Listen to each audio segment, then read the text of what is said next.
I'm the one that farted on your blanket before she mailed it off, you faggot. How about that?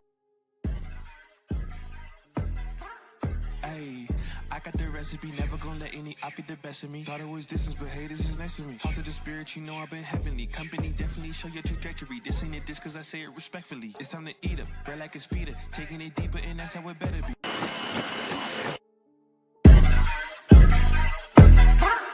Ayy, I got the recipe, never gonna let any op get the best of me. Thought it was distance, but haters is next to me. Talk to the spirit, you know I've been heavenly. Company definitely show your trajectory. This ain't a diss cause I say it respectfully. It's time to eat up, red like a speeder. Taking it deeper and that's how it better be. I never let the comparison get to me. I just remember the promises meant for me. I know the enemy and that he's sent for me. I keep the blood of the lamb as my centerpiece. I cannot trust in no crystals or energy. Look at the chemistry, it do not even mix chemically. Most of the tricks they be gimmicks, they mimic the truth. It's poison and we got the remedy.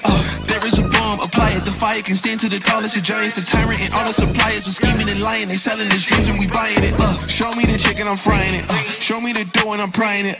Ain't never lacking it, so what I'm packing, he taking it, he magnifying it. They say you ain't bout it. Tell them that you finna make it, but they doubt it. But God did it. But you rose like the flower. Tell me what it's like to live with superpowers. I don't know, but I'ma get it. I'ma get it. I'ma get it. I'ma get it. I just know that I'ma get it. I'ma get it. I'ma get it. I'ma get it. I'ma get it. Ayy. I got to drive, the bus, the truck, the gas is stuck. I ain't the one to rely on the luck. I put in work and then he show up. I know it's fake to sit in the reps, ain't no regrets, I do too much. It ain't me if you saying I stunt. He calling the place and I do what he want. This ain't a front, glory to G-O-D. It's what you could do with a mustard seed. It's what you could do when you start to believe. Take fear and you cast it inside of the sea. 100% out of me, cause he gave it all on the T when he let it bleed. So what is you saying to me? You just insecure about the love that turned me to a beast. I take a step and I ain't turning back. He made me first cause I know that I'm last. I ain't got time for no thing in the past. Learn from it first and then I react. Hands off me, don't hold me. Get it jumping like a trampoline. All truth, ain't no trolling. We in good hands, no folding. They say you ain't bout it. Tell them that you finna make it, but they doubt it. But God did it. But you rose like the flower. Tell me what it's like to live with superpowers. I don't know, but I'ma get it. I'ma get it. I'ma get it. I'ma get it. I just know that I'ma get it. I'ma get it. I'ma get it. I'ma get it. I'ma get it.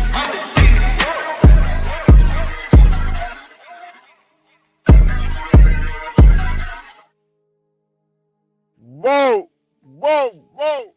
Good morning. Good morning.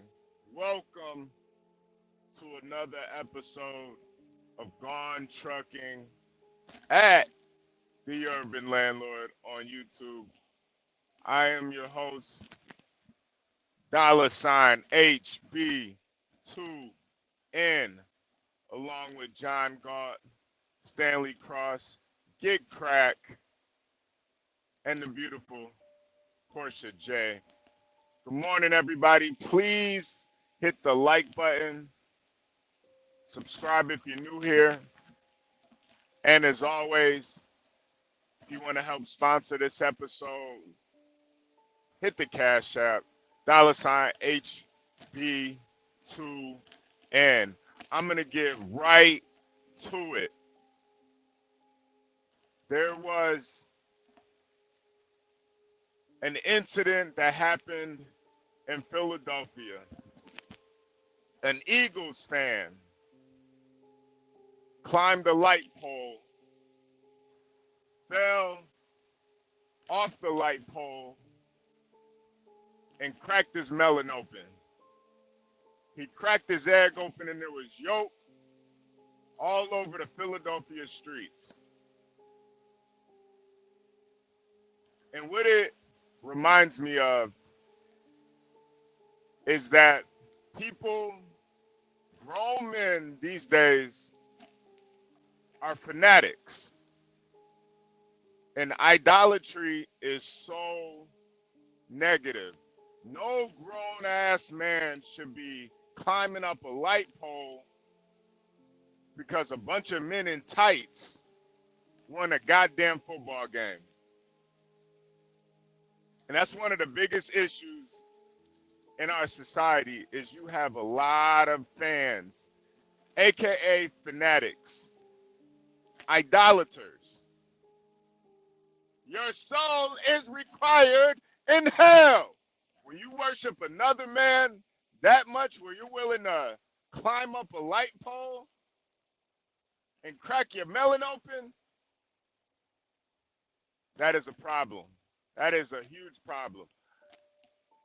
I don't know what it is, but NFL games have been getting more and more toxic every year. You have people losing their jobs, losing their livelihood, losing their marriages, and in this case, guys losing their lives. It's insane. Now, some of y'all are going to say, well, HB, you and John and Universal, you guys come up here and talk about sports all the time. Yeah, we're making content about sports, though. We're making content. We're making side bets. I don't give a fuck about them niggas. I don't care about them. If he dies, he dies. You'll never see me at a Lions game with another man's name on my back in a shirt with another man on it, screaming and jumping up and down like a goddamn cheerleader. You will never see that. No man should be a fanatic of another man. No. The only people that I truly believe should be fanatics of sports players and athletes are women. I'm not mad that women do all their research on all these athletes and cheer them on and, you know, are willing to throw panties at them, throw the coachy at them. I'm not mad at that. I'm not mad at that. But grown men, hey Jalen Hurt, can you sign my forehead?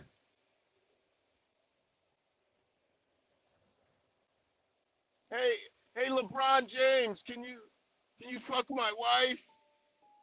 This is what happens when you become a fanatic, an idolater.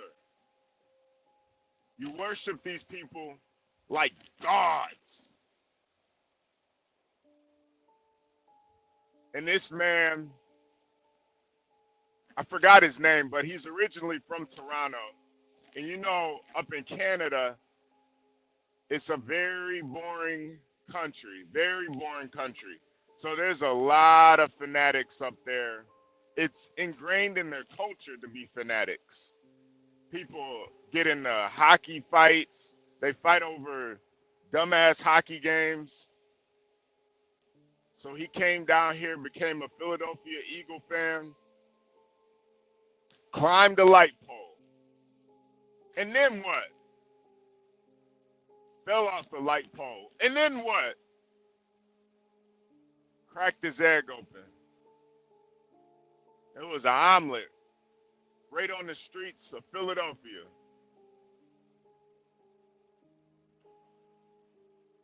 And you're going to see more and more of this in the end times. More men becoming complete fanatics of others. This is why you should never, ever be in the stands for another man. Yeah, that rhymed. I'm going to say it again. Don't be in the stands for another man. Don't be watching the game. Be in the game.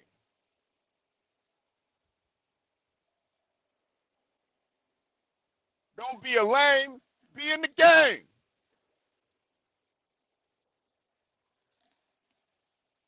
You know, that's part of the reason my nigga Samson Simpson, my nigga Jay Rillo, my nigga 12th Man. This is why they all have their own YouTube pages. Because they not sideline watchers. They not in the stands. They're not in the stands. They not fans. They their own mans. I hope y'all see the wordplay, man. I hope y'all peep the wordplay. Spent some hot shit this morning, man.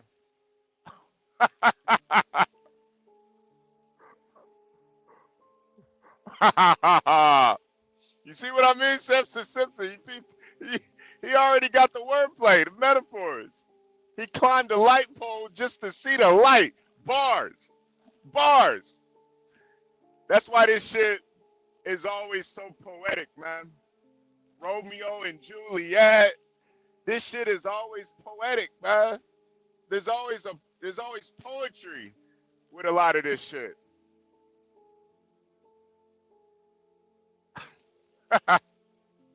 He climbed the light pole just to see the light. That shit is fire, man. That's a room shaker right there. That's a room shaker. Nigga Simpson just threw his hat on the ground. Get that nigga Simpson! Get that nigga! Ah! But that's what happens, man, when men become super fans out of other men, man. You become a fanatic, man. And it's really sad. You know, I see so many people just throwing their lives away for just dumbass reasons, man. You got to ask yourself, what made them do that?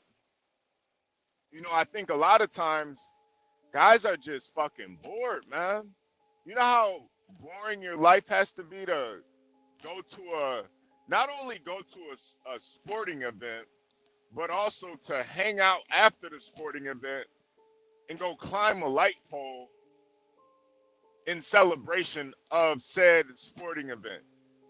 Bro, you could have been on YouTube making content. You could have been on TikTok doing a TikTok challenge. You could have started a small business. You could have saved the rainforest. I mean, the list goes on. It really goes on. There's so many more productive things you could be doing besides being a cheerleader for another man. It's really sick, man. It's really sick. And I'm not gonna lie, when I was younger, I was a fanatic. I was a fan of a lot of sports players. But what really snapped me out of it was the Iverson practice.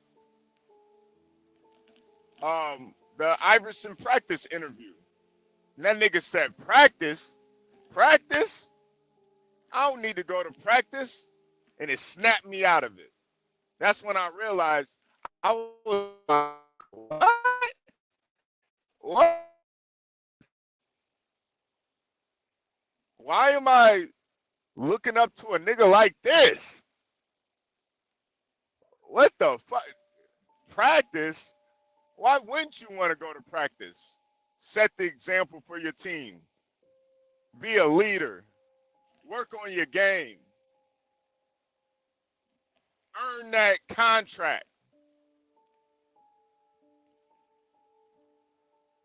Practice? That's when I realized, yo, why the fuck am I a fanatic of these niggas, man? Why the fuck am I watching these niggas like that? Because I think I knew instinctually that, goddamn, I think I got a better grasp on reality than this nigga. He don't even think he need to go to practice. Just because he dropping 30 and 40 a game. But you see, after he got traded, that career went down very quickly. Very quickly. Grand opening, grand closing.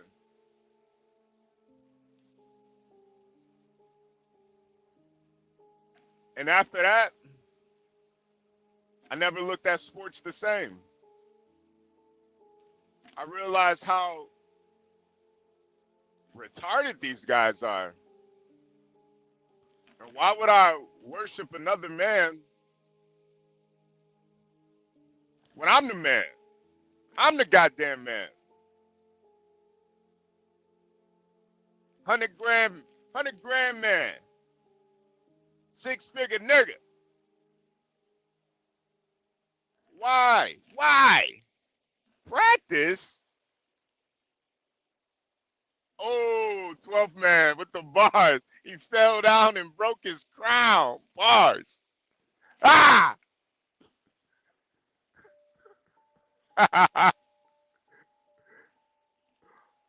Nando. Morning, Matt. That's why worshiping anything in this physical realm is bullshit. Now, you want to watch sports because you want to be a content creator. I ain't mad at you, man. Get your coins. You want to watch sports so you can do a little sports betting on the side. Do your thing. But don't be an idolater and worship these men, or you'll end up just like that Philadelphia Eagles fan climbed up that pole and lost his soul. Bars. He climbed up a pole and lost his soul. Woo! He's out of there. He is no longer. He's never coming back, and that's that.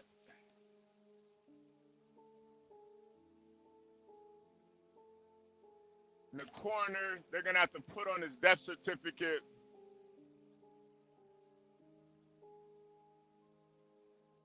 The Eagles. E-A-G-L-E-S. Eagles. That's how he died. Oh, Virgo. Nah, they couldn't put this Humpty Dumpty back together again, unfortunately. Cracked his melon. Cracked his melon open, Virgo. He's no longer. He's never coming back. Yeah, he died. He died. And, my whole point is, there's a lot of men that they worship other men. I think a lot of times that's why you see so many kids getting in the streets and shit now, because they worship a lot of these street niggas. They worship these niggas. But see, I grew up around that, so I knew they were nothing to worship. I saw how these guys were. A lot of these guys were punks. They were simps. They were fronting and frauding. I never worshiped those street niggas like that, man. A lot of them died horrific deaths. What's the worship? And pointless deaths, too. But it's a lot of man worship, man. It's a lot of it. Ooh, Gary said his eggs got scrambled. Yeah, man, he's out of there. He's out of there. He won't even see if the Eagles win or not. He won't even get to see it.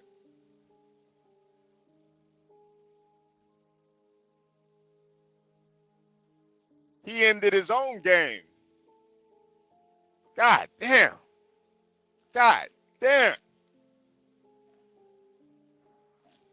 Just so you guys know, talking about this Philadelphia Eagles fan that climbed up a light pole and fell off the light pole and lost his soul. And it's all bad. It's all bad. I think that's why 70% of kids nowadays want to be YouTubers, live streamers.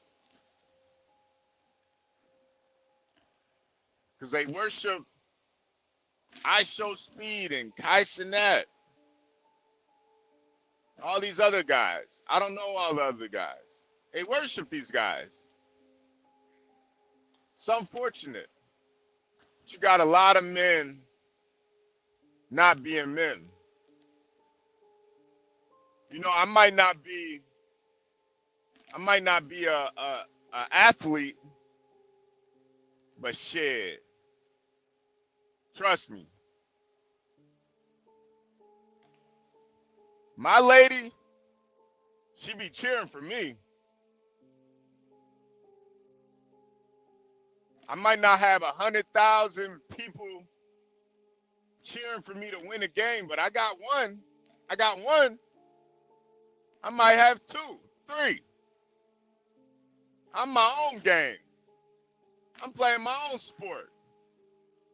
I might not have the Luciferian media propagating a whole bunch of men to cheer me on, but I got my own fans.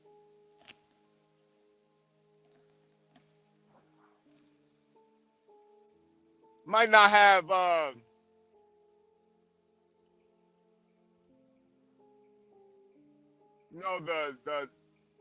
Hollywood making me seem larger than life, but I'm in my own game, man.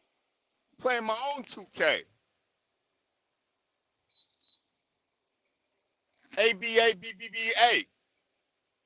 CA. Put blood in the game. Yeah. So ultimately, just remember, when you're watching these sports games, you got your own game playing right now. You're playing the ultimate game. These niggas is in tights with a franchise on their chest. You playing the ultimate game, though.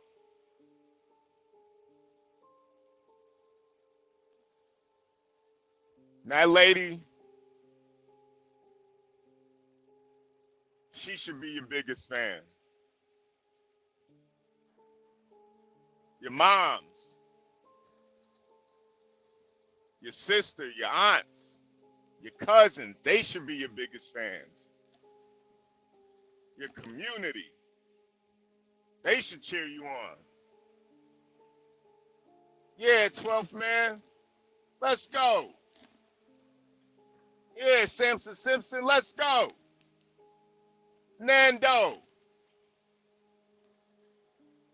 Garion. Back in Rwanda, Garion is they worship Garion back in Rwanda. He made it out. Got fans back in Rwanda. Go, Garion. Hey. Hey.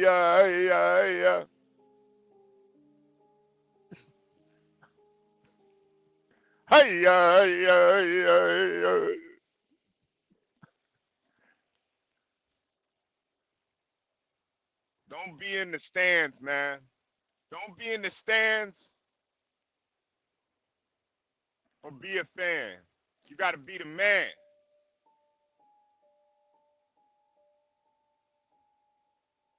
Got my own contract. No trade clauses. Can't trade me. Nigga, I pick my own team.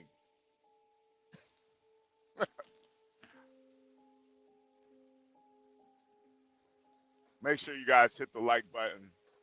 Subscribe if you're new here. And as always, hit the Cash App. I'm currently in Oklahoma. Almost back down to Texas. I got one pickup to make, and then I'm gone. I'm gonna be off for the weekend. I might pull up. You guys might see me here and there. But you know, this is definitely my birthday weekend, so I'm gonna celebrate it. I'm gonna take the time to celebrate, do some things that I enjoy.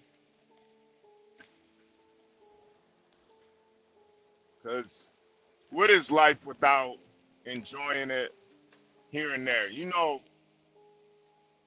I love to work hard, but I also love to enjoy life too.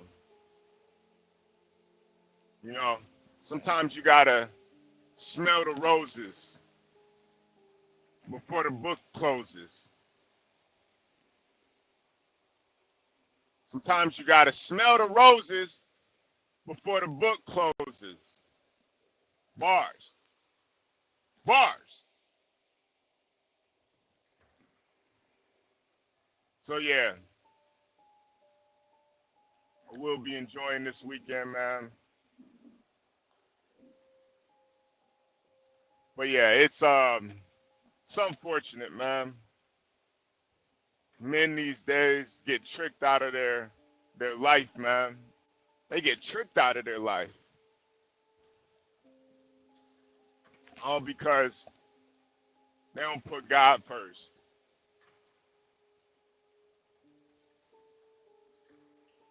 They worship another man. God damn. God damn. I'm not even if you worship yourself, at least worship yourself before you worship another man. Wow. Even though you shouldn't worship yourself either. But, man.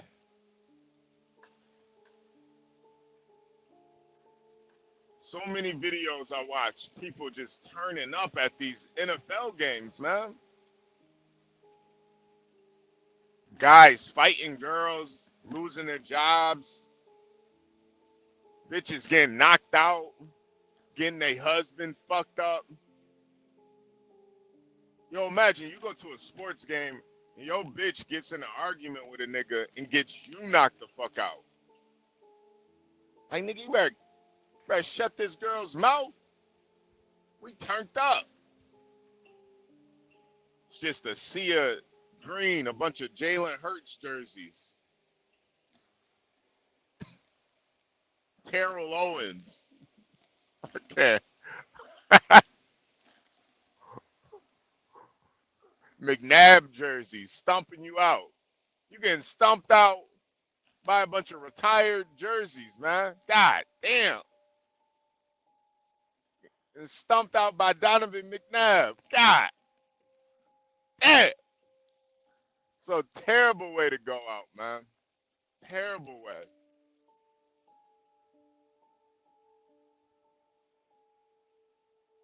Salute to the chat, though, man. It's raining out here, but when there's a will, there's a way. We making it. We making it. We making it out here. Oh, shit. God damn, I'm all over the place. Yeah, it's raining crazy out here. I should have put the camera on, but, you know, usually, like, when it's real dark out here like that, I can't really, you guys can't really see anything. Out in Oklahoma, it's one of those states where it's a pretty big state, man. It's a lot of just open space with nothing out here, so it gets pitch black out here. You can see the goddamn stars. It's beautiful. It's a whole lot of weed shops too in Oklahoma. There's a lot of them. You guys will be surprised, man. It's like damn near every other store in Oklahoma is a weed store. I walked in one day just to see what it was like. That shit it smelled crazy in there. There was a truck stop. I walked in there. He was like, "You got your ID?" I was like, "Nah, I just wanted to see what it looked like." Shit was stinking up in there, man.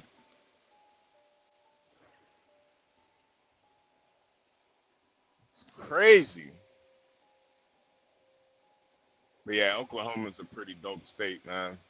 I ain't gonna lie. If you guys never been, It's very beautiful, very beautiful. You know, they if you don't know anything about Oklahoma, Oklahoma was planned after after the slaves were freed.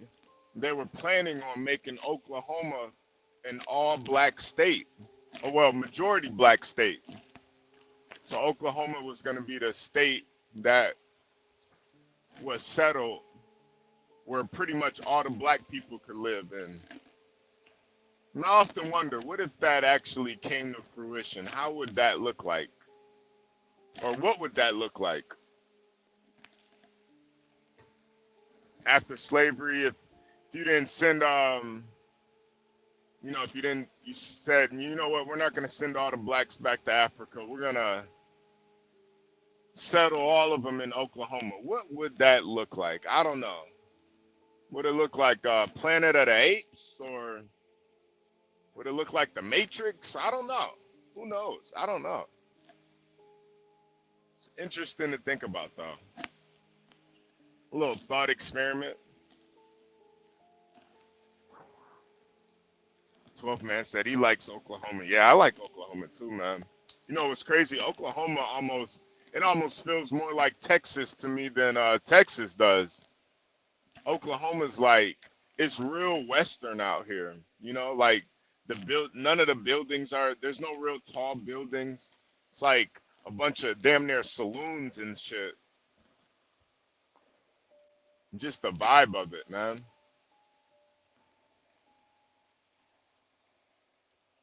But I often wonder, what would this state look like if it was an all-black state?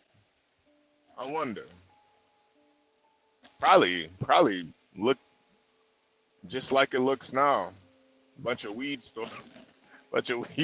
stores and gun shops.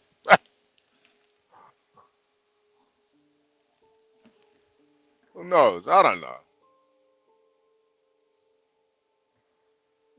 You don't want to think too much about what could have been, but it would look like Wakanda Ninja would be selling vibranium. You never know. You never know. You never know. Could be Wakanda. I don't know. I don't know. Have a bunch of strong black women. Bunch of strong black sisters. My queen. My queen. Nah. I don't think it would be no Wakanda. Women would probably be in the kitchen, barefoot and pregnant. All the weak men would get annihilated. Be only a few of us. Only a few. Virgo. Make my dinner, Virgo. Make my dinner. Invade me. Invade me. Meow. Meow. 1 man to 20 women. Woo! Yo, I don't even know if I could do that. I don't even know. 1 man to 20 women? I don't even know. I don't even know, Virgo. I don't even know. It's a lot of women to keep up with. A lot of personalities. You know, sometimes one woman has 20 different personalities.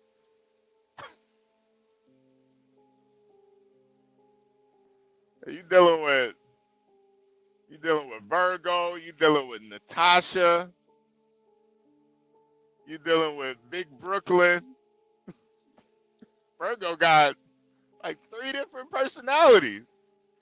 I can't even I don't even know who I'm talking to sometimes.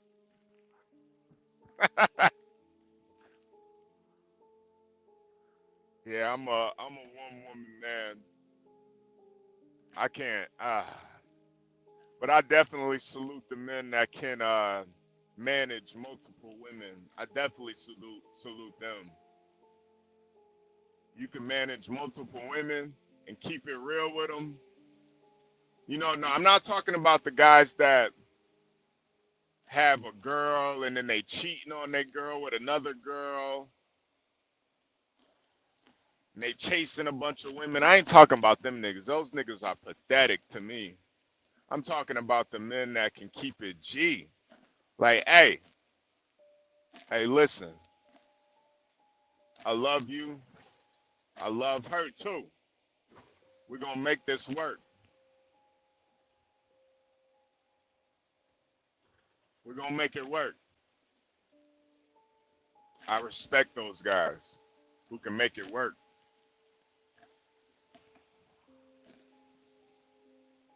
That's something mentally I just can't do.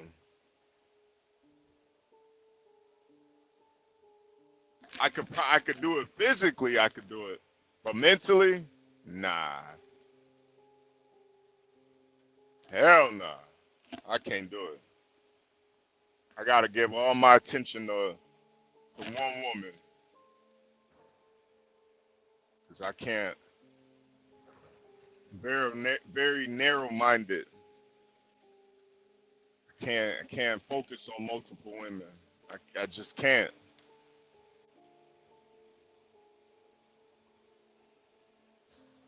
The polygamist, that won't work unless you're a Mormon or on Utah. Yeah. See, and I even think with that, with the Mormon guys, I don't even think they can do it right. I think a few of them make it happen, but a lot of them, man, a lot of those guys end up homeless. A lot of those guys end up homeless. Their wives are like, man, you a bitch ass nigga. Let's kick this nigga out, man. You a hoe ass nigga.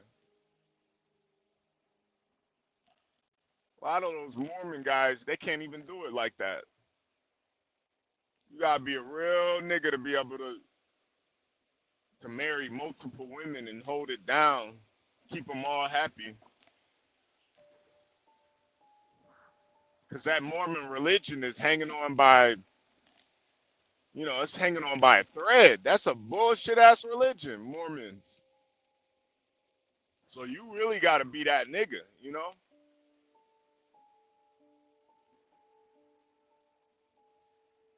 Really gotta be that dude. 12th man, I might have handled 20 women when I was 20, but not today. Yeah, man. See, 12th man, he knows his limits, man. That's a smart man. People want to know, 12th man, why aren't you married? Why don't you have kids? Man, the smartest men know their limitations. Yeah, of course.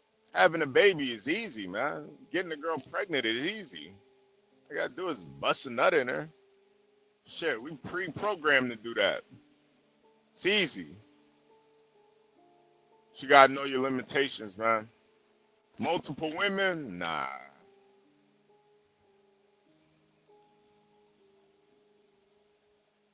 Nah.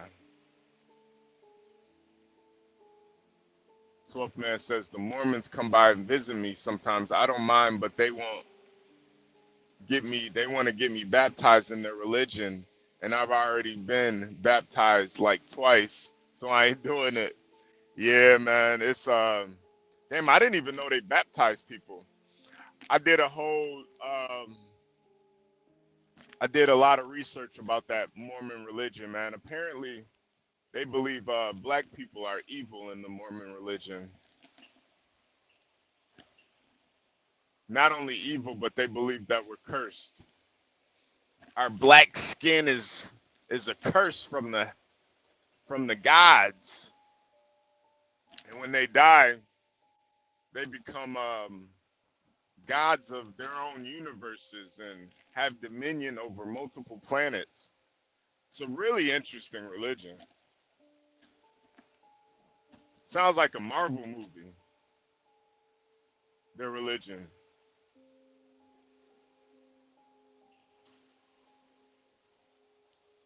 Growth Man said, I didn't live a lifestyle conducive to raising a child. Yeah, you know, the outdoorsman lifestyle is a very, you know, it's a very harsh lifestyle. But, you know, 12 Man, you know your limitations, man, and I salute you for that. I definitely salute you for that.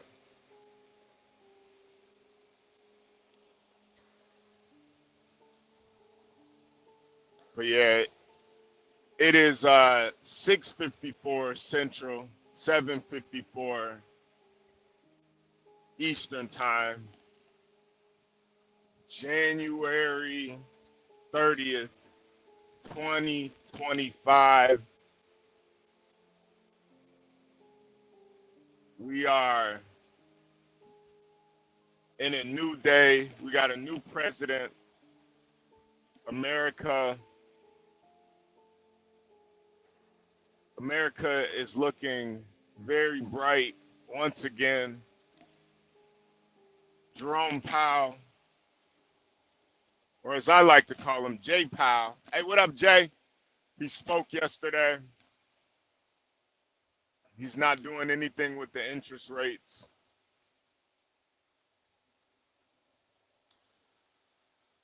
So, what does that mean? I'm not 100% sure. I don't know. I really don't know what that means. Everybody is all over the place.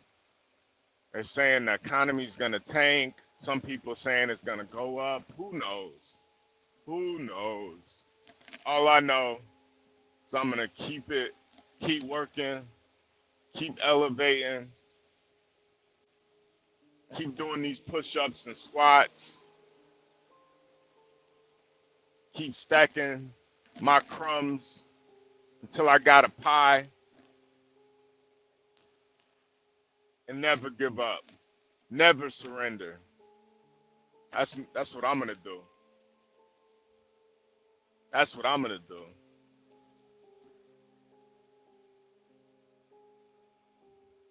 Yeah, Virgo, illegals, you're out of here.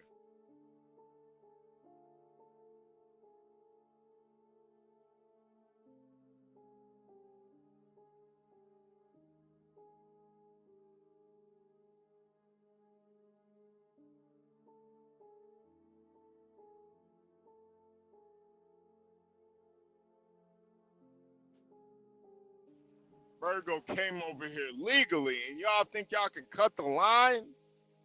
Cut in front of Virgo? She came over here legally. No, no, no. We ain't doing that.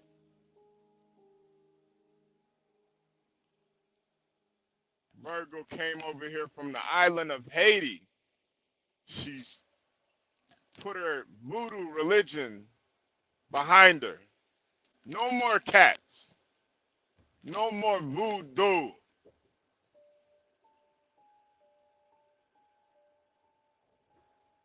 No more chicken bone, chicken bone.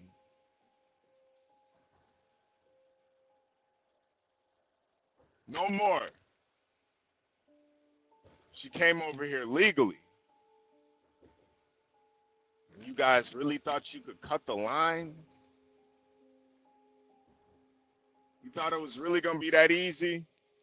Nah. Nah. It's not. I've been watching a lot of these videos, and although they do somewhat remind me of Nazi Germany, I'm not going to lie. I'm not going to lie. The left, Stanley, they did call it. It's going to look like Nazi Germany a little bit. But in reality,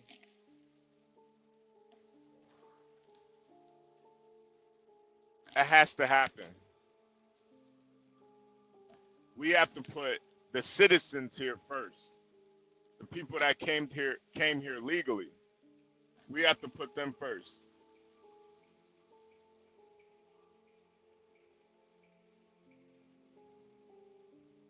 People that have been here for generations, you have to put them first.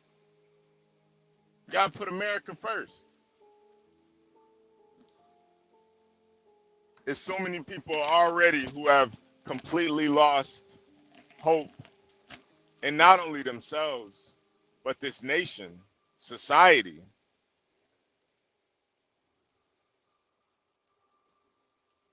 So we got to get them out of here, unfortunately. I'm hearing that Trump is going to put a lot of these people, especially the most violent criminals, the sickest of them, in Guantanamo Bay. They have 30,000 cells waiting for them on Guantanamo Bay. And they'll be held there indefinitely. This is looking a lot like Nazi Germany. Not gonna lie. Auschwitz Bay. But it has to happen, unfortunately. HB, you know goddamn well I was born in Brooklyn, but I get the gist. You get what I'm saying, Virgo. You get what I'm saying. Your people came over here legally. They didn't hop the fence, skip the line. Nah, they wanted Virgo to have a better life. I bet when your people were over in Haiti in a shed somewhere, some sort of teepee, a tent, they looked down at baby Virgo, said, nah, she's going to have a better life. We're going to do this the right way. We're going to migrate to the U.S. the right way. Look down at baby Virgo. Said, one day, baby Virgo, you're going to be married to a white man. One day. And look at Virgo. Living the American dream. The American dream. Who would have thought? Who would have thought? This is the American dream, man. You just got to do it the right way. A Haitian woman married to the same people they used to scalp and kill back in the day. Get out of my country, you goddamn crackers. Get the hell out of here. Now Virgo said, come here, you goddamn cracker. Marry me, nigga. Look how that shit works, man. That's America for you, man. That's what makes this shit so beautiful. The same people we went to war with, we're enslaved by. Same people that got driven out of Haiti.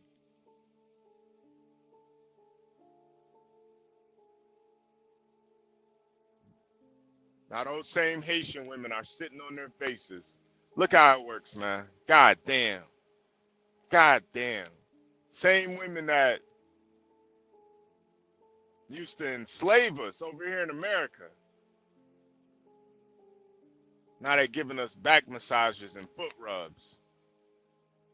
It's beautiful, man. It's beautiful.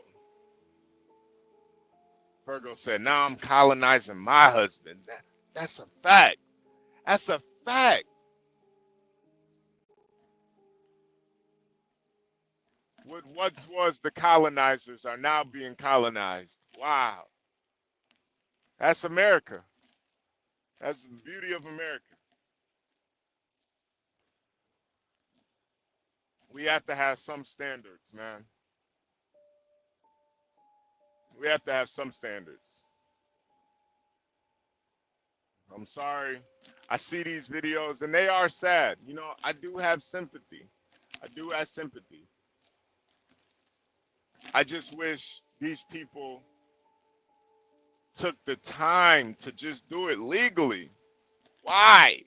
Why would you do it illegally? You think these white folks didn't know? They lined you guys up. They set you up. This was all a plan. See, one thing I know is not to trust no liberal white person. They're swindlers. They're tricksters. They pretend like they got your best. Pretend like they got your interests, they're your best interests in mind, but they really don't. They really just want to use you to push their own agendas, to line their pockets up. These people are the most racist people, evil people, vindictive people, manipulative people, is a white liberal.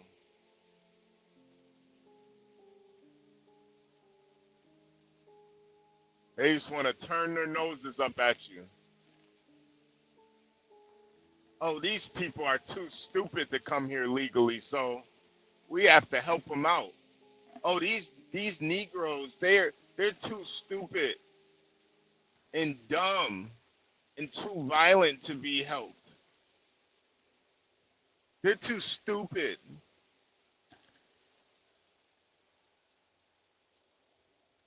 We can't teach them. Systematic racism is why they're so violent. That's why. It's all our fault. Nah. Nah. You can't fool me, white liberal. Can't fool me.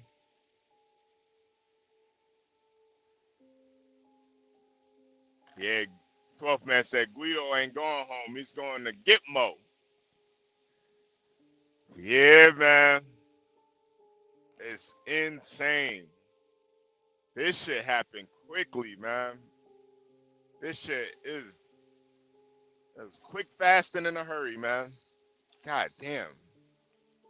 My bad, y'all. I'm having all these. It's raining so hard that my radar detector is fucked up. It keeps going off. It can't even see ahead. I can see though. I can see.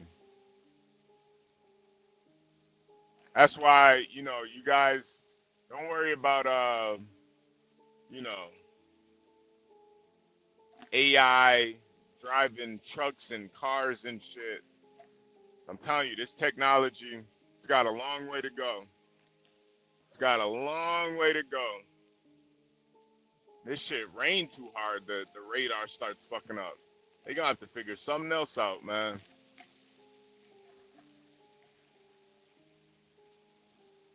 They got to figure something else out. Virgo says he did what Kamala should have. Yeah, see, Kamala, she was too short-sighted.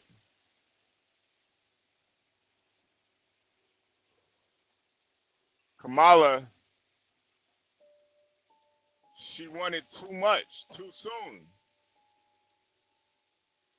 That's why you gotta stay down, man, before you get up.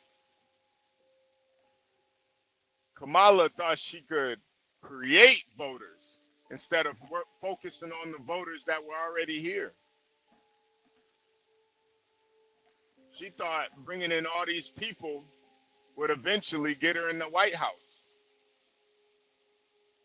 She totally forgot about us. Totally forgot about us. Let me bring in all of these migrants because my mom was a migrant and they'll vote for me in the future. Yeah, that'll do it. Nah. Let me fast track them in the US so they'll always want and thank me and look at me as their Lord and Savior, instead of focusing on the people that have been here for generations, the people that helped build this country, made it what it is today. Our forefathers, ancestors. Yeah, Kamala didn't give a fuck about them though. That's why she lost. Dumbass bitch. I still like Kamala though, man. I would still party with Kamala. A dance party.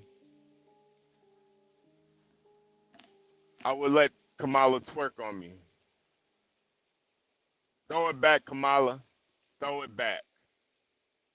Madam Harris, throw it back. Oh,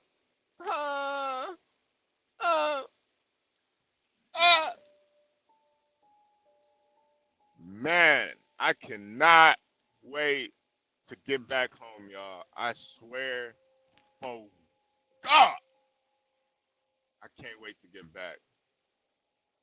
It's gonna be one of them days, y'all. One of them days. We turning up this weekend. We are turning up. I'm gonna do a little go-karting, probably do some shooting. Do a little shooting, probably get something good to eat. I'm gonna be watching some virtual battle rap. Watching some battle rap this weekend. You know, I got to talk to Unkasa last night for a second. That shit was kind of fire. Two Gun Un. Motherfucker better cock back the hammer. The hawk on me, not from Atlanta.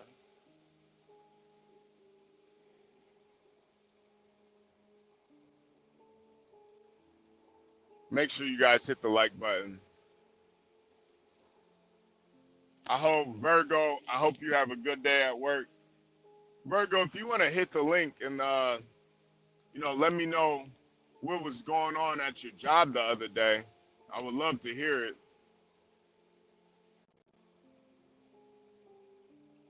Or if you guys want to hit the link, if you have any stories you want to talk about, hit the link.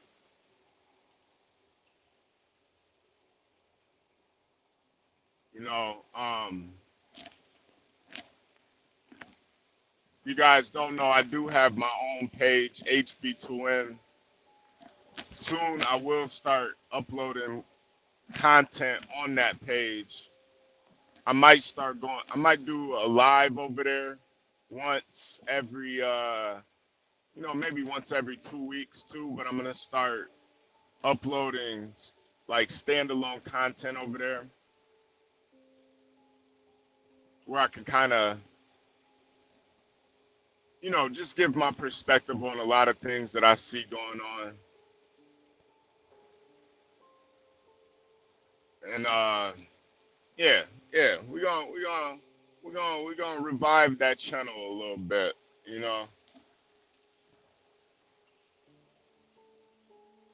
Sometimes you gotta map it out.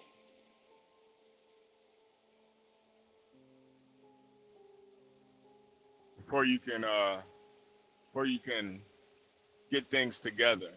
So I will be promoting that. Still doing Gone Trucking over here. Still going live over here. Bobby Perkins says, hey, HB, who you got, Rum Nitty versus Daylight? I'm not. I think I would probably pick Daylight because I am not a Rum Nitty fan at all, man. I just have never gotten the hype around Rum Nitty. I've never gotten the hype around Rum Nitty, man. He just does not do it for me at all, man. I've not gotten the hype around him. But yeah, if I had to pick, I'd probably pick Daylight. Even though Daylight is a goddamn Luciferian, but Let me see.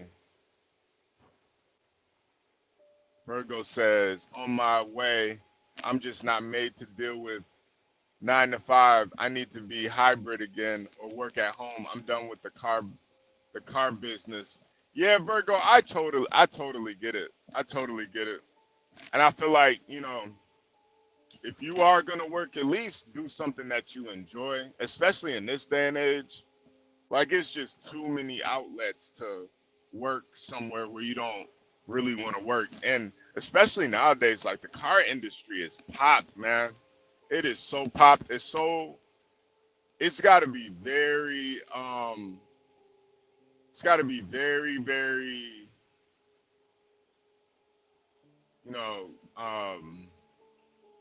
there's probably a lot of tension in the car industry right now. Virgo, what I would suggest is look for more. If you're gonna be in the car industry, look for more like exotic car companies to work for, if you can, because I think where you're at, you're kind of like in the middle ground, where in this day and age, listen, there is no more middle class. So if you're working for a company that kind of caters to the middle class, you're going to be a lot more stressed out. You either got to be on the low end, the used car bracket, cars under 10K, something like that, or you got to be in the exotic world.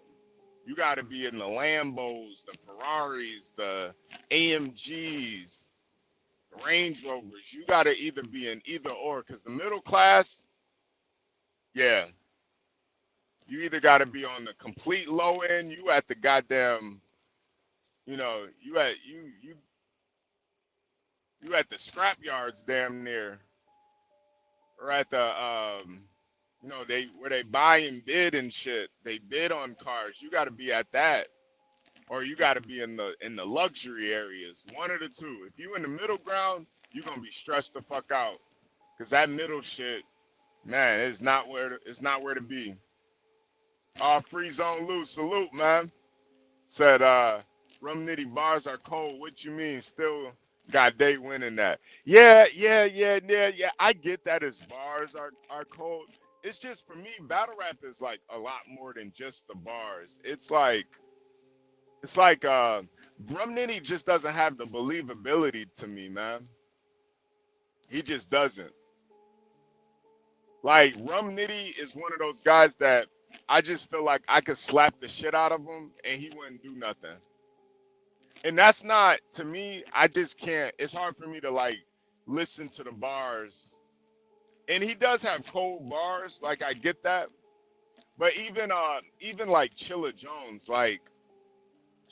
is like another guy where his bars are so cold. But I actually met Chilla Jones in real life, and the dude is like, he's like 5'5", man. I would slap the shit out of Chilla Jones, man. I would really do Chilla Jones filthy, man. I'm like 6 foot, 200 pounds, man. A lot of these dudes, they talk all that shit, but in reality, it's like, bro, I would fucking violate these niggas, man. Like, are you crazy? I would fucking beat the shit out of a lot of these niggas, man.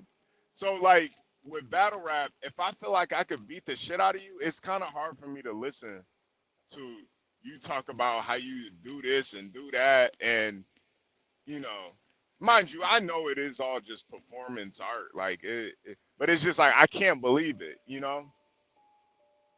It's like you watch a Schwarzenegger film, it's fake, but the nigga does look like he could, you watch Terminator, he does look like a motherfucker that was sent from the future to the past, to kill Sarah Connor, John Connor. He looks like it. So the believability is there. And that's the thing with like Rum Nitty, like the believability is just not there. Same with like JC and Chilla Jones. Like, it's they got bars, but the believability, it's like, bro, these dudes are pipsqueaks, man. These guys are tiny, very frail men. I would fucking kill these motherfuckers. I would strangle Rum Nitty to death, man. like a fucking female. Beta just grab his shirt and slap the shit out of him. Shut up, bitch. Shut the fuck up. Oh my God. Yo, this motherfucker right now is driving. Yo, this nigga is really driving like 20 miles per hour on a fucking 70 mile per hour. Yo, he's trying to get us killed over here. What is going on? Are you trying to get us killed, buddy? You got a death wish? God damn.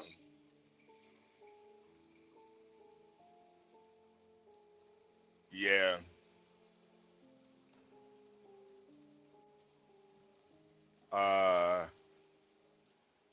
Free Zone Lou, you can thank Murder Mook for that. He removed believability in battle rap. You know the thing with Murder Mook though, I still think he does come from that era where it was still some believability. Like Mook was outside with it, man. Mook was outside. I still listen, Free Zone, I still know that Murder Mook versus Jay Mills by heart, man. Like for him to do something like that, there's still believability to me. Yeah, I know. And when I say believability, I'm not talking about what they're actually talking about. I'm talking about as a man. Like, I don't think Murder Mook is somebody you could just walk up to and slap and it's gonna be cool.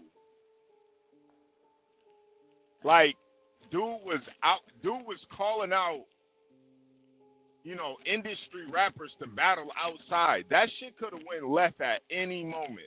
And he stood there and battled. Jay Mills could have got that nigga murdered, man. If back then, Jay Mills was that nigga, man. He was really that nigga back then. He could have got niggas off. He pressed the button on that nigga, it would have been over. But he still stood tall. He still stood there. And didn't cower, or, you know, and I just think there's got to be a certain level of believability. I feel like guys now are just like nerds, man. It's a bunch of nerd ass niggas rapping, and it's just like, bro, this shit is. I'm sorry, man. I'm sorry. Virgo says luxury is better in sales, accounting in the same BS from Mercedes to Kia. I'm an controller in this business, never did sales. Yeah, no. I understand. I just think the accounting, you know, I probably don't know what the hell I'm talking about, Virgo. Don't mind me. But I just think you know, I guess I would need to know what is really the issue that's going on with your job. You know, like what's I wish you could let us know, Virgo, so, you know, we can talk to you about it. But, you know, I hear you though, Virgo, you know, especially having to go in. And honestly, you could probably do your job remote. That's the fucked up part. Accounting, you know, it's just paperwork and shit. You can take a picture of paper and email it to somebody. Like, a lot of this shit can be done remotely. Yeah, Free Zone Lou, the nerds really have taken over battle rap. And that's what I mean by the believability, man. Like, I just think Rum Nitty is a fucking nerd. I met Chilla Jones. He's definitely a fucking nerd. Even though these motherfuckers can rap their ass off, it's just like the nerdness.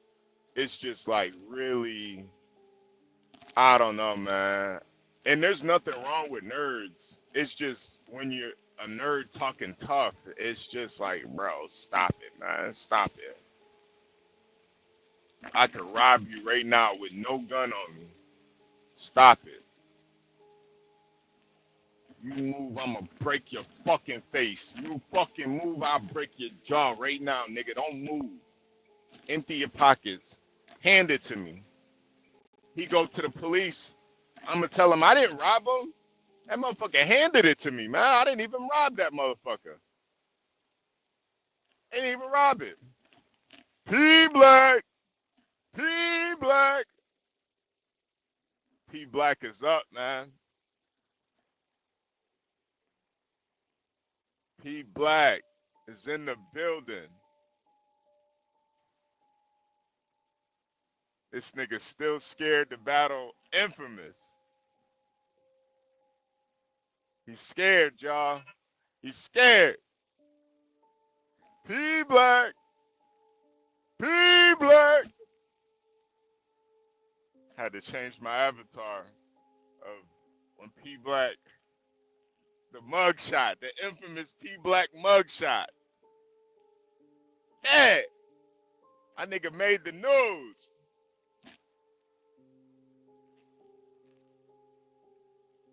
That nigga P Black made the news, man.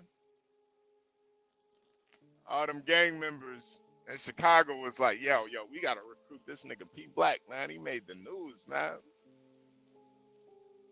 Nigga made the news. Look at it. Dumbass haircut. Look at his dumbass haircut. Like a sponge on his head. He got the SpongeBob. Nigga went to the barber and asked for the SpongeBob SquarePants. Hey, let me get the nigga P Black went to the barber and was like, hey, fuck my hair up. Just fuck it up, man. Do your worst. Bobby Perkins says, do you think you could slap K Shine and nothing would happen? Nah, I don't think K Shine is a bitch at all. But K Shine is he's just not that K Shine is not that good of a battle rapper to me. You know what's crazy though? I actually like some of K Shine's music. K Shine is probably somebody that could have transitioned into the music business, but I don't think he really took it as seriously as he should have. I think K Shine is more built for the industry, not battle rap. But I think he should have did that like early on. It's like a little bit too late now. But nah, I don't think K Shine he does have that believability factor, but it just the bars don't really be there for me with K Shine as much. Especially after that T-Rex and K Shine battle. That's when I stopped. That's when I started to become a lot more bearish on K Shine. Cause I really think, what was fucked up about that T-Rex and K Shine battle is everybody was saying how Shine won that shit. But man, I think Rex really won that battle, man. I think Rex really won that battle.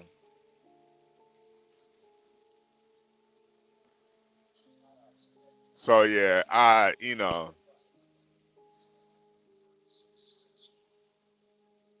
and I feel like the powers that be wanted to like manipulate people into thinking K Shine won, and I'm like, damn, y'all giving him a pity win? That nigga T-Rex bodied this nigga, man. Are y'all serious? Y'all serious? All right, I see what's going on now. Y'all playing favorites.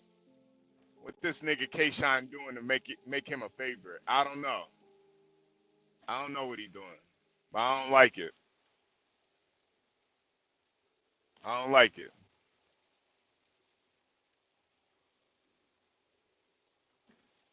Yeah, this nigga P Black, he went to the barber and said, "Hey, give me the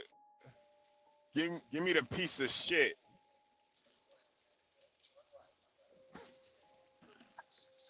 Hey, he went to the barber and said, "Hey, make me look more like a dumbass than I am already right now. Make me look more like a fucking dumbass dickhead." Hey, barber, make me look as fucked up as possible. Hey, fuck my hairline up.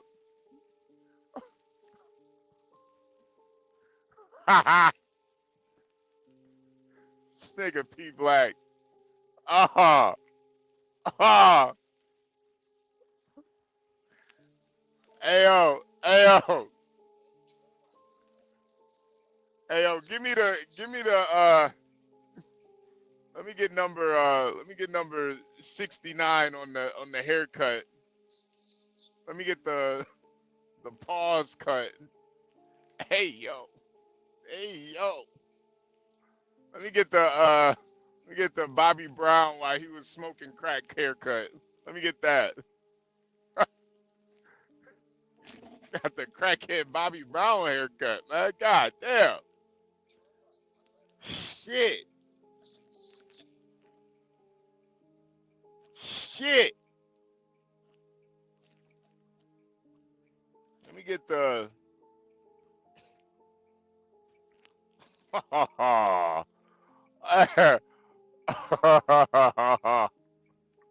Hey, Barbara, I want to look clean for stuff. Tess, I know I'm gonna fall. No worries, I got you. Yo, yo, Gary, and this is P Black. This a picture of P Black when he got arrested for drunk driving. That nigga made the news. Oh, oh. Hey, let me look like Blade. Let me look like Blade. I want to look like Wesley Snipes from Blade. Let me get that haircut, barber. Hey, give me the J2. Give me the J2. Damn, P Black, man. Damn. Damn. How you let them fuck you up like that, man? How you do that? How you do that, man? Damn. Damn.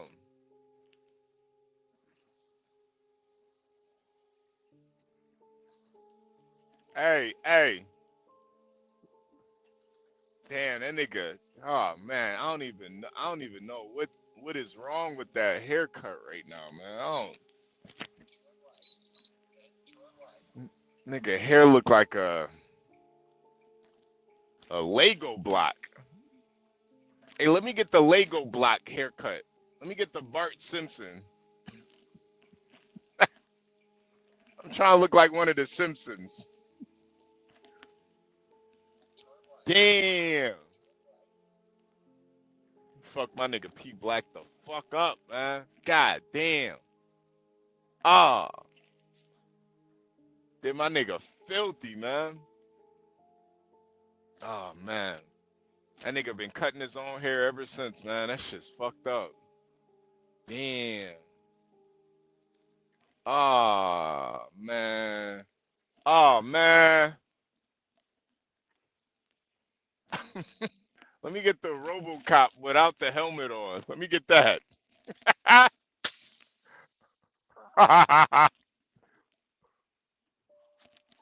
Oh damn. Murder Mook versus Arsenal. I don't even remember that. I like vaguely remember that battle. I vaguely remember that battle. Vaguely. Hold on a second. What time is it? Damn, I'm supposed to be here. Yeah, I vaguely remember that battle. I'm trying to think. I think I can't remember, man. Geek Mike, salute, man. Oh, Kiera. Hey, Kiera, I appreciate you last night, too. I appreciate that. Thank you. Thank you, Kiera. I appreciate that. Yeah, Kiera, I'm definitely gonna be getting pretty fucked up this weekend. I'm definitely gonna be drinking this weekend, so I appreciate you. You know, you definitely helped make my my birthday very. You know, I really appreciate that, man. Everybody who sent a cash app for my birthday, I appreciate y'all, man. You know, P Black probably not gonna make it this year, so you know, I'm trying to celebrate my birthday, man. Yeah. Ah. Gary, nah. We could probably play we could probably play certain battle, like we could definitely play virtual battle raps, but not battle raps that, you know, like the big leagues and stuff. Nah, they'll strike the shit out of this. They'll strike the shit out of this, man. Yeah, long live P Black, man. Oh man, yeah, they gonna get P Black up out of here, man. This year gonna be the year, man. This is gonna be the year. Damn. P Black. P Black. CKJ salute, man. CKJ salute.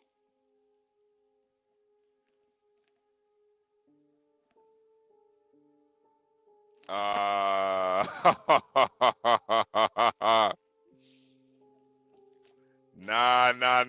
You know my go-to is that Patron, man. I like that Patroni roll.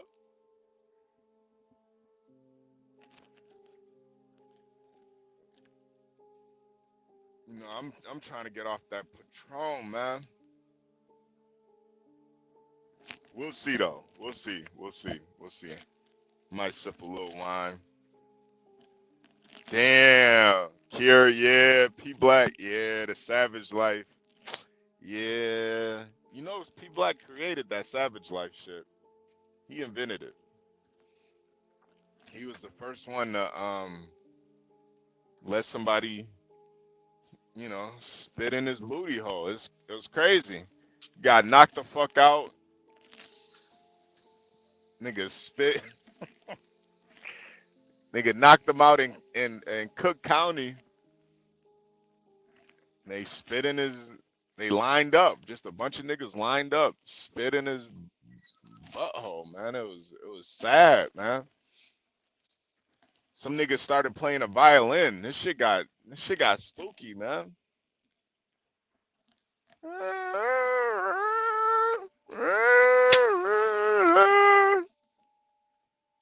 Yeah. Shit. Yeah, man. Oh, yeah, Nando, man. You can never go wrong with tequila, man. That's what I say too, man. Ah, nah, I can't do that old English, man. Hell nah. Hell nah.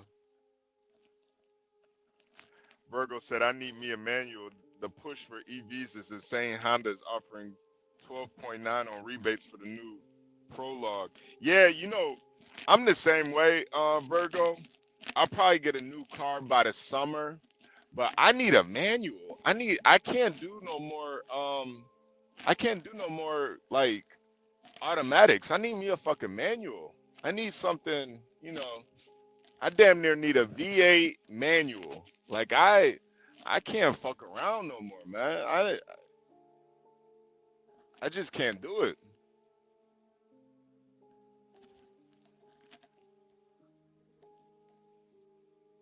I really can't.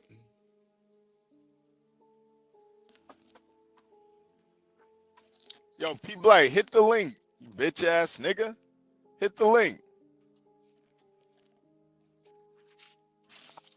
I'll tell you where I'm at, you hoe ass nigga. You want your fade. I told you what my stipulations were. I'll give you the fade. And this is my stipulations. I told you. Oh, there's no link? Hold on a second, man. It should be pinned. It should be pinned. Hold on. Hold on a second, y'all.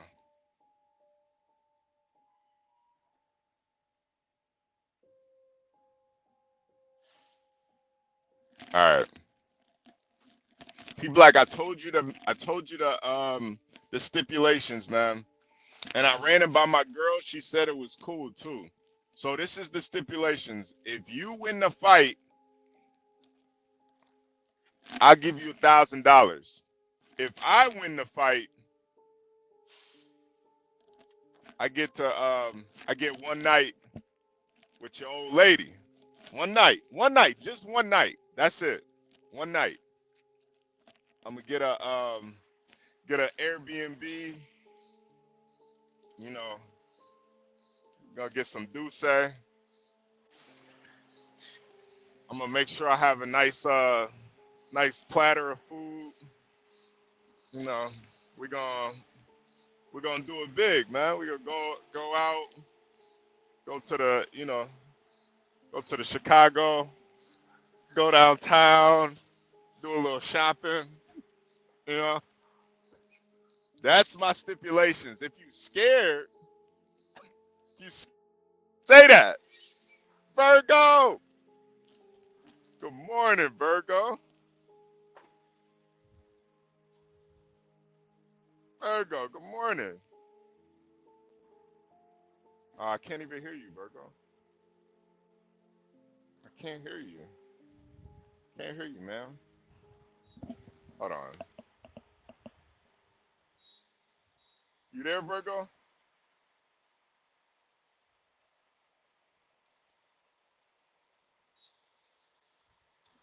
Ho- Hold on a second, y'all. Hold on a second. Oh, it would help if my mic was on.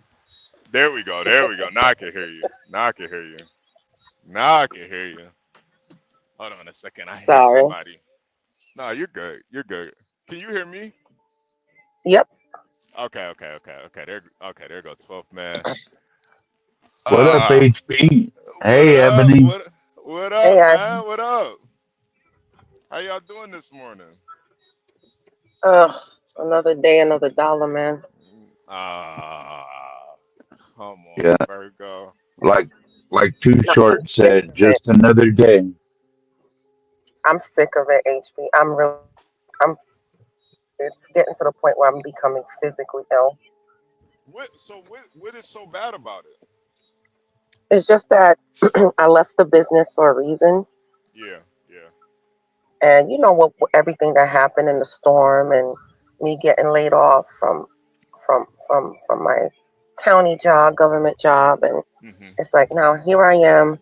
So I said, well, let me do something I know inside out. Let me go back and just, man, I'm steady looking, but I just, I just can't do this. I just can't go back to.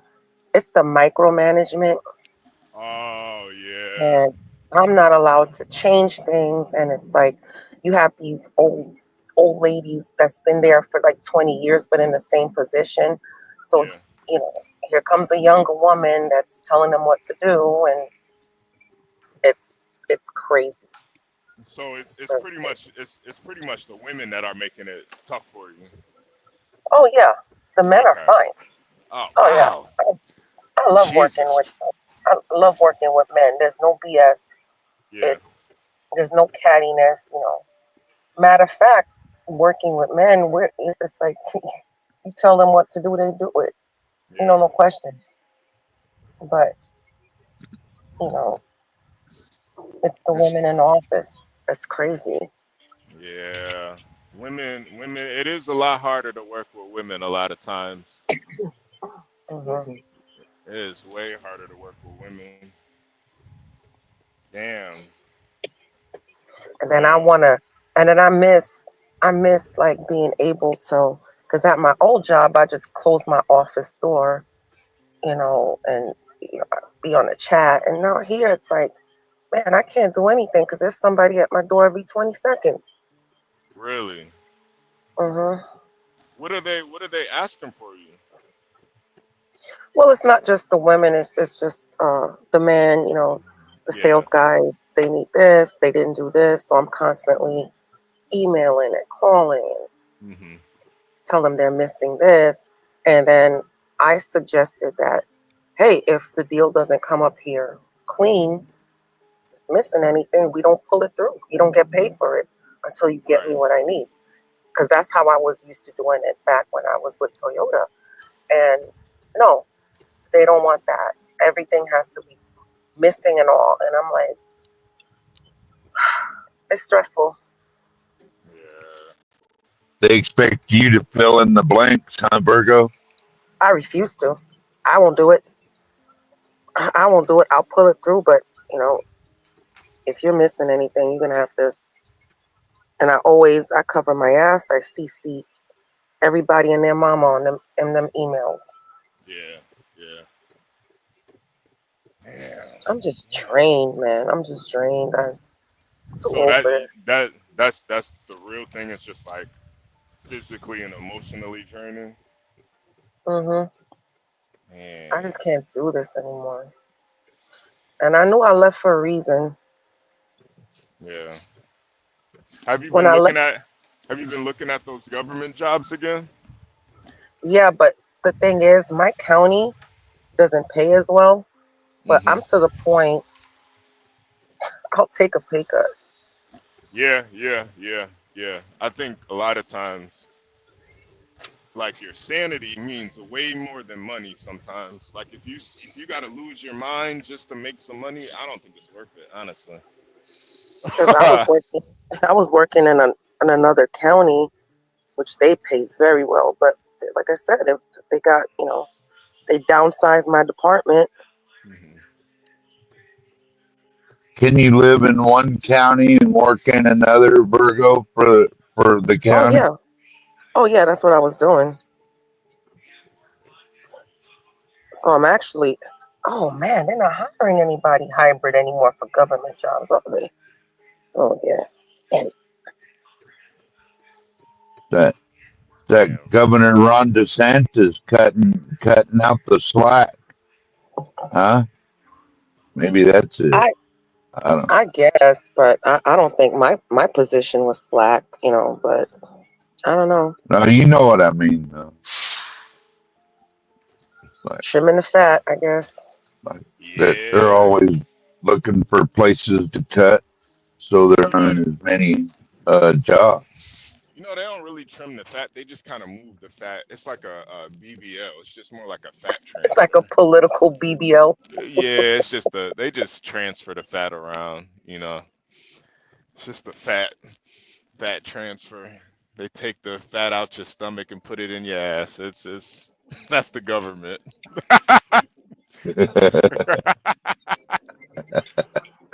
Damn, uh, HB, you up the chain today, homie. Oh yeah. Universal Jones. That's a fact, man. See, I'm gonna hit up Universal first to see how I can really wine and dine her. People like, if you want to have this fight, man, we can do it. But I'm telling you, you gotta agree to my stipulations, man. I'm gonna get her a charcuterie board. Woo, woo. I think those are pretty. I think they're pretty easy stipulations. If I win this fight, or if you win, I'll give you $1,000, man. I'll bring the $1,000, set it on the table. We rumble. If you win, you could take it. Now, if I win, though, what I want, money can't buy. I want one night with your old lady. And yeah, P Black, if you just ask her if she would be cool with it first. Ask her if she would be cool with it. See what she says. Cause I got a feeling she might don't beat her up when she tells you. Just don't beat her up when she tells you she's cool with it, man. Don't beat her up, man. I mean, it's me, man. It's me. Don't get mad at her. It's me. Just remind yourself. It's HB. It's not, it ain't. It's not like it's some bum off the street, man. It ain't that, man. Where P Black at, man? But nah, Virgo, I'm telling you, just until you have a way to kind of get out of that, you know, you gotta hunker down until then. But Oh, absolutely. yeah, but don't like stop looking for other jobs though. Oh no, I'm constantly. It's just like the other day, man. I just was so pissed. And Yeah. because I am that knee jerk type of person where, yeah, I'll tell you off in a second and then be like, oh damn, I shouldn't have done that. Yeah, but I mean, they can't fire you for telling somebody off though. All right. Can Let me tell you can something. can they? I kind of got side eye because we have a transformer, Oh, and now I now. refuse to say the ma'am. Oh, see, Virgo. See, now you're going Nah, down man, that don't. route. You're going down that route, Virgo. This I don't want. Oh, Listen, if you're gonna get fired for. Don't get fired for that, Virgo. Now, is it a guy to girl or a girl to guy? guy to girl. Oh God. Oh my God. Yo, do they not know like you're probably the most intolerant person? Like, do they not know you from Brooklyn? I'm from Brooklyn, son. And it's not only that. Yeah. Oh, one of the sales guys told me yesterday. He says he tried to make a joke, and I wasn't feeling. I was already in a mood. He Hmm. tried to make a joke. He's like, "Oh, I brought you one deal, but I'll just wait till the last minute to bring you the rest." I was like, "Excuse me?" He's like, "Oh," he's like, "Damn, I know you're serious because I heard the Brooklyn come out of you." Damn. Yeah, yeah. They playing with you. They trying to Don't play with play with you. me. Yeah, they trying to play with you. They trying to play with you, man. Yeah, trying to play with your top, Virgo. Damn. So what have you and the transmission been going through? How's that been working out? Because I know you don't like those people at all. Ugh,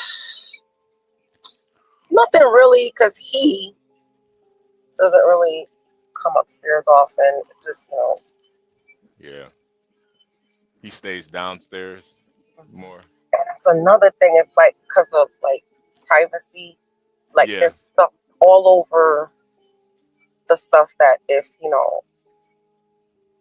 put it like this, there's just stuff all over the office that I can't be on camera. We can't even like we can have our phones out, but I mean, even if you want to take a selfie or something, which I don't do in the office, it's like you can get in trouble.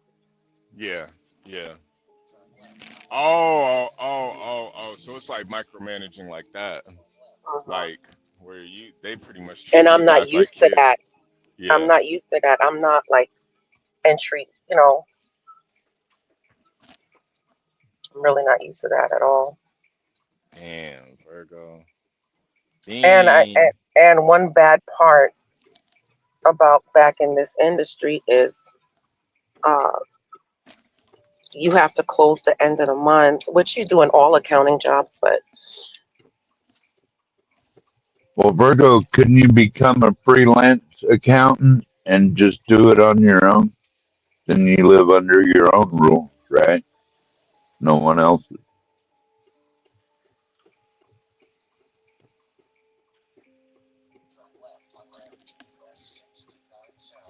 Yeah. Damn, Virgo. So Maybe Virgo, you still there? Damn. might have had to get busy for a minute. Yeah, yeah. I was gonna ask Virgo has she thought about OF, but maybe not. I'm not sure. You I don't know. think there'd be a good federal job? Like she likes to kind of have that kind of job, right? If she could get Yeah, a federal job with the pensions and all that gravy train, yeah, like yeah, yeah, yeah, yeah, yeah. maybe an accountant for the post office or for you hear the me? yeah Yeah, in the state yeah. of Florida or something. Good morning. I don't know. Yeah, Good. yeah, How we are can hear you you? now. Yeah. Oh, damn. I'm walking in here late as hell. Ah, It's supposed to be here at 8. damn, Virgo. Come Damn. on, man. Please don't clock me when I'm separated. Seriously, don't clock me. Because yesterday I Oh, was here Virgo, until after 6. Don't clock me. do you have a work husband yet? Virgo, you got a work husband? No. Excuse me. Damn. Damn, man. Yeah, 12th, man. It does sound pretty bad for Virgo though. I don't like the micromanagement either, man. I can't do Yeah. micromanaging. I can't do it. Like, nah, that shit doesn't work for me. I kind of grew up doing my own thing, HB, and made money doing it. I did all Yeah. kinds of shit, man. But you know, I did things that I liked. You know. Yeah, yeah. I think that's the biggest thing. You just gotta like what you're doing. You could deal with the Uh, stress of it as long as you like it. I always did find it hard to work around beautiful women. Well, women anyway, but you know, especially beautiful women, because all I can think about is like how I'm gonna get up in that. I can't focus on my work. Nah, nah, seriously. I think working with beautiful women is one of the hardest things. Especially what I did before I got into trucking, that would happen a lot, and it did make it really hard for me. I feel like I could do it now that I'm a lot more mature, but when I was younger, it Oh was yeah, um it was that's what I really hard. mean. Yeah. Yeah, yeah, yeah. Like when you're young working around beautiful women, it is tough, man. It is tough. Especially if they're a flirt, but they ain't really serious, but Yeah, they like to yeah, flirt, yeah. And talk most women talk do. that shit, Most women do get like you to all flirt. riled up, you Yeah, know? yeah, yeah. Most women do like to flirt a little bit too. So that's what makes it a little bit tougher, man. You know. Damn. Hey, Lawrence Arlen, salute, man. Universal, salute. Free zone, salute. Yeah, man. But women, I always hear that from women. They always say it's much harder to work around other women than it is men. Every woman says that. Every woman says that. It's so weird. So weird. Lauren said, I had a vision. I had a vision you became Cher's therapist. Wow. I think isn't Cher like dying right now? Isn't she like really sick?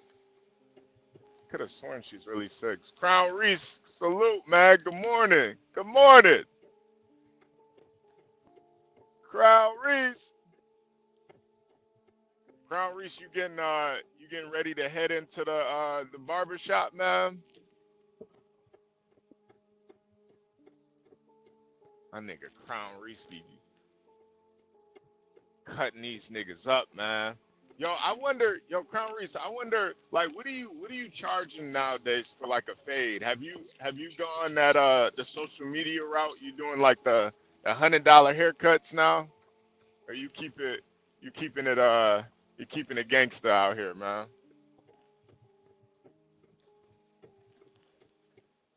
And I'm telling you, man, I probably wouldn't even grew my hair out if it wasn't for my barber going crazy on me.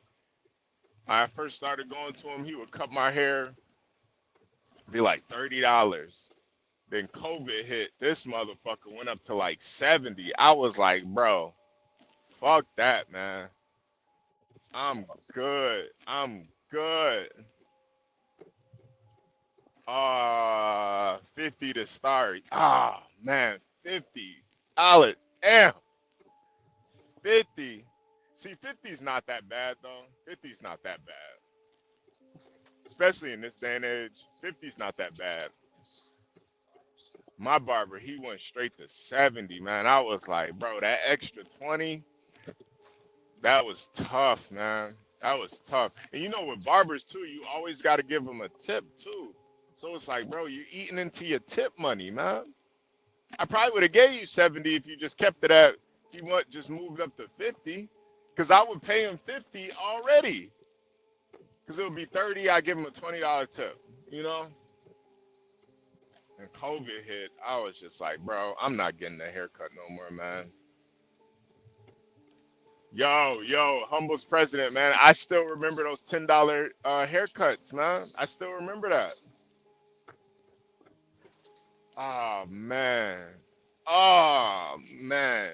Those were the good old days. It was like the whole 90s was $10 haircuts all the way up until like the 90s, all the way up until like 2004. It was $10 for a haircut. 2005, 2006, that's when it changed. 2008 is when it really started to get, you started to get the, 15, 20. That's when the industry really started to change. I think it was at 2008. That's when it really started to go down.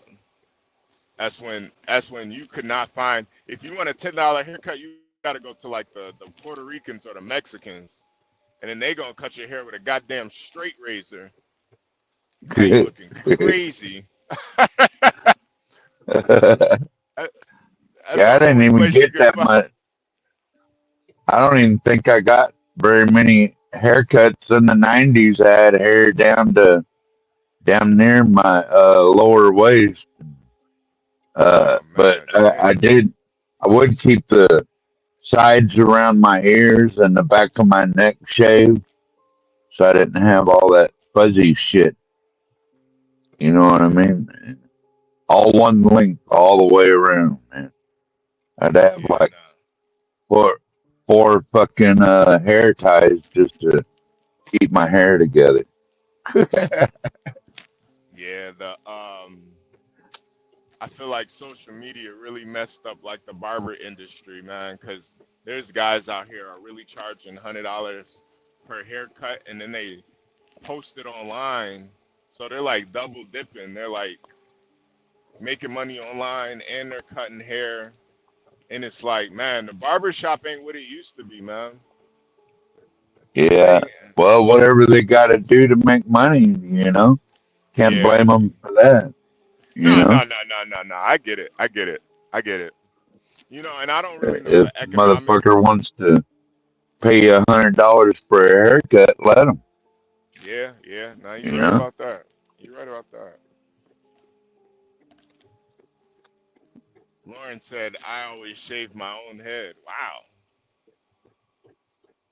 Damn. I can get a haircut here. Usually, I go in for the beard trim, Yeah, and then she touches up around the ears and gets that fuzzy shit off the back of my neck, like I like, so I look yeah. clean Tuesday, and that's Little, only $15, dude. little fade around the side.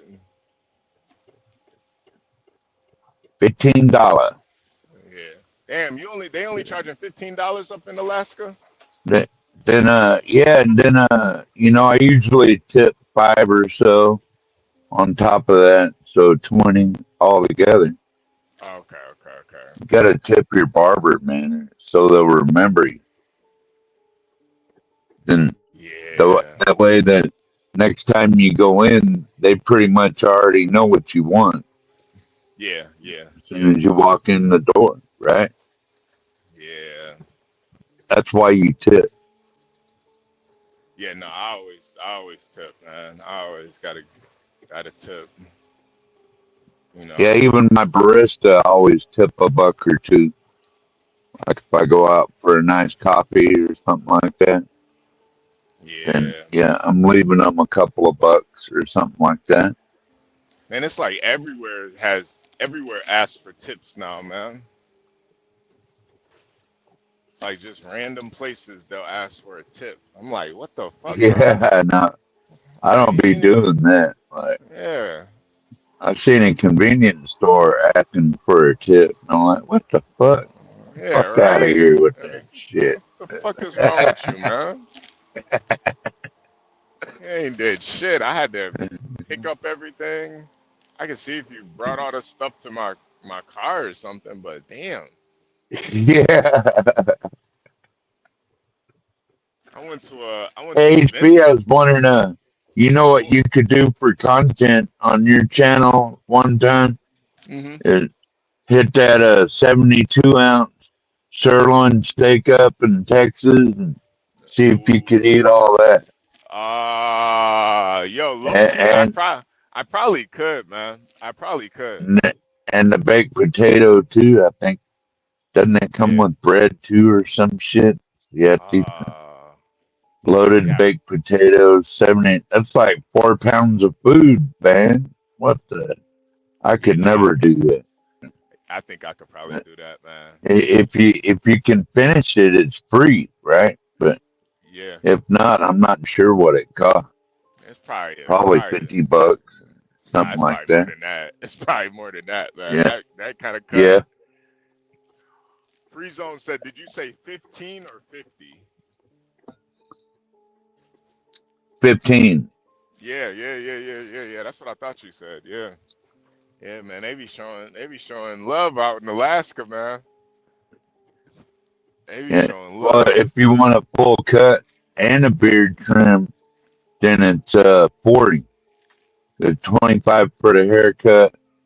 I think it comes with where they wash your hair real nice and all that too. Yeah. Or no, I think that's another $10. So yeah, go in to get a beard trim and a haircut and have them wash my hair and all that shit. That's $50 easy. Yeah, man. I ain't gonna lie. I get my hair braided and stuff, and the lady that does it, she like washes my hair first and shit. Yo, that's like the best part is the hair washing. I never had anybody wash my hair before until I grew my hair out, and that shit is like, man, she'll like wash it twice and then she'll like scrub my scalp and shit. That shit Yeah, is yeah, so. That shit is like. yeah. It's nice. That shit is really nice, man. Lean your head back in the sink and Yeah, let them yeah, go to yeah. work. Yeah, this shit is That is fire, nice. man. That shit is really nice. I don't know, man. If you guys, Usually, I always take a shower before I go into the barber, so I'm like, I don't need that, you know. yeah, nah, Like, nah, nah, nah. gonna Well, I be mean, in, yeah, I take a shower, but I just let her wash it, just cause, yeah, yeah. What do they charge to do the braids and all that stuff? HB. it's like, it's like, That's around a lot of 70. work. Yeah, it's around like 70. It depends what I get though. Sometimes it could be like 50, 70, depending on what she does. But I'll get it braided and then I can go like I could pretty much go like a month. I only need to get it done once a month, you know, because I'm Yeah. usually on the road. I'm on the road a lot, so you know, I usually can just get my braids done like once a month. And I like wash it, you know, you know, I was wondering, like, how do you keep those braids clean like that for a month? I mean, isn't yeah, that no, hard no, to? yeah, no, I wash it at least like once a week. I wash it, and there's like a way that you can wash it with and keep it like intact and stuff, where it doesn't look Yeah, all fuzzy and stuff. But yeah, all you know, nappy and shit. yeah, no, my hair is fucking. It's. I keep it braided, so it's gotten like stupid long. It's like crazy. I don't know how long I'm gonna keep it growing. I don't know. Like I might just cut it one day. I don't Well, know. one of the reasons I keep long hair and a beard, especially where I live now in Hmm. Alaska, because that shit's gonna keep your head warm. Yeah, You know what I mean? yeah. Humble's president says, my girl, I go 2 charges 110 for a retwist with style. Yeah, yeah, yeah. They, you know, it's one of those things where they definitely do charge a lot, but I feel like it's a little bit more worth it because you have so much hair. It's like with a haircut, it's like, bro, I barely even got any hair, and you charging me this much? I don't even have any hair. You charging that Yeah. $70? I don't even have any hair. I, I used to go clean cut and even kept my head shaved for a couple of winters, but I always had to wear a warm hat when I go to bed because my head get cold, and I'm like, fuck that shit. I'll just Yeah. look like a hippie, you know. That's survival, dude, Lawrence you said, know. "Can we see you and your hair on camera, HB?" Lawrence, I'm gonna pass on that one. Maybe. I might cam up later because I gotta take these braids down. So I might cam up later. But yeah, you gotta relax, Lawrence. Relax, man. she she wanna Lord, see you, HB. I know. You gotta relax, Lawrence. You're good though, man. You're good. You gotta relax. Oh, yeah, young and blessed. That's the thing too, man. Like, especially like, I've always kind of worked in more professional um settings, so I kind of always had to have a clean cut. Now that I'm on the road, I don't care. So it's like, man, I'm gonna probably keep it as long as I can. Once I start going bald and shit, I just cut all the shit off. But you know, in my family, the men definitely have, a lot of the men in my family, like my grandpa on my dad's side, he died with a full set of like long hair, like kind of like Stanley, where Stanley has, at his age, most guys are bald by at his age, but Stanley got a full head of hair, man. Yeah. Stanley got a whole afro, man. Lawrence said, "I Yeah, want and all that." Oh yeah, yeah, Lawrence. Yeah, man. Guys go bald that's early, man. They gotta just cut it. that's another thing, HB. As long as you can, you might as well grow your hair long because there might come a day you ain't got none. So Right, right. might No, as that's well how I feel. grow it while you got it. Yeah, that's how I feel too, man. It's I think having hair is, it's kind of a blessing, man, because a lot of guys they lose their hair early, man. Yeah. Because I don't believe in like the hair transplant and stuff. I think that shit is like insane. Guys getting a hair Who transplant. can afford that shit anyway? Yeah, right. Plus, it's just kind of like, I don't know, man. I just don't think it's that serious. Like the hair don't But make a man, man. It's not gonna make you more manly if you have hair. no, I just like it, and some women like it too because when you're getting down in the sack, right? That gives her something to Yeah. pull on. She likes that. Yeah. The ladies do like the hair, but I think ladies like the bald head too, man.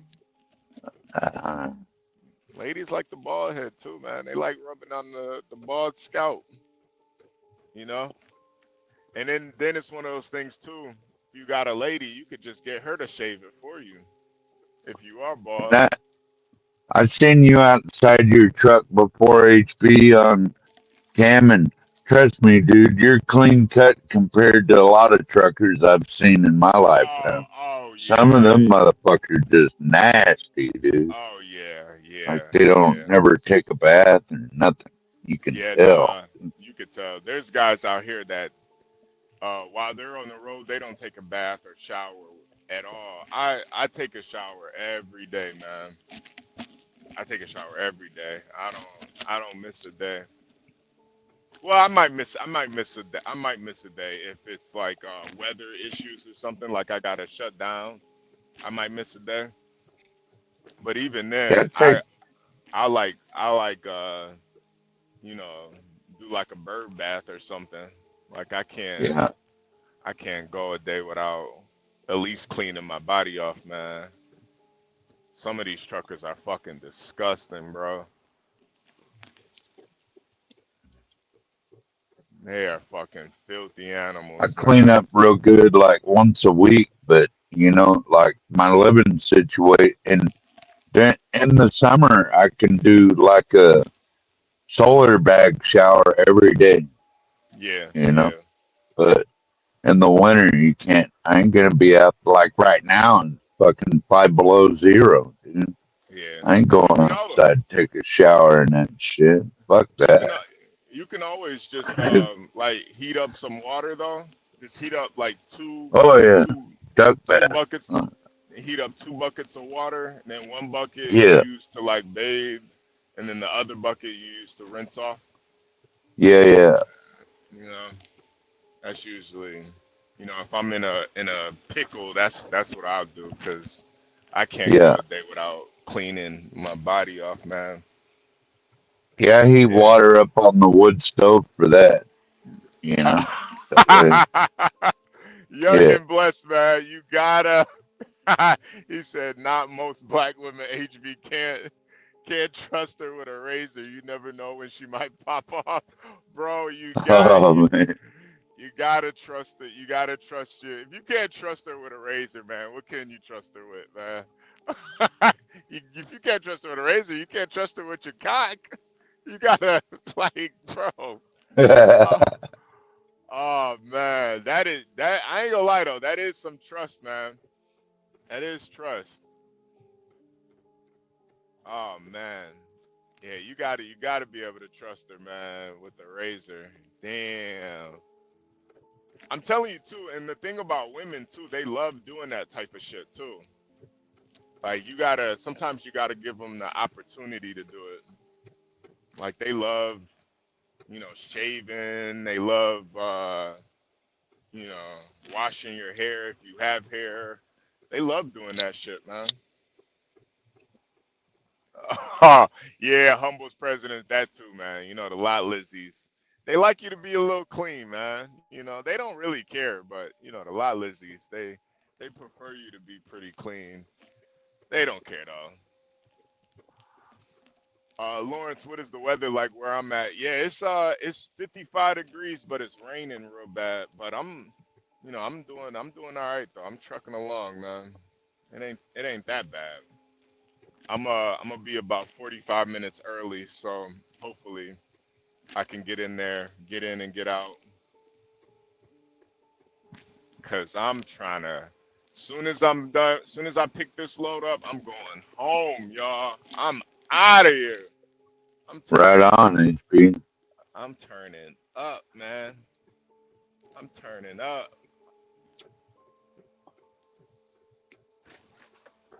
Yeah, I'm trying to enjoy this day, man. I'm so happy to be back. I'm in Texas now. I'm super, super excited. That's the thing too about being on the road. Like you really look forward to getting back home, man. Like you just appreciate the hell out of that shit. That's why my next job, I'm gonna try to look for a local job. I'm still not 100% if I'm gonna get into. I want to get into bull hauling, but I might just get into fuel hauling because it'll be a little bit easier to get into it. Yeah, my cousins and uncles, they drove chicken trucks, but they were home every night and they made pretty Yeah, damn good money yeah. See, I would love to just drive chicken hauling chicken. chickens, dude. Yeah, I would love to do that, man. Damn, Lawrence, I didn't They're know you all were in.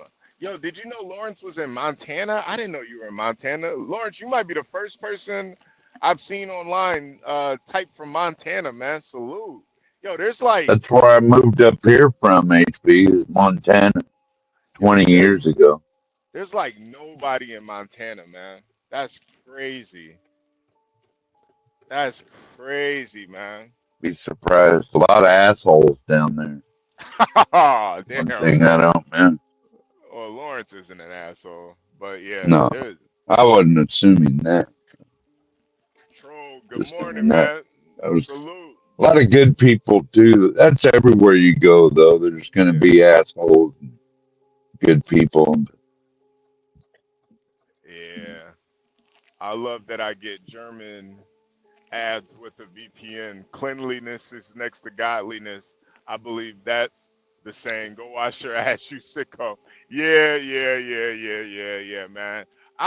Yo, it's one of those things. I think like cleaning, it's like a mental thing too, man. It's like you just feel better knowing that your body's clean. You Yeah, at know? least wake up, brush your hair, brush your beard, like wipe down with some wipes or something, Yeah, you yeah, know. yeah, At yeah. least do that. I mean, if you ain't doing that, Damn. and there's no excuse for being a funky motherfucker, you know. Lawrence said I was born and raised here in Montana. Wow, Lawrence. Damn. What do you do out there in Montana, Lawrence? Like, what do you do for work out there? I would imagine there's not too many jobs out there in Montana. I've driven through Montana, man. It's empty. It is empty out there. Kelvin said, when you giving P Black his fade? Man, as soon as he agrees to my stipulations, man. As soon as he agrees to my stipulations. Yeah, I was gonna ask you, HB, what's the deal between you and P Black? Why don't you? No.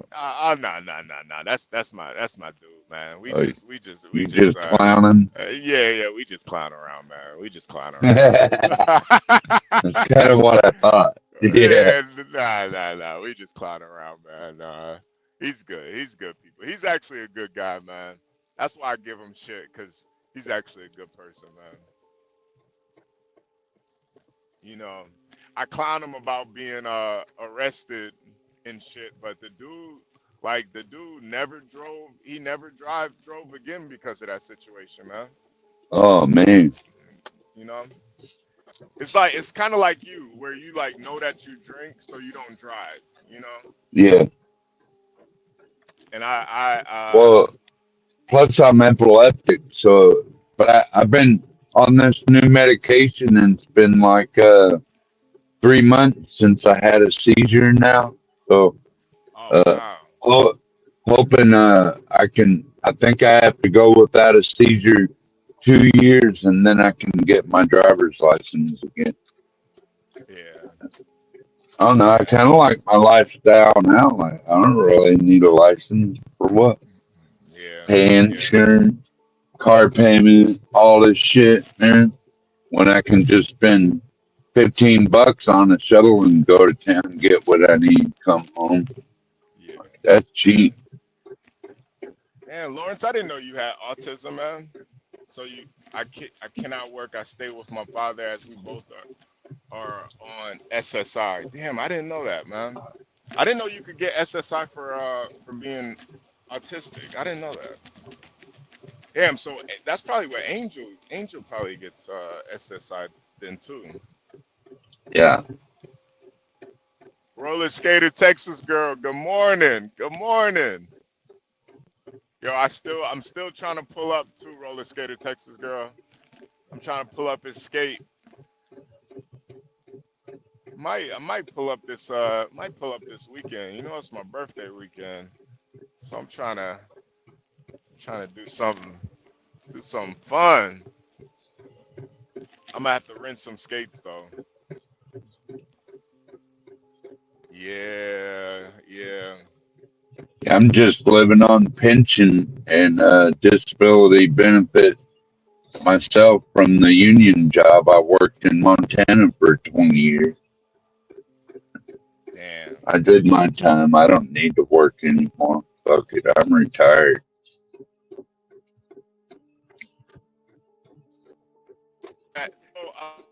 Kelvin, up north, yeah, skating is gay. Up north, it's gay.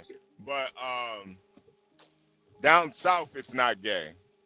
It's a cultural thing down south. Up north, yeah, it's gay. It's gay up north. Yeah, we ain't skating up north. But down south, yeah, yeah, it's a little. It's pretty much the culture down there, man.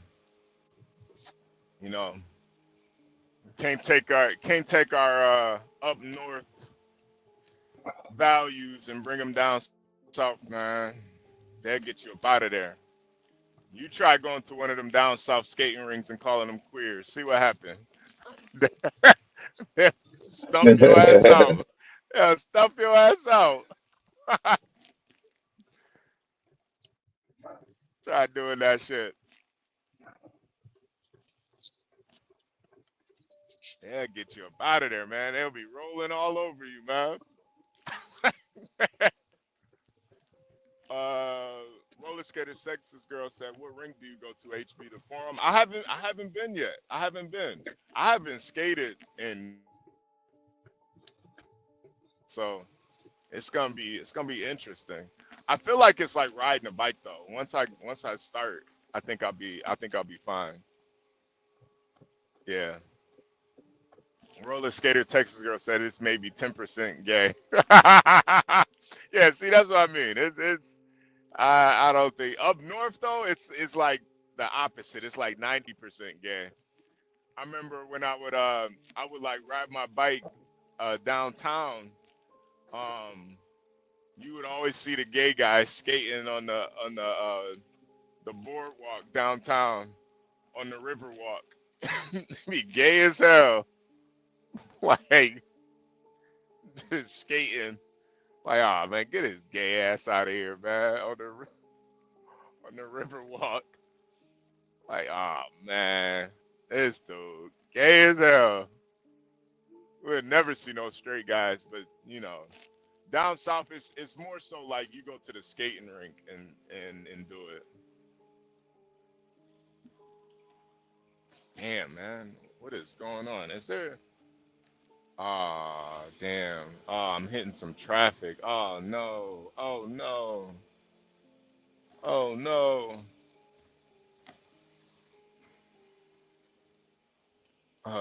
There were U.S. and Russian figure skaters on the plane that crashed. Whoa, what plane that crashed? The plane crashed?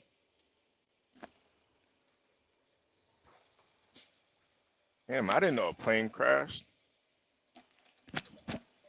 Portia, are you listening, Portia? Pull up the plane crash. Portia! Troll said I once stole a bike and then jumped one of the ramps kids make in the streets.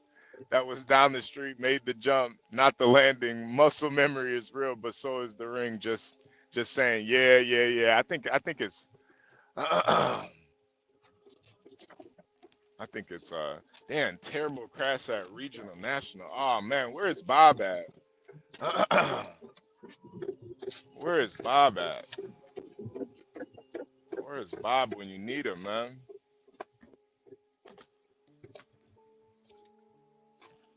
Damn, 67 dead at the DC airport. Oh my God. Yo, They didn't Portia. all die, did they? Yeah, I mean, most times with plane crashes, everybody dies. Thought Most they times. were thought they was able to rescue some or something.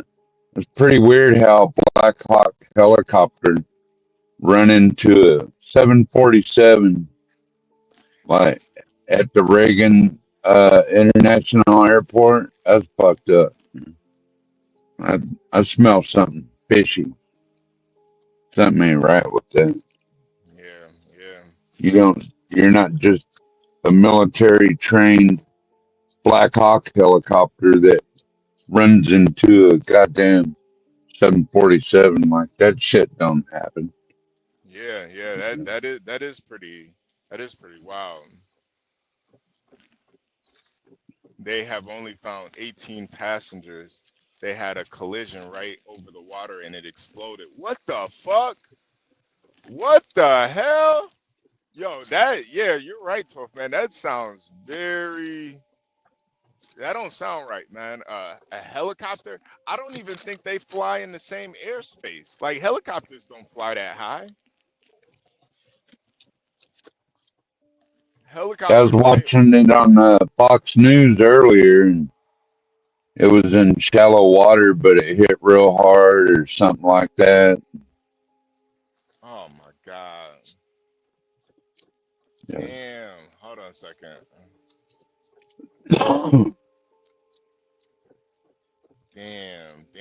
Damn. Hold on 1 second, 12 man. I'm about to call Portia real quick and see if she can help me. Cause I wanna see this video. There's a military base besides the DC airport. Oh my God. Yo, man. That's why I understand why some people don't fly, cause it's like you're way more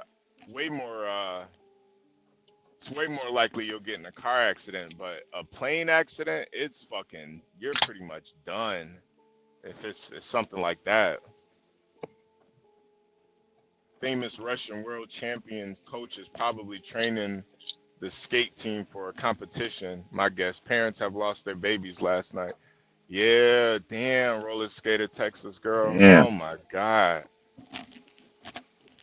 Damn, I already know the conspiracy theorist guys are about to be going crazy over this. She said there was a like a roller skating or something to do with women's sports on the plane.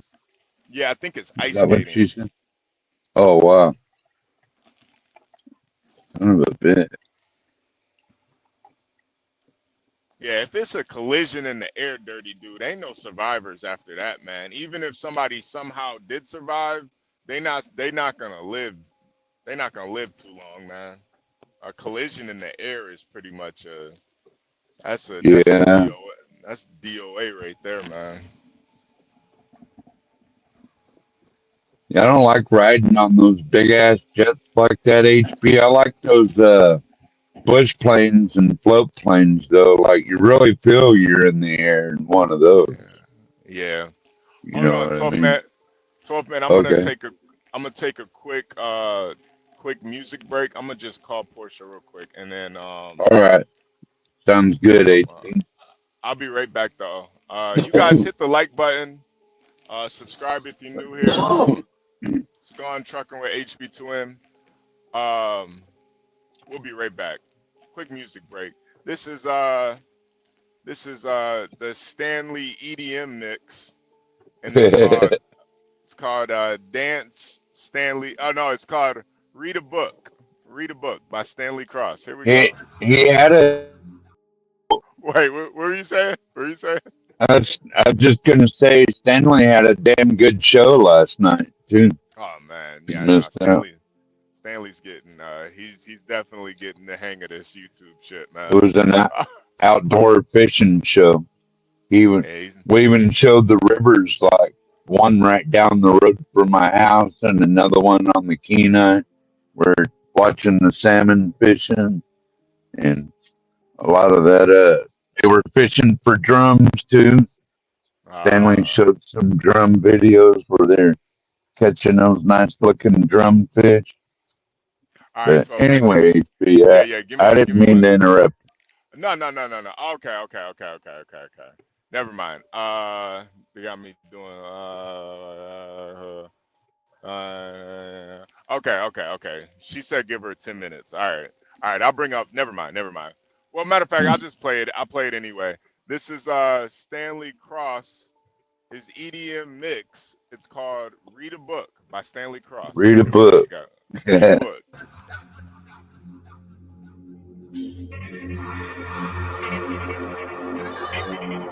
Dude, I want you to be as smart as I am. Motherfucker, give me a. Dude, I want you to be as smart as I am. Motherfucker, give me a. Dude, I want you to be as smart as I am. Motherfucker, give me a.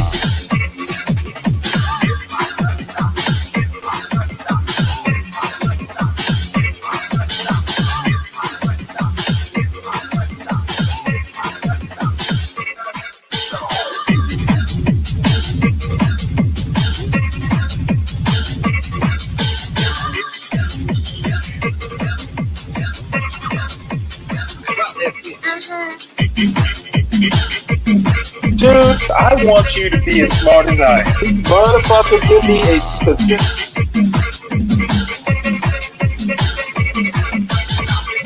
Dude, I want you to be as smart as I am. Motherfucker.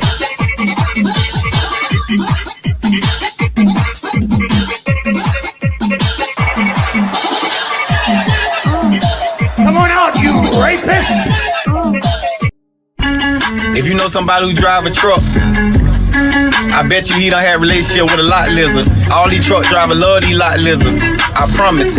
Lot lizard, come on baby, get inside the truck. Lot lizard, put your head down and ass up. Lot lizard, call me $40 just to fuck. Lot lizard, twerk, twerk, twerk, twerk. And she at the truck stop, walking with her butt out, and she got her stomach out, and she only come out when the sun out. She's a lot lizard.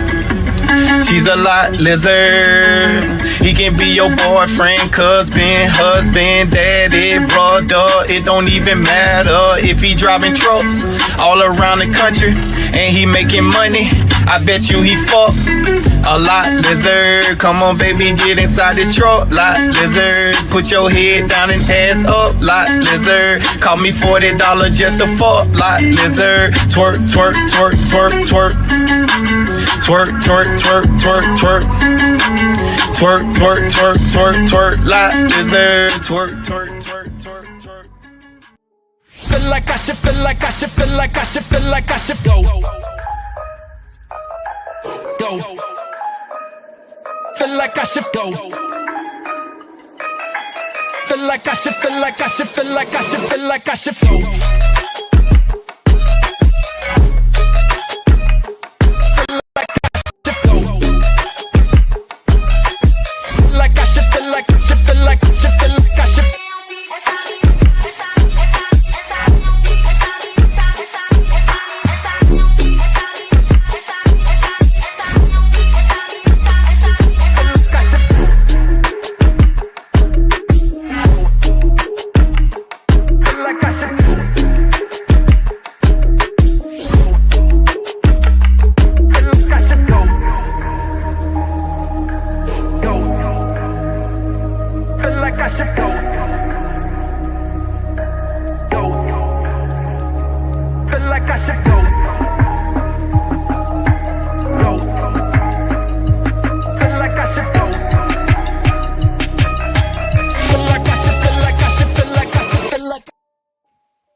We are back.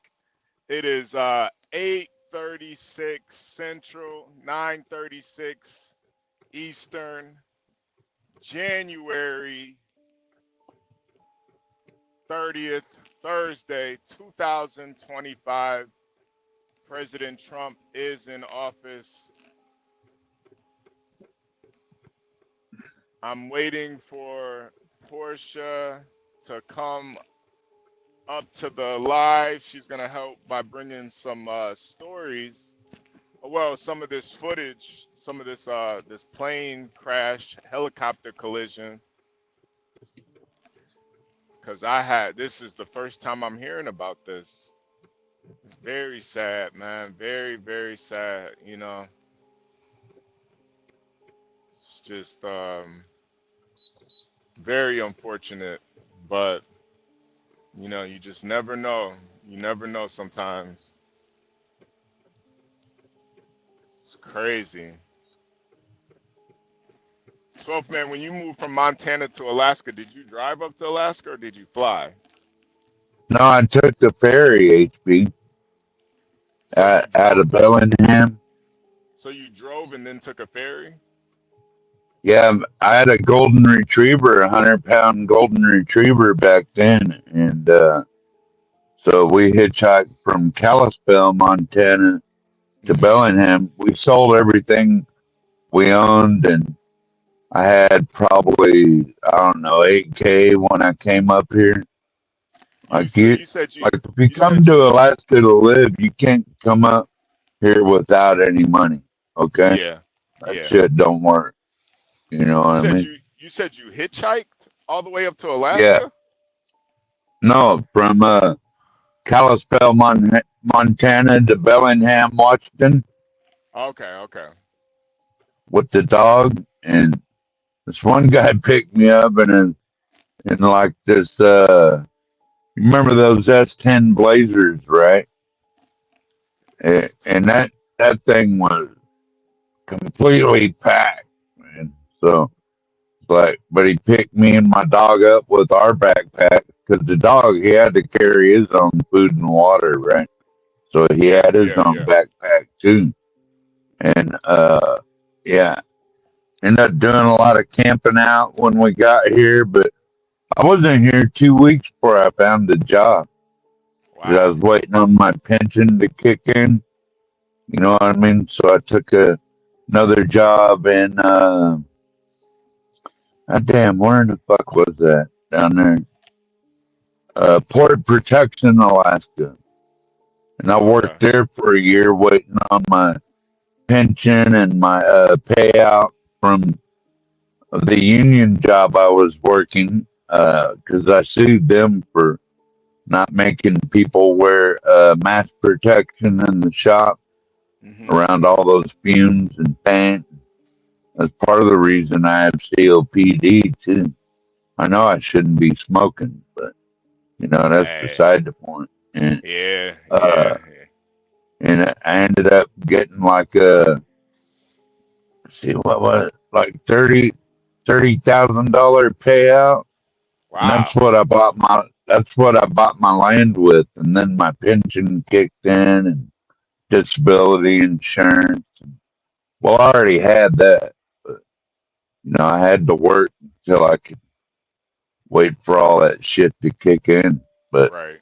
when it did, I just bought this piece of land here and been here ever since.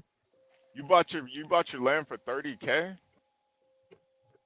Well, actually, I got it a lot cheaper than that, but but it by the time I put the road in, put the well in, and all that, yeah, I got about uh probably 65K wrapped up in this place, but which Damn. is cheap Nah, to that's cheap own as your own hell. That's to cheap as own your hell. own 20 acres. Yeah. Yeah, it's roughing it, but who gives a fuck? I've been Yeah, not roughing it my entire damn life, bro. yeah. That ain't shit. Dude. Nah, it's cheap as hell, man. Jesus. Just to live in the woods and have your own chill spot where Yeah. nobody's gonna fuck with you or nothing. And you don't have to deal with other motherfuckers unless you want to. Yeah. Like I am right now. I'm not calling you a motherfucker. I'm just saying, No, like no, no. I didn't. if, I didn't. if I I didn't take it. want I didn't take it to, personal, man. I know you were talking about me. yeah, if I Oh want no. to talk to people, I mean, there's the YouTube sphere, Yeah. Yeah. and y'all have been my favorite since I discovered y'all. Oh man. We And appreciate that, Even man. Stanley. I know, I know. Deep down, Stanley really does. He really does love you, 12th man. He's just, Stanley's one of those guys. It's hard for him to admit that he likes white people. He Yeah, it's just hard for him it's to all really admit good. that. Yeah, You had a really good show last night. I really enjoyed it. yeah, Chilling out with Stanley last night, talking about fishing and shit. That was a lot of yeah, fun. yeah. Stanley, he just he can't come to gripes that I think he could just be salty like the rest of us. Sometimes we're salty. We're human beings. I mean, yeah, I yeah, think we're yeah, supposed to be salty like that every now and then. It brings your something to do with like your inner manhood or something. yeah, You know, yeah, you yeah, want you want to be, but you got to keep that shit in check too. You know, yeah, yeah. you don't want to go over. Not everybody gets it. I get Stanley though, man. I get him. Not everybody can get it. he's not a hateful person at all. It's just just a little cranky, old cranky guy. Yeah, me too. I I'm pro not far behind him. I mean, I'm only 6 years younger than him. So Yeah, nah, I get it. we're right up there in that same age bracket, basically. think I think he's probably Gen X like me. I think we're both Gen X. Yeah, damn it, man. Like he's not a boomer. He came after the boomer. So he's Yeah, a Gen X. We Gen X, baby. Now we retiring. Shit. So, yeah. served our time in more ways. Well, I served my time in more ways than one. Put it like that. Yeah, yeah, yeah, yeah, yeah. Damn, I see what I've been Lawrence a, and Universal are talking about in the chat. Damn. what they talking about. Yeah. Uh, just Lawrence's damn Lawrence, I would definitely love to see some of your art too, man. That would be crazy. Damn, Lawrence, I didn't think you were born in '78, man. You look way younger, man. Damn. Laughing like Saget, salute, man. Good morning. Good morning. Morning, Saget. Yeah. Yeah, he was on here last night. We had a Yeah, good old yeah. time. Yeah. No, it's always good when laughing like Saget pulls up, man. Yeah, It's always good. good people, man. Good people. He said Gen Xers are crazy. Yeah. I think the Zoomers are pretty crazy now too, man. These kids nowadays are insane. Well, I think they're starting to get it right because they showed that Gen Z and some of them, a lot of them are choosing trades over going to college. Like that's Oh, what I did. HB. I got me a degree in carpentry. That's what yeah. made me so handy in the paint shop because I could cut wood and shit, Hey, finish shit off. good morning, Good Stanley. morning, Stanley. Good Hey, good morning. morning. Has John started the racist weekend review yet? Not yet. He's getting there. He's getting to it. He's getting to it. I wanted to Yeah, I'm gonna be honest. These guys are just fucking getting out of hand. what the killings or and the robbings or No, John? John and Be Brave, the racist Oh, weekend review. oh yeah. This Yeah. is how black people live. Well, I don't live like Didn't that, he but already go live? Well, that's my problem. If I were just some Martian dropping down from space and saw this, I would literally think all black people live alike. well, hopefully that doesn't happen. Jesus Okay, Christ. Is he you're not getting my point. wait, is he is I'm actually pissed off about this. is he live right now? No, he's late like black people always are. Well, that is But how it's he's got apparently it's going to be simulcast with on Be Brave show. I, I'm oh actually I actually have a bone to pick about this. Apparently black people can't speak English because how about just say some black people live like this or ghetto black people live like this? Um, these guys Yeah, are problematic, to be honest. yeah. Yeah, I do wish they could be more specific. That's one thing I really appreciate about you, Stanley, because you make me kind of think about being more specific. Because Well, I especially mean, when it you just makes sense. no, but I think it's not only that it makes sense, but when you are trying to convey a message to people, you want to be very specific, just so you know, I understand John's not talking about all black people. I understand that, but I don't think everybody understands that. And Well, you know, it kind to of be honest, I'm not sure. I don't have your faith. I think he means all black people, and I'm no, black. I know he doesn't think that. I know he doesn't think that. Well, like I said, you have a young man's faith. I think maybe we old men are just kind of cynical about the whole thing. Yeah. Good morning, Hey, Portia. Portia. Good morning. Good morning, More. HB. Good morning, 12th Hey, man. Portia. Hello, hello. You better say good morning to Stanley too, Portia. Come I on. did, I, I did say good morning. I did say good morning to She Stanley. I didn't she you? Oh, she okay. said it Hey, under her. She said it under her breath. I said Morrison. good morning, 12th man and Stanley. Good morning, nigga. That's what great, she wanted to say. No, Okay. great show last I night. don't believe in using that word. Yeah, yeah. Great What is show this? last night, Stanley. Might as Portia, the well chat. tell you. Yeah, it Hey, was Saget. interesting.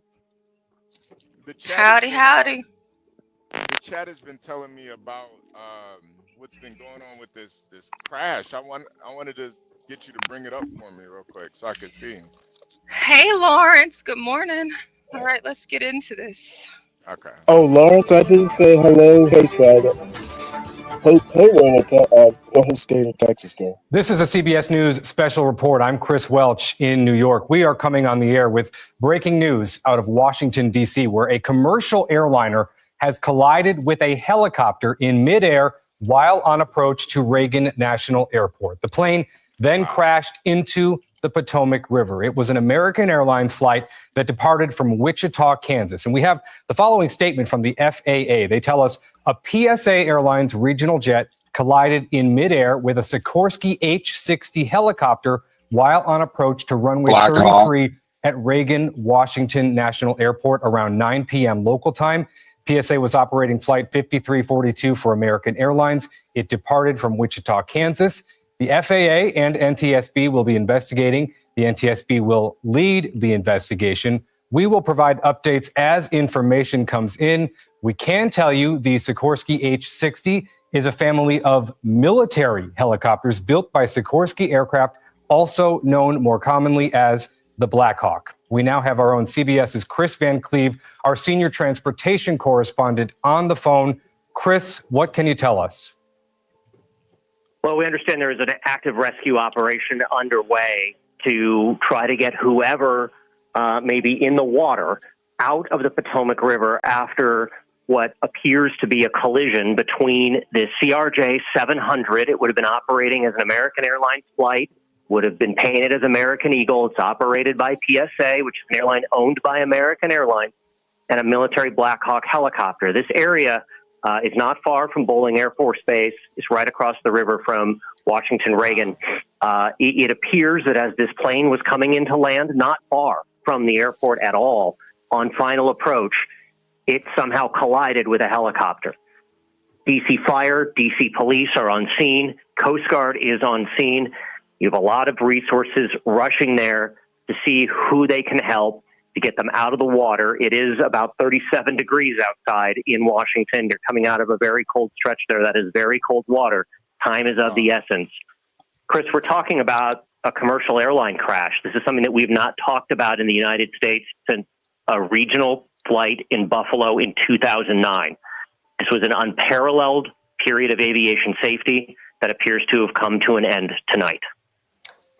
And Chris, I don't know if you can see the screen, the images that we're looking at right there, right now, but it appears that just a massive response from emergency EMS crews, fireboats, and the likes. And we also understand, Chris, I believe you're probably aware as well, that DCA Airport has been shut down for the better part of since this happened, I don't even know, about a half an hour ago?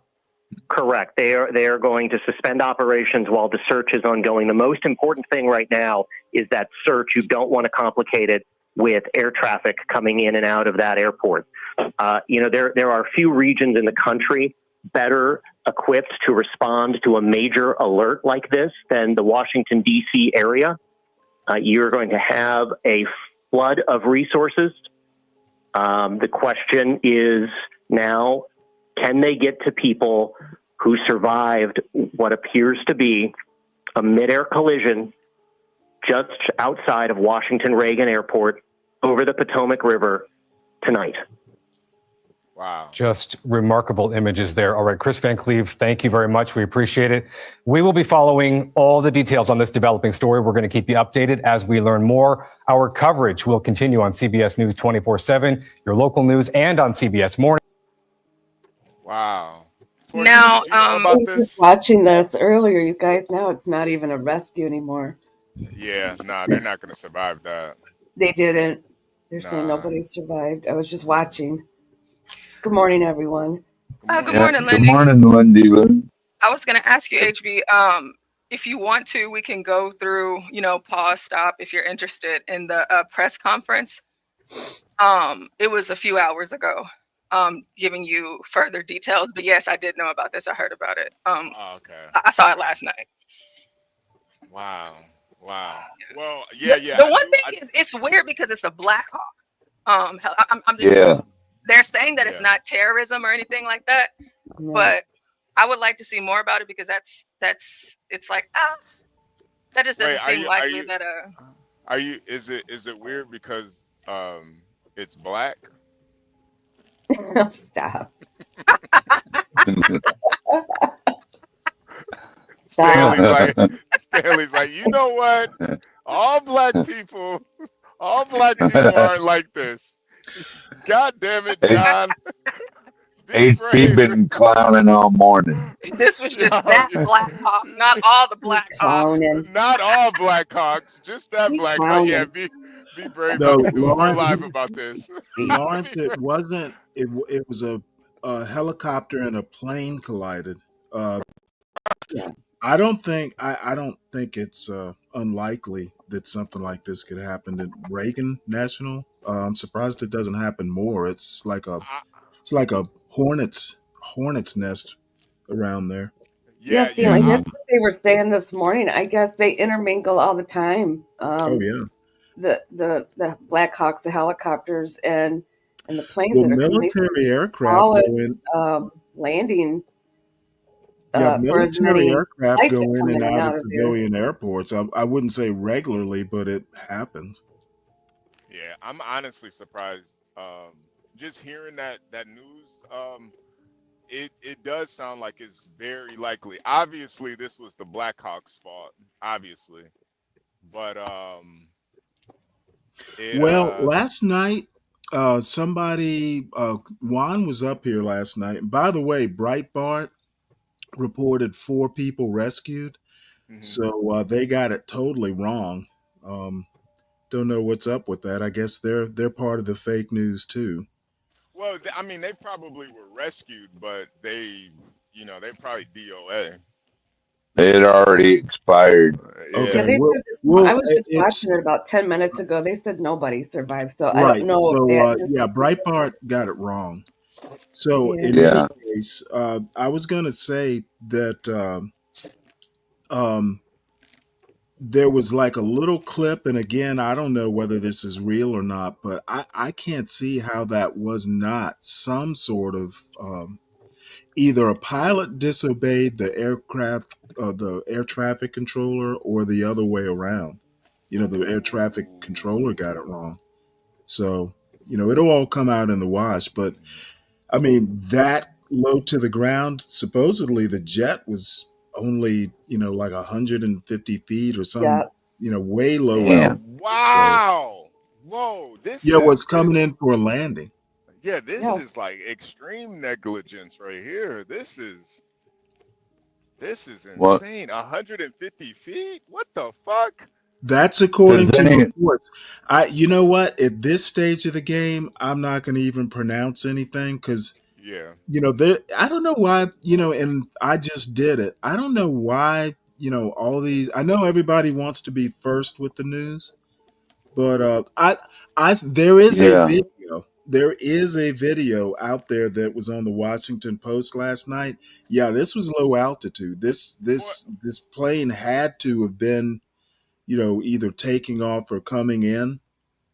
Yeah, it was low. Portia, can you show the video of the collision if they have it before we get into the press conference? I want to see the collision video. If you don't have, 150. I've got it somewhere. Okay. Well, 150 from what I feet is understand crazy. this morning, that the plane was coming in. He got the okay to land, and at that point in time, they're just preparing to land. They're not looking. They think they have the okay. They're not Right. prepared to be looking around. They said there's different lights. There's this and that and that. They're just doing their function, what they're supposed to be doing at that time. And it seems to me like out of the blue, this helicopter either didn't move out of the way.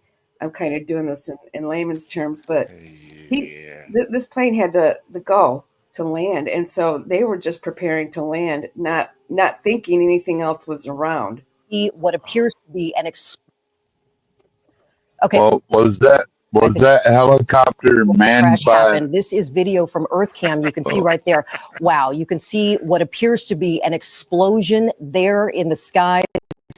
Yeah. This is incredible video tonight. Let's watch this again. You can see there's an aircraft up top, but if you look right down, right above what appears to be the lower level there, you can see the explosion. Again, from what we are being told, a commercial airliner from American Airlines was flying into Reagan National Airport tonight from Wichita, Kansas, with about 60 people and its crew on board. We are told that it crashed with a Black Hawk helicopter, and as you can see, the explosion and the smoke. We're still working to get more detail. Okay. Man, this is sad. This is really sad. What was that? Was that a helicopter manned by military personnel, or was it No, it would civvy? have to be. It's a Black Hawk. It would have to be. You think so? Right now, they can kill me for saying I it. think they but did under no say there were 3 circumstance Army is a crew members. military That's what the helicopter, news says. especially a fucking black. Yeah, no, it would have to be 12 man. You can't, like, we can't just go out and buy a Black Hawk. You can't. You can't. I think you can, really. I think, like on the military surplus page, I think you can buy a Black Hawk. Obviously, something's not. Really? Can y'all still hear it? I'm telling you right Yeah, now. yeah. Yes, ma'am. They can kill me Okay. for saying it. This is a soldier. I just think Well, that's the if problem we're gonna right there. if we're gonna entertain it just for a second. I'm telling you Okay. right now, they can kill me for saying it, but under no circumstance is a military helicopter, especially a fucking Black Hawk, gonna accidentally crash into a commercial plane. Like, there's no way. And get this, the call sign on the helicopter was PAT 25. That means priority air transport. So what's on that helicopter? Yeah. You know, obviously something's not good out there. I'm telling you right. She could be part of the John Galt crew. The PAT, the PAT sign, priority air transport. Okay, what's her rank? I have no clue. I'm scrolling through I'm Twitter not and I going to just listen saw it. to some little. Well, you don't have to listen to it, but I'm I not just wanted going to to play listen to it. some HB, what do you think about that? I'm not going to listen to some E2 go on about air operations. Is she even? Oh, here's is she another even- one. HB. Yeah. She seems like the cook. Like, what would she know? She don't. Yeah, but that's why I said like just to entertain it, because you just to entertain it, because there's gonna be all of these conspiracy theories stuff coming out, people saying That's why that's why lesbians shouldn't be in the fucking military. What the hell does she know? Alex Don't Jones get is gonna Stanley come started out on talking about what that. he's talking about and everything else. Lawrence says at It's first. gonna be conspiracies all over the place. Lawrence says at first he thought it was Angel. Now that was a very handsome woman right there. That's what that was. I should call my Butch. well, never mind. I'll just text it to you. All right. Yeah, I mean, that honestly, that's what I was thinking too, and somebody put it in the chat. I just hope when it comes out that the pilot wasn't, a woman or black. That's just all I'm hoping for right now. I don't. Especially black. Yeah, I can't deal with that right now. I'm in a different mind space right now. I can't. Well, what if the pilot was white? Well, then if the pilot is white, then Gonna I'm believe gonna the soldier. no. Then yeah, I'm gonna think that this might be either some suicide thing, or there might be some conspiracy or something. But Well, wait, you would believe it was suicide? I mean, hey man, Jesus fucking Christ. those military guys are crazy, man.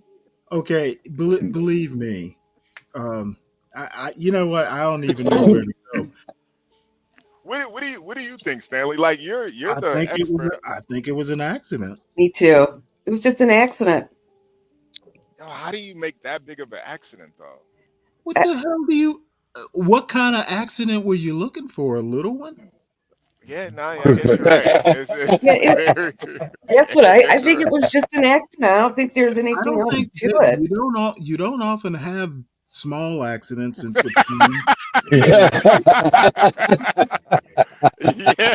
yeah, you're right, Stanley. Yeah, Stanley always bringing it.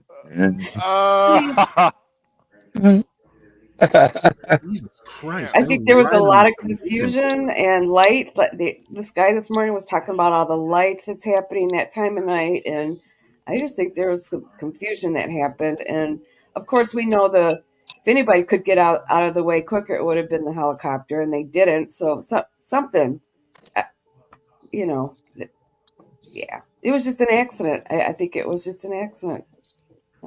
No conspiracy, just.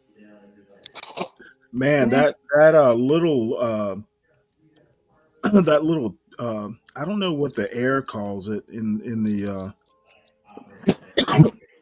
they're on a collision course. Holy shit. Yeah, they are.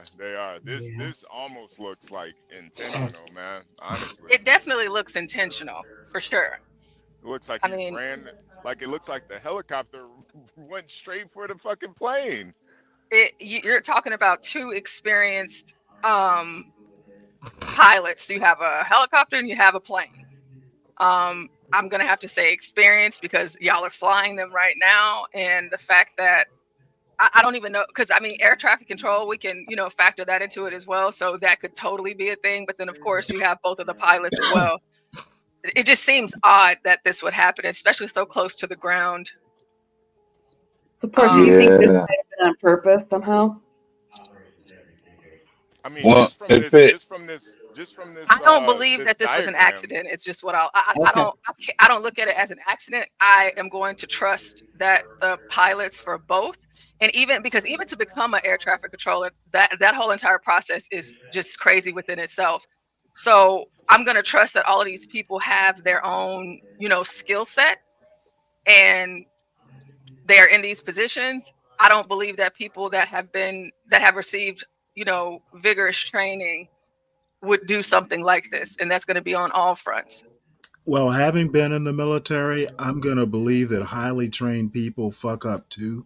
Just Well, yeah, less they do make mistakes hold too. on, But let me finish, please. They just fuck up a whole lot less often.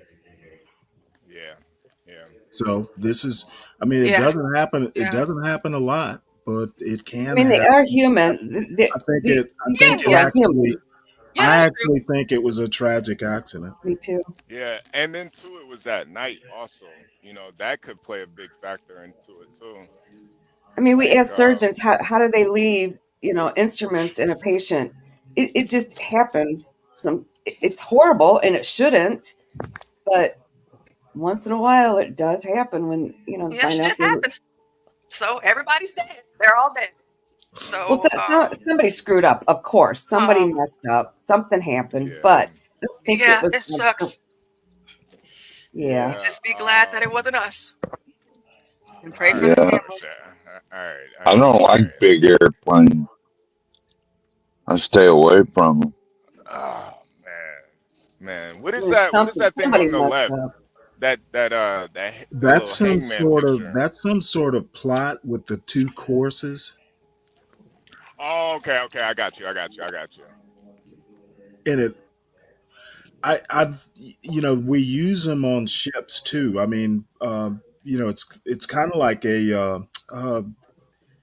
used to call it maneuvering board, but they use you can basically plot the courses of anything that's moving and figure out whether they're going to collide or not. Right. Damn. Well, and I also heard this morning they originally told the plane to go in on runway 1, and then to turn or veer onto runway 3. So I don't know the ins and outs of that. If that made a difference, if and then someone just said that someone told the Black Hawk to fly behind the plane. So, miscommunication somewhere. I wondered if it even saw the plane. It looks like he didn't even see. It looks like he didn't even see it, man. Right. Excuse me. Man. Human error. Yeah. Wow. Well, rest in peace to those people. Hopefully it wasn't too brutal, that death, but rest in peace to all those Hopefully people. it was instant. It was quick. Yeah. Yeah. Yeah, that explosion looks pretty Jeez. Yeah. John Galt could have been out there like filming all the police and all that shit. I guess it's too cold. It's too cold out there for his ass. And they were champion skaters and families and parents and coaches on it, and Yeah, that is really unfortunate, honestly. That's really unfortunate. But it does happen. Error does happen. I remember with the Kobe Bryant plane, like it was a lot of things that just went wrong. It's very unlikely, especially when it comes to flying in the air. But I'd love to hear Bob's yeah, seriously. I know Bob's probably drinking right now. He's in the lounge. Yeah, He's at lounge drinking. Bob's sipping some cognac right now. Well, I So had a we're question. go ahead, Real quick, Portia. If it was priority air traffic, then why in the hell is that plane right there? If there's a military helicopter that is priority air traffic, then could it have been something to do with the air tower controllers just got shit fucked up or something like that? I mean, if it was priority military air traffic, then I think what that's the what hell is that plane doing there? I think they're trying to get those details. Yeah. With stuff like this, all the information will eventually get put out there. So Well, also, who on that helicopter was the priority? I have a lot of questions, different questions. What was the priority for? Who was on board of that Black Hawk that it had priority airspace? Now, Stanley, let me ask you this. Is this somehow Trump's fault?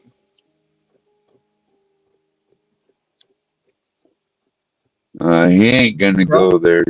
Is it? Yeah, he's not. He doesn't have enough talent to be an air traffic controller or pilot. All right, thank you. So Well, you brought it up. Yeah, no. I'm just wondering, is the media going to blame Trump for this somehow? Why would they blame Trump? Well, he is the sitting president. It was late at night. He was probably asleep. Yeah. Yeah. Melania's probably giving him a back rub. Yeah, he probably. Yeah.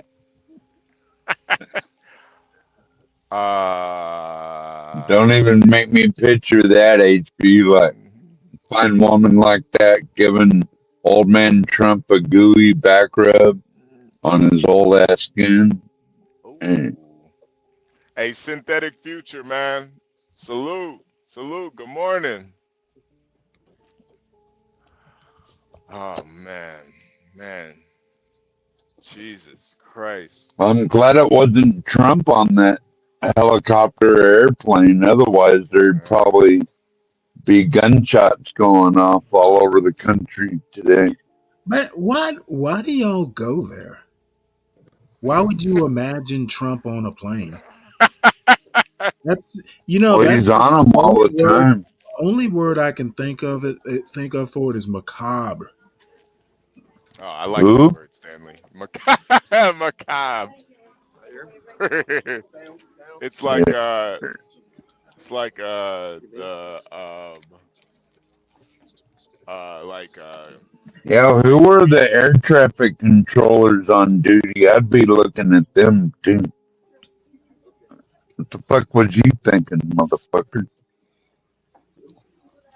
it's macabre. It's like It's an old-fashioned word. yeah. It's like it I'm has to Muriel do with like Bowser. death I'm the and mayor of Washington, D.C. I'm at Reagan National Airport. I am joined by United States Transportation Secretary Sean Duffy, United States Senator Jim Moran, Senator Roger Marshall, Jack Potter, the CEO of the Metropolitan Washington Airports Authority. We are here to brief you on the very tragic events of this evening, where we know a passenger plane coming to the airport here collided with a military helicopter. Our fire department, DC Fire and EMS, supported by fire departments and police departments from across the Washington metropolitan region, are executing a rescue operation in the Potomac River. They are working diligently in very dark and cold conditions, cold water, to execute this rescue operation. We have had the opportunity to be briefed by American Airlines officials. I'm told that American Airlines leadership is on the way to Washington as well. And officials are in the airport talking to families now. We do have a 1-800 number where families should contact us. Should contact American Airlines for more information, and we will be providing that information shortly. I am going to turn to a number of officials to provide as much information as we can this evening, and we expect to have more frequent briefings at daylight. So with that, I'm going to turn to Secretary Duffy. Thank you, Mayor Bowser. I think for all of us, we want to extend our thoughts and prayers to those individuals who were impacted. This is a very difficult time for all of them. Obviously. I want to join the mayor and everyone here to extending our thank you to the first responders who, again, in very difficult situations and environments, are out there searching and attempting to rescue. Tonight, I spoke with President Trump and his team in the Situation Room. Oh, wow. I had a conversation with Secretary Pete Hegseth as well, and then with the Kansas delegation and the mayor and others in leadership, as well as Governor Youngkin from Virginia and Governor Kelly from Kansas. From the Department of Transportation and FAA's perspective, we are going to offer full support to those on the ground, to the mayor, but also to the NTSB, who is going to be conducting the investigation in this matter. We are going to provide all the support that's necessary. Mayor. So with that, I want to ask Chief John Johnley from DC Fire and EMS to provide an update. Good evening, everyone. I'm John Donnelly, Chief of DC Fire and EMS. This evening at 8:48, an alert was sounded, initiating a large regional response to a report of an aircraft crash on approach to the airport.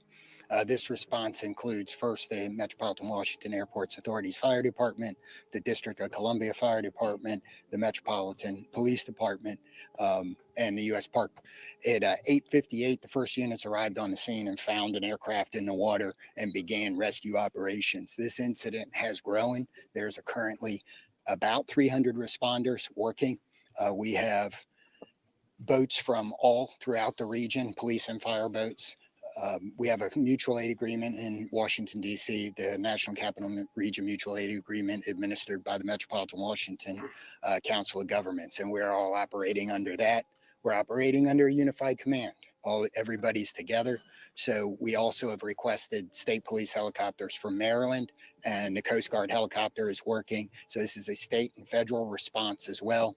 U.S. Coast Guard's got some boats in the water as well. So it's a highly complex operation. The conditions out there are extremely rough for the responders. It's cold. They're dealing with relatively windy conditions. Wind is hard out on the river. So they're out there working. We're doing everything we can to keep them safe. And with that, I'm going to turn it back to the mayor. In Chief Bonnet from MY. I'm Rick Bonnet, Fire Chief of MY Fire and Rescue. Our unit, as Chief Donnelly already alluded to, at 20:48, we received an alert from the FAA tower of an aircraft incident involving a commercial aircraft and a helicopter. Our units immediately responded and deployed 3 boats and immediately called for mutual aid resources. Again, as Chief Donnelly said, it's an active operation that's going to last many hours as we continue to work through recovery efforts and rescue operations. This will be ongoing for quite a while. Our thoughts and prayers are with the families and our communities, and we appreciate all DC's support to our agency and our federal partners. Man. So with that, I wanted to turn to the senators who are from Kansas who wanted to say a few words. First, Senator Moran, and then Senator Marshall. Mayor Bowser's Mayor, got thank some you, nice and hair. Mr. Secretary, thank you, and Got to some our nice- first responders, thank you very much for all that's taking place here. I'm Jerry Moran. I'm a United States Senator from Kansas, and I chair the subcommittee in Commerce Committee on Aviation. So we have really a serious and sad circumstance that we want to be here to be helpful, and we're praying that our responders are safe and the folks who are on that flight are recovered. The circumstance I would describe is that I know that flight. I've flown it many times myself. I lobbied American Airlines to begin having a direct nonstop flight service to DCA. That flight has been in existence about a year. It's not your fault, man. Come on. And it is certainly true that in Kansas and in Wichita in particular, we're going to know people who are on this flight, know their family members, know somebody. So this is a very personal circumstance as well as an official response. And again, we will do everything we can to make certain that we're supportive of the rescue efforts, and we'll do everything we can to make certain that our subcommittee and Congress is engaged in what needs to take place following the outcome of this evening and this month's kind of investigation. I've talked to NTSB, I've talked to the White House, I've talked to the Department of Defense, and I've talked to the CEO of American Airlines, and there is all of us pulling together for the best outcome possible. I'm honored to be here with my colleague, Senator Marshall, as we try to make certain that we care for those certainly back in Kansas that were on that flight. But it's a reminder that there are people here in Washington, D.C., in this region, in Virginia and Maryland, and many places else that fly to and from Kansas. And so we're rooting and supporting all those, regardless of where you're from. And Mayor, I appreciate the gathering here for us to try to provide information to those in Kansas and across your city. Thank you. Yeah, thank you. Well, thank you, Senator Moran, So Mayor, that was a Secretary. plane from Well, Kansas, when one person dies, it's a tragedy, flew but out of many, many, Kansas. many people die. It's an unbearable sorrow. It's a heartbreak beyond measure. And I know Senator Moran and I are here just to say we care. We wish that there was more we could do, but unfortunately there doesn't seem much at this time. I want the folks to back home to just know that we care, that we love them, and that this is a time when we'll have to join arms together and help each other out. We've been through things like this before, through tornadoes and floods and things, but it's really hard when you lose probably over 60 Kansans simultaneously. And I don't want to forget the Damn. pilots and the flight attendants. Call from one for state. their job, and the Jeez. military personnel we lost. All those lives are so valuable, and it is such a tragedy that we lost them. I think often in times like this, I try to find a scripture that is apropos, and this is from the book of Psalms. It says, "The Lord is close to the brokenhearted and saves those who are crushed in spirit." Certainly, we're crushed in spirit tonight. We mourn with the families who lost loved ones, and we truly are joining them in prayer and wrapping our arms around them in love and compassion. Thanks for everybody for Come on, coming out. Come on, Thank you for your HB. thoughts and your prayers. CKJ said the Chiefs So are going to win certainly the I Super speak Bowl for the because of people of this. Washington, Come on, man. Come 700,000 on. of us who are extremely sorry for the families who are know that we will continue to work with American Airlines to share information as frequently as possible and make sure that we're getting accurate information out to the public. But my sorrow for all of the people and crew on the plane and our military personnel on the helicopter is very deep. I do want to turn to Jack Potter, who is the CEO of our Airports Authority, responsible for Reagan National Airport and Dulles International Airport, to talk to you about how the airport responded and what we're what's going to happen next. Good evening. As was said, I'm Jack Potter, the President and CEO of the Metropolitan Washington Airports Authority. Thank you all for being here tonight and under these very, very grim circumstances. First of all, I want to let you know that we're providing support to all the families who are involved. American Airlines has established a phone number for them to reach out. That's been published, but let me repeat it. It's 1-800-679-8215. So families of folks that were on the plane are asked to contact them. We did have folks who were at the airport to pick up loved ones. And so American has set up a center in their in their lounge at the north end of the airport. And we've directed the families there. And there are folks there counselors there to work with the families. We did have aircraft that were in the air. They were diverted to Dulles Airport. Some 19 aircraft. We had personnel, United and others had personnel. We want to thank WMATA for extending their hours on the Metro to make chief. We're in a rescue mode. We will continue in that rescue mode. I want to thank all of the mutual aid responders, all the counties, the district, folks from Maryland and Virginia. Everybody's on site doing the best they can, and numerous boats out in the water right now. NTSB is on site. I want to thank all of the folks behind me, the secretary, the mayor, the two senators for all of their support. And we're going to continue to work through the night. I do want to make an announcement. People are, concerned about what's going to happen in the morning. Reagan National Airport will be closed until 11 o'clock. That's when the first flights will take off. But we're going to continue to do our best and work through this situation over the course of the night. And we hope to have more news as it develops. But for right now, it's very recent out there with the cold. It's very dark, but there are numerous boats out there. There are dive teams out there. So again, we'll continue to work the situation, and I'll turn it back to the mayor. Thank you very much.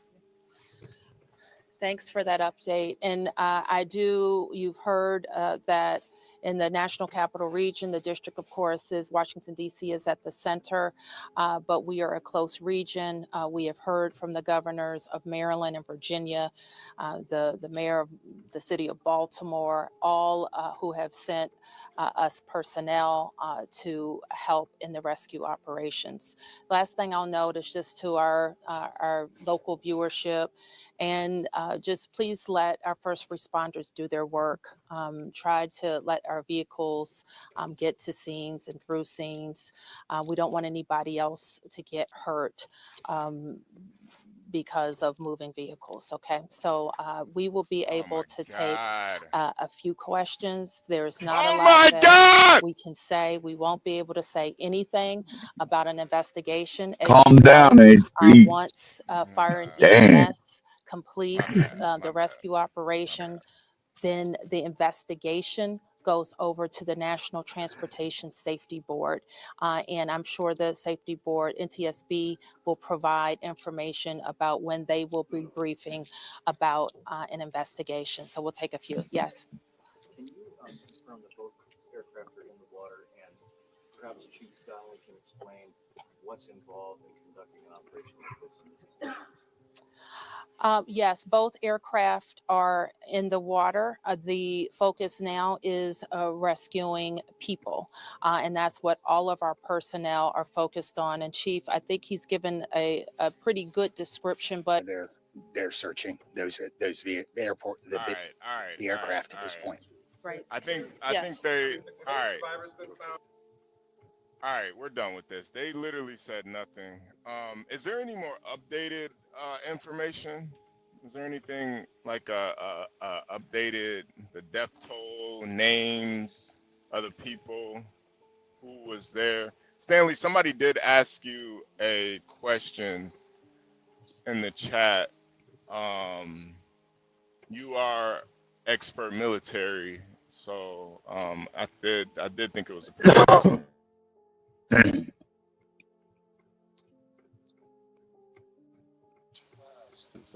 There we go. There we go. Stanley, can you I'm answer this not question? no, I'm not an expert in anything like this. Oh, okay. Well, you're the closest to it. I You couldn't don't. So even you, give an answer. I mean, the okay, only okay. thing I can say is it's not unusual to have military aircraft on a civilian base. Sometimes, and I don't know anything about Reagan National, but it's not unusual. Gotcha. Well, You know, to have Stanley, if they had if the helicopter had what'd she call it, Pat? Like, I mean, I have no shouldn't idea. there I don't like know. that I am means not. the military is I controlling was the not. airspace, right? Military aircraft and civilian aircraft operating in the airspace is not unusual. Is all I have to say. You know, there even there are airports that have like an Air National Guard base or air Oh yeah, yeah. strip connected to the civilian.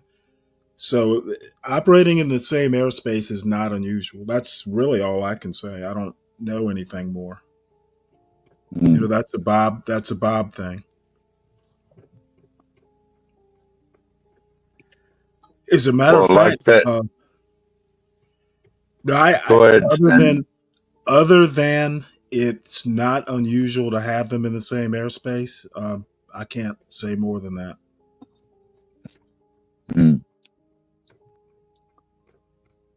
I mean, if that particular helicopter, though, Stanley had what what that bullseye call it, like preferred airspace, or Okay, like it. I'm not listening to what some E1 says. I was actually an E3. Would have went in Well, an that's even E3. same deal. They're not even NCOs.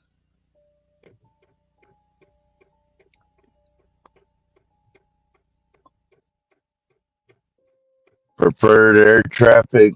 Is that what they called it, or No, what she called it? no, I literally can't say more.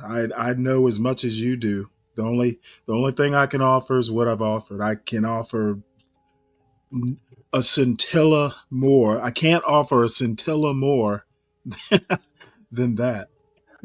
Right And on, CK, Stan. shout out to CKJ. That's that Navy dark humor.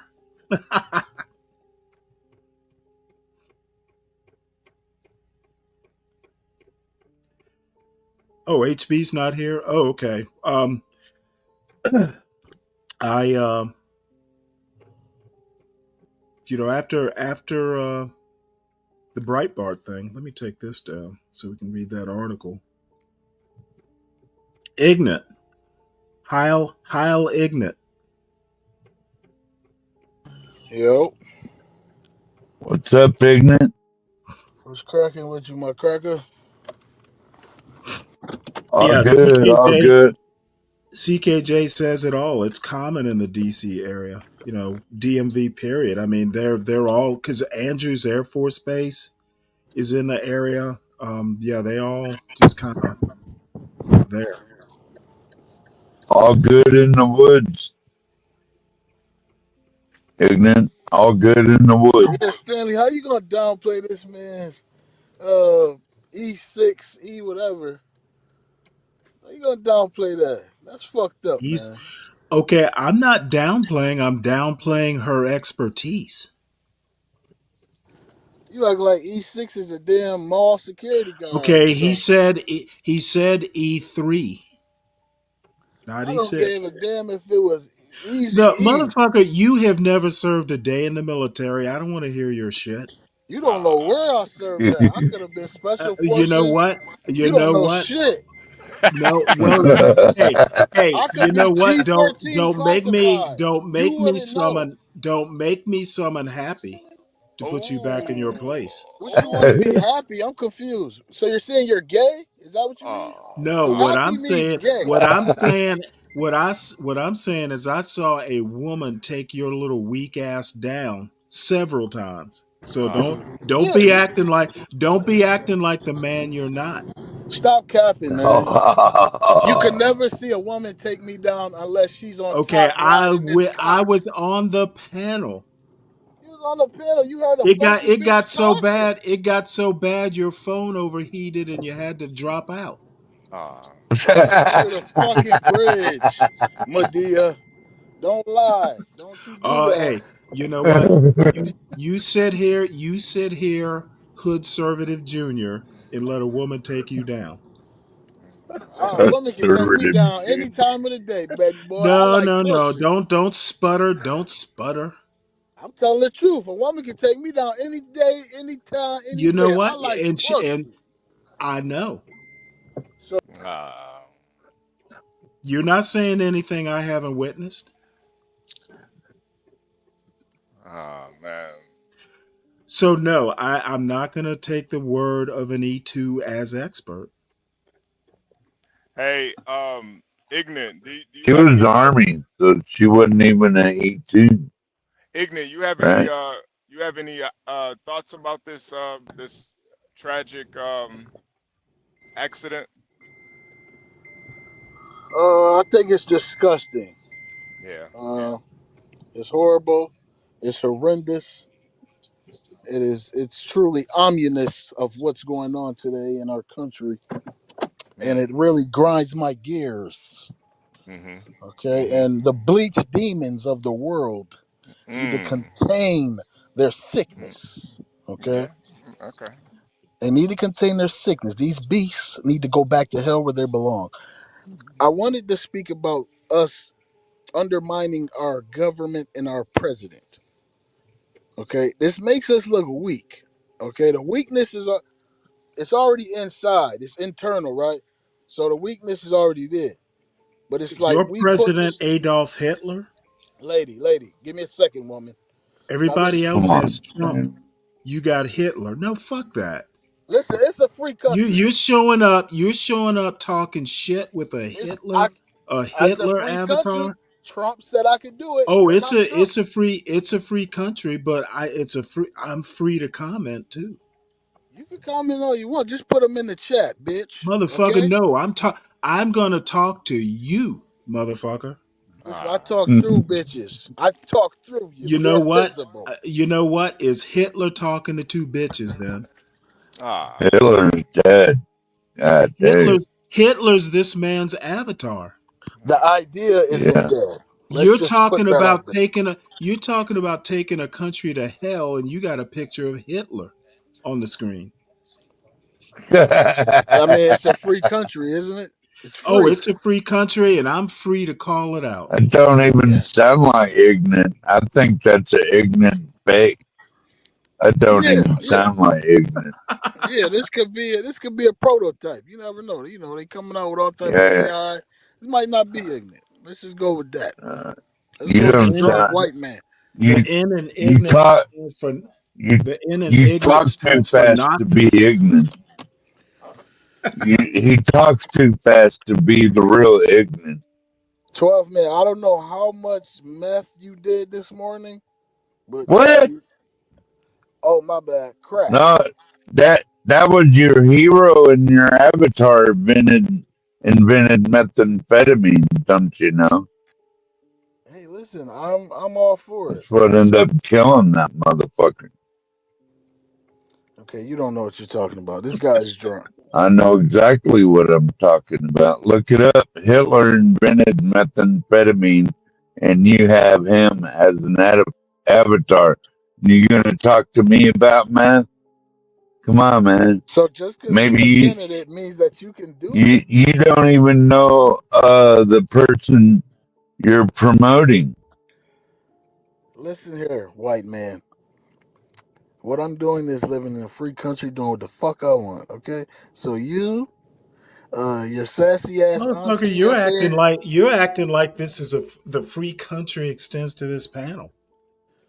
I mean, it does. This is in America. No, Are we in see, America? this is what happens in a free country. You get a This dumb is motherfucker up this here is talking about America, a free Stanley. country. It doesn't even understand what he's talking about. Stanley, you were This apparently. this panel is not a democracy. So it's a dictatorship because a homo. Goddamn right, it's a dictatorship, and you're the Whenever dick. there's a Damn. We're gonna call you Dick Hitler. Yeah.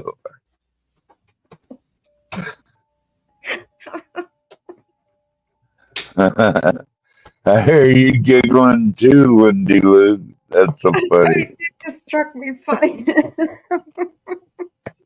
I usually don't listen to what Ignat said, but I heard what Stanley said. Oh my God. Sorry. That was funny. Poor guy. He woke up on the Nazi side of the bed. Evidently. You should go back to smoking weed and putting on that dress. This motherfucker. Remember, he used to wear a dress, Stanley? 12th man, can I tell you something? Without being Yes, offensive, ma'am. I want to say something and I'm not trying to be offensive at all. This is what Ignat sounds like, and I'm saying this, I don't know this for sure, but he's probably at work and he hasn't had any coffee weed today. He hasn't had anything today to impair him.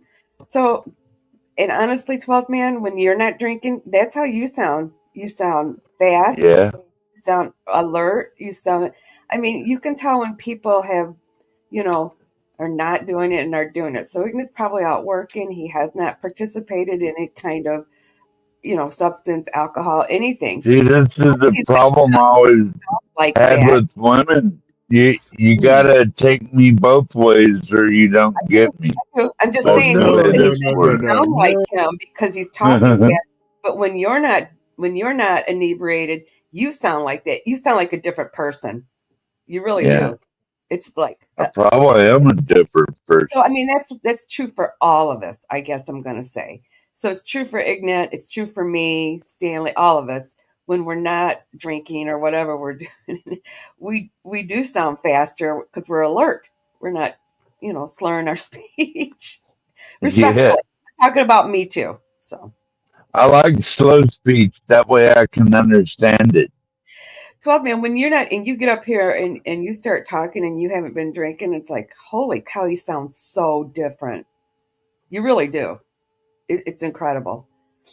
Do you think I've been drinking right now? Some. I've heard much worse, but I think you have some a little bit, yeah. Good guess. but I've heard it much worse, and I do accept you both ways, 12th man. I really do. But All same thing with right. David. I was just kind of reacting to what you said. You don't even sound like you, ignorant. You're talking fast. Well, that's true for all of us when we're not drinking or smoking I or whatever. reckon. Yeah. Yeah.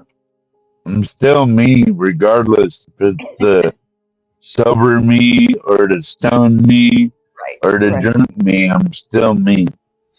12th Just man, like we all are. your woman has to take you as you are, not any other woman.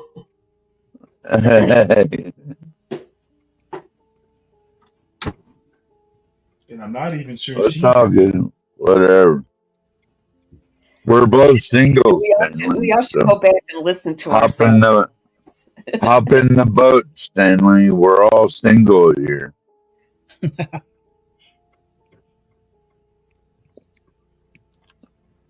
Let's see. We'll wait for HB to come back. If he's not, then I'll throw up a video or something. I do have what the Washington Post has is relevant. Yeah, I was gonna look up stuff on like the latest on the Reagan airport fiasco, disaster, whatever you Well, want to call it. they're saying no survivors. Yeah. So apparently that conference was last night. Yeah. So this is Well, no I survivors. wonder did they die from the impact or hypothermia? That's a Well, terrible way to go, hypothermia. I guess I've seen hypothermic victims. well, the It's not a NTSB is pretty sight. investigating. We will all know. It's not even been 24 hours. Yeah. Yeah. So hold on one sec. We'll go through this article. Wonder if DC and the White House is on lockdown or what? Is Trump coming out to say anything yet? Let's see the Maybe timeline. you might still Okay, be getting debriefed. there were the timelines right here. 10:45 a.m. Champion figure skaters confirmed as passengers aboard crash Damn. flight. Eerie quiet and sadness at Gravelly Point. Ugh. Former President Barack Obama expressed condolences in a post on X, writing that this in his form or something or another.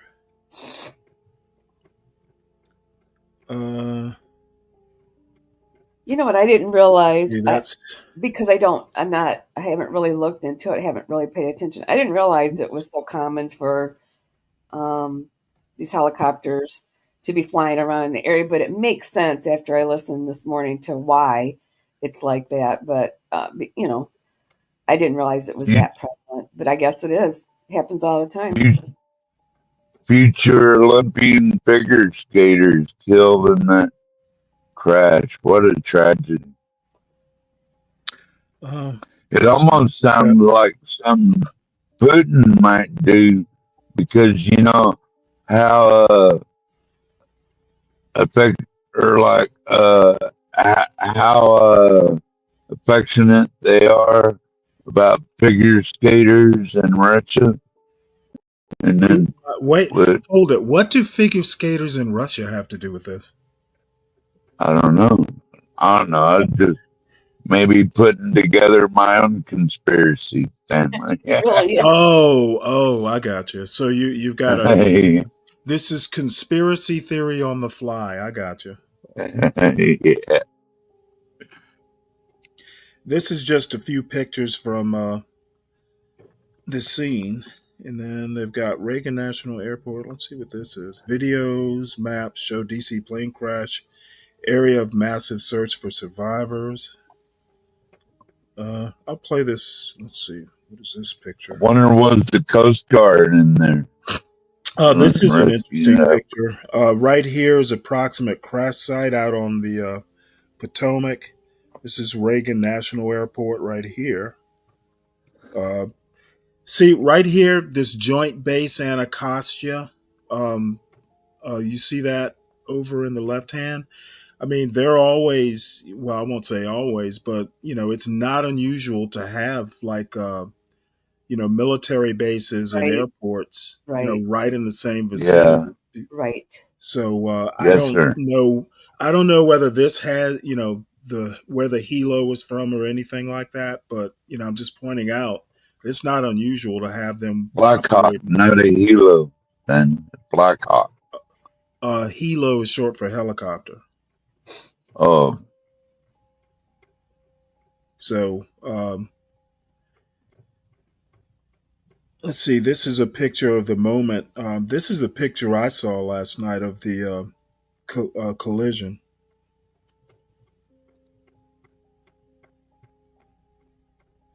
Yeah, you can see the helicopter approaching from the left. I'm assuming that's a helicopter, but yeah. After it hit, it just went down like a rock. Wow. terrible tragedy. Yeah, it is. This is a picture of the. Oops, get some of this clutter out of the way. It's a picture of the. How do I get that out of the way? That's some of the wreckage there. They've got pictures of the rescue operation. So I was wondering, was those little girls going to ice skate in DC? Is that all they were doing? Or really? Don't know. I always did like figure ice skating, Stanley. It's one of my favorite sports. It had something. Champion figure skaters confirmed as passengers, so it was. Looks like they were Russians. At least very Russian names. Oh, Evgenia really? Shkova and Vadim Numov were aboard the Oh, flight so they from weren't from Kansas. The Kremlin said the city recently hosted the 2025 U.S. Figure Skating Championships. Oh wow! Here, this is Yeah. what the skaters. I guess it's a routine or something. Утверждаются. Там были и другие наши сограждане.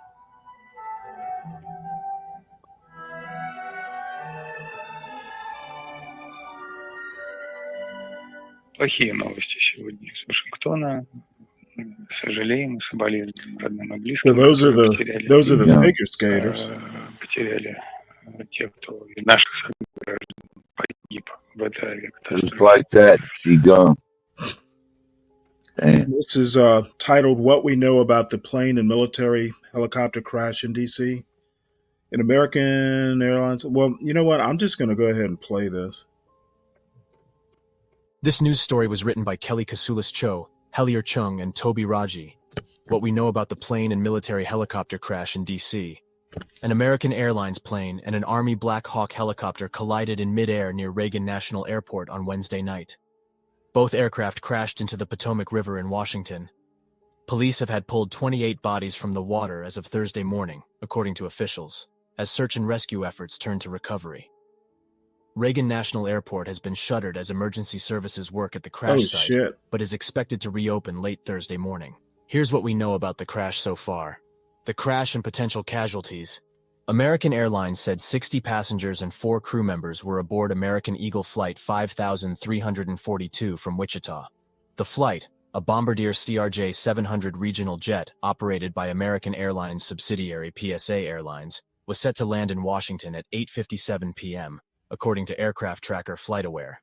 The plane and an Army Oh, UH-60 man. Black Hawk helicopter that was on a training flight collided at 8:47 p.m., according to publicly available flight tracking So data. training About flight. 20 members of the U.S. figure skating community were aboard the American Airlines jet, Jeez. according to a person professionally involved in the sport who spoke on the condition of anonymity to discuss a sensitive matter.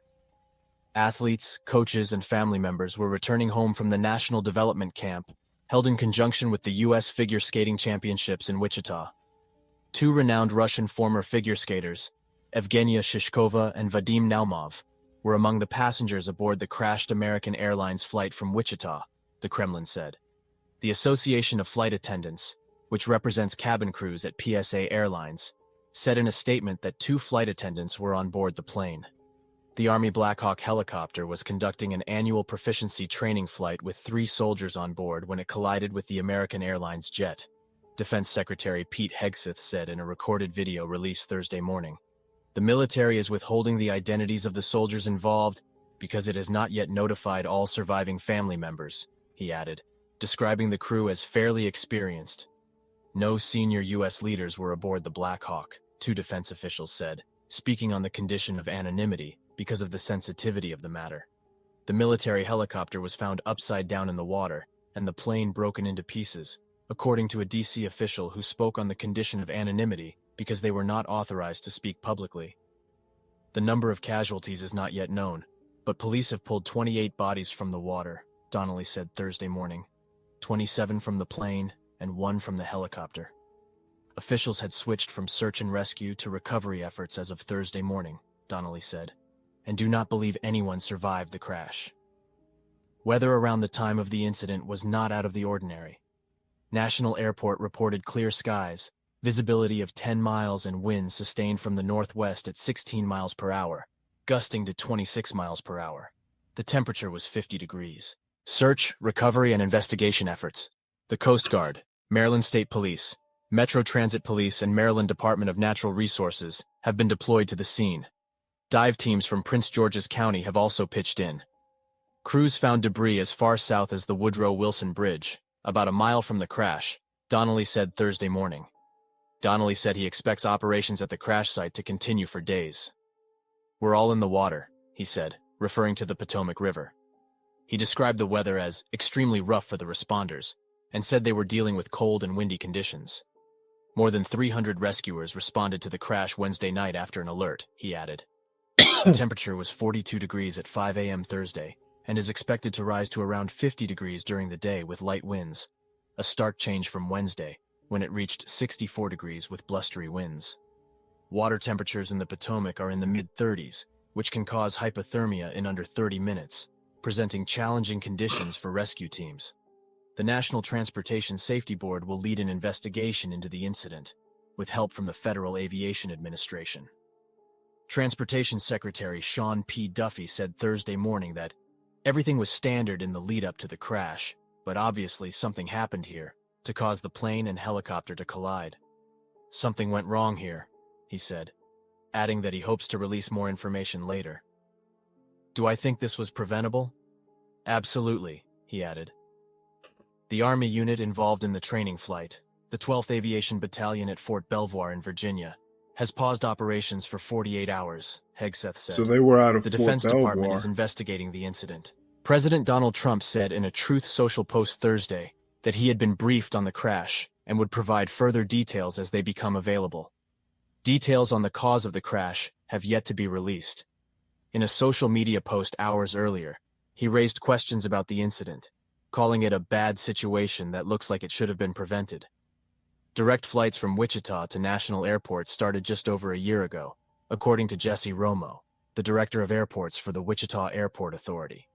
The crash follows a string of close calls at national and other airports, beginning in early 2023, that alarmed officials and the airline industry. It is likely to renew debate over safety and whether the airport is at capacity. Flights at Reagan National Airport are expected to resume at 11 a.m. Thursday. Airline information. In a video message, American Airlines CEO Robert Isom said that he will soon head to Washington and that the company has set up a helpline for people who think friends or family members might have been on board the flight. The airline said those who think they might have had loved ones on the flight should call American Airlines at 800-679-8215.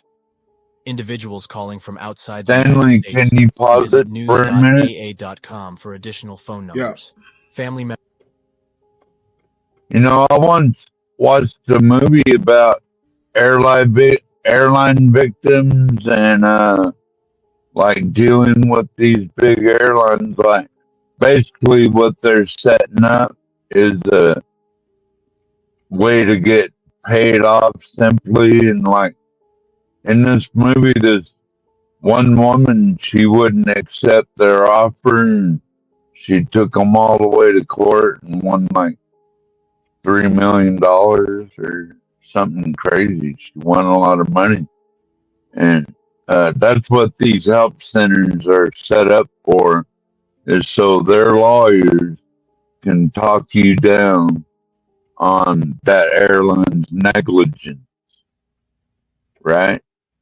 Like I'm not a JAG officer or nothing like that, but I'm just saying that's what they do. That's what these help centers are for, is to talk down the airline or talk down to the victims' families about how much they're going to settle out for. That's what it's all about.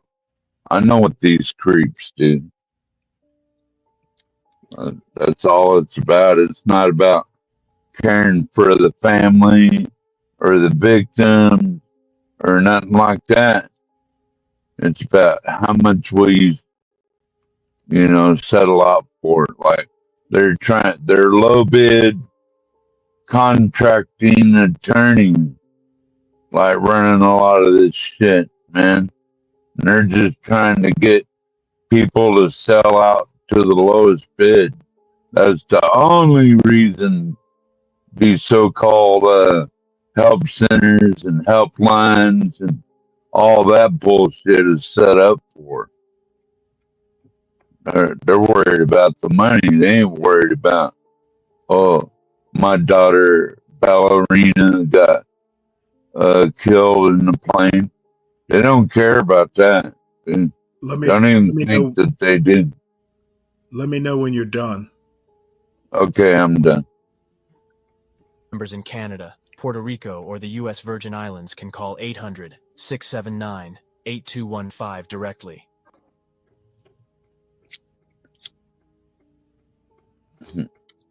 Okay. Call our lawyers direct. Yeah. Well, it's a good time to bring it up the morning of the tragedy. I'm impressed, 12th man.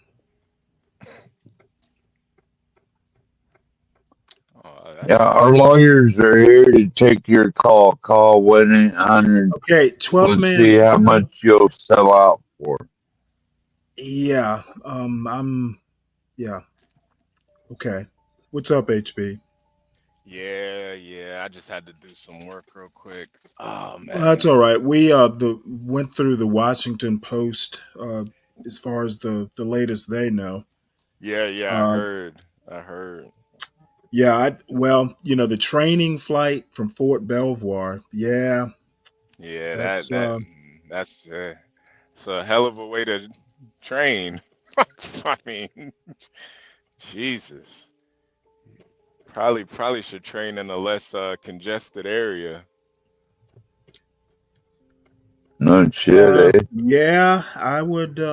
Well, you heard what they said about there's swirling in the air about is Reagan National near capacity. Uh, it's I've had to fly out of there once. There's a lot of stuff happening. Yeah. This is One eight. this is from the New York Times. This little picture here in the center showing the plane path and the helicopter path. So the helo was at 200 feet or so. So Man. yeah, that's let's see, can that be an oops? You'd think they'd know better, but So the helicopter looks like it's coming off to the side there, and then the plane's coming in to land at this runway here. Holy shit! So looks like the helicopter was just kind of following the Potomac River, and wow. Yeah, that's pretty brutal, man.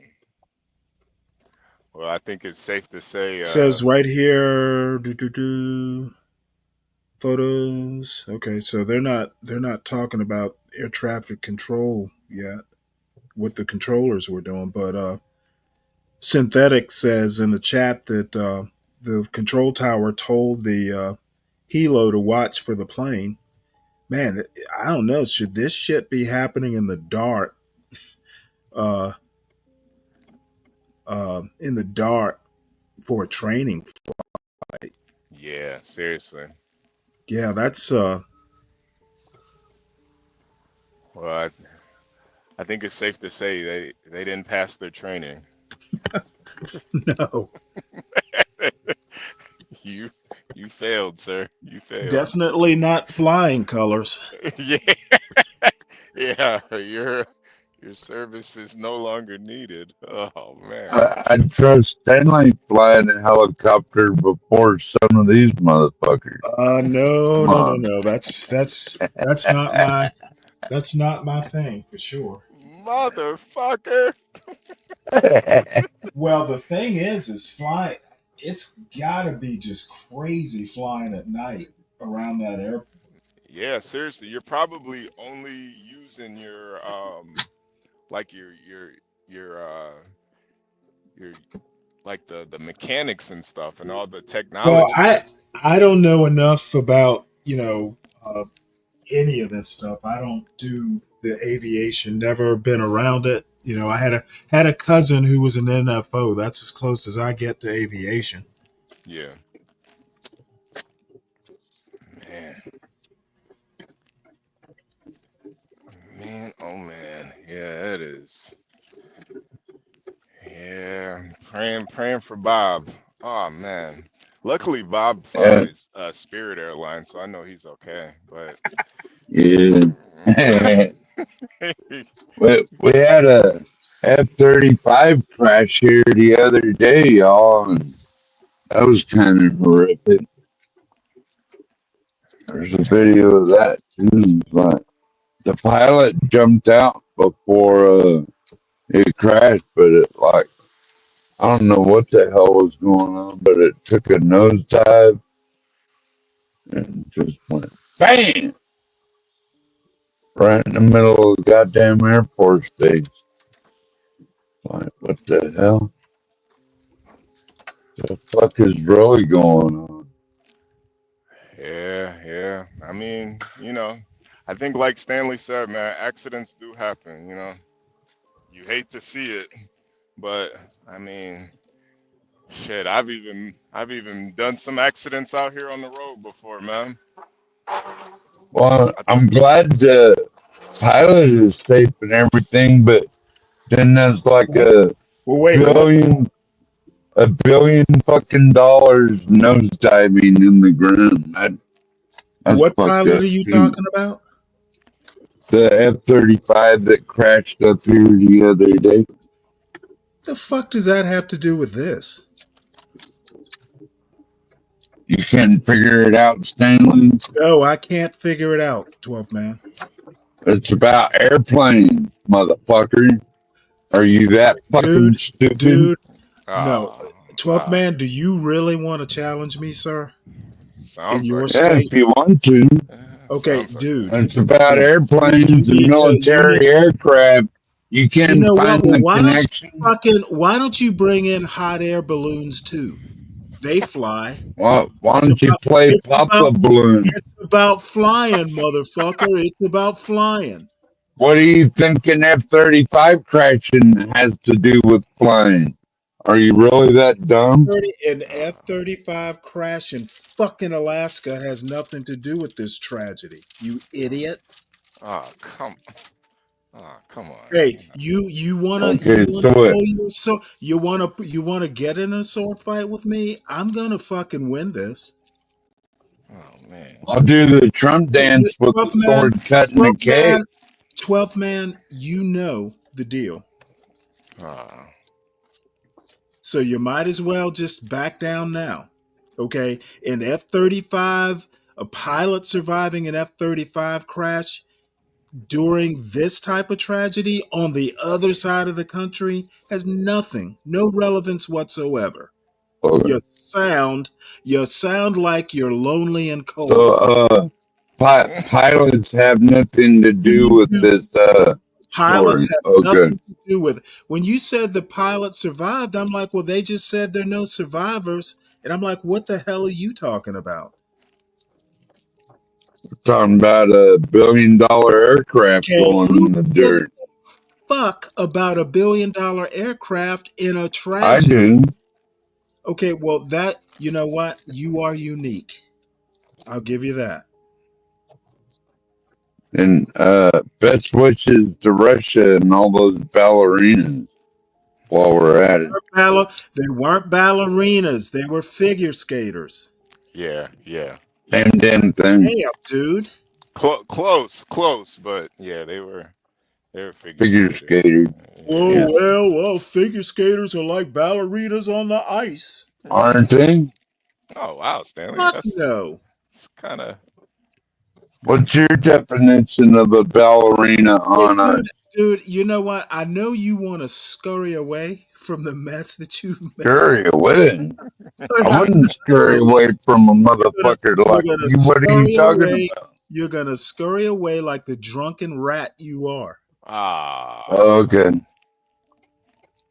You're How pretty about much how a about drunken sailor yourself. how how about concentrate on the topic? I've seen you drunk on Which panel a few which times, is this? motherfucker. Which is Don't this give me rat? no shit. Okay, dude. How about concentrate on the topic? Can you do that? I can't bring up nothing else as Is the long as is is the Stanley is room in charge. is the room is Can't the bring damn can't right? bring up can't bring up other Staying on plane top. crashes or No, you nothing like cannot. that while No, Stanley's on there. nope, you cannot. I like staying on topic. If you want to change the subject, just say, "Hey, let's change the topic." I already tried to do that and then you shit all over me, so fuck you. You know what? I got some shit left.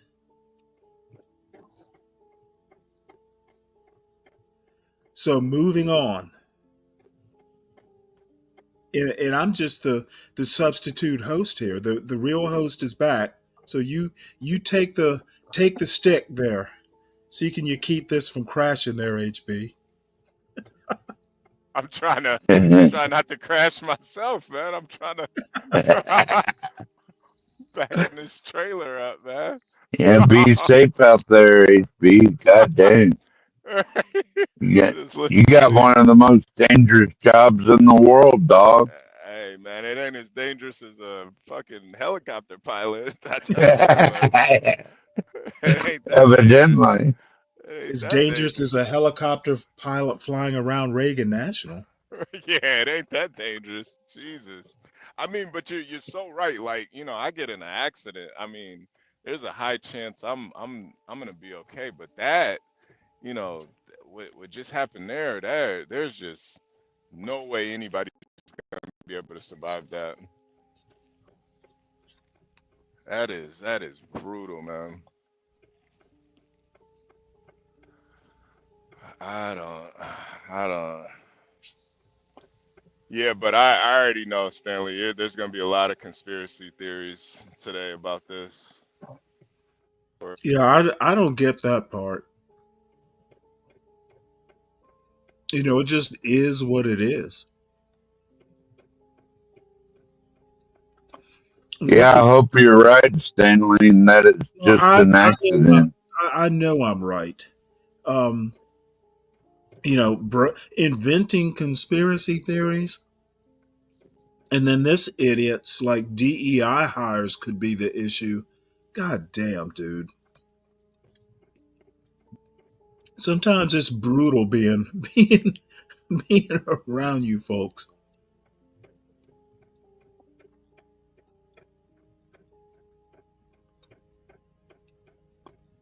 Where Where'd HB go? He had to deal with something, I guess. Maybe he's in an area.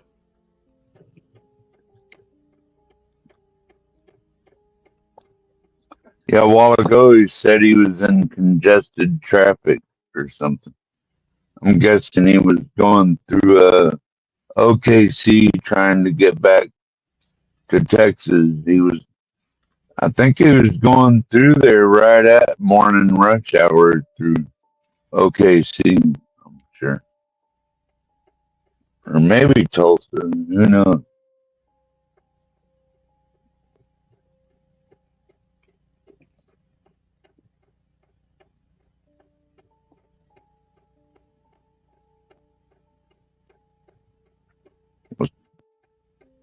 That's the wreckage, Stanley?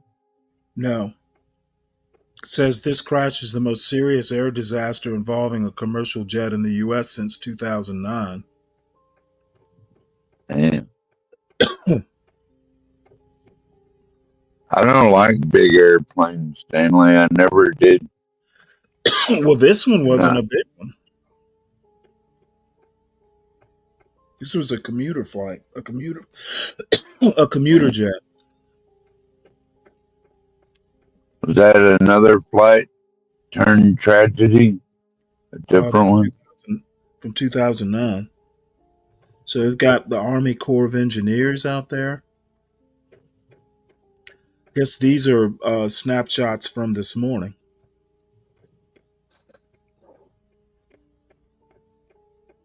It looks like a little tugboat out there in the water.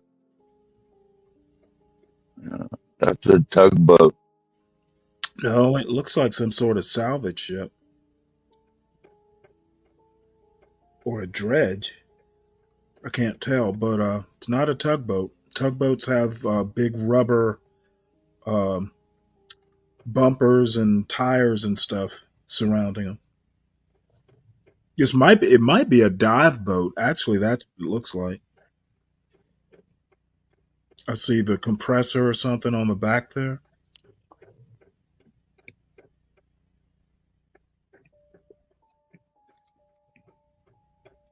What's up, John? It looks a lot. What's Hey, up? John Galt. 12 man. What's Stanley? What's going on? Oh, nothing much. Just going over news of the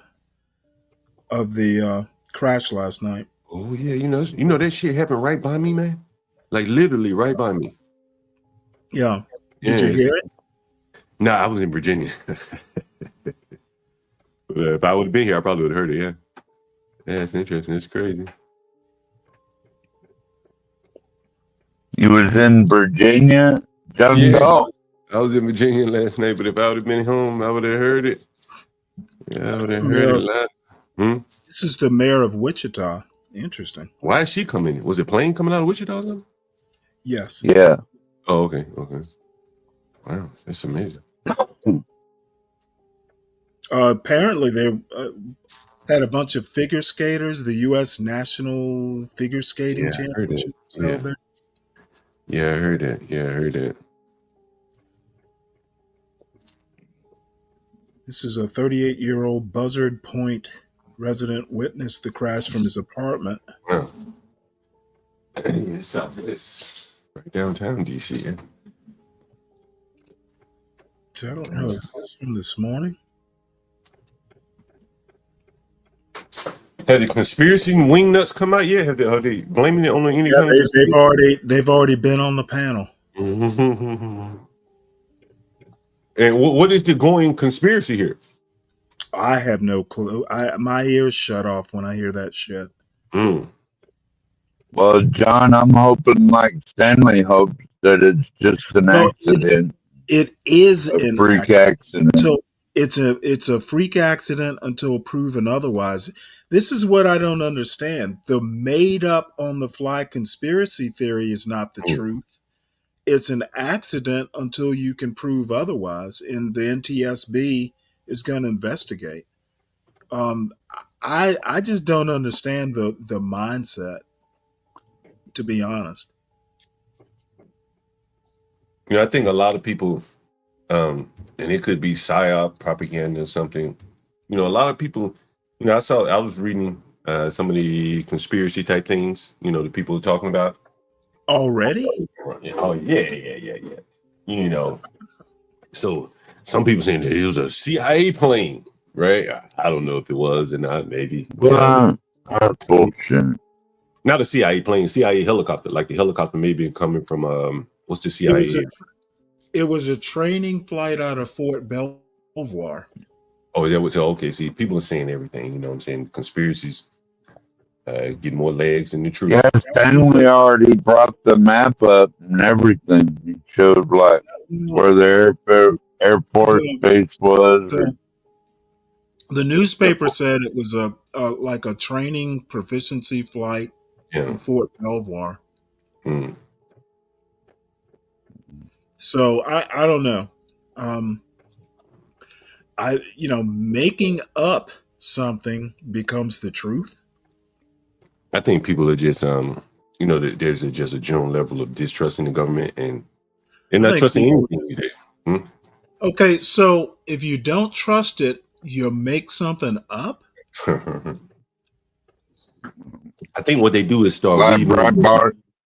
I think they start weaving in like inconsistencies and what's being reported, stuff like that, and then they Well, start to come up it's with the their own Trump theories. administration. We don't trust the Trump administration either. Well, you know, I think honestly, and this is my opinion, I think there is the elected official, he has his people. Then there are the career people that really and then you know they're just the people who don't give a shit, they just working a job. But the Well, let career, me ask you a question. yeah. Pete Hegseth said UH-60 Black Hawk helicopter was flying from Fort Belvoir, Virginia, when it collided with the jet, and that its unit, the 12th Aviation Battalion, would undergo a 48-hour operational pause on contingency mission to review the disaster. Okay, Pete Hegseth, the current newly confirmed defense secretary, says this. Do you trust him? Uh He's one of yours.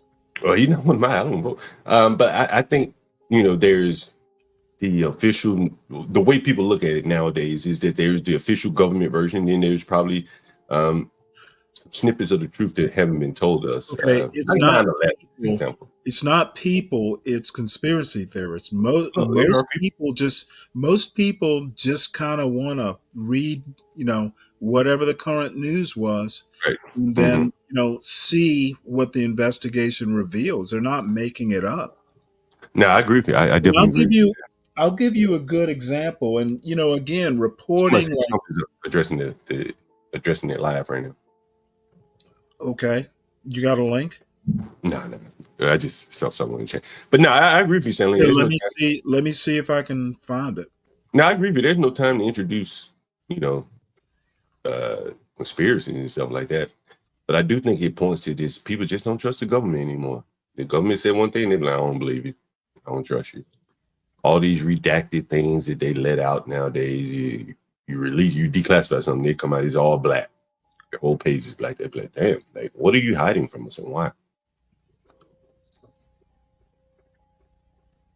Though I do believe, I agree with you on this one. It's probably just an accident. Let's see. Can we find his press conference? Now, I think the press conference might be a conspiracy theory.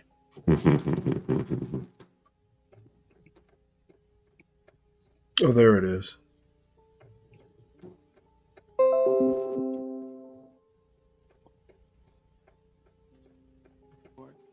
Both aircraft crashed instantly and were immediately submerged into the icy waters of the Potomac. Real tragedy.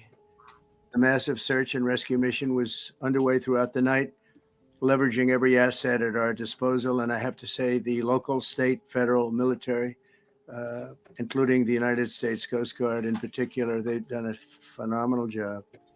So quick, so fast. It was mobilized immediately. Jesus. The work is now shifted to a recovery mission. Sadly, there are no survivors. This was a dark and excruciating night in our nation's capital and in our nation's history, and a tragedy of terrible proportions. As one nation, we grieve for every precious soul that has been taken from us so suddenly. And we are a country of really, we are in mourning.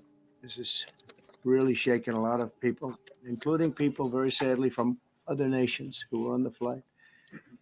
For the family members back in Wichita, Kansas, here in Washington, D.C., and throughout the United States and in Russia, we have a Russia contingent of very talented people. Unfortunately, were on that plane. Very, very, very sorry about that. Whose loved ones were aboard the passenger jet. We can only begin to imagine the agony that you're all feeling. Nothing worse. On behalf of the First Lady, myself, and 340 million Americans, our hearts are shattered alongside yours, and our prayers are with you now and in the days to come. We'll be working very, very diligently in the days to come. We're here for you to wipe away the tears and to offer you our devotion, our love, and our support. There's great support. In moments like this, the differences between Americans fade to nothing compared to the bonds of affection and loyalty that unite us all, both as Americans and even as nations.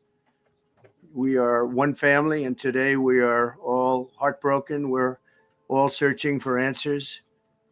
That icy Potomac, it was a cold, cold night, cold water. We're all overcome with the grief for many who have so tragically perished, will no longer be with us. Together we take solace in the knowledge that their journey ended not in the cold waters of the Potomac, but in the warm embrace of a loving God. We do not know what led to this crash, but we have some very strong opinions and ideas, and I think we'll probably state those opinions now. Because over the years, I've watched as things like this happen, and they say, well, we're always investigating, and then the investigation 3 years later, they announce it. We think we have some pretty good ideas. But we'll find out how this disaster occurred, and we'll ensure that nothing like this ever happens again. The FAA and the NTSB and the U.S. military will be carrying out a systematic and comprehensive investigation. Our new Secretary of Transportation, Sean Duffy, his second day on the job when that happened. It's a rough one. We'll be working tirelessly. He's a great gentleman. The whole group these are great people, and they are working tirelessly to figure out exactly what happened.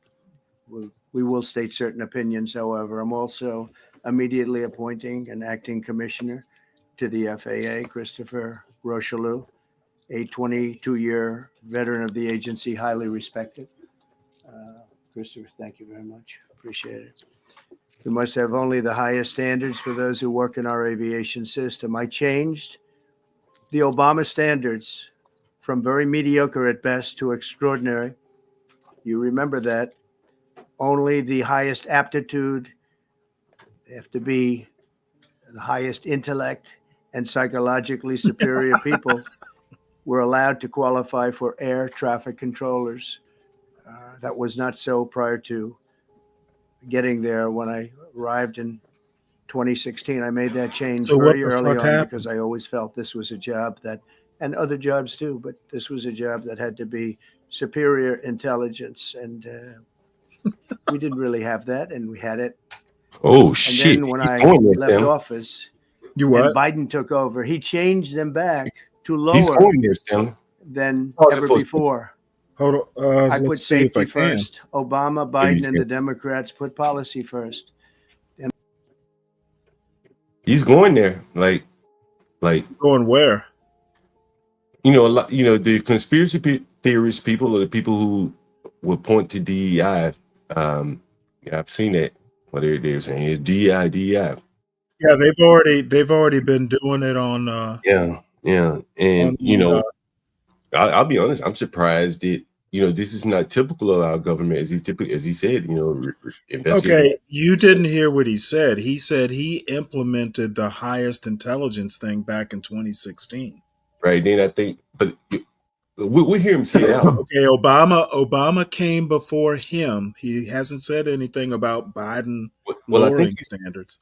And again, I'm not agreeing or disagreeing because I don't know what happened, but I think he's Okay, well, trying to I'm point telling out. you what he said. He said in 2016 he changed it so only the highest intellect folks get to And be air it traffic seems like now controllers. it seems like now So we're I'm getting ahead of him. assuming I'm assuming only the highest intellects were working last night. Well, I think what he's probably about to say, it seems like he was headed there, is that they've lowered the standards since he left office. That's what it I sounds don't like. think he's Well, no, listen it to didn't what he's sound going to that say. didn't sound that way to me. They Okay. did lower the Pushing towards standard. Motherfucker, shut the fuck up, 12th man. I just about Stanley don't had like to enough of talk you. about standards. Dude, okay, motherfucker, if we were talking about standards, you goddamn wouldn't measure up to me. Well, we're So talking You don't about think so? are you the right one to talk about standards, you drunken fool? Oh, come on, Stanley. You're drunken full Okay, yourself, so motherfucker, fuck what off. I'm saying is right now the alcohol is lowering You your drink IQ. that tranny beer, that Bud Light, It Stanley. fucking I'm not drinking right now. So you go back and your high intellect is telling you to talk about the past, and we're talking about current.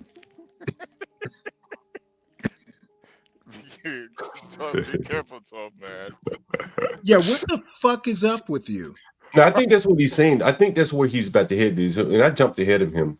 But once I heard him say intellect or intelligence, those are words that I think can be, what do Okay. they call that word? What do they call this shit? Did you dog whistle? And Trump is trading on that dog whistle of intelligence quite a bit. And if Okay. he's now talking about intelligence and as it relates to, and he's talking specifically about the air traffic controllers, Right. without much research being done, we don't know what happened.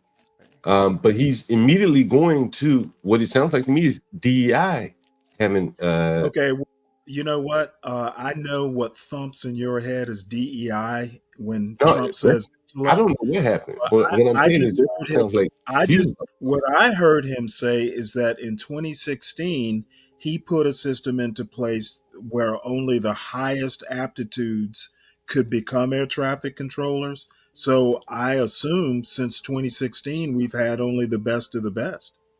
Yeah, let's see what That's he's what going to I say. heard. Let's see what he's going to say. Yeah, that would be one way to draw the conclusion. Yeah. I would hope the only way. The initiative Oops. is diversity and inclusion hiring plan. Think of that. The initiative is part of the FAA's diversity and inclusion hiring plan, which says diversity is integral to achieving FAA's mission of ensuring safe and efficient travel. I don't think so. I think it's just the opposite. The FAA website shows that the agency's guidance on diversity hiring were last updated on March 23rd of 22. They wanted to make it even more so. And then I came in, and I assume maybe this is the reason. The FAA, which is overseen by Secretary Pete Buttigieg, Uh-oh. a real winner. That guy's a real winner. Do you know how badly everything's run since he's run this Department of Transportation? He's a disaster. Yep. He was a disaster as a mayor. He ran his city into the ground, and he's a disaster now. He's just got a good line of bullshit. Wow. The Department of Transportation is government agency charged with regulating civil aviation. Well, he runs it, 45,000 people, and he's run it right into the ground with his diversity. So I this had to say is that going to blame the crash on then Pete it's Buttigieg? a group within the FAA, another story, determined that the workforce was too Or I white. can't pause it. It's live. Okay, yeah, go ahead. Just play it then. The administration to change that and to change it immediately. This was in the Obama administration just prior to my getting there. And we took care of African Americans, Hispanic Americans. We took care of everybody at levels that nobody's ever seen before. It's one of the reasons I won. But they actually came out with a directive to white. And we want the people that are competent. But now we mourn and we pray and would like to ask all Americans to join me in a moment of silence as we ask God to watch over those who have lost their lives and bring comfort to the loved ones. And I just want to say God bless everyone in this room. This has been a a terrible, very short period of time. We'll get to the bottom of it. So we all saw the same thing. We've seen it many times. I've had the honor of hearing tapes. Tapes are scary, very scary tapes. You had a airliner coming in, American Airlines. Uh-oh. He was doing everything right. He was on track. He was the same track as everybody else. They came in. It's probably the same track as they've had for 25 years or more. He's coming in the path. And for some reason, he had a helicopter that was at the same height, obviously when they hit, but pretty much the same height, and going at an angle that was unbelievably bad. When the air traffic controller said, "Do you see?" He was talking about, "Do you see him?" But there was very little time left when that was stated. And then also he said, "Follow him in." And then almost immediately after that, seconds after that, there was the crash that took place. Well, you follow him in, that means like everything's fine. Follow him in. You had a pilot problem from the standpoint of the helicopter. I mean, because it was visual. It was a very clear night. It was cold, but clear, and clear as you could be.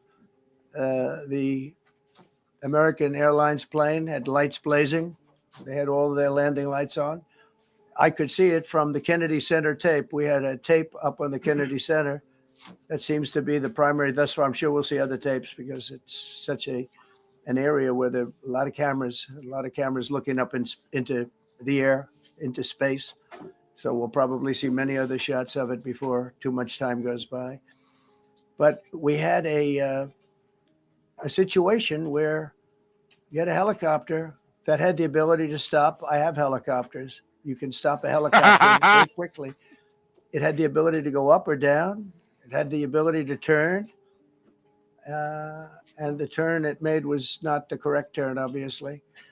And it did somewhat the opposite of what it was told. We don't know that would have been the difference, because the timing was so tight. It was so little. There was so little time to think. But what you did have is you had vision. The helicopter had vision of the plane, because you had vision of it all the way, perfect vision of it all the way from at Kennedy Center where the tape was taken. And for some reason, there weren't adjustments made. Again, you could have slowed down the helicopter substantially. You could have stopped the helicopter. You could have gone up. You could have gone down. You could have gone straight up, straight down. You could have turned. You could have done a million different maneuvers. For some reason, it just kept going, and then made a slight turn at the very end. And by that time, it was too late. They shouldn't have been at the same height, because if it was at the same height, you could have gone under it or over it, and nobody realized, or they didn't say that it's at the same height. At the same height, it still wouldn't have been great, but you would have missed it by quite a bit. Could have been 1,000 feet higher. It could have been 200 feet lower, but it was exactly at the same height, and somebody should have been able to point that out.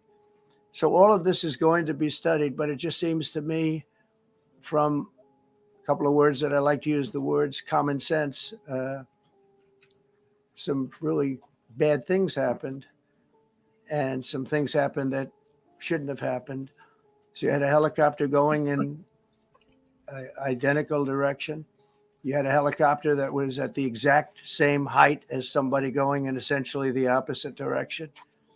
You had a plane that was following a track, which is a track that every other plane followed. And I don't imagine, I know I've heard today that they might have been following the preceding plane, which was pretty close, but not that close, the preceding plane. But you wouldn't have even been able to see that because of the direction that the helicopter was coming in at. So you had a confluence of bad decisions that were made. And you have people that lost their lives, violently lost their lives. Pulling it out of his ass. We're going to take a few questions. I'd like to ask our new Secretary of Transportation to say a few words. Sean Duffy, great gentleman, just started. It shouldn't have happened. Not your fault, and I know you agree with me very strongly on intellect and even Oof. psychological He keeps well-being going back to the of intellect. the air traffic He's control. hitting It's on such an something. Now important position, and I think I can't emphasize this strong that guy is I crashing. changed it when I But first he's ran like, in he's hitting 2016. on I I don't something. changed give it. a fuck. We He's had an the highest idiot. standard that you could have, Fair enough. and then they changed it How back. about That was just come Biden, out and give like, who hey, a doing standard you just, I read it to you. That all was this from bullshit, one of your papers. One of the all this people in this room bullshit, and I actually guarantee wrote you, that. once the And then I investigation changed is it back a over, few days it'll ago. have nothing to do with And what this blithering idiot unfortunately, is saying right now. that was, Instead we'll of being see. presidential, We don't know that necessarily this it's even the motherfucker's controller's acting like fault. he's on the But one thing we campaign do trail. know, there was a lot of vision, and people should have been able to see that. You know, Should have at been what point able do you to stop? see. At what point do you say, "Wow, that plane's getting a little bit close"? What So this plane is is a he tragedy piloted? that should not have happened. Please, sir. Thank you, Mr. President. And I would Doddering just old note fool. the president's leadership has been remarkable during this crisis. We've had a whole of government response, local, state, federal. And when you see that kind of cooperation, it begins with the leadership in this body. So thank you for that, Mr. President. You make I'm our waiting jobs a for lot someone easier. to blame Muriel You Bowser. made an important point that when we deal with safety, we can only accept the best and the brightest in positions of safety that They're hammering impact the DEI. the lives of our loved ones, our family members. And I think you make a really important point on that, It's Mr. going to be President. so That is funny the when it motto of your turns out that presidency. the air traffic Either they controller is know, a white The male. most intelligent either they come in know, space. or I they're going want to to take a be moment very and wrong, extend my right? condolences And it's going to blow up in to the the families of the face. loved Me to ones. think they must know We something. commit to They are them No, they have that to we are know. They going have to to know, get to the John. bottom Well, of they this don't. Gotta know. investigation. Trump Not in doesn't 3 have years, not to in know 4 years, but anything. as quickly as Nah, he possible. knows. I mean, He'll Thank you, just NTSB, he'll just who is here fucking today, say it. as well as the yeah, FAA. well, maybe. But What happened yesterday shouldn't have happened. see, It there you should go not again. have happened. There you go And again. when Americans take off in airplanes, they should expect to land at their destination. That didn't happen yesterday. That's not acceptable. And so we will not accept excuses. Yeah, this is We will not N-word. accept This is um, nigger tone over passing here, the John. buck. This We are is going to take responsibility you hear the at the Department tone? of He Transportation want to say and nigger the so FAA bad right to make now. sure we have the Yeah. reforms that have been dictated by President Trump in place to make sure that these mistakes do not happen again. And again, I want to thank you for your leadership, Mr. President. And I want to thank you I for your appreciate leadership, Mr. the President. confidence you placed in me. Thank you. Pete, would you like to say something? Oh man, I just Well, thank you, pray Mr. that President. it's not a Again, black I want woman. to echo what the Transportation Secretary said about Why do your you pray? leadership. From the moment we Because found out they're about gonna this, we were use in it. contact with the White House trying to determine Okay. exactly what happened. Yeah, well, I would echo it as well. No excuses. We're going to get to the bottom of this. We first and foremost, from the Defense Department, want to pass our condolences to the 64 souls and their families that were affected by this. Never should happen. And certainly the 3 service members, the 3 soldiers, young captain, staff sergeant, and CW2, chief warrant officer, on a routine annual retraining of night flights on a standard corridor for a continuity of government mission. The military does dangerous things. It does routine things on the regular basis. Tragically, last night, a mistake was made. I think the president is right. There was some sort of an elevation issue that we have immediately begun investigating at the DOD and Army level. Army CID is on the ground investigating. Top tier aviation assets inside the DOD are investigating, sir, to get to the bottom of it so that it does not happen again, because it's absolutely unacceptable. But I want to echo what the Transportation Secretary and you, Mr. President, said, because it pertains to the DOD as well. We will have the best and brightest in every position possible. As you said in your inaugural, it is colorblind and merit-based. The best leaders possible, whether it's flying Black Hawks, flying airplanes, leading platoons, or in government.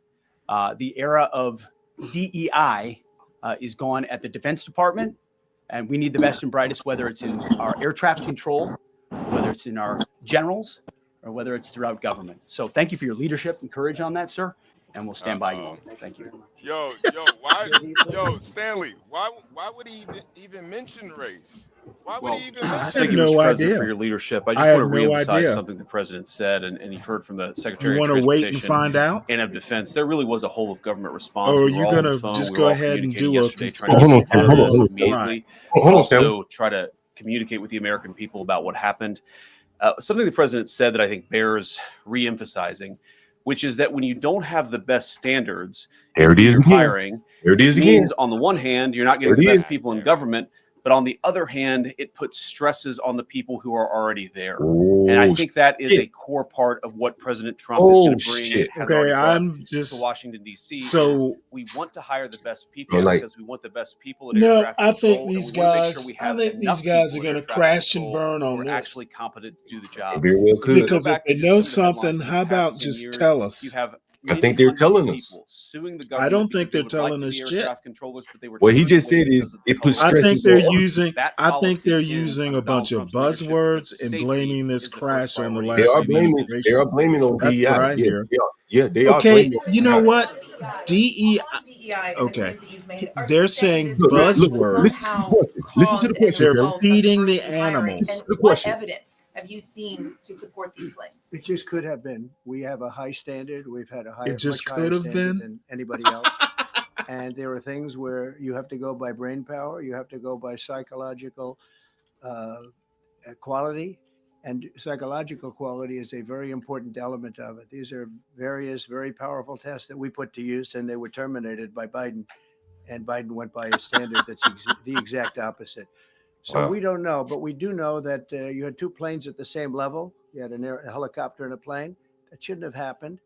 And we'll see. We're going to look into that. We're going to see. But certainly for an air traffic controller, we want the brightest, the smartest, the sharpest. We want somebody Lord. that's psychologically superior. And that's what we're going to have. Yeah. You're not going to fucking please, be go air ahead. traffic Listen controllers. to the questions, Stanley. I don't give a fuck about the questions. Yes. I give a fuck about the answers. To facilitate the transfer of their remains, considering Yes, we the will. fact there is no direct air travel between the two countries. We've already been in contact with Russia, and the answer is yes, we will facilitate. Yes. Please go ahead. Thank you, Mr. President. The situation in the Democratic Republic of the Congo is getting worse, even though President John Lorenzo has been mediating the conflict between Oh, what does Rwanda the and the Congo Democratic have to Republic of do the with Congo because this? he wants to bring peace and stability. The situation is really bad right now. Oh. I want to hear from Ms. President if you have any plan in the future You're to at war. bring peace in the Well, you're Democratic asking me a Republic question of the about Congo. Rwanda, and it is a very serious problem. I agree, but I don't think it's appropriate right now to talk about it. But it is a very serious problem. Good. True. Even yet know the The names of DRC is at war 67 with. people who were Yeah. killed, and you are I don't blaming give a fuck. Democrats and DEI policies and air traffic control, and seemingly the member of the U.S. military who was flying that Black Hawk helicopter. Don't you think you're getting ahead of the investigation right No, now? I don't think so at all. Just I a little think bit by about a names month. of the people. You mean the names What of an the idiot. people that are on the plane? You think that's going to make a difference? Does They it are. comfort their families They to hear are you a blaming group of DEI people that have policies? lost their lives. If you want a list of the names, we can give you that. We'll be giving that very soon. We're in coordination with American Airlines. We're in coordination very strongly, obviously, with the military. But I think that's not a very smart question. But are you I'm blaming- surprised coming from Are you. you blaming airlines? Please. Thank you. Please. Thank you, President Trump. Thank you for being here. Based on your analysis so far, do you have a sense of who His was at fault? If it analysis. was the plane, the helicopter, air traffic control, and can you assure people that it is safe to fly in and out of DC? Well, I've given you the analysis, and the analysis was based on vision. You had a lot of people that saw what was happening. You had some people that knew what was happening. There was some warnings, but the warnings were given very, very late. Those warnings were given very late. It was almost as they were given. A few seconds later, there was a crash. It should have been brought up earlier.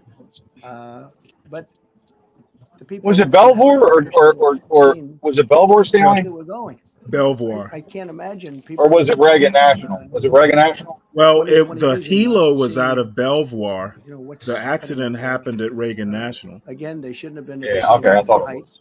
You're going with in reverse. By the way, it's direction, nothing but lights everywhere southward around there. It's directions. literally just Obviously, you want to be light different pollution heights. across I see it the all whole the time. floor When of I'm flying, you have the planes entrance going in the there. opposite. They're always lower. We're higher, or they're So if Easy mistake. somehow there's a screw up, there's not going to be a Well, tragedy. Trump It'll thinks be it close, has to but do with there's never going to be DEI. a tragedy if you Yeah, I have know. a This is the dumbest thing I've ever heard. for whatever reason. They have the same Trump and elevation. Solid And Snake think it's also, DEI. from the American Airlines standard, he's along Have the they ever? track. Have they listed Everyone any of flying the is along. inclusive people that So they what that, was that caused the problems, or are they just Give saying him DEI like the give him, boogeyman? very sad. give him a No, second. Give him a they're second. doing a Somebody should have been dramatic able to thing. see and Give him a taken that second. helicopter We're out of gonna play, find out. and they should have been at a Is different. it like a trans woman in a wheelchair that was the air traffic controller? Thank you, sir. You mentioned the Russians that were on board that plane. What other nationalities were on board that passengers? There were a Uh-oh, couple here of we others. go. We're going Wait, to be quiet announcing down. it in about an hour. We have some very specific information. We're calling the countries. We've spoken to most of them, but there were some other countries represented. Spoken to President Putin? I have not, no. Not about this. Who's on the black hole? You've already issued an executive order. You say, well, restore 3 crew members. They haven't talked too much other than one was a captain, one was a chief warrant officer, a CWO2, and then I think they said a staff sergeant. And that there were exercises too. This was like 4 in the morning, wasn't it? It's something that should have. Let's hear the questions and answers here. Actually, my original order should have never been changed, and I think maybe you wouldn't have had this problem. Maybe. Yeah, please. Go Yes, ahead. thank you. We see like everyday life that very often those diversity hires cause sometimes issues, as you just mentioned. So, what plan do you have? Are we going to see some fire? Are you going to fire some of those diversity hire in the federal government? What's the plan do you have? I would say the answer is yes. If we find that people aren't mentally competent, you see the language. The language is put out by them. And if you see that, I'm not going to bore you by reading it again, but these are not people that should be doing this particular job. They'd be very good for certain jobs, but not people that should be doing this particular Strong job. words. Mr. President, you have today blamed the diversity elements, but then told us that you weren't sure that the controllers made any mistake. You then said perhaps the helicopter pilots were the ones who made the mistake. It's all under investigation. I understand that. That's why I'm trying to figure out how you can come to the conclusion right now that diversity had something to do with this crash. Because I have common sense. Okay. Oof. And unfortunately, That's a lot of the people don't. dumbest fucking answer he We could want possibly brilliant people give. doing this. This is a major chess game at the highest level. When you have 60 planes coming in during a short period So of time, because they're there all was coming an in different accident, directions. DEI is And you're dealing with automatically very high-level involved? computer, Hold on, Stanley. Let's talk about when we. computer Yes. work. Well, and very he complex needs to logically. hurry the Hold on, fuck hold on, up. One of Gad. the other Hold on, things I Gad. will tell you is Nonsense. that the systems that were built, I was going to rebuild the entire system, and then we had an election that didn't turn out the way it should have. But they didn't build the systems properly. They spent a lot of money renovating a system, spending much more money than they would have spent if they bought a new system for air So traffic now it's the controllers, system? meaning the computerized systems. There are certain companies that do a very good job. They didn't use those companies. They use companies that guy's such should a not fucking have been doing it. Oh, So I think He's this. a- I think it's He's very saying that important they to use. understand that Oh for shit. some jobs, and not only this, but air Oh traffic shit. controllers, they have to be Ooh. at the highest level of Oof. genius. This motherfucker's Oh just like shit. an uncontrolled I want to ask you hose. about the ice skaters He's in a moment. blaming The U.S. everything Ice and Skating Committee was everybody. affected, but first, if I can, It's not even his place to talk about it. He don't know shit about the Hold on, the system. implication that this I policy know. is newer, that it stems from Hold efforts on. that began under President This guy's Biden, a or fucking idiot. Transportation Hold on, Secretary guys. Hold on, guys. Pete Buttigieg is demonstrably false. It's been on the Who FAA's said that? website. You? No, it's on the website, the FAA's website. It was there in Oh, 2013. oh. It was there for the Take a look entirety. at what I read. It was there for the entirety of your administration Nice and easy. too. So my question is, why didn't you change the policy during your first I administration? did change it. I changed the Obama policy, and we had a very good policy. And then Biden came in and he changed it. And then when I came in 3 days ago, I signed a new order, bringing it to the highest level of intelligence. It Okay, was on the website. please. Quiet. This is a fucking circus. You mentioned that a vision Yeah, was I like it. probably the problem. Of course you do. There's been some reports that the Damn right. So dumb. the helicopter may have been using night vision equipment. Was there any I heard indication? that. We don't know. We're going to know that pretty soon. It may change your view plan if you do have the night vision. So it's very possible that could have happened.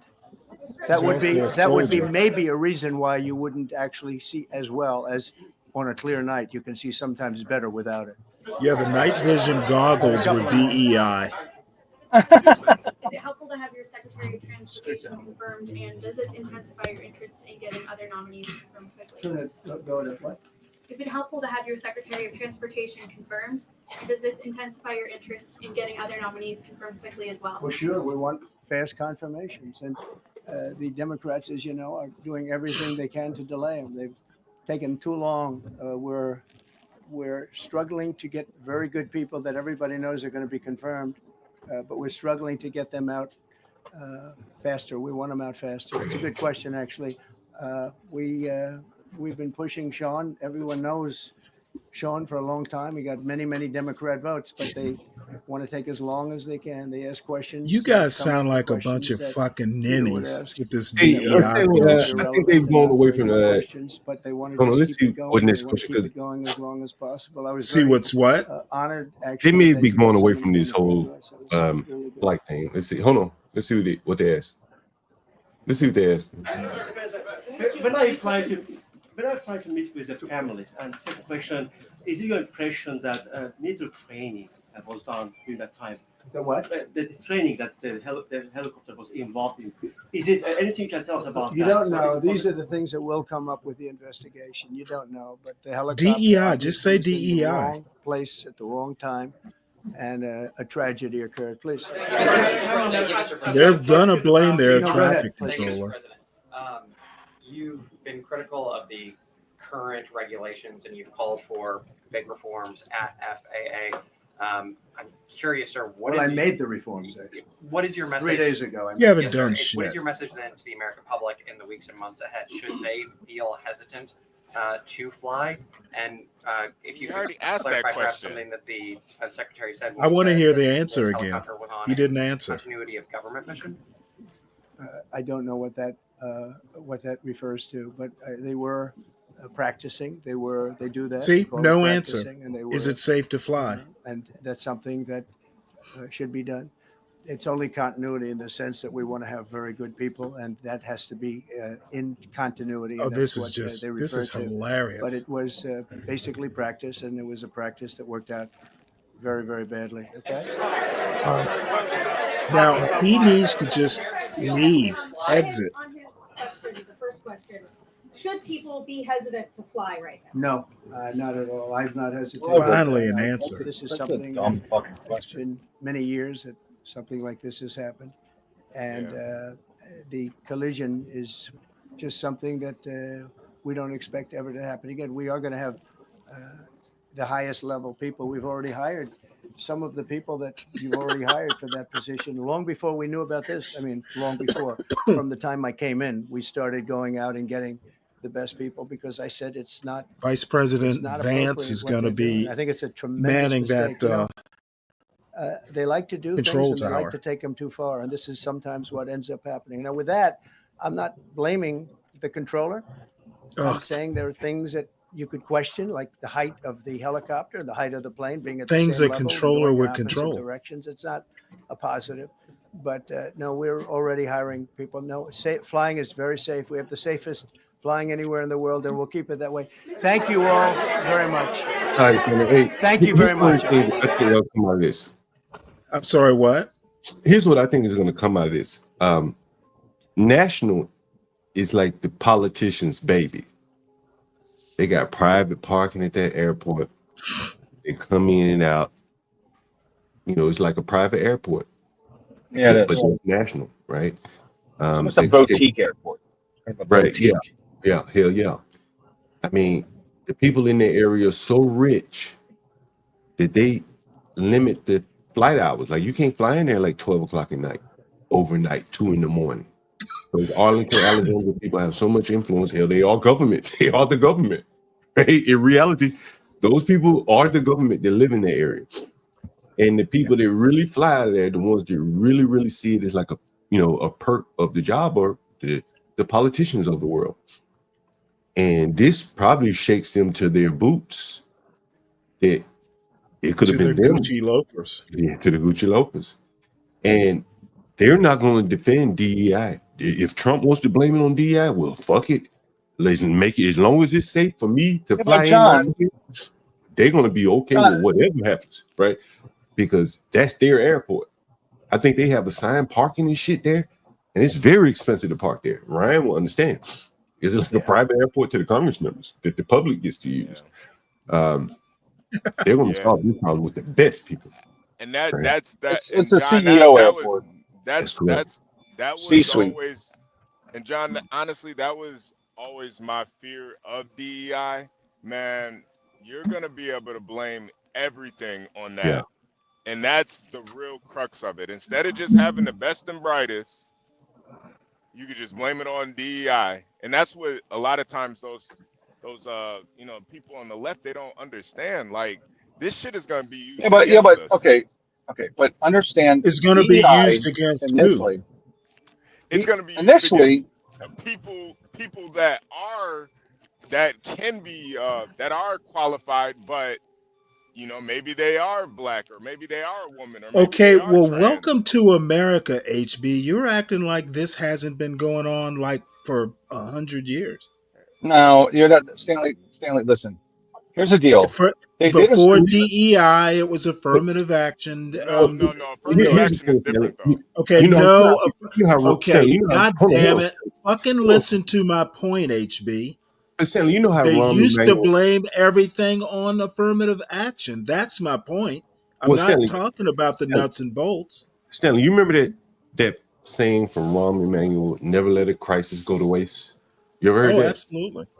This is Trump's kind of using that. Like, he don't even have to justify himself.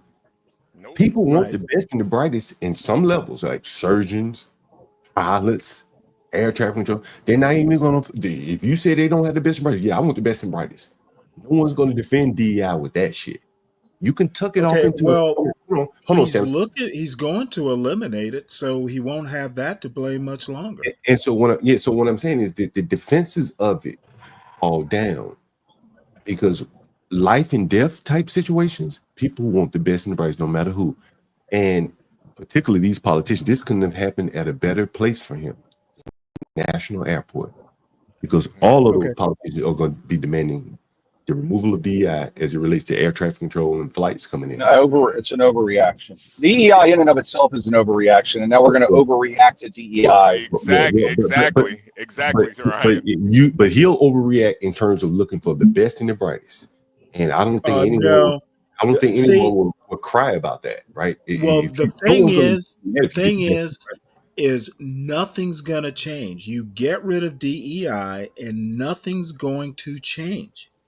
Okay, America has never had a true meritocracy. Well, I think in some places they are. We get close to them. It's not pure, but in athletics, sports, those are fairly purely meritocracy. Okay, I don't care. I'm talking about actual stuff that's life and death, not sports. And I think in terms of air traffic controllers, that shit, they get pretty close to a pure meritocracy. Okay, and I'm basically going to say that DEI has nothing to do with the air traffic controller picking process. Well, as I said, it doesn't really. DEI does not preclude the best and brightest. That's what I'm trying to say. As I'm saying, Stanley, it is a myth. Well, it could. Okay, but as I'm saying, no, it doesn't. Actually, okay, we can agree with all of that. It doesn't. Okay. You either pass the test or you don't. Here's what we will say. You can't defend it now. Whatever the DEI is. But I'm not talking about you, but I'm saying the people that are out here protesting for it, the game just changed now, right? Well, because they're going to blame DEI on this shit. Protest for it is to stop protesting it. Basically, my approach is, Clarence Thomas. Again, I bring him up. Probably the only thing he gets right is affirmative action needed to go. So the answer is going to be affirmative action is gone. Now what's your excuse? Wait, Stanley. DEI is going. Eventually, DEI won't be a thing you can fall back on when you just want to point fingers. Wait, Stanley, are you saying the FAA didn't implement DEI hiring? No, I'm saying DEI doesn't preclude the best and brightest. They aren't mutually exclusive.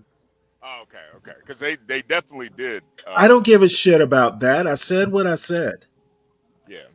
But I do believe in a lot most industries. I think there is a meritocracy in it. I don't think that it's not a pure meritocracy. Okay, anytime you can have legacy and legacy admissions, and my dad owns the business, and I'm gonna inherit it. That's not meritocracy. Just Well, because yeah. when I was a kid, I worked in a shoe store, and the boss, the owner of the store, his son was a fucking moron. Okay, but this moron wound up inheriting the business and driving it into the ground. Okay, Well, his That's father normally what didn't get happens, by the, the way. I'm just giving that That's all. personal example. I'm not using Yeah. it as a universal, other than to say the best and brightest don't always get to run the show. Right. No. Well, You're right. And okay, so that's why I say we don't have a meritocracy. No, and We'd like I to get think that. we do. I think that, but I definitely agree. But I think in certain industries it does need to be a meritocracy, and for them to have DEI in FAA, all it does Okay. is Again, DEI does not preclude the best and brightest. Y'all are saying DEI hires and all that. I'm saying that it's a myth. DEI does not but hold mean on, you don't get the Stanley, best and Stanley, brightest. Stanley. If I manage just to the numbers based on population size and say I have to have 12% of X and 15% of Y, 51% of women, do you not think that would eliminate more qualified candidates? No, I don't. Okay. How would it not? That doesn't make sense. You have to give me a specific example. Okay. For instance, let's take Ketanji Jackson Brown. People are Yeah. saying that she was a DEI hire. Essentially, there were probably smarter white men or something like that out there. Well, she is very accomplished. Find me someone that's more qualified. She's got a lot of qualifications. Okay, and the other thing is that qualifications, on one hand, you guys talk about qualifications, and on the other hand, you say college doesn't mean shit. What Okay, kind I of don't say that. qualifications? Now, let's Okay, just stay I'm on not this. talking about you, but they know who I'm Okay. talking about. Which Okay, but stay on Ketanji. qualifications matter or not? Yes. If you stay on Ketanji, though. Okay, well then college and training and certificates are important, correct? She was very qualified for the job. Okay. Here's the issue. When you say I'm going to pick from this pool only, which is what President Biden did, you're eliminating all other possibilities of all other. It could be a great Indian. Okay, It could be a great. who's to say she's not the most qualified? Well, Who's to say she she's absolutely. not as qualified? I don't buy your argument that She picking still from could a have been number pool. one candidate. I don't. Okay, you go out and you find a black woman who is extremely qualified. That's what you do. It's not like a pool of people Hey, might be less Stanley, talented than another pool of people. let me ask you a question, Stanley. Let me rephrase in another way. If Biden had just selected her, cool. No one could Yeah, have it was a questioned. dumb move on his part. Right. But by the fact that he said it's got to be a black person, that basically, I mean, for her, it's It was almost an red meat. embarrassment. For her, You're it's absolutely right. Honestly, if I were her, I wouldn't want the position after he had Well, if I explicitly were stated. her, I would take the position. But I get what you're saying. You know what I'm saying? Biden threw red meat. He lowered her by saying that. He did lower her. I agree with that. And the thing is, she had, I don't know what she was doing, but I'm sure she had a decent job. She probably was a judge somewhere. She was a judge. And now and now that she's taking that position, and I'm sure she was a federal judge, she wasn't a state judge, so she had a job for the rest of her life. She was a DC judge. Yeah. Okay, she had a job for the rest of her life, either way it goes, Supreme Court or not. And to take that, knowing after what he said, I think it harms her. Everyone's going to look at her and say, well, that's the black woman that Biden said he was going to choose. Well, you know can open up what? the If field if anymore. someone offered me a Supreme Court job, I would take it and damn the people. I don't have to I live with understand, them. you know, and you know that I don't think I would. And But her right or wrong. I get your point, and I agree with your point. This Stanley, let me is what take it. I Let me mean. take it to another step. Let me take it another step. Now, let's say the next Roberts leaves, right? And they're going to nominate a Supreme Court justice, and the most intelligent, qualified Thurgood Marshall shows up, right? He's a black male. He shows up. He's the best guy for the job, and they look at it and go, well, currently 22% roughly of the Supreme Court is made up of black folks. We need another Latino to hit numbers. Your Thurgood Marshall's out, and we got to get us a Latino, right? So we got to get us a Latino. That black dude's out, right? So Well, I think that's the objection. Go out and find a Latino that's just as qualified as Thurgood Marshall. I'm sure. Well, maybe they're incredible. They're the perfect pick, right? But you're managing by the numbers, and that's part of the issue. Is there? Okay, well, managing DEI was a and it's great so initiative, funny. but It's go ahead. funny that quotas are illegal in the regular world, but the Supreme Court basically operates by quotas. Well, okay, so DEI essentially are quotas. You don't. That's what they No, are. DEI is not quotas. Quotas are illegal. Okay. The companies literally have to publish their diversity, equity, and inclusion numbers in the financial statements Okay, to show quotas are governance. against It's the a whole law. ESG I thing. disagree. What does publishing have to do with quotas? All you're doing is reporting that, hey, we got some black folks. Nobody's telling you got to have thus many black folks.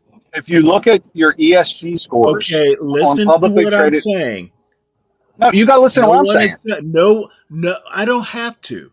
Okay. Quotas are illegal. Quotas are illegal, period. Your argument that you have to publish how many black people you have doesn't mean there's a quota.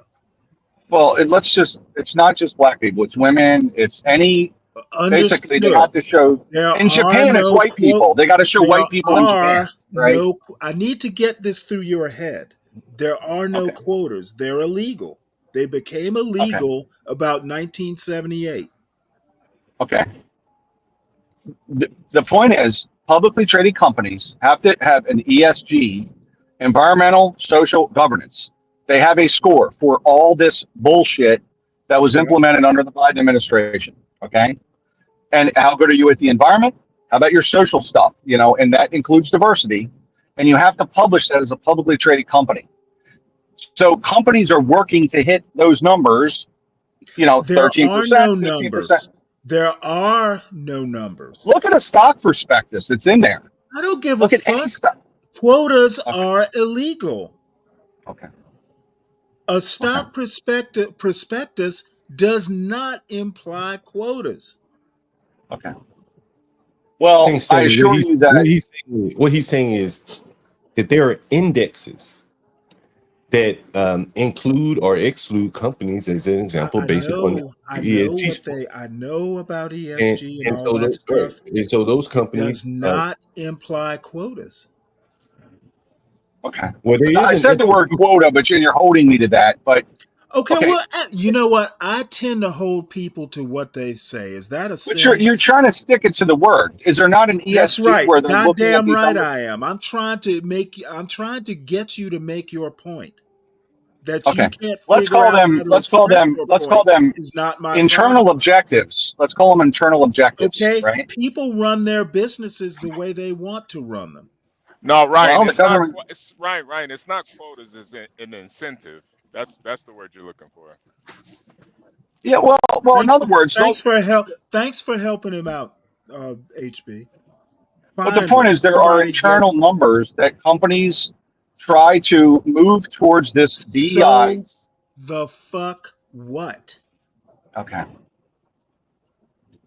I was going to give you a little co- history on it if because a it comes co- from the I don't Canadian. need the history. The history is Well, you don't besides want to hear it, the Stanley, point. because you just know No, everything, I and do that's it. not want to if hear Stanley, it because if it doesn't help your point that there if are Stanley no doesn't quotas. understand if Stanley doesn't No, understand no, it, no, no, no. he probably should take us John, out. I understand. As a matter of fact, I think I might understand better than anyone on this panel. Your Well, you don't. So question, I'm sorry. You're yes, not in I do. business. You don't understand. Just No. because, Nope. just because of Nope. telling a company what goals, internal goals they have, who Yeah. cares? It's their business. Yeah. But various traders will trade out of your company if you don't have ESG numbers. Awesome. Based That's the on market. yeah. That's the market. Yeah. The So market is speaking. The and according to the invisible law, hand, the invisible hand is well, it's not slapping invisible. those Biden made a law that about it doesn't ESG. agree with. I think that's awesome. Okay. Well, there's a But law it, surrounding it but too. it's So it's not but just the it's invisible not hand of the market. but it's not a quota, and a company doesn't have to do it unless they want to make Okay. money. Well, Okay. and that is the thing. Oftentimes, it's not even about making money; it's about accessing capital in the public market, right? So Yes. you're going to the public market to raise debt, issue additional stock, Bonds, and then stocks. they're looking at you. What's your ESG score? I mean, I think that's awesome. okay, fair enough. But so, Hey, it's the market. so what is that? Y'all like the It's the market, law. right? Well, here's the thing, Stanley. And I'm just looking at it Well, from Biden made a law surrounding it. So I'm just looking at it from Biden made a law. I'm just looking at it from down on the level where the actual people who well, you don't know what you're talking about, Stanley. Ryan, you pretend I don't know what I'm talking about all you want. And so here's the thing, though, Stanley. No, you don't. You're referencing some historical bullshit, and I'm giving you the law. No. Don't tuck your tail and get all butt hurt now. And so one of the things, Stanley, you don't let anybody talk. Yeah. You know what? I'm simply not going to let you make a fool of yourself. I So care anyway, too guys, much if you about let thank me, you. That's it. One Thank of the you. things, one of the things, Can we let John? Can we let John? One of the things you'll see though Yeah, I'm is sorry, that companies will basically create divisions to satisfy a quota, and those divisions oftentimes really have nothing to do with the business. There are no quotas, John. I didn't say quotas, right? I said you literally just said well, quotas. what I'm saying is these companies would create divisions to meet whatever standards to access capital, and oftentimes they can't put the DAI people in mission critical parts of the business because they don't have the talent. So they put them in soft skill positions where they can't really mess up anything, right? And I think that does a disservice to those people because they know that they're not there for any other particular purpose. John, I don't disagree with your point, but the system is the system. The market is the market. Okay. Well, I don't think I think if the market is dictating this, change the market. And I actually think that's what Trump is trying to do. Well, I think it's not. He's overreacting, though. Just so we know, he's overreacting. But see, I think the thing is, in a true market, I think you'd be correct, Stanley. But what we're talking about here is many of these companies have monopoly-like positions, so it doesn't really matter. They can pad their staff with DEI people, and it's not going to affect their bottom line because they have pricing power. If you tell them, so you're concerned about the people that are in those soft skill positions. I'm trying to figure out why this is such a thing, why it's hurting your feelings so much. Well, it doesn't hurt my feelings because I don't own a company. I'm not obliged to hire them. Who is it hurting is my question. Well, if you'd ask me, I think it is hurting the people that it was designed to benefit. I actually don't think it's designed to benefit people at all. It's designed to benefit the company. Well, maybe so. I don't know how necessarily it benefits the companies, other than cheaper access to capital. If their scores are going up and they get access to capital, I think you're right. The people get hurt, but I don't think ESG is for the people. But I think the people, like many other things we've seen over the last 10 years, they think it's for them, and they are fighting hard. And they are fools for thinking that. Well, and that very well could be the case. And I think on the other side of the aisle, the people that want to get rid of it, like the Donald Trumps, are using it as like an opportunity too good to waste, to let go to waste. And again, I think that is unfortunate, and it hurts the people again, because the air traffic controllers, the black And ones, the once again, transgender, Donald Trump doesn't give a fuck about the people. well, but the transgenders or whoever that may be air traffic controllers that have gotten there on their own merit, now everyone's going to be looking at them sideways. Okay, Like, so really get there on your own merit. you know that they're transgender air traffic controllers, or you Oh, just I'm making I'm making an the assumption. educated guess? I'm making the assumption that anyone that's covered under DEI, be it a transgender, a white woman, a lesbian, a spiky hair, queer, whatever, they're going to be looked at sideways now after this crash, and that's not fair to them. They may have gotten in there under their own merit. Okay, wait, hold it. We've come to a conclusion that it was DEI's fault. Well, no, we've come to the conclusion that DEI is going to be like a whipping boy for every damn failure of something infrastructure. Okay, blamed for the failure isn't the same thing as cause of the failure. We don't know what caused that crash. Well, but the people are going to be looking at it, and there will be no more defense of DEI in like really mission critical. Okay, all he's doing is demonizing DEI, and that's basically it. Now, it's going to be funny when it's a white male air traffic controller, you know, and by the time the cause of the accident is determined, we'll have forgotten this press conference, but the damage will have been done. If that's your point, I agree. Right. And I think the damage to DEI is almost that no one can get up here and counter his argument saying, no, we need DEI in air traffic controllers right now. No one can argue that.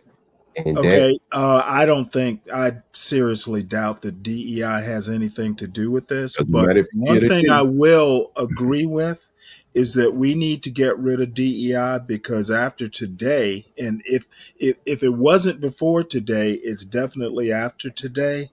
DEI is tarnished, and Trump did a masterful job of weaving it into. It probably has nothing to do with this, but he did a masterful job of taking it down. Yeah, it doesn't matter.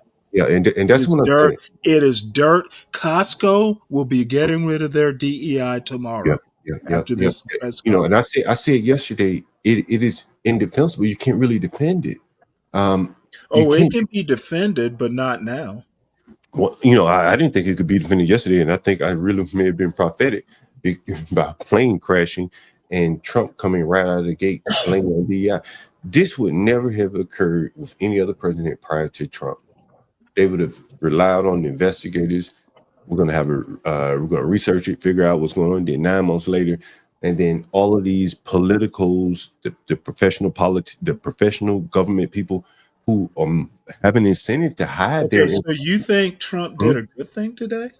Well, I think it's different in the sense that there are a lot of professional government workers who have every incentive to hide their incompetence, like any job. Okay, Trump is unashamed of showing his incompetence. Well, I think that. Okay, let me break it down for you, John.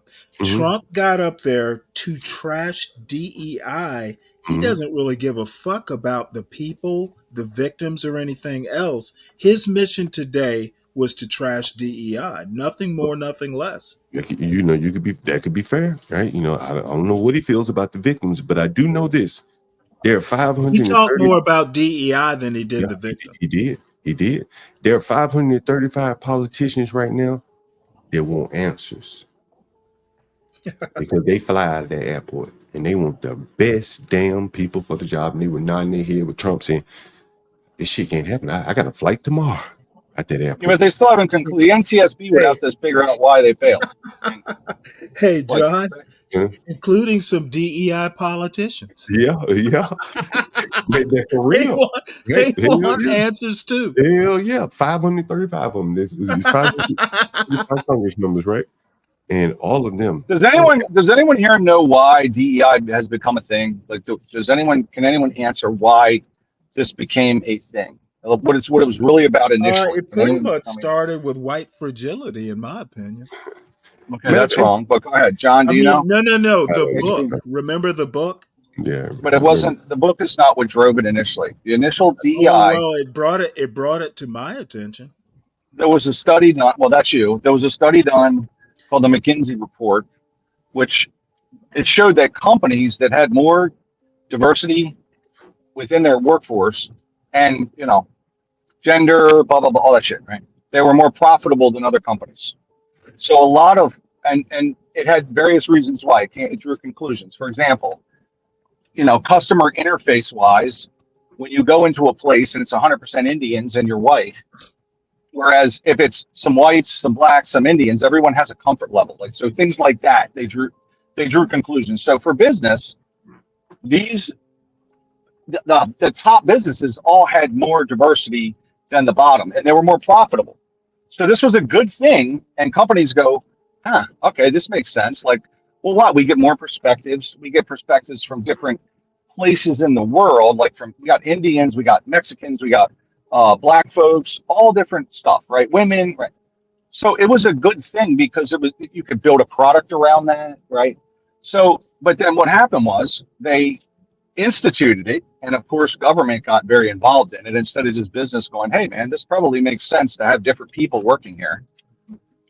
Government got involved, and then they more or less polluted it to a degree, because it was specific for certain things. Like, do you need diversity in a call center? Maybe. Do you need diversity when you're engineering a bridge? I don't know. Do you? I don't know. So, do you need diversity when you're engineering the building of a bridge? Or do you just need some good engineers to do some math? So, do you need women involved? Like, I don't know, right? Well, So, but they made it this. They made it this universal thing, right? And then government made it this universal thing, and they said, Yep. "Man, we've really got to build out and make sure that on this 12-man engineering team, we have 13% black, 18% Latino, 51% women, 2 gay people." Like, they literally turned it into this fucking identity politics bullshit. And then they were managing by the numbers. Okay. Okay, so And that's not quotas, but they're making sure just like watch a fucking Super Bowl commercial. They're managing by the numbers. it's like basically we want to be like a Benetton ad. Yeah, Yes. but the thing is, Stanley, again, and I've worked in these organizations where, So it was a good thing that turned into polluted. It got convoluted. So anyway, go ahead, John. I'm sorry. There are a lot of people. I'm gonna tell you a funny story, Stanley. Benetton. When I first moved to DC, I was working at one of the jobs I had was the Postal Service International Operations. I was developing some software there, some tracking software. And then the Amtrak offered me a job to develop some software there in the revenue tracking. And I remember like the first day I walked in, it was an old white guy. And I overheard him on the phone, like 8:30 in the morning. He said, yeah, they bringing in all these blacks in here for the affirmative action. And at the time I was working my old job, Postal Service, at night still, and working the Amtrak job. And so I went to my manager, I said, yo, bro, like, I still got my other job, man. If you brought me here on some affirmative action, I appreciate the offer and everything, but I don't need that. I got my old job. I can go back right now, right? They hadn't hired me. Was the new job more money? Yeah, it may have been a little bit more money. It was a direct hire. So I admire you. You gave up money for your principles. That is very I wasn't very commendable. I wasn't about to be sitting next to some white man every day. He thinking that I'm fucking affirmative action hire, right? I ain't trying to dig myself out of that hole. Not as a software developer. The fuck I got to prove to anybody, right? And so, and the guy assured me like, no. And I knew I had skills, so it didn't bother me as much. But if they had just took me off into some make work job, and I had overheard that, I would probably be pretty butthurt. You know what I mean? Like, I'm kind of knowing it's true, but I need the job. Now let me ask you a question. Mm-hmm. What if you said it was a security guard who told you that? No, it was just a guy. He was sitting in another cubicle. Okay, what if he was just doing a crabs in the barrel? Well, I don't even know if he saw me, to be honest with you. The cubicle also had. Was this a black guy? You said it was a black guy who told you, right? No, it was a white man that said it. and then a white guy Yeah, hired. that sounds like that sounds a little sus to me. You know, I don't even know if he saw me. He could have just been speaking in frustration because maybe they were bringing in other blacks before me, and so he's just speaking out in frustration. He may have So been on he didn't tell you this. He didn't tell you this directly. no, he was on the phone, and then I think I googled. He was on the phone with you directly. No, he was on the phone with someone, and he's saying they Okay, did. so he Like, didn't tell you this directly. You just overheard it. I overheard it. So I went to my manager, the one that hired me. I said, "Hey, man, you know, I hear some affirmative action going on right here. They hiring black people. Like, if that's why I was hired, just let me know because I don't need it. I got my other job." Okay. And, and so you know, you're sure me no. But well, I would have put it. I'll put it to you this way: I don't know that I would have done the same thing, especially if it was for more money. You know, just some dude on a phone call. I don't know. I'd need a little bit more evidence than that. And that's why I went to the manager and I asked him. But again, I was What doing did your manager said? Yeah. Say no. Of course, he's gonna say no. I hired you for a reason. Okay. Well, then, if your manager said no, then that wasn't good enough for you. But I think the other thing that made it even better is that A, I had another job, right? And B, I was doing something that was pertinent to the business of the company, right? Right. How they make money, how they price their products. Whereas if I had just been tucked in, let's say, the DEI department in Amtrak, and I overheard that, I'm like, man, what the fuck am I doing here? I'm not really doing anything, you know? Yeah. I would have felt a certain way about it as opposed to coming in as a software developer.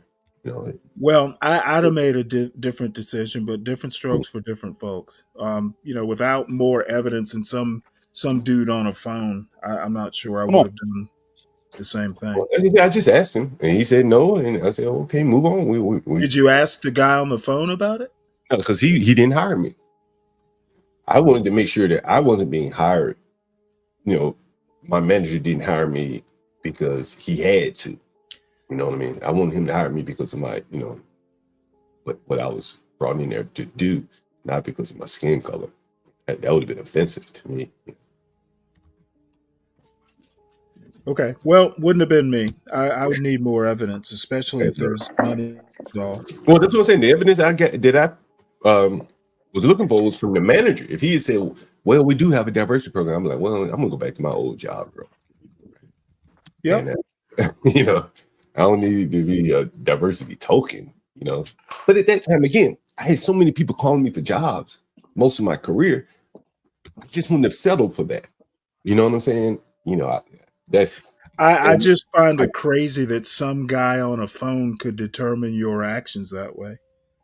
No, it wasn't that he was on the phone. It was the matter well, that what he said on the phone. Some guy on the phone saying something like that could, you know, direct your actions so easily. Couldn't have been I me. wouldn't know if he was telling the truth because I looked it up. Yeah, he might have been telling the truth. Yeah, because I looked it up and they had been involved in some affirmative action shenanigans or whatever, you know, the black union within Amtrak, whatever, Sue said wasn't enough black, whatever the reason was. And I knew that, you know, that was true that he said that, but it may just not have been the case in my position. Maybe it wasn't. The guy lied to me. I'm not sure. But I didn't want to hear that. Well, you know what? I'm always going to do what's best for me. Mm-hmm. What's best for me isn't necessarily best for you. I get that. Yeah, there's no right or wrong answer to these things. But I do think, though, if you know that you didn't get in there on your own marriage, you don't feel good about that. Particularly if they got you stuck. I would just assume I got in. See, I'm a whole lot less interested in what other people think about me specifically, and sometimes about what they think about other things. I'm a lot more, you know, call it self-centered. I wouldn't give a fuck what some guy on the phone thought about how the company was running. If it's good for me, if it's benefiting me and I know I can do the job, I'm not going to let some anonymous white dude on a phone call deter me from what I want to do. Yeah. And I totally get it. And again, it wasn't him. What he said hit me to what was going on. And I didn't want to be a part of that. I didn't want to benefit from that. right? You know And what? Let me address Lindy Lou. Lindy Lou, I know what I'm doing, and I can guarantee you don't know what I'm doing. So I understand. I understand. You think I don't hear what John's saying, but indeed I do. Stanley, would you take that same position if you found out they only hired you because you're black to be an officer in the Navy? If well, you know what? As a matter of fact, I do know because I was offered they had a minority recruitment um, program, and I didn't take it. I said So I you just told so you did the same thing as John. Okay, that okay, makes can sense. you let me? Okay, God damn it, Ryan, I didn't even get to finish It's the just story. okay. All right, go ahead. Um, I had a choice of taking either one, and the minority recruitment thing was more a more certain way of getting in. I looked at my recruiter and said, on paper, I measure up to anybody. I'll take the regular program. I didn't Right, need it. And I right, literally said, save that program for somebody who needs it. right. Well, I think it's the same thing as John, though, right? No, no, it's No, 100% the same thing. no, it's There you not. go. HB just said it. He agrees. No, I don't. Boom. Fuck you Bombs both. just getting You're dropped both up in wrong. here. Okay, my point, and once again, I guess I'm not good at getting my point across. My life will not be determined by what some idiot says on a phone. If it benefits me, I don't care what the rumors are. I don't care what the proof is. I'm saying if it benefits me and I know I can do the job, I'm going to do what's best for me.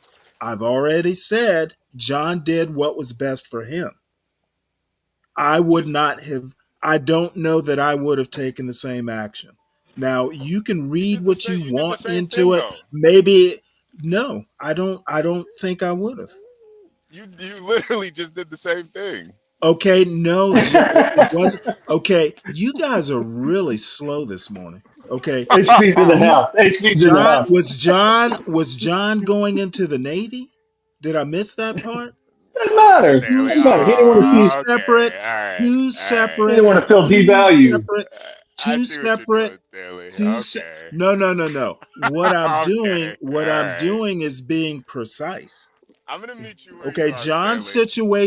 John's situation was not like my situation.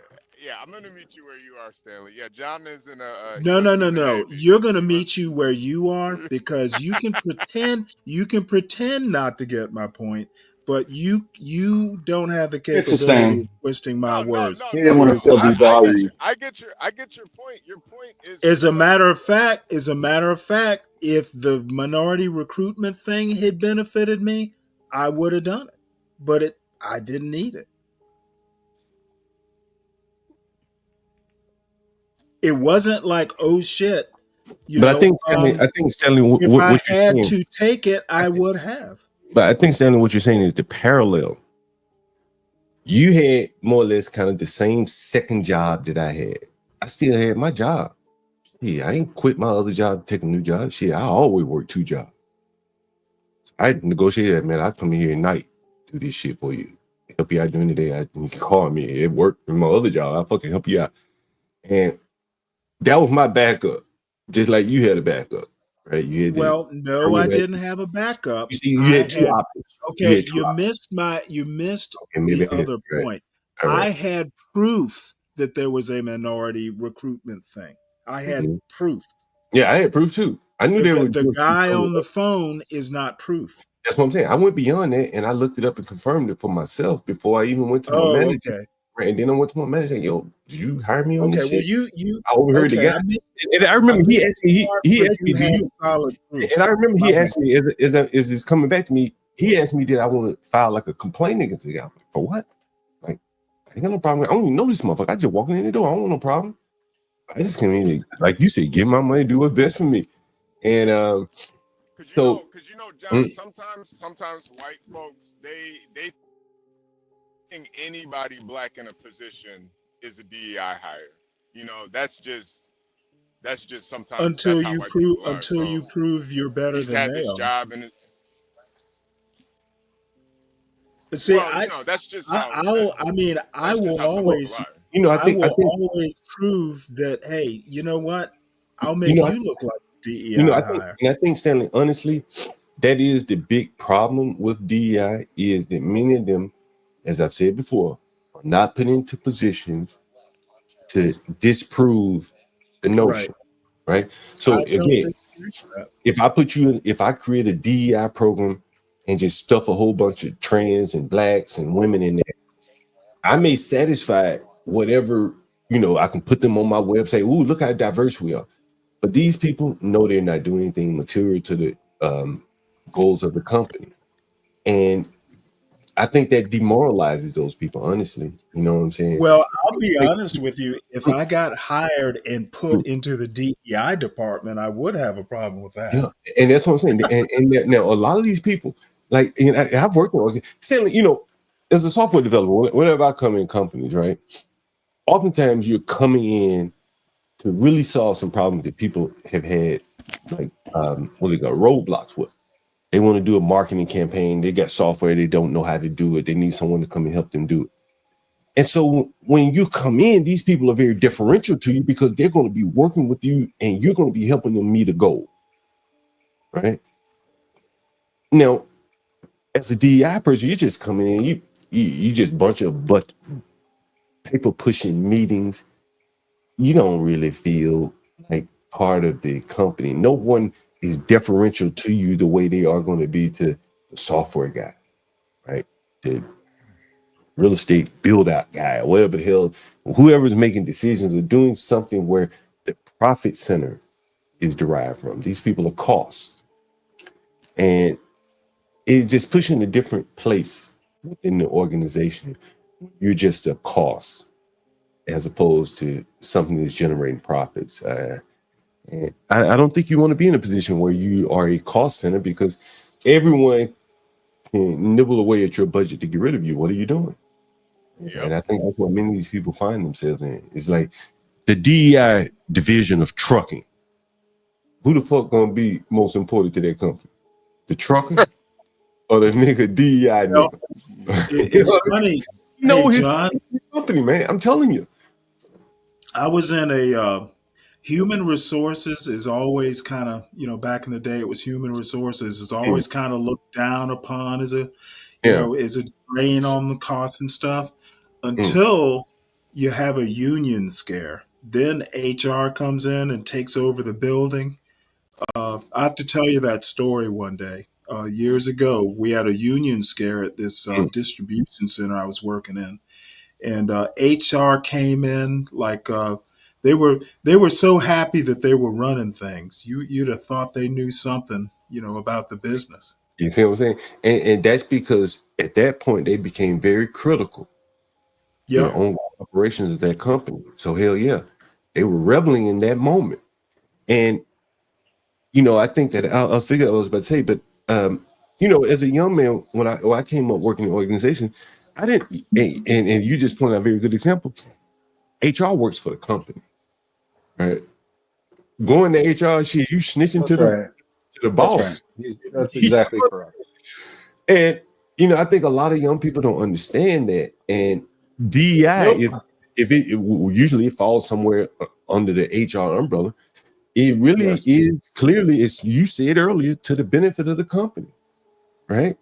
They're not going to let a fucking DEI group run a revolution in their company and start doing some shit be immaterial to it.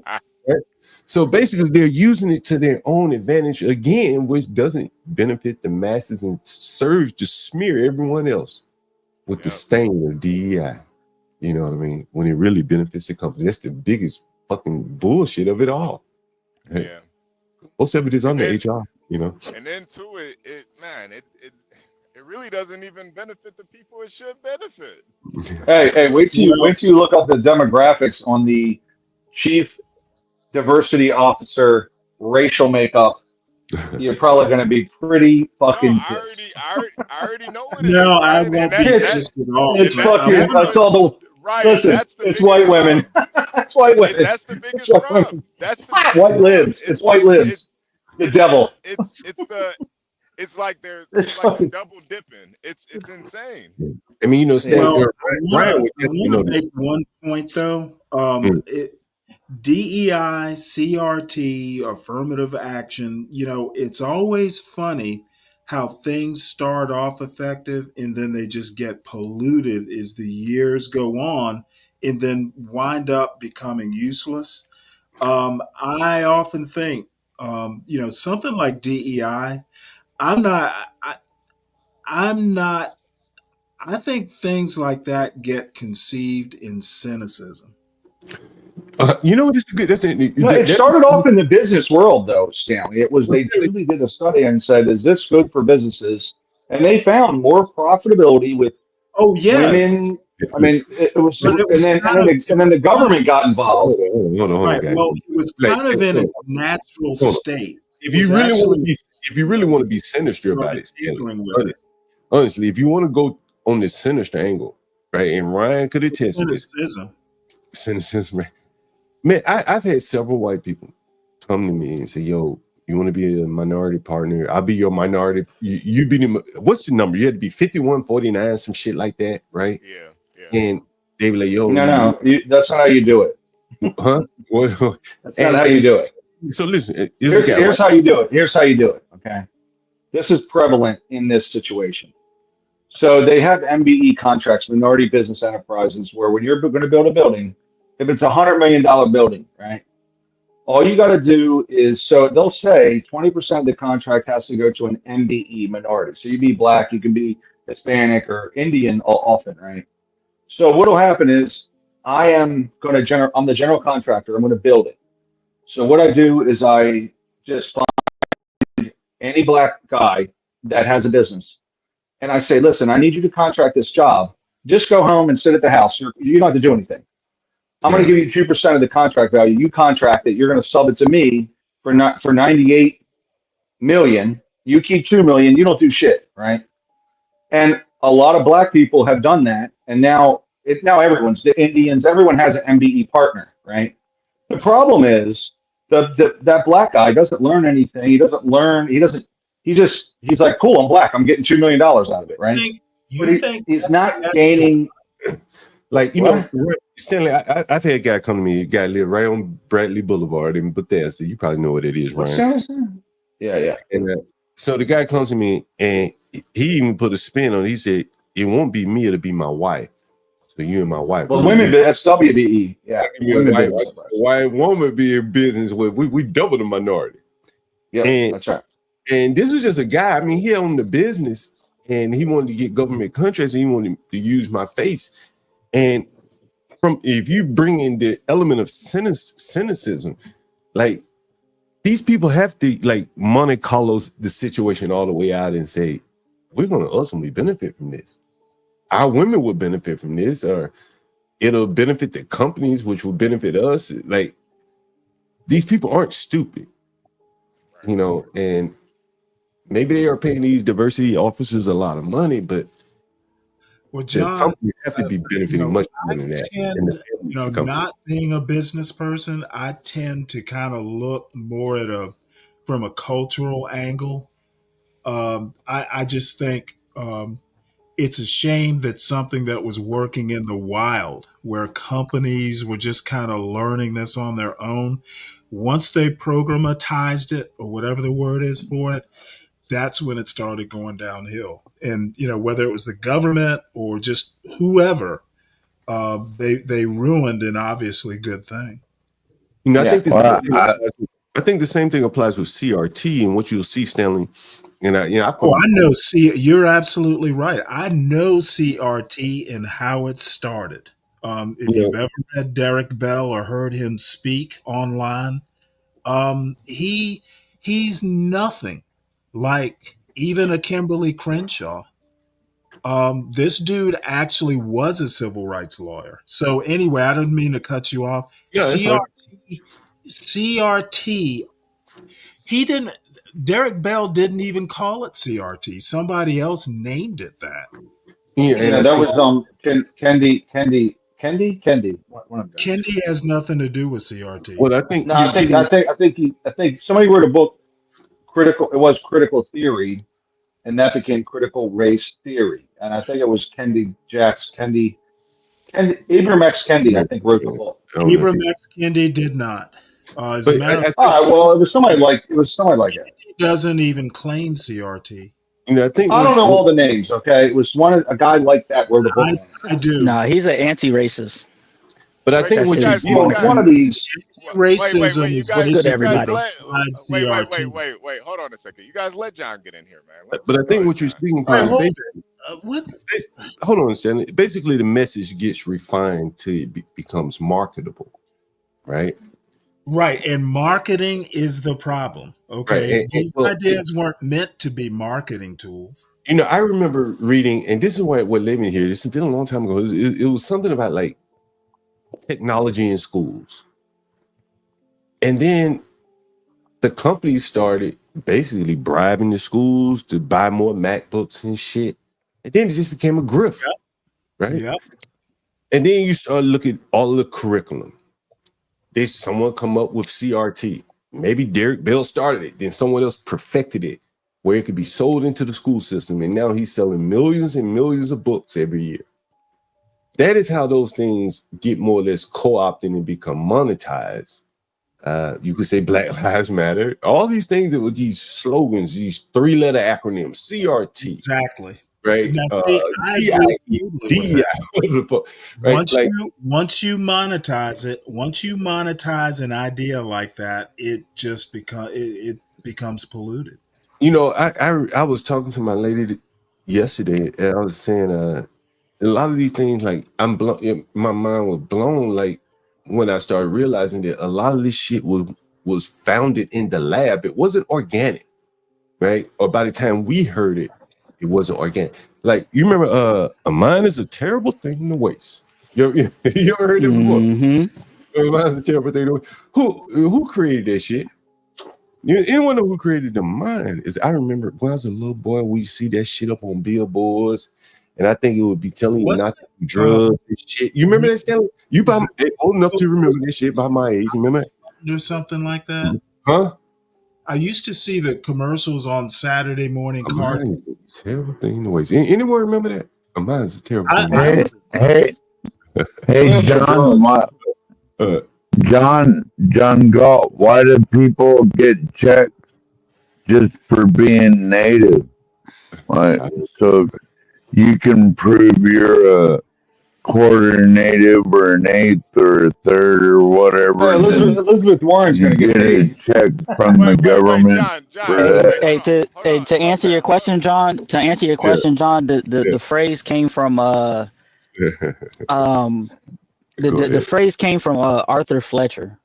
He's the one who created the phrase in like the 70s. Well, if you Google Young and Rubicam, I think it was Young and Rubicam, which is a marketing agency out of, I think it was on Madison Avenue at the time.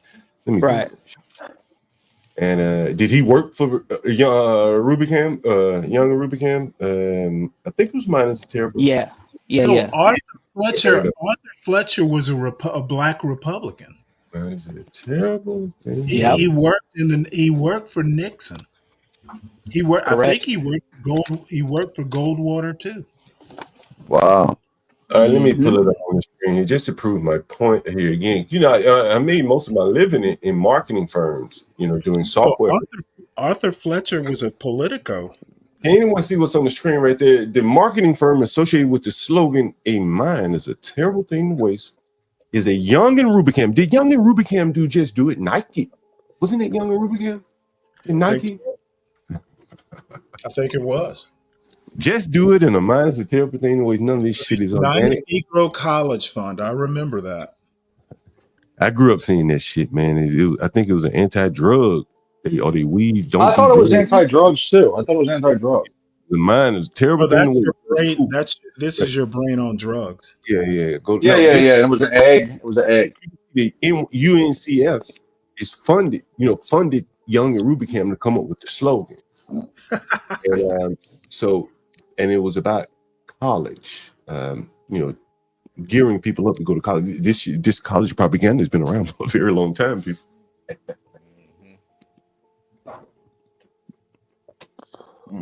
As you can see, They turn their advertising agencies to get people to go to college, right? Like this is nothing. This shit that you see is organic.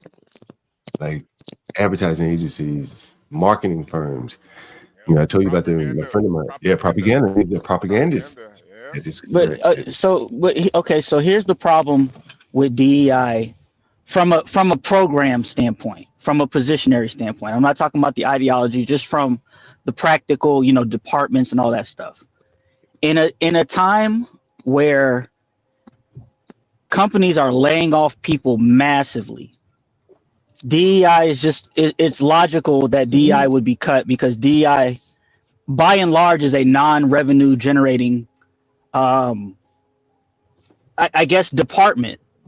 So if everybody's cutting jobs and stuff and they're trimming the fats of their company, DEI is kind of a luxury in that because it's not a profit generating department. So they're going to cut it. It just makes sense that they're going to do that.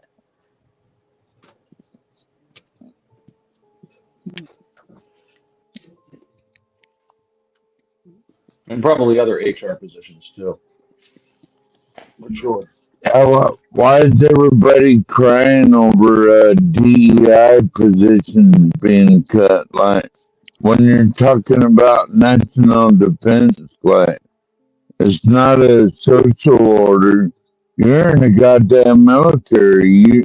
Your body does not belong to you anymore. So, no, none of that. Your mic's a little bit messed up, bud. Your mic's messed up, bud. Oh, it's the mic that's messed up? Well, no, it sounds like he's got a lot of feedback, a lot of scratching and things. And a lot of 12 man sounds fine to me. 12. He's good, man. He sounds normal. Perfectly normal. I don't think so. It sounds like it's a delay or something. Oh, don't do that. No, I'm serious. Don't make me go No, and I'm get serious. the 13th man again. Don't make me do it, bro. I'm just, He's all right, okay, man.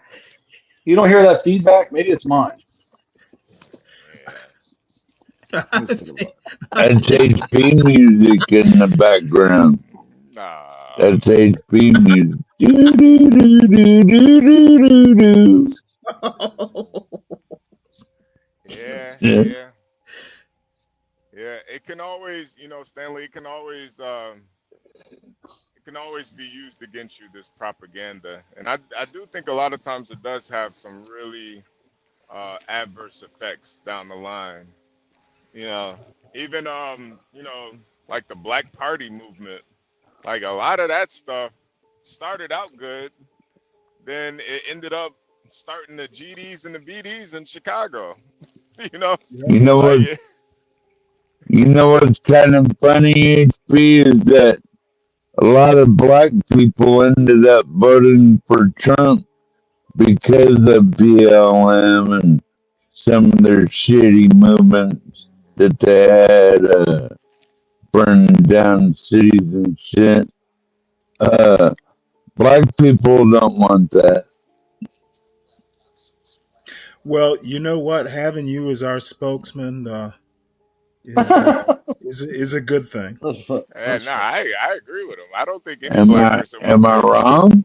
no black person wants their city to get burned You're down. honorary black man to it, man. Yeah, we don't. You're right. Yes, I would agree. You got I no fully arguments agree. there, 12 I fully man. agree. I appreciate that. Love y'all. No, he's Love y'all not so much, John Galt. he's not my kind of black man. Stanley ain't gonna invite you to the cookout, 12 man.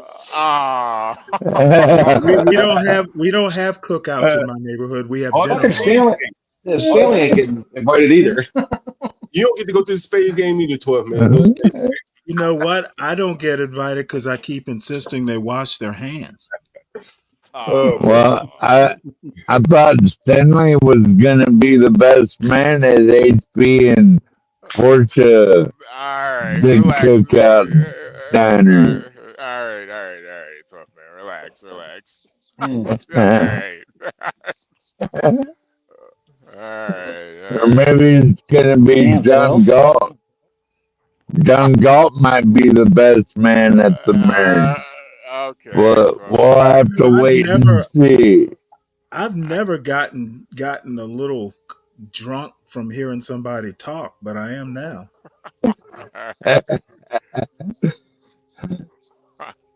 right. Well, I'm glad you're not drunk, Stanley. Otherwise, we might not be able to get along. If, like, get me and you in the same room, like, and we're both drunk. I don't know if that'd work. I'd probably end up kicking your ass. Well, you know what? Luckily, that'll probably never happen. Oh my God. Hey, HB, let me play a little something for you. You know, I went by that place this morning where the little boy was killed. Oh yeah, God. We- Well, he's looking up at us right now, John. And He's looking. man, you know, speaking of propaganda again, everything ain't what it seemed, HB. You know what I'm saying? Everything ain't what it seemed. And you know, remember we saw him hanging outside the store. Yeah. And then they also said he ran across the street, right? Yeah. He didn't do that. That's not true. What he did was he ran toward home. And I got some conflicting stories about what the fuck he did or what fuck happened down there. And I'll see if I can let you listen to one of them. Give me a second. It's very interesting though. Let me see if I can find it. Let's see. Give me a second. I just had this shit. I just had it. I'm pretty sure I know what he was doing, but you know, he's a dope boy. Dope boy. Here it is. A little boy before? Had you ever seen? Hey, let me ask you a question. Had you ever seen the little boy before? Had you ever seen the little boy? Had he been in the store before? Yeah. But he wasn't shopping in here when he was robbed that day? I don't know. That time I was not here. Oh, okay. Is anyone else here? No. Okay, so they robbed him outside. Yeah. They didn't rob the store or anything. No. So they just pulled up, robbed the people, and the little boy took off running and shot him down the street. So he wasn't in the store at all. No, I didn't. The fuck? I saw the only video clip. Huh?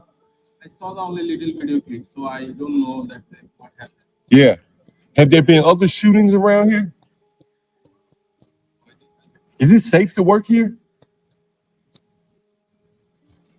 What can I say? What do you think? Take that as a no. Where are you from, by the way? Yeah. Okay. How long have you been working here?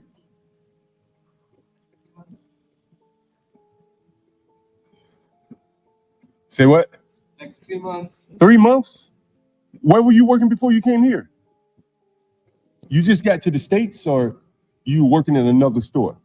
Another side. Okay. Okay, cool. All right, man. Anyway, there's another guy. Let me see if I got this.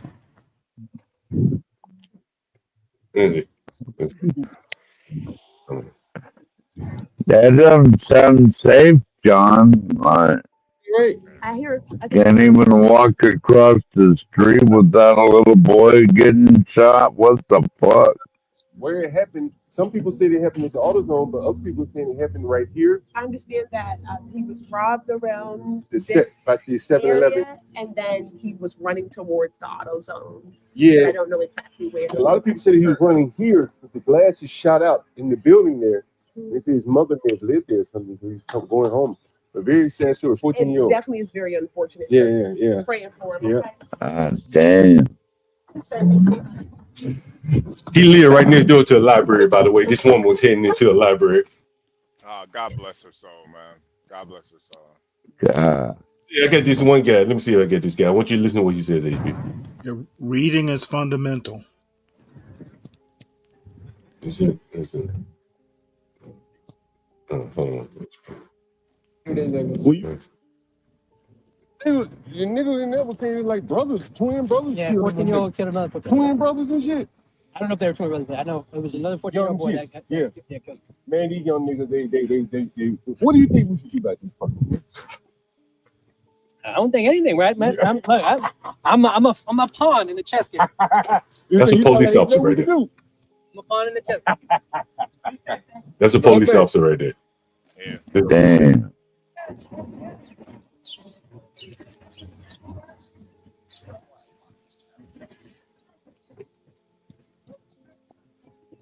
So as I walked up, these young niggas outside, they done took over the spot, killed a young nigga, and they took over.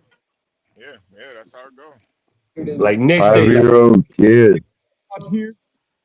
it's like Can't next day, imagine. Here's your question. new people like this selling dope. Damn, I got this dude I want to see if I get. Let's see. Damn, I had a dude. That's the store. That's the lady.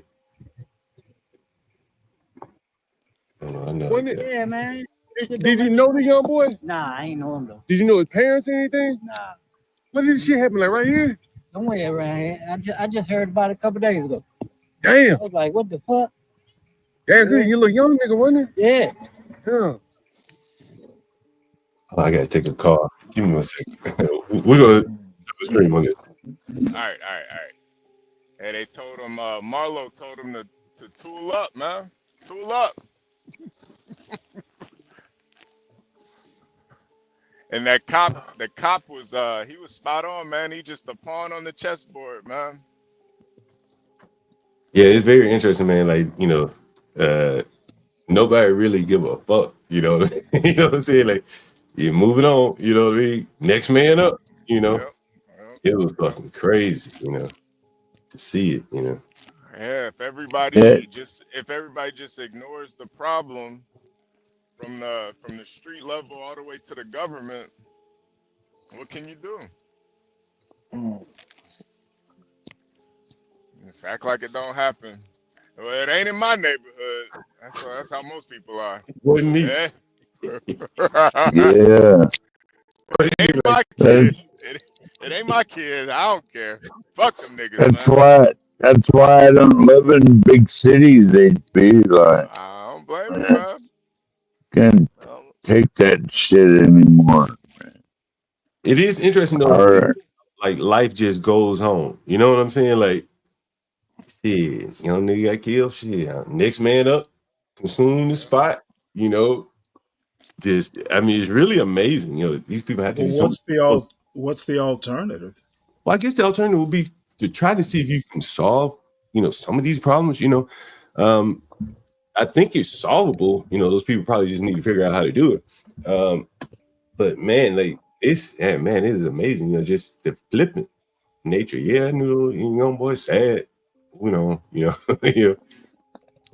Stanley, we need more community organizers like you. Yeah, going in the community.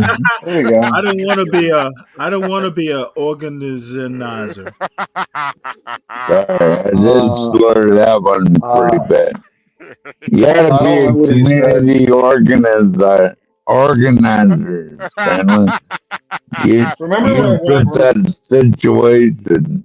You have to like people to be a community organizer. Hey, remember when Trump said, saying it. I don't understand what he said, and I don't think he does either. Yeah, they community organizer. My bad. You got it, buddy. So man, I think you got it, buddy. Yeah, Samuel Jerome. I was just about to say that. So man, I think you need to take another sip, and then you'll be at that point where you stop slurring. Take one more sip, you'll be good, man. All right, gotcha. 10-4, good buddy. I've been at that point, man. You just need one more. Are you in Texas yet, HB? Yeah, Texas? Yeah, I just made it back, man. Just made it back. Howdy. All right. Howdy. Man, everybody wearing goddamn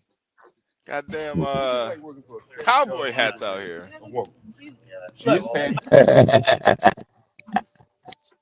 I can hear some video from the 7-Eleven right next door to where the young boys killed HB.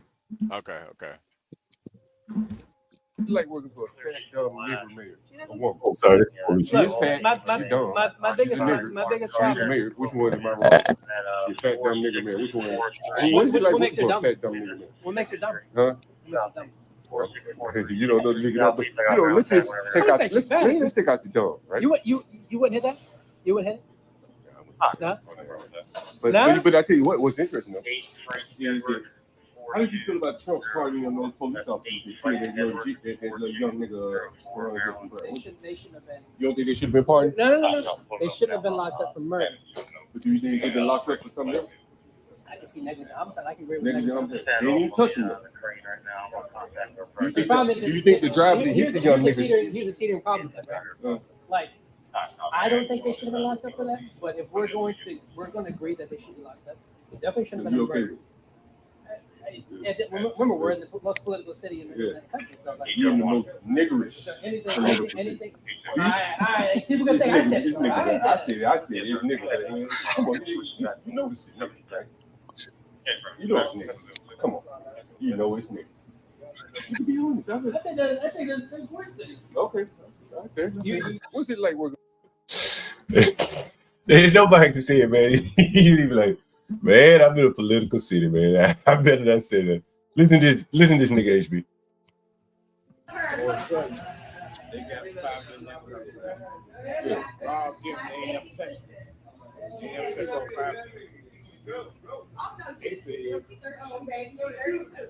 They've been watching young. Yeah. 14-year-old. They've been watching young men. 14-year-old boy don't know. Yeah. He come in the store. Well, the mother in the wheelchair. Yeah. He's going to suffer for his mother. Really? About a sandwich bag. About what? Sandwich bag. Yeah. It looked like he was outside the store though. He was in the store. It looked like he was the little nigga that ran when they pulled up. Like when they rolled up, he took off running. That was him. He was at the store. Yeah. Found a sandwich bag. Damn, I'm going in circle. When the car pulled up, they saw robbers taking stuff like the phone search. And then whoever doing the video live. You're still buying, but it's cheaper than. About what? Talking about war zone. Oh, he didn't run over there? Where did he get killed at? In front of his building. Where? High rise on the corner. You heard that? He got killed in front of his building. But the news is telling you he ran across the street. Yeah. But we can see as on the video of him running, he running straight to that building, right? Yeah. And I don't know why they lied. I guess it'd be more too dramatic to hear that he got killed right in front of his building. But what's interesting is, and I think I have pictures of it here, is I didn't realize how close I lived to this shooting here. We're coming up on it here now. Oh, this is one anyway, let me see. HB or John Galt, do you think they were using that little boy as a drug dealer? The argument is, but that is, I would argue. What's it like? He was. Anyway, I'll find it. They basically shot up the building in front of his house where he lives. Right. It's a defunct grocery store. But they shot that motherfucker up. You know what I mean? Crazy. Crazy. Yeah. He almost made it home, man. Gotta be a little bit quicker. He almost made it home. And I think that it probably is why the media doesn't want to say he was that close to home. That motherfucker was at home, man. You know what's crazy, John? I don't even think the media really cares. They probably didn't even do no type of. You probably did more research than the media did. They don't care, man. But some reason they lied though. For them to lie, that's very interesting though. To say he ran across the street when clearly he ran toward home. You know what I'm saying? That's very interesting. Well, I'm wondering if that little boy was running drugs for their abusive elders or something. You never know. Why you let a little 5-year-old boy run across the street? Yeah, he definitely. He was 5? No, 14. Oh. Oh my lord! What did you get 14 or 5, bro? 12th man. Well, there was that other one that got shot. He's just 5 years old or something. and it's just, yeah, all kinds of stories like that. Too damn many, to be honest. How many dogs you got in the cabin there, 12th man? One dog, Stanley. Okay. I was just wondering if you're seeing double yet.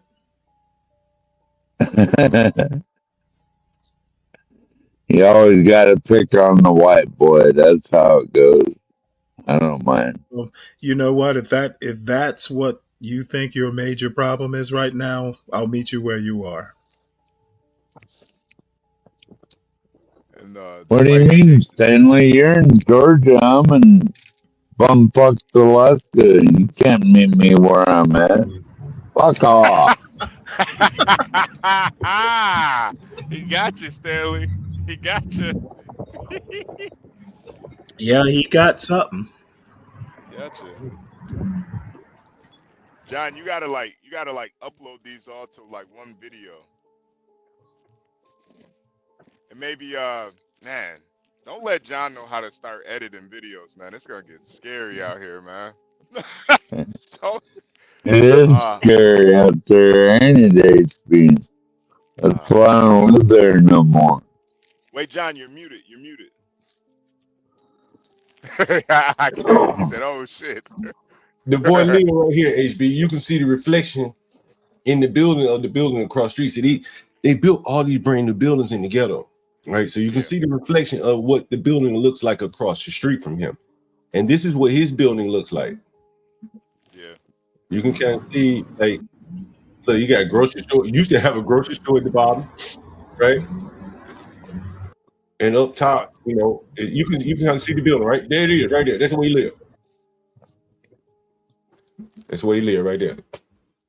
Now it's a food desert. Brand new building. Ain't been there 5 years. And this is where they shot the window out in the building as he running home. This used to be a grocery store.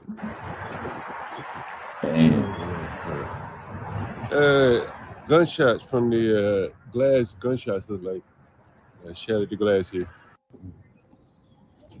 That's the building right there. That's amazing. Young nigga.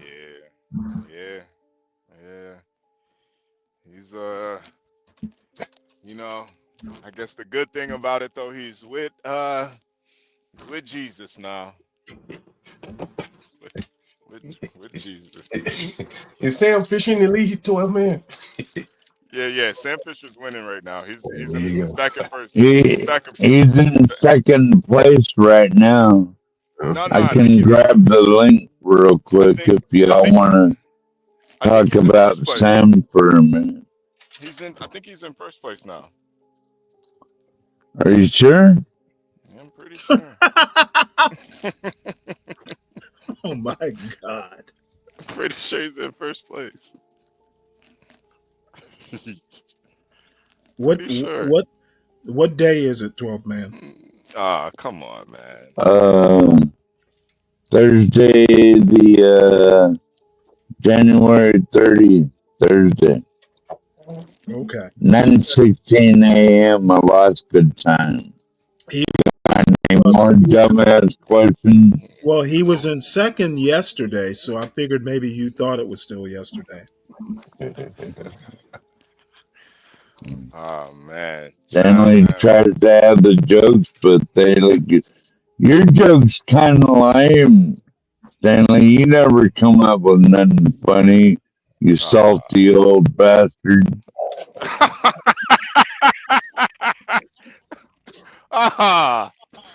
You know what? They're funnier when you're sober. Wow.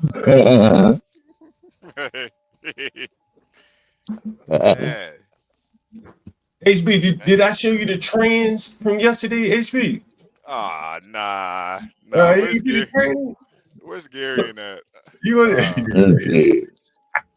Let me see. Do you know who leaving the trash right there? No, I'm asking, do you know who leaving the trash right there? Yep. Do you know who putting the trash shit there? That shit full. And I was hoping that we wouldn't put the trash right there because it's trash stuff right in front.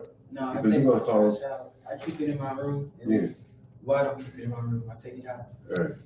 But that's what I'm looking at. Right. I'm gonna take it at this time. Hopefully y'all won't start another trash bag right there. Well, I don't even put stuff in that trash bag. All right. I don't know what that is. It's not mine. You see the training, HB? Yeah. Oh man. Damn, John. Yeah. Stanley, what'd you think, man? What'd you think? That John's running a DEI rental.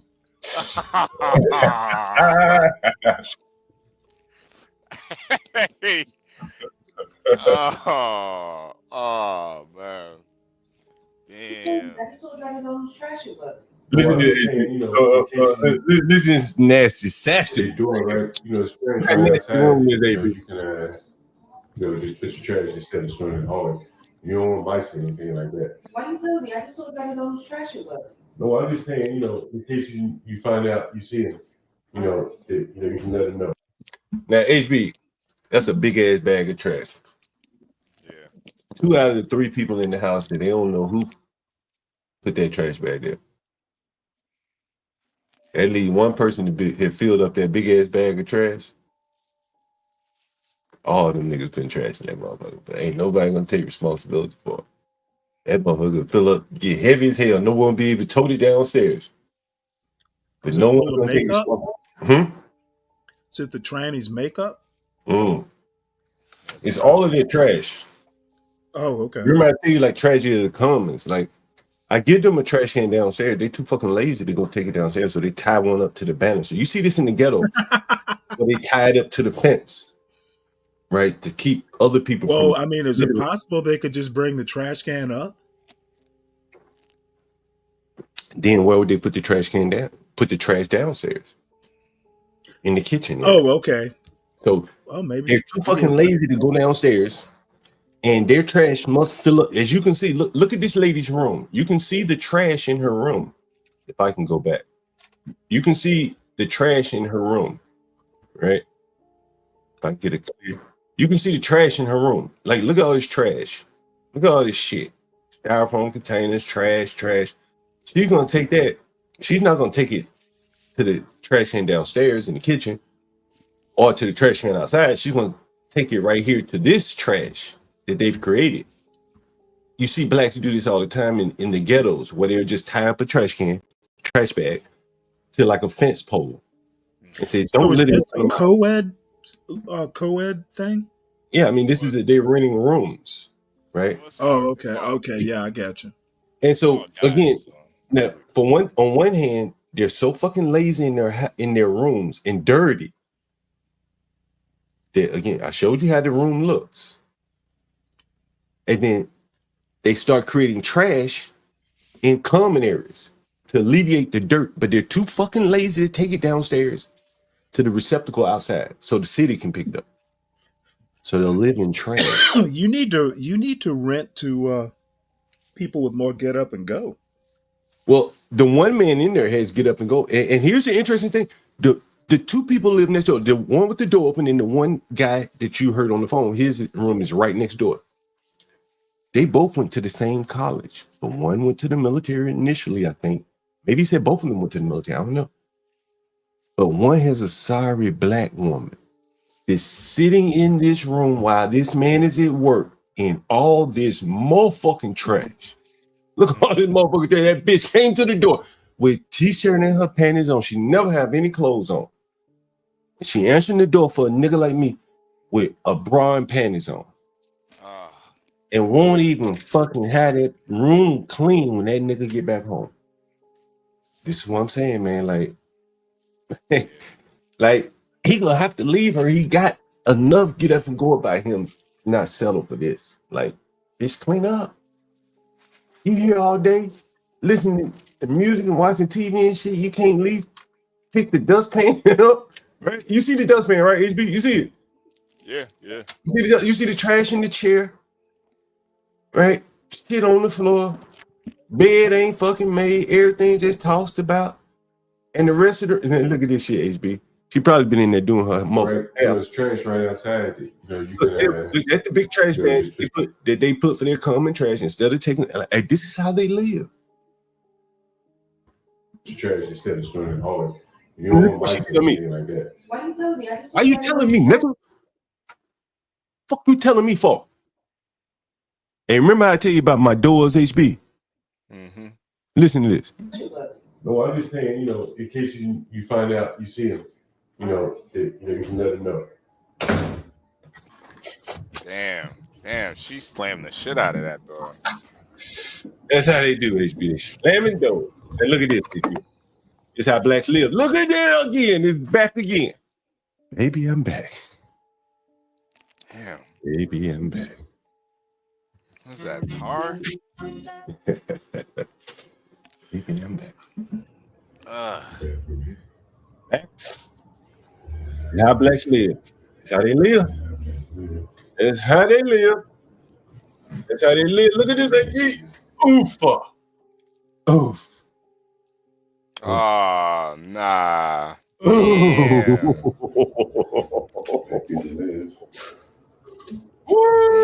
AB, that's how they live. Look at that.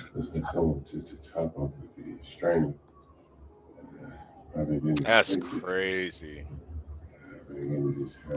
Oh man, this is nasty, John, man. Oh man, this is nasty. Just showing you. I'm just showing you what I see. I ain't making it up. I don't have to go make it up.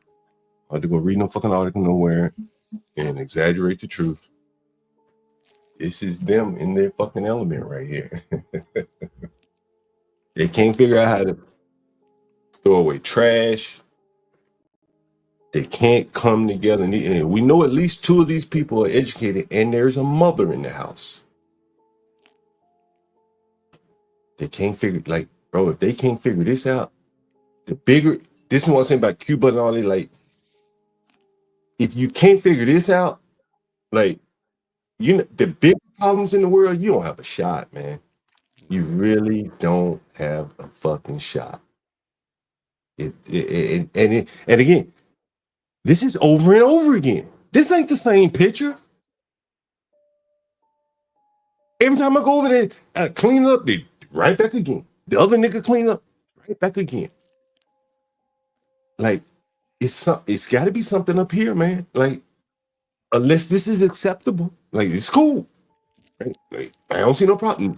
Only one person even mentioned the shit, so it's got to be halfway cool with the rest of the people, right? Unless they don't take hours, right? They got to. John,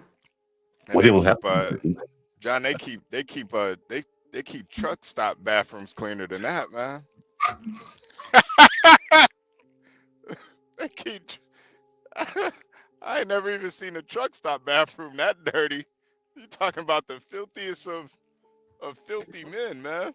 And that black woman sitting in that room watching TV. If the fucking internet will even glitch, that bitch would call me. She won't get up and clean up for her man who on his way home at some point. Yeah, and man. like, That's really sad too, because man, a lot of brothers don't get it until it's too late. But ain't shit bitch, she'll bring you down worse than anything, man. They don't get it. They don't get it till they on child support. That's when they figure it out. Like, oh shit, this bitch wasn't shit. Like, nigga, it was too late. You working all day, she ain't even clean up. She ain't even offer to cook you something. Order some DoorDash when you get home. Help you pay the bills. Help you pay the bills. Something. She just in there sleep. They don't even figure it out. She just waiting to get pregnant. Put this nigga on child support. Man, like, it's 3 women in that house, HB. Well, if you count the trainer, that's the best they could do in the bathroom, bro. Say very sad, very sad. You know what I'm saying? Like, and I honestly expect more out of the tranny too. You the one pretending to be a woman. Like, where's the maternal instincts? You're supposed to be a hybrid. You're supposed to supposed to be hybrid. yeah, you a hybrid. You supposed to be the first one talking about we need to clean this place up. Your mama was a tranny. Your grandma You know, her was a mama lived tranny. there. HB. You know, her mama lived there with her. Oh man, damn. So her mama ain't shit either, man. Damn. Mama, she lived there with her. Yeah, they all live there together. HB. They live there. Oh man, this is sick, man. Yeah, This is You sick. saying the trans woman's mother lives there too? yeah. Amazing, right? Hey, this shit be really amazing. Yeah. Mama. Say what? Said you ought to write a book, or better yet, a play. We'll call it Rent in the Hood. People keep telling me that. Yeah, man, I got some more. The color rainbow. The color rainbow. That shit nasty, man. That shit nasty. That's why when I hear we and us and I see that, I'm like, nah, the community shit done. You're not part of my team. I don't care. The hell no. It is pretty weird. What happened to the collab this morning, John? Oh man, I was busy, man. I had to clean up a little bit. You know what I mean? Like, I'm snaking the tub. You can tell the tub was snake my Lord. clogged, and that's just some of the weeds that I pulled out of this motherfucker, man. Like, I mean, it really doing serious damage, man. Like, serious fucking damage. Look at this shit, man. Look at this shit, man. Like, they're doing serious damage to the sewer system in America. You know what I mean? Like, and I believe that right there alone is preventing a lot of them from finding housing. Right? You know, because if you're a landlord and you don't have the ability to snake your toilet yourself, like if you gotta call a plumber out each time, nigga, that shit at least $200 every time. These niggas done did that shit twice this week. Right? With fucking fake hair, man. Like, they are menace to the sewer system. You know, one of the things, Stanley, what really got me going on this topic that I wanted to cover, and I'm going to cover it for sure, is this right here. I don't know if you guys can see this. Can you see this? Can you see this? Yeah, I can see it. Zoom in on this motherfucker if I can. Guys, this is you see what that is in the window right there? You see what that is, right? Yeah, it's a trash can. Yeah, so I was at the bus stop. I was like, damn, some motherfucker knocked over the trash can. So I went to pick it up. That bitch heavy as hell. That bitch heavy. I tried to pick that motherfucker up. I was like, damn, and I had a bag. I said, damn, this motherfucker's heavy. So I said, shit. Then it made me think, who the fuck kicked it over? He had to put some effort into that shit. Somebody probably hit it with their car. Nah, because it's leaning out, right? They would have had to drive up on the curb, come back around it, and knock it out into the street and keep going. Somebody kicked that shit. Sure you didn't hit it with your scooter? I definitely did. That motherfucker heavy, man. That shit iron, right? And it is that kind of just wanton destruction. It's inexplicable. And the amount of energy that someone had to do that shit could have been put to something much more productive. Yeah. But it's a lot of energy in the neighborhood put into this right here. You know what I'm saying? As opposed to, anything productive. Just do nothing, nigga. Go in the house and go to sleep, right? But why you gotta knock the trash can over? What explains that? I don't understand. You know what I mean? But do they sweep the streets at all? Yeah, they sweep the streets. I'm not sure how often they do it, but they don't sweep the streets for big ass trash coming out of the receptacle. That's what the trash man comes to pick up. But again, it's like, why would someone do that? Like, what in his mind would say? Because he probably lives in this area. I'm gonna knock over a fucking trash can in my neighborhood. Probably teenagers. Don't understand that either. Like, again, the energy put into it. I could see if you could just walk up to it, kick it, and it's over. You laugh it off and you're gone. But man, they had to rock that motherfucker. That bitch heavy. Because I tried to pick it up. And you know, I was just Put it back? Huh? Yeah, I was gonna put it back. Right? I thought I just been grabbing one hand. I said, oh shit. And then I said, fuck that. Like, you know, the amount of effort it took for me to pick it up. Fuck it. And someone, I guess the city came through and picked it up. But damn, like, you know, again, like the amount of effort to knock it over, like it just overshadows anything they got out of knocking it over. You know, I don't know. Something I don't understand.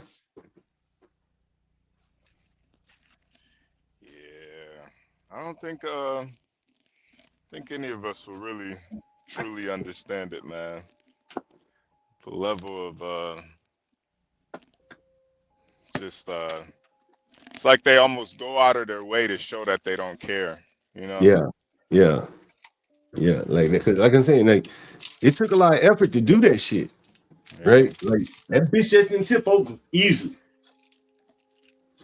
They had to rock that motherfucker, and like, why? You know what I mean? Like, I wouldn't even want to touch a nasty ass trash can, and they touching it, rocking it over, crazy. You know. Anyway, enough of that. It is wild. I don't know, man.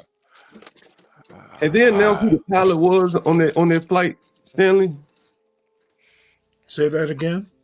Have they announced who that pilot was? The helicopter pilot. No, they've got to notify the family first. I'm getting some suspicions there. I think Trump knows something. You know yeah, no, he definitely knows. He just can't. You know, Stanley's right. They gotta notify the family. Certain things gotta happen first. But they know exactly. They know who every soul on that plane and helicopter was. Yeah, they gotta know. Let's see if anything is being reported. This can't be true. Look at this, HB. Stanley. Can y'all see that? Not really. I can't see. Yeah. National Outreach Program for Diversity and Inclusion, People with Disabilities Program. The People with Disabilities Program ensures that people with disabilities have equal federal employment opportunities. The FAA actively recruits, hires, promotes, retains, develops, and advances people with disabilities. Targeted disabilities and on-the-spot hiring. Some of the targeted disabilities mentioned here has the Secretary of Transportation has a hiring goal of 3%, like a quota, per fiscal year for individuals with targeted severe disabilities. Targeted disabilities are those disabilities that the federal government, as a matter of policy, has identified for special emphasis in recruitment and hiring. The targeted disability. So, are you implying that they hire these people for air traffic controller?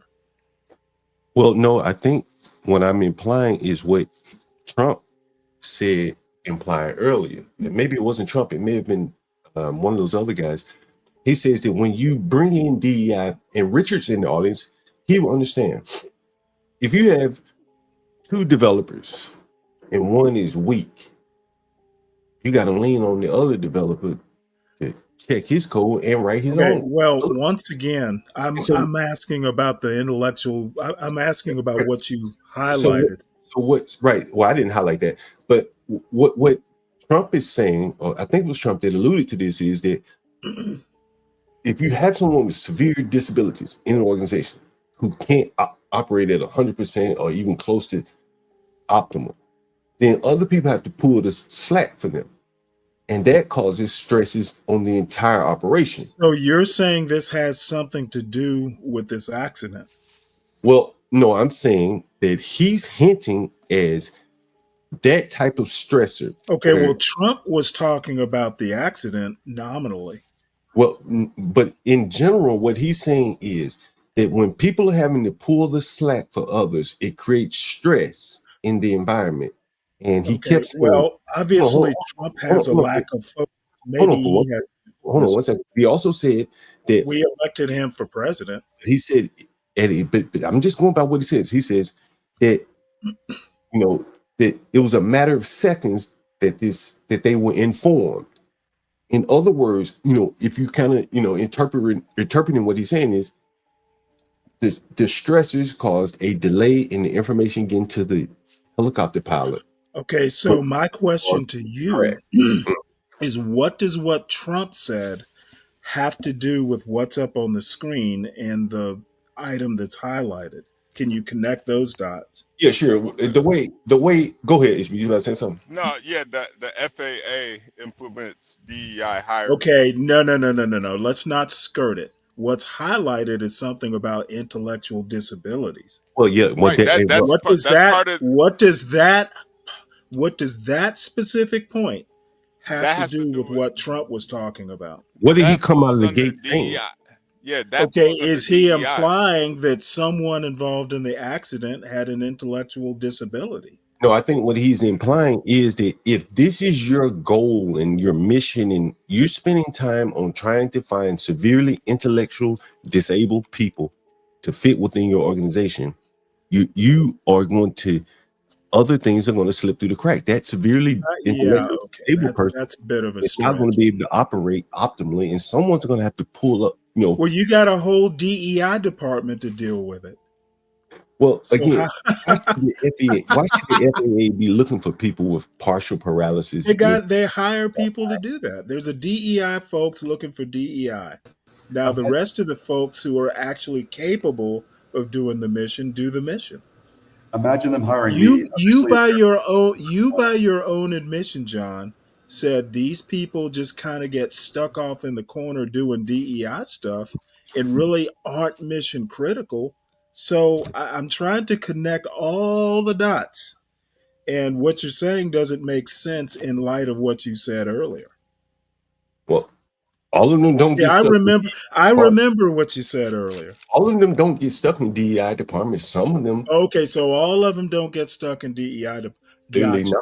I got you. Really not. They're probably I don't know where you would put someone with intellectual disability, or why you would even look to hire someone. The government takes care. There's certain things people can do, like pick up trash in John Galt's rooms. Maybe you should look into a DEI hire to clean up your rooms for you. Well, the government already does a good job at that, picking up trash, security. But in the operations aspect, I don't know if the government. So you're saying someone on this list was operational. That's what it would seem like to me that if the Secretary of State has a hiring goal of 3% per fiscal year for individuals with targeted severe disabilities, and these are the disabilities, you're going to have to make work for them or enter them into the mission critical operation, or put them up in a control tower. Well, maybe not the control tower. Maybe the person that keeps the computer plugged in. Maybe this motherfucker's stupid in his computer. And there could be a million different ways of severe. And I tell you, I'm struggling to connect this with what. Let me tell you a story. Let me tell you a funny story. You remember it was a young boy that was here in my house one day. Whole Foods hired him. Fucking simple job, right? Sort the fucking apples. But even in that little simple ass job, you cannot mix and match organic and non-organic. They have to throw them motherfuckers out. And he got fired because he just couldn't quit fucking mixing them up. They all look like apples. He crashed some fruit.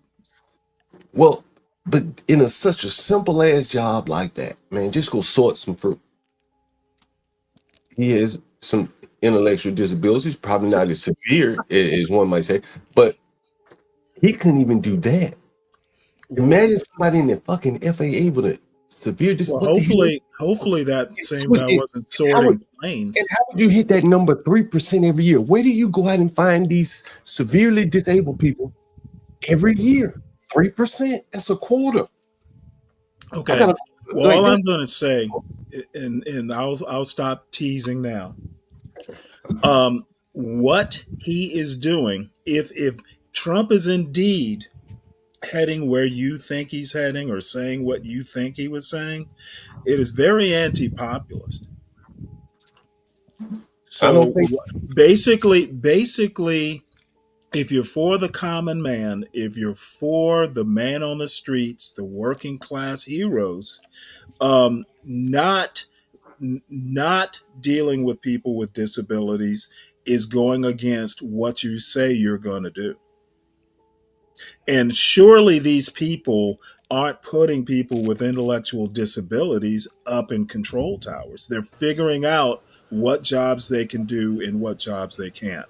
I don't buy the way you want to smear this whole thing into a broad point.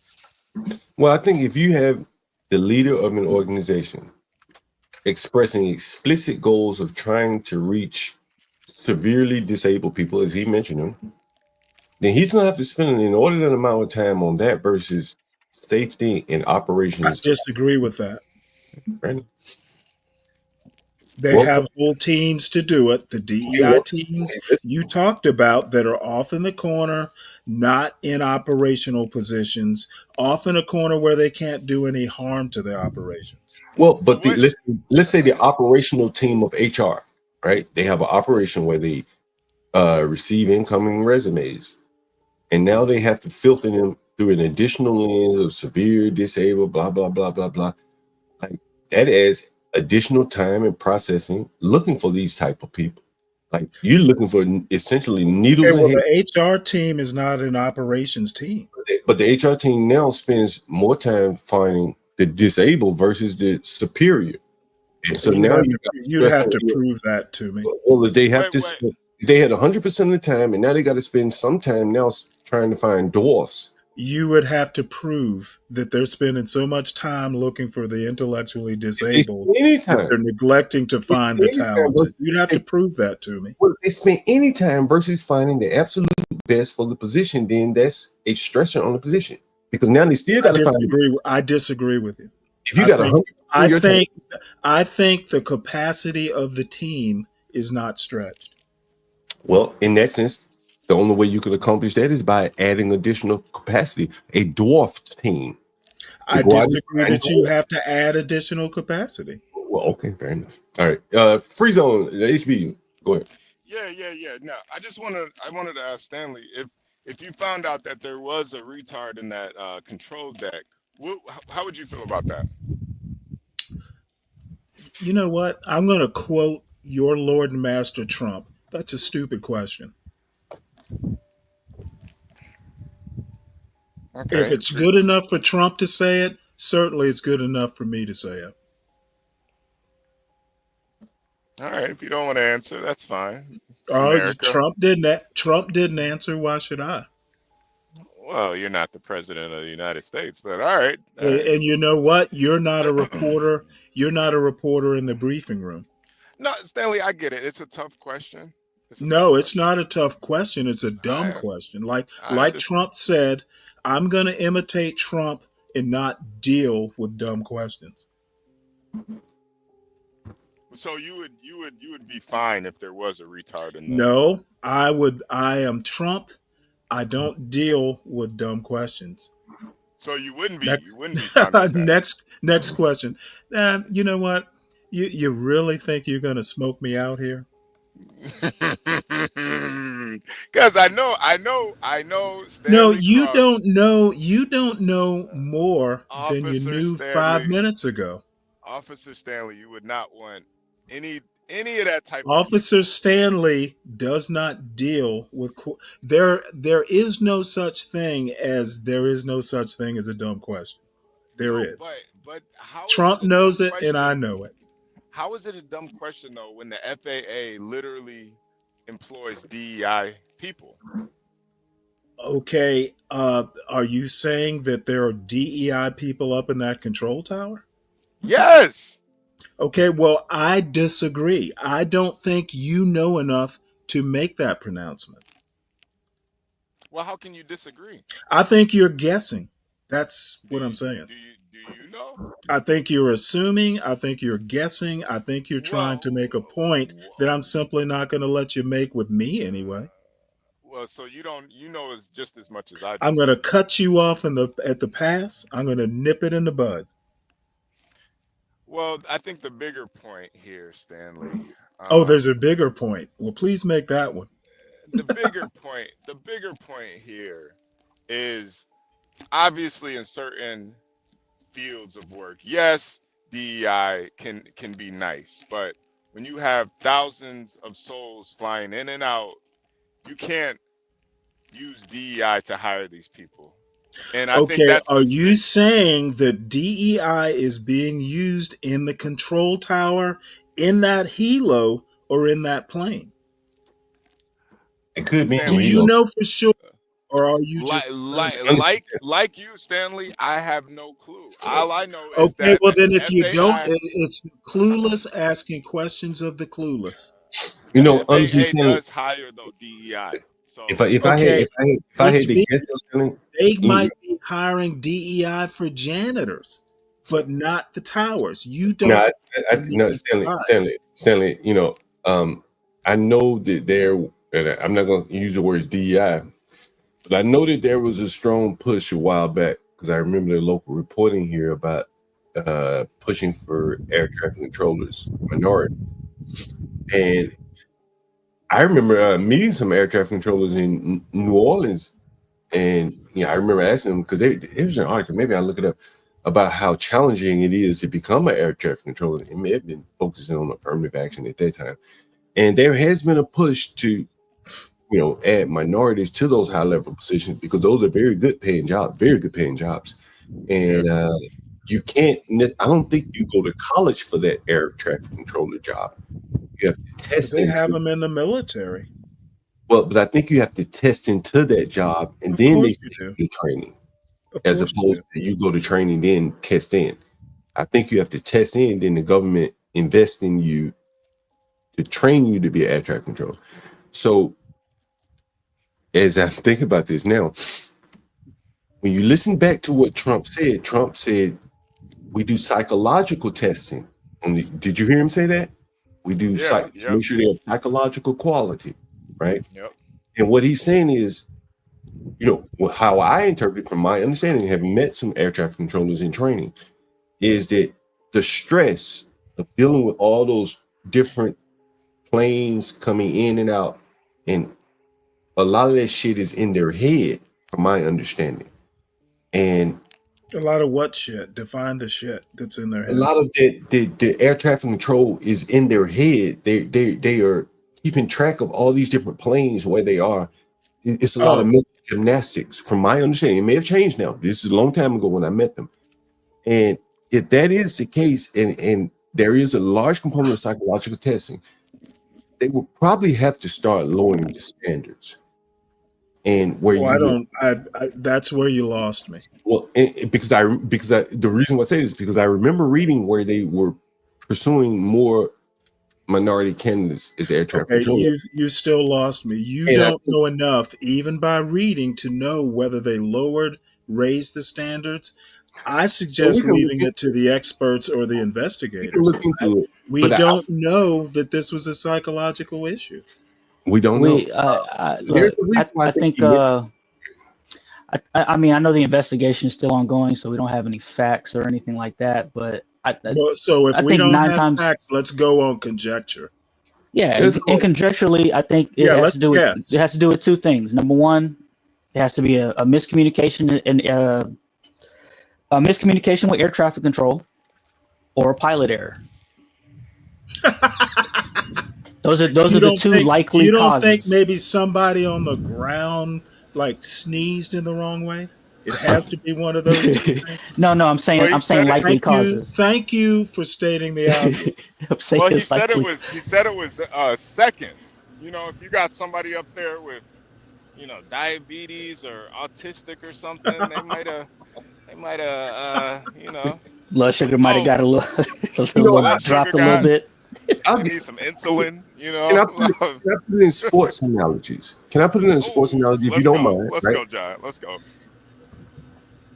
Quarterbacks drop back from pocket from under center. They get snapped, and they typically have what 2 to 3 seconds to make a decision on where they go with the ball. Right. Now, this is even more critical than taking a hit from a defensive end, right? Like, you got to get all this shit in order in your head and make snap decisions quickly. And Trump talked about a matter of seconds and things like that. And the difference in this shit could be the difference in the quarterback who recognizes coverage and his versus the person John is a fucking poet. Versus the person No, who John, you know what? I love the comparison. As I listen to what he's saying, bro, more and more as I listen, he said it took seconds, and then he started talking about psychological, and he came straight out the gate with intelligence. Bro, he shit. Some people might say that's a dog whistle, but he walked you right up to the line where, okay, based upon what he's been briefed on, right now, where he's going with it. Maybe he's wrong, but this is where he is headed with it, right? Okay, so he is heading with it, and we should take it as gospel. Well, no, I'm not saying that, but what I'm saying is, you just look. We're just looking at things and trying to get the direction, get an idea of where the direction is going. Again, he had every one of those white men come up there and more or less toe the line, saying this shit is Thank not. God he didn't have a black man up there. It would have thrown the whole thing off kilter. Now, one of the things you've probably heard me talk about in some of the streams I've done is that, like, a lot of white men feel like disengaged, thrown out of the economy, things like that. Because of fuck about the white men feeling that way. And, right, and so this, in some sense, is like, see, you keep me out of the game. We make things safe, right? And now you got all these prominent, just happen to be white men, who are more or less canning their line. Yeah. Well, fuck all this diversity. You know, some of this shit, we need the best people, intellect. So you're implying that I get his point. You're implying that black people can't be the best. I didn't mention race. I think he's saying, give me the best. God damn it! You don't even remember saying, "Look at these white men up here." Well, other than that, I said. So you're saying you didn't bring in race? Well, they just so happen to be white men, and I do think they represent a message of a lot of white men in America. They feel like they've been pushed out because of the white men in America. Well, that's why we need an Asian standard.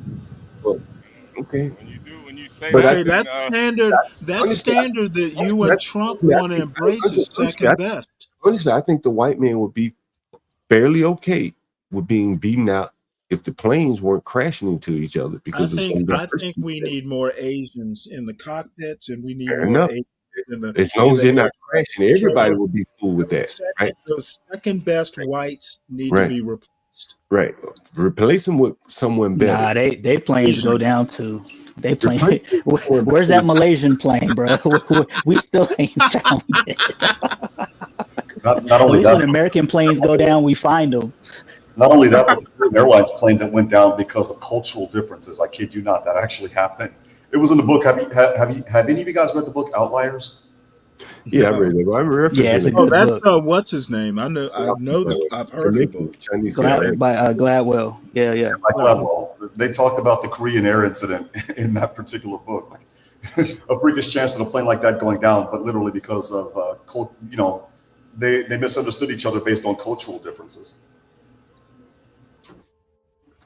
Anyway, yeah, I just think that the crash is like I think Trump using DEI in this situation is just he's using it to push a narrative. The DEI is bad, and at the same time put it all on Biden. Like, yo, this wouldn't have happened if Biden hadn't did X, Y, and Z. That's all it was. Anybody taking much more out of that until the investigation? Now, he may know some things we don't, but I think Lou nailed it on the head. This is pure. This is taking a tragedy and politicizing it. Well, I think he's definitely beating down DEI where hardly anyone can defend it in a situation like this. I can defend it. He just hasn't talked to the right people. Well, I think it's much easier to defend it when the planes aren't crashing. When the But planes start crashing at national airport and where the politicians fly out of, this shit happened in Portland. Maybe no one cares. Right? But I don't think it's that complicated, if this makes sense. Stanley, when you and I were talking late last night, remember when I read the communication between the air traffic controller and the helicopter, and I said something to the effect that I think that air traffic controller lost their job. And I think it's all that is. It's just miscommunication. I know it's stating the obvious, like you guys say, but why do you think she lost the job? What did she say? I missed it. They told the helicopter to try to get behind the plane as the plane was making a left turn toward the runway. Well, you know what? Who knows? It could be that the helicopter, apparently there were, one plane was following the other. He could have gotten behind the wrong plane. We don't actually know what happened. Exactly. And I think at this stage of the game, like Breitbart, saying there were four survivors, got that. I fell for that last night. I apologize.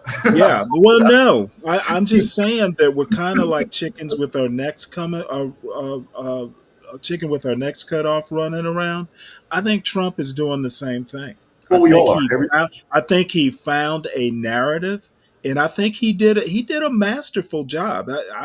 Dude is the best at politicizing something to a point to where there'll be no doubt. The next thing I expect to hear is Costco dropping DEI.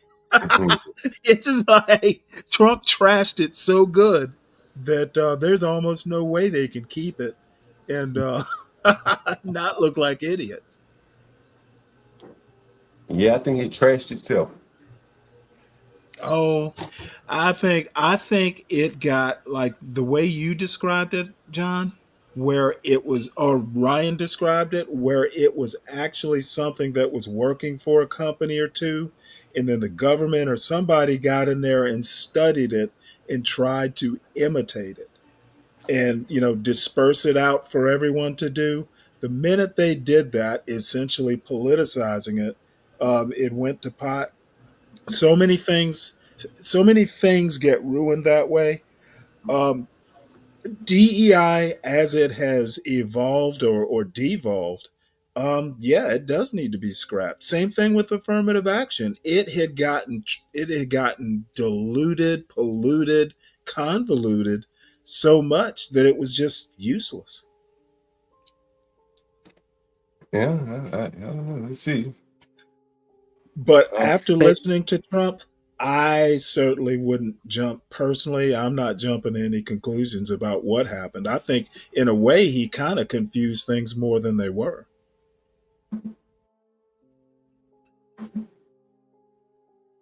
Let's see a word from the FAA, one of the FAA commissioners. Hi, I'm Brad Mims, Deputy Administrator at the Federal Aviation Administration. We are looking for the best and brightest to join us as air traffic controllers. We need a diverse group of air traffic controllers to bring distinct perspectives to handle the ever-changing aerospace landscape. I'm calling on students and alumni from HBCUs, Hispanic serving institutions, and tribal colleges to apply now to become air traffic controllers. I don't want anyone interested to miss out on this amazing career opportunity. Make sure you complete your full application during our application window. The short application window ends on May 8th.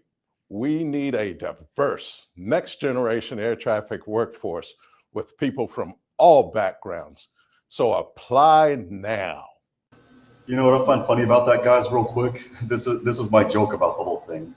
I just found out that the school that I graduated from is no longer a historically Hispanic college university. Now it's called a Hispanic serving institution. You know what the acronym is, right? HSI. You know what HSI is another acronym for? Homeland Security Investigation. I'm sorry. I think that the invitation to fill out an application is perfectly fine. Well, yeah, they do that all the time. They had these job fairs when I was at what's now UTRGV, where you would have the federal government in specifically with Customs and Border Protection, with the Social Security Administration. Now look at, yeah, I find that harmless. I mean, applying doesn't mean you become one. No, it doesn't. It's just Then, encouraging you to apply. That's it. And then Solid Snake, what is he talking about? The coordinated attack on those passengers? What? What are you what attack on the passengers are you talking about, Solid Snake? Can you elaborate? Maybe come up and elaborate? Oh, he's saying due to DEI hires. Yeah, you know, the Solid Snakes of the world are buying this hook, line, and sinker.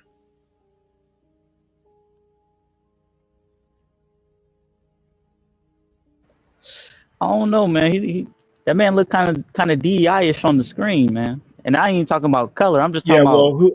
You know what? Even someone with an intellectual disability can ask people to apply. They found a good job. they found a job that somebody who's intellectually disabled can do. He didn't harm anybody. No passengers were harmed in the making of this video.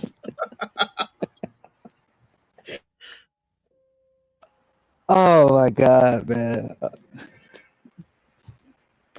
Poor Solid Snake. Yeah, you know, I've been hearing a lot of these conversations about the DEI thing the last couple of days, and it, you know, I've heard a couple white takes on it. I heard an Asian take on it, and then a whole bunch of black takes on it, and then black people are crashing out over this. Crazy. I mean, I think at this stage of the game, you don't have a choice but get rid of it. Yeah, but the arguments for it they just sound. My whole thing is like, and I brought this point up where it's like, yo, if y'all just create your own, if this is such an issue for you guys, if you just create your own space, 100%. Like if you create your own, then you don't have to worry about all this DEI and nepotism. You could actually invoke your own DEI and nepotism. Well, the power would be in your hand to do it. The one thing's for sure, scrap it. Somebody will come up. I think people actually, outside of the usual suspects, actually want to be diverse. Okay, nobody wants an all white. Go ahead, John. This looks like it's going to be toxic. No, that's Vivek. Is that Vivek on Flagrant? Oh Andrew, my God. Andrew Schultz. This is guaranteed to be toxic. Oh, I don't know anything about him. So is he toxic? Andrew Schultz interviewed Trump, remember? He's a he's a comedian. I don't think I saw that. I don't think I saw that. It's just a joke. It's just a jokester. Yeah, he's a comedian. He's a comedian of like the old. Well, I don't even know if I could say of the old way. Like he's got that where he looks to. Dice. Isn't he like the new Andrew Dice Clay? Nah, he's not that. Nah, he ain't that bad. Nah, I wouldn't. Yeah, I wouldn't say that. But he's one of the edgier comedians of this time. You know what I mean? Because everybody, like, there's not a lot of funny comedians, and he's the only reason why he's noticeably funnier than everybody else, which isn't really saying much, is because he pushes. He pushes the envelope in a way that other people don't. You know, he does look like Groucho Marx. Well, let me play this. I think it's about right here. Maybe about right here. Let's see. I think the joke is that haircut Vivek has. Now I'm playing this at 1.5 speed. You need me to speed it up or slow it down. I don't want to get copyrighted. So I don't know if he copyrights or not. So this one. It's like Elvis. It's like an Elvis haircut. We're only gonna play it like 5 seconds here. Listen to Vivek. Yeah. Maybe put down the Twitter account for a little while. It's not right there. Must be right here. Which is that actually there's some IQ differential. Here it is. Actually, there's some IQ. Actually, the thing that pissed me off. Yeah. So the thing is, the thing that pissed me off is actually a lot of people started saying the thing that you were saying, which is that actually there's some IQ differential in other countries versus the US. I don't think so. Actually, we got to be the smartest. I think that if anything, we are, because we have a good selection bias of who comes here. Yeah, For native IQ, typically, but there's a big problem. What? So if we have at least no less smart and probably smarter on average than most countries, if not all countries, because of the selection bias of who comes here. Yet in 8th grade, you're still saying it's the immigrants that come here to make us smart. No, I mean, then generation still saying that. Just say if you wanted to you wanted just say white Christians are the smartest and everything will be okay. Okay, just say it. Just say Christ is king and we're the smartest. But here's the problem, man. What do you say? Just say Christ is king and we're the smartest? And you're like, when you have a busy year and you're on vacation with your family. Yeah. Maybe put down the Twitter account for a little while. Where were you on vacation? We were in Brazil, and I was just like, you know what? saw them working, you were like, nah, these motherfuckers. Well, so the thing is, the thing that pissed me off is actually a lot of people started saying the thing that you were saying, which is that actually there's some IQ differential in other countries versus the US. I don't think so. We got to be the smartest. So you say there's no IQ differential between the US and other countries? I would say there is, probably. Yeah, you would be an expert, just like Vivek. I mean, okay, they have global IQ scores. I'm sure there is. It depends on how much education you have in your country. You know, if you got a highly educated, you said you would say there is, and I'm just pointing out. The average grade. I'm just pointing out. Just pointing out that you're not an expert. It's just an opinion. Well, you can probably look it up. Why bother? I'm not interested. Yeah. Educational attainment is probably one driver.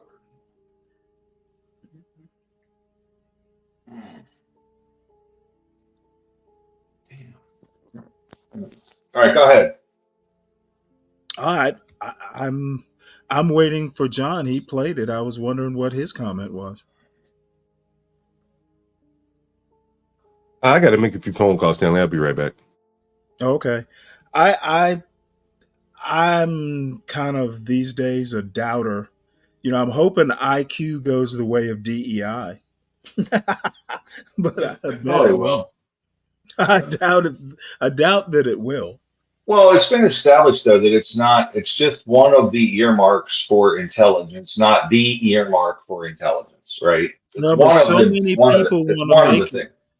So many people want to make it the marker though. Yeah, I don't know. I think it's, I know that I've never had mine tested, so I don't, who the hell knows, So this whole thing, did you hear? I'm pretty sure. Did you hear Trump reading who they were, the FAA website as to who they were trying to recruit to be air traffic controllers?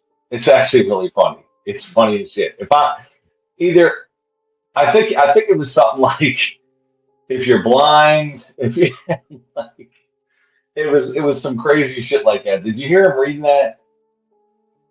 I'm sorry, say that again.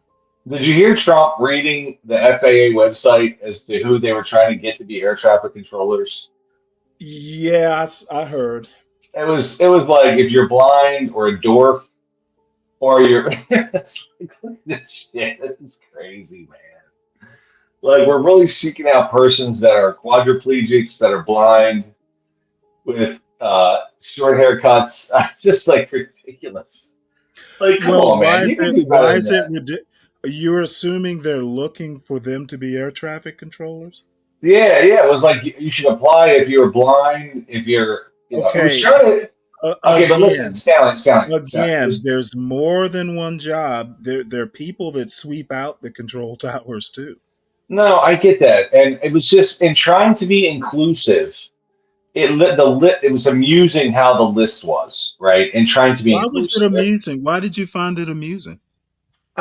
Dude, it was like just every possible thing. You know what I mean? If you're missing a fucking arm, I mean, like, it was just a list of shit. I'm like, how about just say everybody fucking apply? Just say that. Everyone apply. Please, we need people to apply. Now, you're right about that. I have to give you credit. Everybody fucking apply. Like, why do we got to make a list of shit? Like, who cares, All welcome to apply would have been. All are welcome. Yeah. Brevity is good. I agree with that. Yeah, I just think it's kind of so, but that's, but like I said, the initial thing was in business.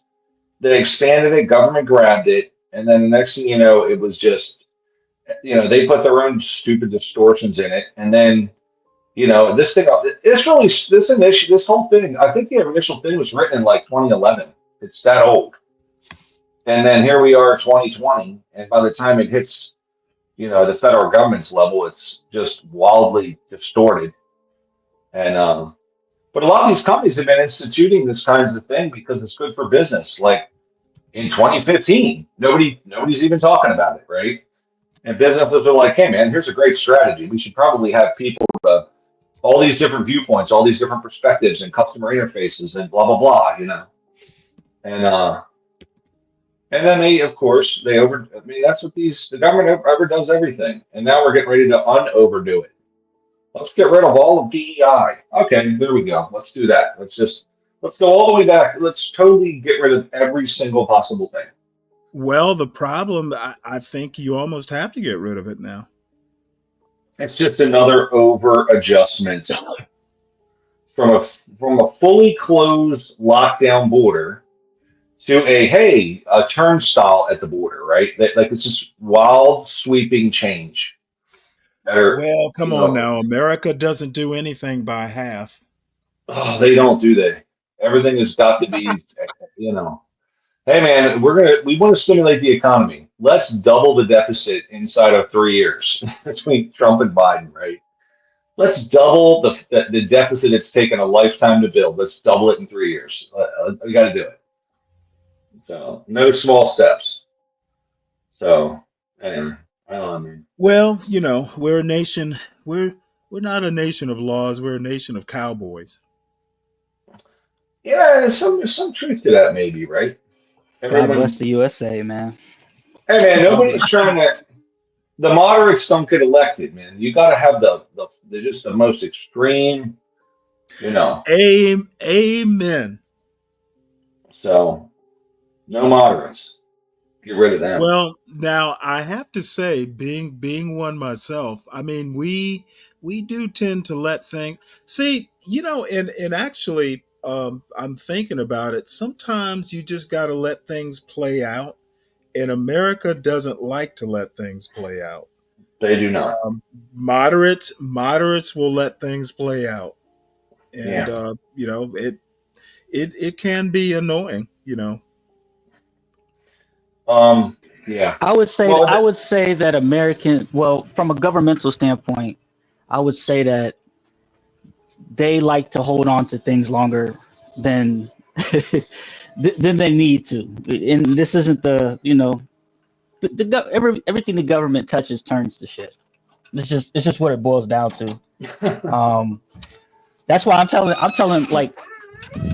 I'm gonna be real. Like, I've started unloading crypto positions the more the government gets interested in crypto, because I know that historically everything the government touches turns to shit. So if they're looking into crypto and they have this gusto for crypto like this, I don't want a lot of my money tied up into it, because it may start off good, but at the end of the day, it's going to turn to shit somehow, because the government is getting involved into it. That's an interesting way to go. I think history might support you on that. Yeah, hey, the war on drugs, how did that turn out? The war on poverty, how did that work out? Civil rights, how did that work out? I can keep going. Marijuana. Like, marijuana was illegal, and then over the course of like a year, they're like, let's legalize it everywhere across the country for everyone. Without really doing any major studies. Like, they've literally legalized. I think there's going to be a lot of blowback from marijuana. And it's just was that? Nah, I don't think so. I'm telling you, man. You watch the studies that come out over the next 5 to 10 years about the brain damage that's occurring in the United States population, because it's happening, buddy. I mean, it is dumbing down huge sections of the population. Yeah, and they'll look at that information, and then they'll look at how much of quote unquote $1 billion industry the cannabis industry is, and then they'll just say, "Oh, we get Well, yeah, money that's though." right. So Yeah, they'll say we want the money. We don't give a fuck. Because I'm telling you right now, like Well, that's really there. the whole reason they legalized it, right? Or Yeah, one of the reasons. there were many reasons, but like here's an example. They took this thing that was illegal and they said, let's legalize it. And so without having any way to really check if people were completely blasted high while driving, right? Like there's no way to test that. So they just, let's change, and without really putting any measures in place to say, let's deal with the societal issues that come from it, So, which Ryan, what do you have to say about this comment? Can you see it? I don't know what it says, huh? Respectfully, the government, Ivan and Shippy says, respectfully, the government is great at making money and bad at saving it. So if you invest in the right government related things, you'll make money. I agree with that. Why wouldn't you? I mean, if they're getting ready to pump a bunch of money into housing, right? We're going to build everyone a house. I would buy the shit out of land and everything because there's so much Yeah, but that's dollars. not investing in government things, though. I mean, you can't invest in the government itself. You know what I mean? Like, if they're going to buy a bunch of stuff in housing, you should buy stuff in housing because it's going to drive the price up. You just got to buy it before they do. You know what I mean? I would want to know what does he mean by the government does make war. That's a good point. Yeah, because I would have to. What does he mean by the government is good at making money? They don't make any money. They take. I'm trying. Money. Yeah, they seize it. They seized it in taxes. So like if I had the power behind me, and I could do all that stuff, I'd be good at making money too. However you want to phrase it. Would it be better to say government generates opportunities to make money? I think they create. I would say short term yes, long term no. Yeah. Without roads, you can't ship products. So in some sense, government does, right? Like you got to have roads to ship stuff. You got to have. They create the ability, but then they also seize the money too, right? So they kind of do both, And they keep it safe for us to trade. And if someone doesn't pay you, you can go to their courts and sue. I mean, they do some things. I think what he's saying is, hey, if we start a war in Iraq, that's opportunity. Well, it's only opportunity if you're bought a bunch of stock in Lockheed Martin, Right. Yeah, and the more that Ivan says something, the more that I understand what he means. He says making money for large corporations. Like, yeah, the government is good at finding money opportunities to get involved in. But they typically, they typically extract the money until there's nothing left and then move on to something else. Yeah, they do pilfer money, that's for sure. So yeah, a good example is if you're making money, they're going to find a way to get it. Like if you get your paycheck, and then if you say, hey, I'm going to save 10% and buy some stock with it, you buy stock. If that stock makes money, when you sell it, let's say you make $1,000, they're going to tax that again, and even though you pay taxes on the initial money you made, if you make money off of what you then invest, you pay taxes on that too. It's called capital gains tax. So they just want to hit you coming and going, So you see what I'm saying? That's the tax game. You know what I mean? Yeah. That's what that game is. Yeah, they love when you sell. Okay, if I buy something and sell it to you and you sell it to Stanley, they just tax it 3 times. So the more transactions is really better for them, The same item. They just want to have that flow through the economy. They're churning that. Well, it's true. It's true. It's true. And that's why the Keynesian economics is, they say, here's money. Like they'll give you money. You spend it. You go buy a vehicle. The car dealership takes it. And then they buy a new building because they're doing well. the construction company builds the building, and then they go out and they go buy new office equipment, and then the office company. So they love when all those transactions are going on because they make more money that way. And stupid government. Right, but I hate the so government. here's my tax question.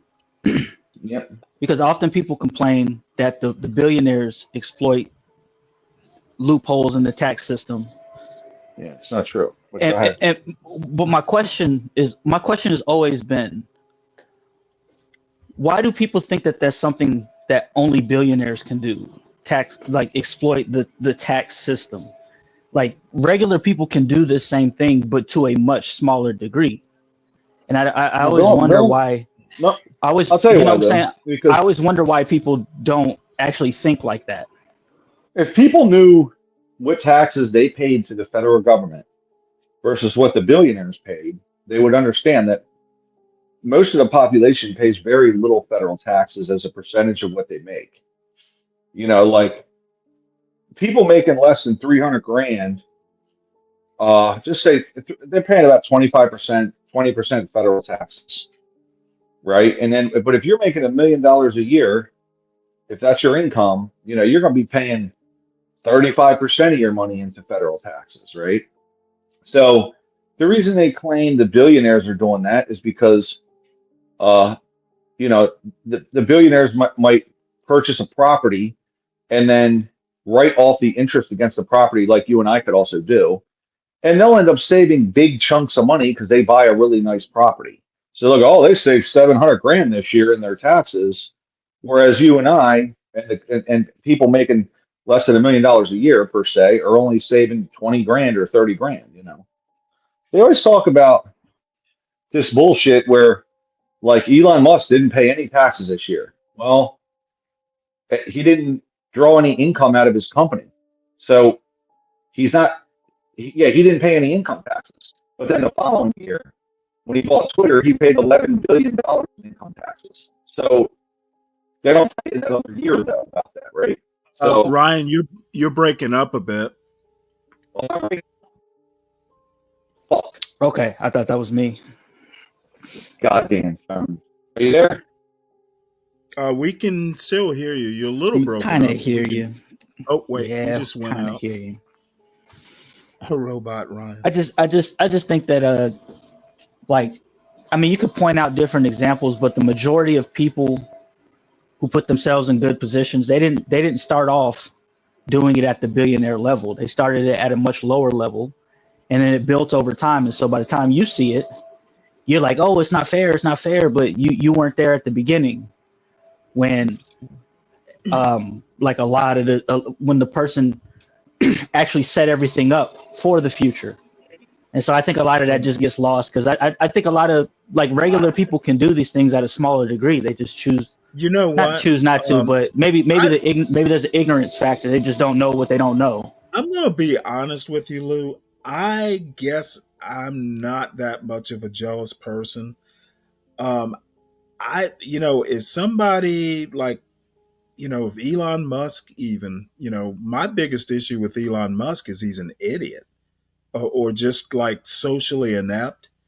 I don't envy his billions because, having that much money comes with some responsibility, and the amount of work you have to do to be a billionaire at the sacrifice of maybe family. I'm not willing to be a billionaire. I would rather just be comfortable and be able to have more family time. That's rich to me. I can buy books, a little bit, a few clothes, get my son into college, and I'm good. I don't need much more than that. I can go fishing when I want. What more to life is there? Having $1 billion just doesn't do it for me. What's up, Mayo? Hey, what's up, gentlemen? How you doing? How y'all doing? Mayo, what's up, man? Yeah, it really is a jealousy thing about rich people right now in the country. People don't tend to understand anything above the station that they occupy. Well, I don't know about that. Now, I do think the wealth disparity issues are a problem, because it can generate economic issues. But just the oh hey, for instance, you'll hear people saying, "Well, all billionaires had to screw people to become billionaires." That's probably true, but that's one thing I'm not willing to do, so I'll never be a billionaire. You've But got to a lot of it's also voluntarily getting screwed. voluntarily being screwed. Do people do Yeah. that? Yes. All Give the me an time. Every example of time they that. go into a car dealership with a bad credit rating. Well, yeah, that's a good point. I never thought of it that, Yeah, the I money thought of it as, management hey, side I of want a car Americans. or need a car. Um, yeah, I think I could see that angle actually. You How don't many get people get bad, payday you loans? generally, you don't get bad credit, you know. Now there are medical emergencies and, things that are external, but yeah, I, I kind of get what you're saying. I kind of agree with it. You get on that payday loan cycle, or you just Right. start using that shopping credit you can get at Walmart at the checkout now. Oh yeah. I don't even, Portia was talking about that the other day. What is that? I have no idea what it is. You know Uh, how like on these websites now you can like break up even on Amazon, you yeah, can break up your yeah. payment into 4 sections. They do the same thing at Walmart now. Right Oh, at the really? register. Can you Yeah. buy groceries like that? Yes, everything. Anything in that Oh, store. wow. Yeah. Okay. And Yeah, people that. just don't know the value of money because everything's on a plastic card now. Mhm. It what did you guys ever get paid? Most of y'all are old enough. You ever get paid in cash? No. Now, when I was a teenager, I worked at a grocery store, and I get a lot of cash tips. Yeah. So, that's the closest I've ever Yeah. come. Like under the But table. it's hard to Well, give yeah, that up. kind of. I would say, if you get a cash out, hosting a show or something like that, that's kind of like cash. But if you turn that into actual cash you hold in your hand and you have a Hmm. representation of your work in dollars in your hand, you Hmm. value it more than just Yeah. something on a Yeah. card. Yeah, it's very different. When you actually have to hand over the cash that was handed to you for the work you did, it's a lot harder than just sliding that card. So you're saying everybody should just walk around with a wad of cash in their pocket? No, they should leave most of their cash at home. That way they have it's kind of like the concept of freezing your credit card in a Right. block of ice and putting it in the freezer. That way you actually have to think before you use it. That's what I did. That's absolutely what I started. Yep. Like my cards are at home. Everything is frozen. I know how much I'm gonna spend. Okay, I know I'm gonna need gas this week. I know we're gonna need groceries. I may be able to eat out once this week. And unless I'm doing those things, that card does not leave the house. Yep. You know what I mean? So it took me a lot of time to get to that point of discipline because I was one that kind of got money and spent it. But I had to, that was something I had to do to discipline myself, and it paid off. It's just, Yep. Well, it's wild, let me man. ask. Like it is wild. Like I make over 6 figures and I'm still middle class. I was looking at that the other day, like, God Well, damn, What bro. area do well, you live in? What area Huh? do you live in? I What live area? in the Carolinas. oh well, you're So okay, rich, yeah. especially if you live in No, South Carolina. Mm-hmm. by the way, in Maryland and DC, that's Yeah, not that's it's like that's it's ho Right, that's peanuts. right. ho. Yeah, It doesn't so feel like it. you ain't It getting doesn't nothing feel for like that. it. Right, and it doesn't feel Fucking like ridiculous. it. My life doesn't feel middle class, but when I like typed it up because I was curious and looking stuff up, I was like, oh, I'm only in the middle class. Like, Yeah, well, when I yeah. was Yeah. a kid, we didn't have billionaires. So, what is considered middle class is definitely elevated these days with all these, Oh like yeah, every damn body's a billionaire now. yeah. Because honestly, you're looking at, most of those are national averages, right? So included in there are the inflated wages of DC, New York, California. Yeah. Right. So All the way DC, down to, small town South Carolina. You really have to look at the wages in the area and in your state to figure out where you sit in the class structure. that's right. You That's know, right. if you're judging yourself against professional athletes' wages, you're going to get kind of a conflated view of how you're actually doing. And Free Zone Lou, if you took what you make to Mississippi, you'd be knocking I it out of the clean park, up, right? wouldn't I? I Absolutely. clean up, man. The I problem is clean up. your job in Mississippi doesn't pay as much. So Right. I tell people this: live in a high cost area, because if you put away 10% of your money into a retirement account in New York, right? You're going to make 150 grand for like this common work, and you put away 10%, it's 15 grand. The same job in Mississippi pays 75,000, right? You put away 10% in Mississippi, it's only 7,500. You're going to accumulate more money if you work in New York. And then, because both Mississippi and New York are going to move to Florida, retire, right? So the guy from New York's moving there that had the same job. He's got double the money or more. Exponentially, it's going to grow, right? Yeah, we don't want y'all here though. Or you might move down to Georgia. And honestly, that's exactly what I did, bro. Because I used to live in Florida, and when it just became like I like Florida, but it's just not worth it to live there for me personally. So I moved I moved to a different. We moved around, and I'm like, man, I got more money in my Carolina's pocket. going to be money, man. Carolina, the cost of living is going up there, buddy. It is. So it's In shooting South up Carolina? in those markets. Both. If you live around the cities, yes. Yeah. If you live in the larger cities, yeah. Yeah, and I'm close to that. Man, you go out to Lyman, South Carolina, you'll be fine.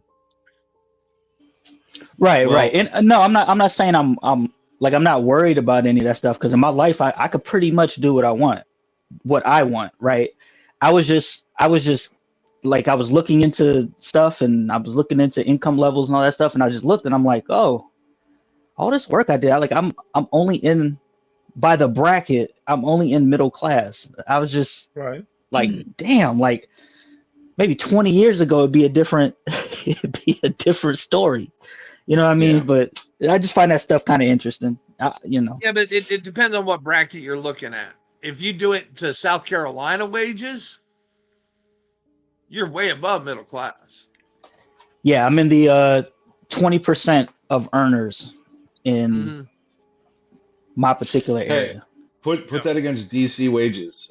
Like, the fuck? I'd be done in DC, man. Like I'd be hey, John, let me get a place, man. Let me you qualify for food I'll pay you by the assistance week. and shit. Yeah, man. Let me get I got 2 months advance, man. 2 months on you.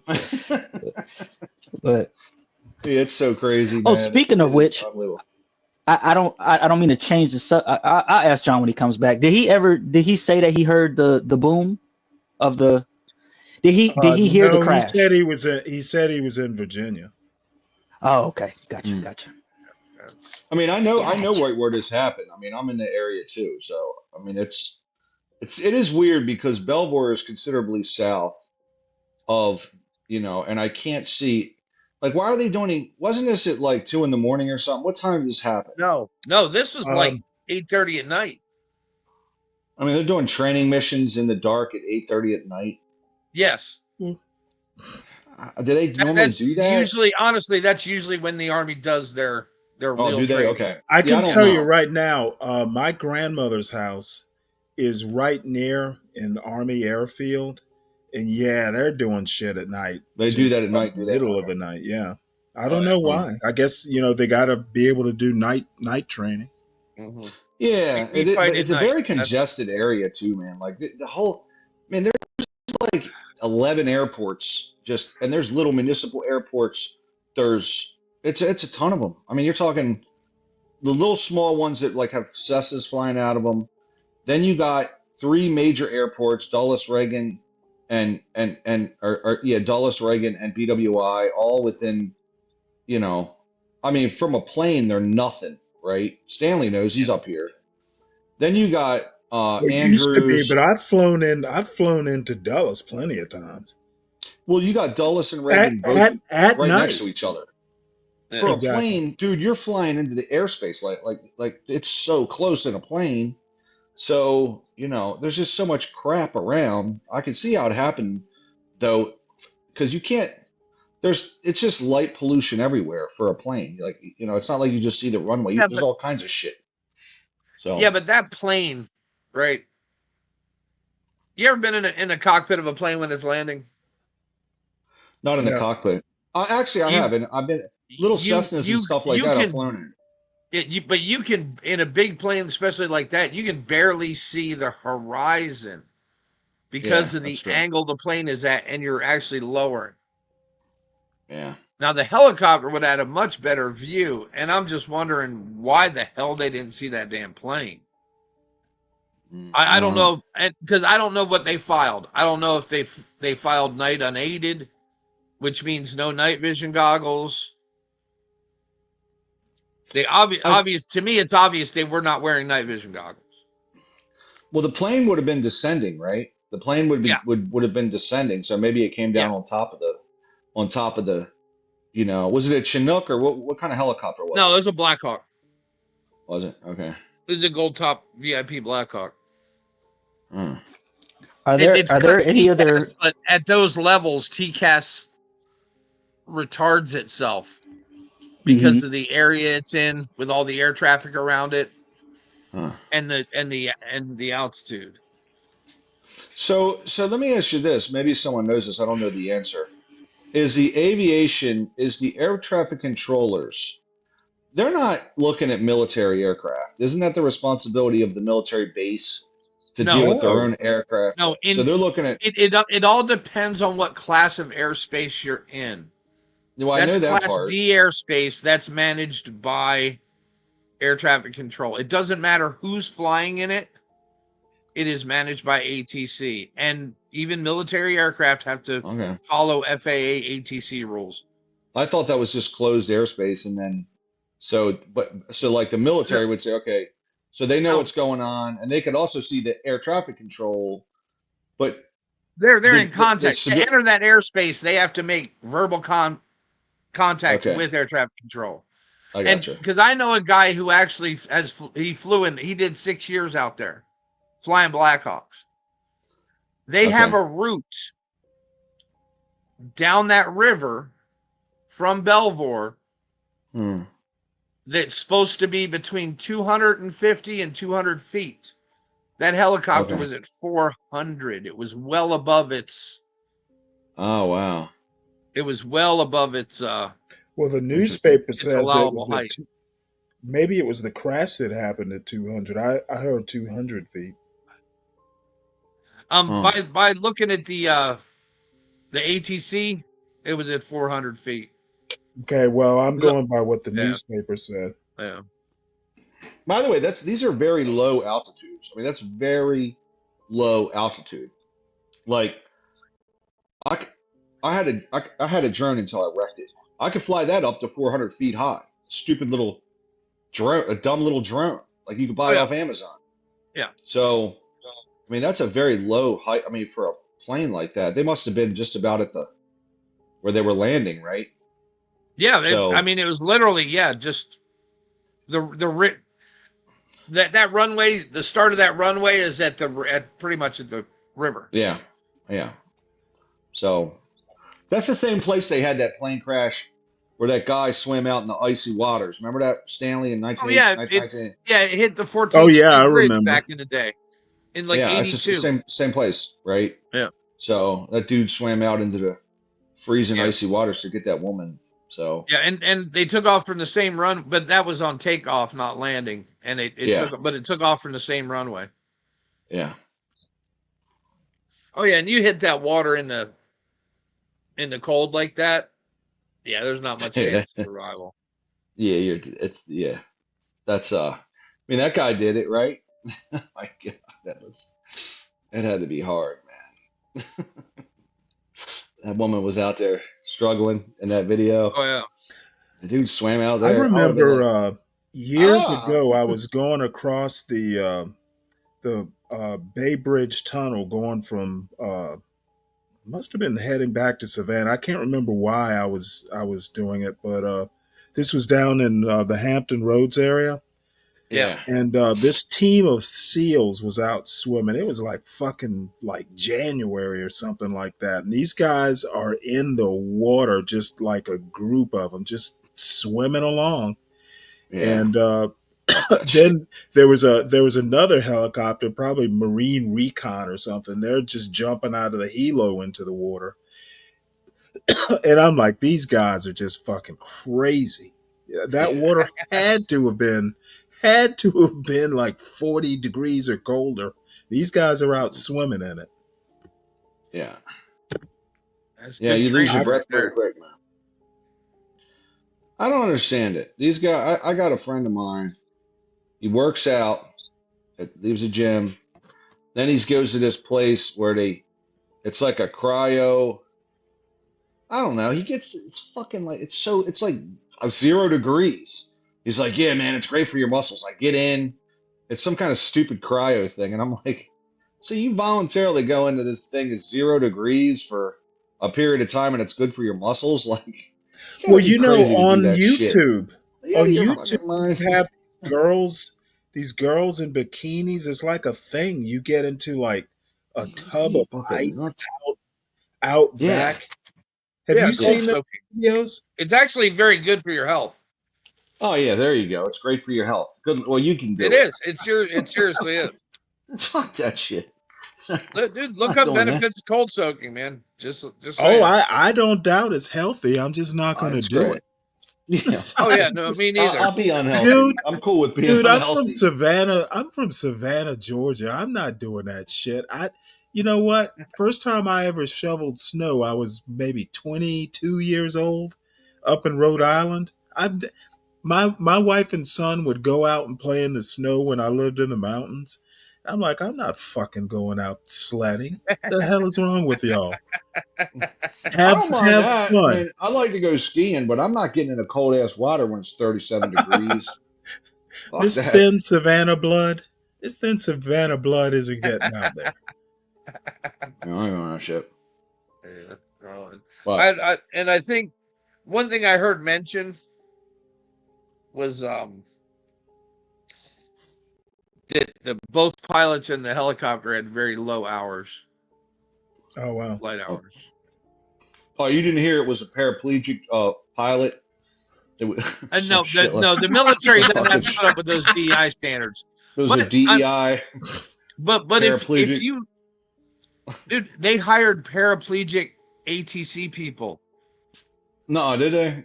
You mean air traffic controllers? Yes. I saw. There was some. Dude, it was so funny, man. Okay, but they're paraplegic, not quadriplegic. Yeah, but there was a whole program to get DEI air traffic controllers. No matter what they turned down qualified people. Okay, you know what? We've already gone through all of that, and I've already shot that shit. Well, the government's just distorted the shit out of You know stuff. what? I think sitting in a wheelchair is not going to stop you from being an air traffic. I actually think it's good. I think it's good that they're doing it. But I mean, one is Abbott a DEI governor? Who? Abbott.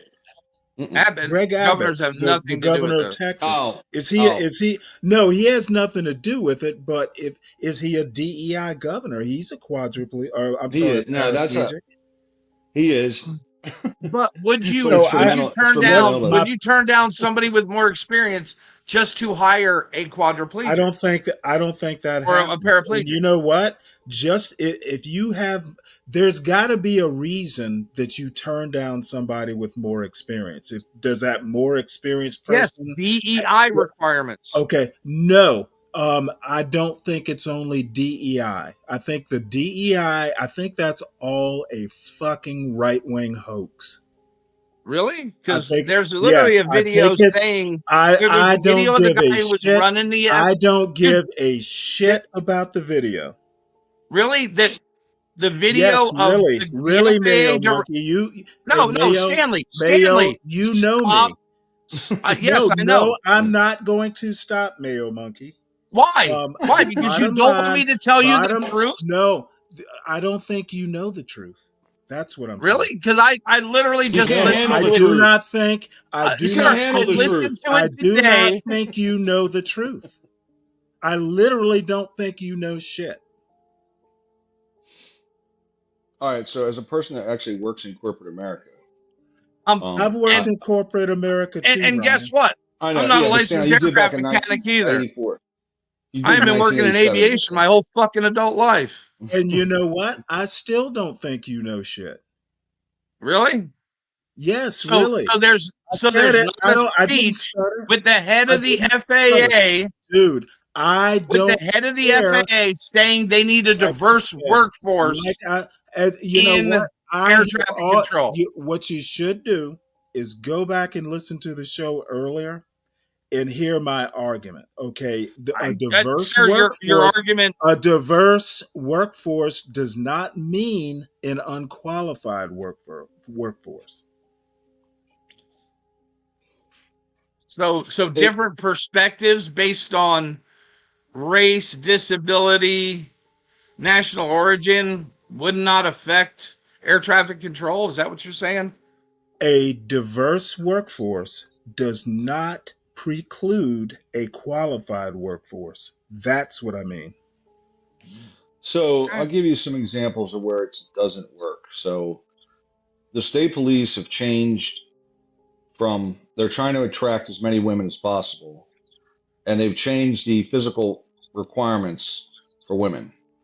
And that's an example where DEI is not, you can't do that, right? It's the same thing. If you require this, either require the men don't have as many push-ups to do, or require the women do more. That's where it's damaging, And it kind of becomes. Let me give you another example, since you're so good at bringing up irrelevant examples. Are you talking to me or the military, the American military basically lost Vietnam, and this is pre DEI. What's your excuse then? Okay, I think the American. I think. Well, I'm talking to all of you. I think the American military, for instance, and I don't think this is relevant to the aviation point, but DEI. The Army was pre-DEI, pre-women, and still couldn't win in Vietnam. So I think a lot of these arguments, if you take a historical perspective, really don't hold water. No, Stanley, I already told you. Nobody ever said we lost Vietnam because of DEI. No, I'm actually okay. God damn it! You didn't get my point. My point is that I don't think DEI has ruined the Army. I think the Army's been a problem since Vietnam. We haven't won a war since Vietnam. And you can't blame DEI. So in 2025, saying that the military is being ruined because of DEI, I think it was ruined way before DEI. Well, we haven't lost a war. No, but it's been a multi-pronged attack on the military. We can't conduct war. I do agree that we can't conduct war. That there are certain things, like a woman hasn't been able to pass the SEAL training yet, and I don't think it's gonna happen. That's never gonna happen. It's too demanding. However, I think, much to Ryan's point, This pendulum is always at its farthest point. It's never in the middle. People, for some reason or another, have to go to extremes either way, and they can never take a middle course. And I can never figure that out. Yeah, it's so dumb. I don't think it's a problem. I don't think DEI, before it got politicized and polluted, I don't think it was a problem. There were companies at the very beginning of this who kind of did it on their own that were doing well. And then when people tried to copy what these companies were doing, it started going downhill. People started putting their own spin on it, started adapting it to their company. You know, what works at one company isn't going to work at another company. People just don't seem to get that point. Not everything is imitable. Hey, Stanley, I was talking about the MBE program. That in the beginning was a good program, right? I'm sure it was. Yeah, and then it quickly became convoluted, polluted. Everybody gamed the system, and now it's just literally dumb. It doesn't do anything. And at the end of the day, like I said, like it was supposed to help people get into these businesses that historically they weren't in, right? Right. And then the next thing you know, it was just, oh, okay, we're just going to put this guy on the title of the company. Yes. And we're basically give him $2 million to sit at his house. He's not going to learn anything, right? And we'll build it ourselves, right? So, you know, and it got destroyed basically. So, but you know, anyway, I don't know. Samuel Guru, to your point, DEI is a right-wing hoax. I just think it's a hoax. You can orient it left wing, right wing, whatever wing you want to attach it to. But DEI, as it stands now, is just an overall hoax, and it's so politicized. There are people protesting because you don't have it. There are people protesting if you do have it. I mean, we have no choice but to scrap it. It's the ruined. ATF didn't have a DEI director. What does that have to do with anything? I literally said you're saying it was a hoax. You're saying it was a hoax. Oh, no. I'm saying DEI being a problem, like making a workforce unqualified. I think that's the hoax.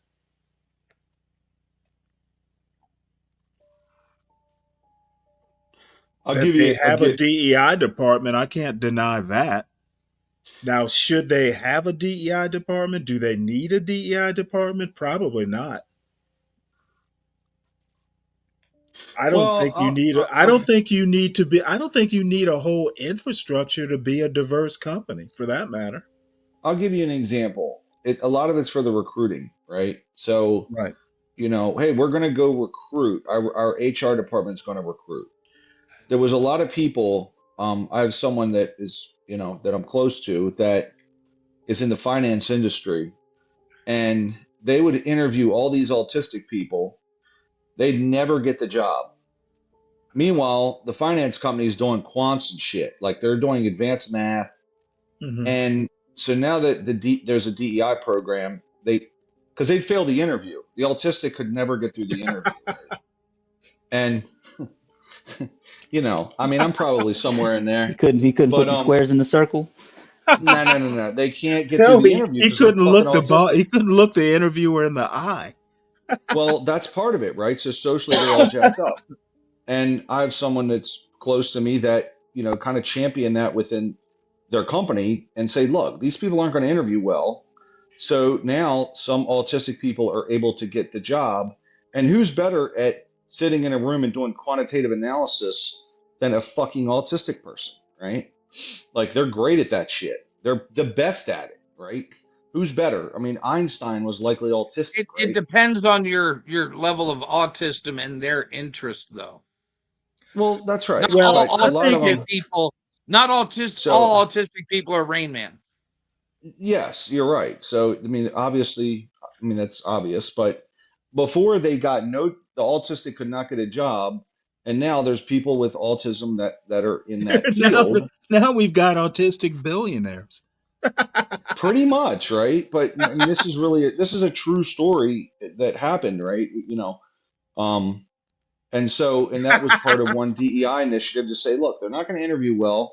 By the third interview, you're going to think this person's totally incapable, but put the quants in front of them and let them start doing analysis on. Now the problem is that they some of can these only funds. do one thing. Probably, they're not going to be Swiss Army knives.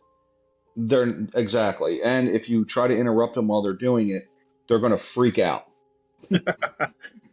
Richard says they're going to lose their fucking mind. He doesn't think Angel would be a good fit, though. Well, I know that when you try to interrupt an autistic person when they're in the middle of doing something, I was told that it's like closing if they're doing their taxes online, it's like closing the laptop on them. They get so pissed. And you know what I mean? It's like they blow a gasket, but Virgo makes a good point. We've had plane crashes forever. So blaming it on DEI might not be the it's the stupidest thing in the always world a correct thing to do. This is an example where Trump, who I like some of Trump's ideas and policies, but this is the same thing he did with COVID. He came out and blew his mouth off before he had any information. He doesn't know anything about medicine or diseases, but he's the front man to talk about fucking COVID. More stupidity from him. Politically dumb. I have to give the devil his due. I don't think his goal was to come out there and, face a grieving nation and make them feel better. His goal was to trash DEI and basically put a fork in it. But I still think politically it's just dumb for him to be the front man. Why wouldn't you put your FAA guy out there? It's so stupid. His political goal was to end DEI once and for all. Once and for all, but good. And I think he accomplished that. Well, what happens when it's all just straight white males that were involved? Then what? You know what? I don't know. Let me put it to you this way. By that time, America will have forgotten, if they ever got what he was doing in the first place. Yeah. I mean, he spent more time talking about intellect and DEI than he did about the grieving families. Way more time. Yeah. Yeah, I think it's I don't know if that was his goal, then maybe you're right, but I think politically it's stupid. What other goal could he have had? Well, let's take the other side, right? Let's just take another example of a tragedy that happened. Biden handled the tragedy in Palestine, Ohio differently. I think he made errors, Biden fucked that up. Well, okay, I'm saying, let me finish. He handled it kind of the opposite. He avoided it, right? But I think the right way to go would have been to send Buttigieg, talk about it, to grieving families, do all that bullshit. He kind of just ducked it, And there's probably a middle way to do it that would be smart politically, right? I never got Biden's, maybe, I don't know. I think Palestine was a good example. I think Abbott sending immigrants to New York City was another. When the right goes, or when MAGA goes like spectacular like that, you got to respond in kind. You got to do something spectacular back. Okay, the spectacular one was actually Martha's Vineyard. That's where your big money is. Yeah, that was that was genius. I gotta tell you, this is DeSantis, but I was like, dude, Martha's Vineyard was like, who are these people? Get them out of here. like all those rich ass people up there. There was no. If I'd been president, and I never would be, of course, I would have reacted with. I would have fucking sent the 82nd Airborne down to the border and go, now what, motherfucker? Checkmate. You got what you wanted. You got paratroopers on the border. Now what? That would have been the right counter move. Yeah. Well, they didn't. I don't think he did anything. Still, kind of like I don't know, man. He had to know that border was costing him politically, and he just I don't get it. It's Well, I don't but understand it. now that we know that yeah, I don't want to relitigate the past, but they fucked it up royally. Yeah. Yeah, that one issue was I think even more so than inflation. Even that was the linchpin. And by the way, like Biden's opponents are literally running with it, sending people to Martha's Vineyard, showing Chicago, all the people in Chicago, the residents throwing shit at Brandon Johnson, angry as hell, and like Biden, they just sat there, and I'm like, where are the strategy people from the Democrats? What are they doing? Do you think this isn't affecting you? It was political, just Well, mind maybe blowing. I think they thought abortion was like going to trump it all. I thought to myself, like, if you're in a state like California, it's not going to impact you, right? Like, it's not.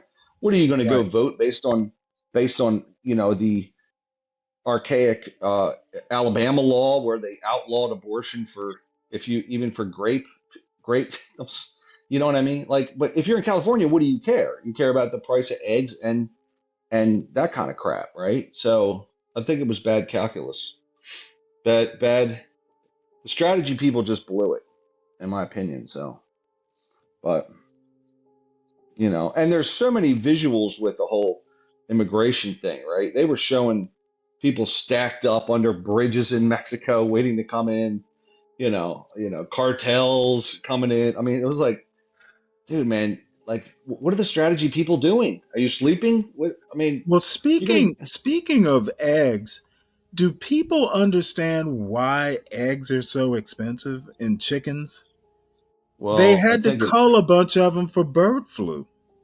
Yeah, Biden ordered like a couple billion fucking killed for bird flu.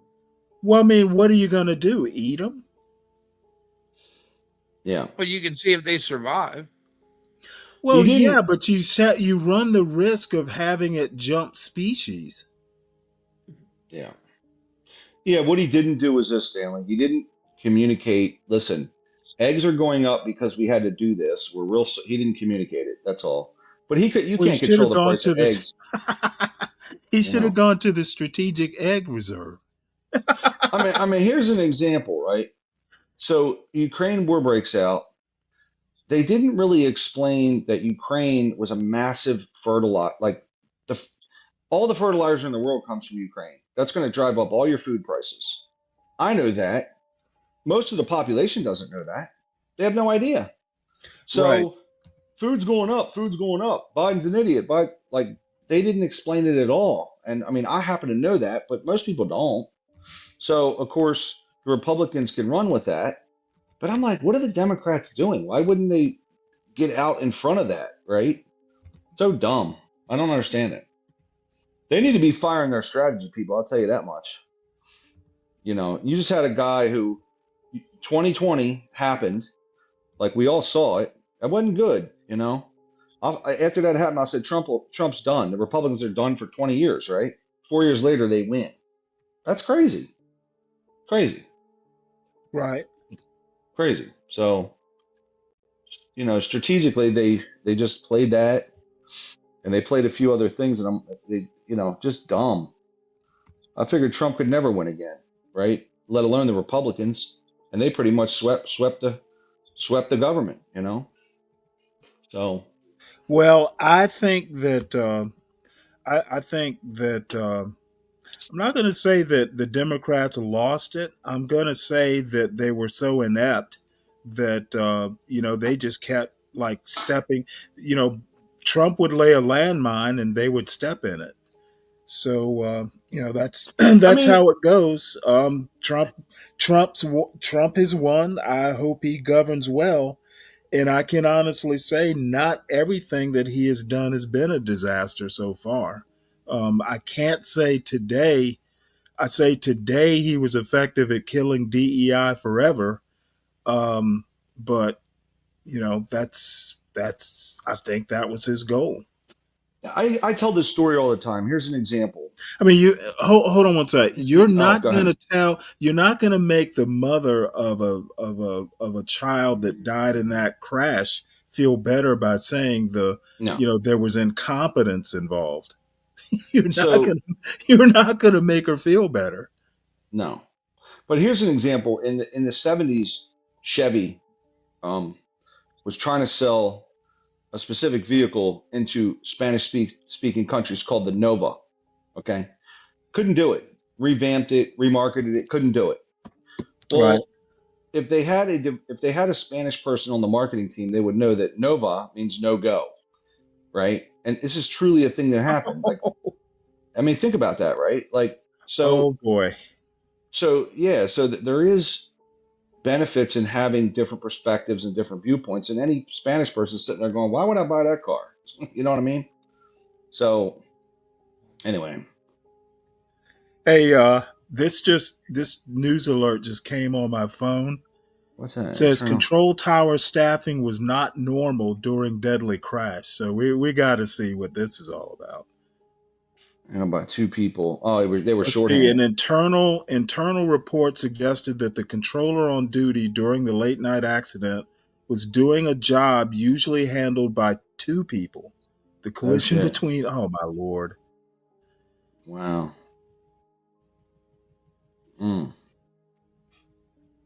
Okay, that's the crash part. So apparently they were short staffed or something. Mm. I'll just guess. wait for this to develop.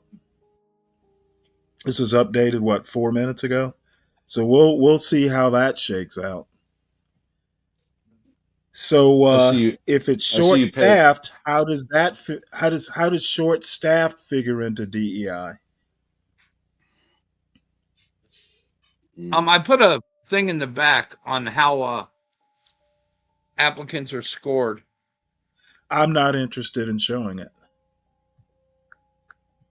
I mean, Stanley, there is what he's saying is not incorrect. It is true, and that's how they've distorted my this. overall point is that DEI does not preclude a qualified workforce. Yes, I it understand does. that. And if you look in the back, I do not believe it and does. just because it doesn't meet your standards, okay, dude, doesn't mean it's not true, and it's not how applicants are scored. I don't have a standard. My overall point is that DEI does not preclude a qualified workforce. You will never convince me that they are basically bringing in unqualified people to do these jobs. Does it have anything to do with the accident? We do not know yet. Okay, no, the video you're talking about. No, this video was. Okay, well, if it doesn't have Stanley, anything to do with the accident, Stanley. Yes, this shit happened back in 2014 with the FAA. Because that's when the push started. Yes. Okay, again, DEI does not preclude a qualified workforce. I think that point is a hoax. How? You literally will not look at the way applicants are scored. I don't care how the applicants are scored. I'm not an expert. You're not an expert. So you would take someone who was an air traffic I would controller literally say and give them less points than somebody who was unemployed. I'm not less points. I'm not an expert on this. I'm not going to speculate. I'm not going to render an opinion on something I don't know about. Well, you're rendering an opinion on. You are rendering an opinion on something you don't know about already. Oh no! I do know that DEI doesn't preclude a qualified workforce. I do know that. How do you know that? Show your empirical evidence. I don't need to show empirical evidence. I'm going to do it a priori. So this is your opinion. Pretty much. Okay. So you will reject. And you want to know what? You are a typical leftist who will reject. No, I don't think. I will collide not with your object. opinion. Thank I you. will not object to facts. I don't think you have the facts.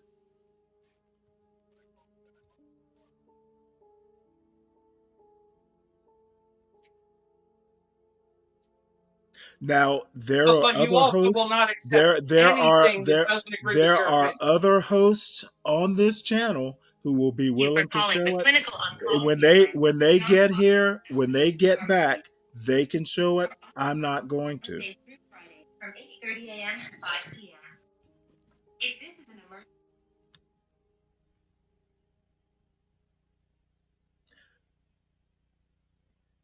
So in any case, looks like the We'll call you the willfully tower. ignorant then. I don't think I'm willfully ignorant. I think you're treading on ground that you shouldn't be. I don't think you're an expert. So why am I going to listen? Your opinion is your opinion. My opinion is my opinion. It's opinion versus opinion. I don't think you have the facts. It's as simple as that. Don't talk to me about empirical evidence because you don't have the empirical evidence. I'm not a 25, 30-year FAA licensed aircraft mechanic. Wait, hold it. So you're saying a mechanic? You're giving me a mechanic's opinion on an aircraft control issue? On the FAA, sir. Are you a mechanic for the FAA? No. I'm Okay, just giving you what does your job? Professional aviation. Okay, dude. And what I know. You know what? Let me put it to you this way, and I hate to draw this analogy. Just because you work on a Navy ship and you repair the engines doesn't mean you can drive the ship. There's certain things that you're an expert on. That doesn't mean you're an expert on, naval surface operations. And I wouldn't follow FAA news or information ever, huh? I wouldn't have to get a permit to even be able to drive on an active airfield, would I? Okay, driving on an airfield makes you an expert? I know more about air traffic control and having to contact them and what is required. You know what? I have no doubt that you do. But knowing more than me doesn't mean much if you're not an expert. So that's retarded. It's your opinion. That's literally retarded. No, it's literally retarded. It's literally fucking fact that you're not an that's expert. Retarded. No, sir. Until you can tell me you're an expert, then you're not an expert. You can see you're used to dealing with motherfuckers. Would you like me to put you're used to yes. I would like to talk to an expert. It's easy if you just type in okay, I'm not gonna do diversity air traffic control into YouTube. Nope, not gonna do it. I have no interest in it. I'm not an expert. Yes, because you want to remain willfully ignorant. Okay, I know your struggle. I feel your pain that I'm not going to just accept what you say because you work. No, sir, I'm asking you to look for yourself if you really want to know the truth. And I'm respectfully telling you I will not do it. It doesn't serve any purpose whatsoever. Neither of us are experts. So it doesn't serve to listen to experts. Are you an expert? No. As I stated, put those search terms into YouTube and you can listen to I have experts. No intention of doing it. You can get John or one of the you want to remain willfully ignorant. I don't. Thank you. No. Thank you. I don't buy into far right bullshit. It's not far right bullshit, sir. It is far right bullshit. When No, it is you not. assert that your mechanical abilities make you an expert in air operations, I call that bullshit. Sir, did I ever say I was an expert in air operation? You did not, but you're trying to get me to No, sir. use. That's what you said. You're trying to render an opinion that's not expert. I never said I was an expert, sir. I just said I'm knowledgeable. Okay, well then I appreciate you being honest about your lack of expertise. I would rather wait for the FAA or whoever's doing the investigation to render their opinion, and then I will follow the news as it comes down. If it's worth rendering an opinion on, I will.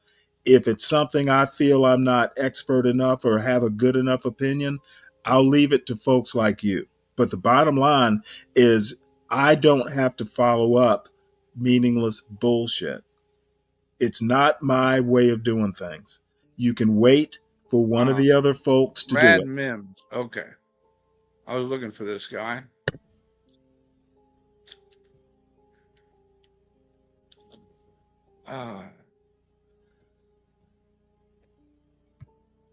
Ivan, what math are you talking about? I said Brad Mims, sir. No. I did not talk about math. I'm responding to someone in the chat. Oh, okay.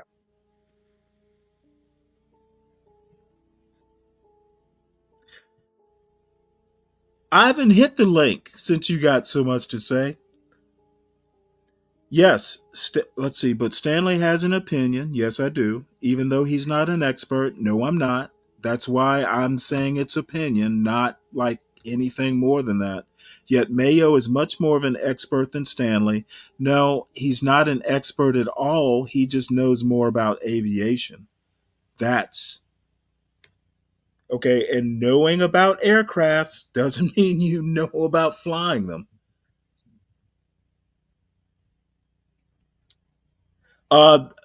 Sam, there's not much to go over the article. It just says that one controller was doing the duty of two. That's basically this paragraph is all that's there. This is a developing story. So as I know more, if I'm around, I'll put it up. Or if you find something worth presenting, let me know. Stanley, did you have an aircraft job in the military, or were you anywhere around the? Okay. No, I was surface warfare. Gotcha. Because okay, but I do. I was medical, but I do know enough. So I had friends that worked on the flight line, and they are educated on how planes fly. Okay, and I respectfully disagree. You think they just put planes together and no pieces, but they don't know how planes fly? I do. I don't think that's gonna work, Stanley. Like they know why certain pieces work for the aircraft. I think it's working, and I think it's sound logic. Okay, knowing how they fly doesn't mean you know anything about controlling them. Doesn't mean you know anything about piloting them. Doesn't mean you know anything about flying at night. All right. Okay, well, you know what? You can think that as much as you like, sir. You can think that as much as you like. All I have to say is I am what, to nickname what I'm doing a strict constructionist. Just because you can turn a screw doesn't mean you know how to fly a plane. Doesn't mean you know about flight operations. Okay. Having friends. Oh, that's what I fucking know, dude. It's common sense. Really, sir? Yes, it is common sense. How many flight hours, Mayo Monkey? Sir? Maybe I'm missing something. How many flight hours do you have? As a crew member? No. As a pilot. I'm not a pilot, sir. Okay, I never claimed to be. I rest my case. Lou, how about you? So when I fix a rudder or an elevator, I'm literally saying. No, Stanley. So when I fix a rudder or an elevator, No, when you fix them, yep, you know how to fix them. You're an And expert I at also have fixing to them. test them, sir, before they fly. Okay, so you So know I how have to to know test their them. You're an behavior and how it expert. controls the aircraft. You're an expert at testing.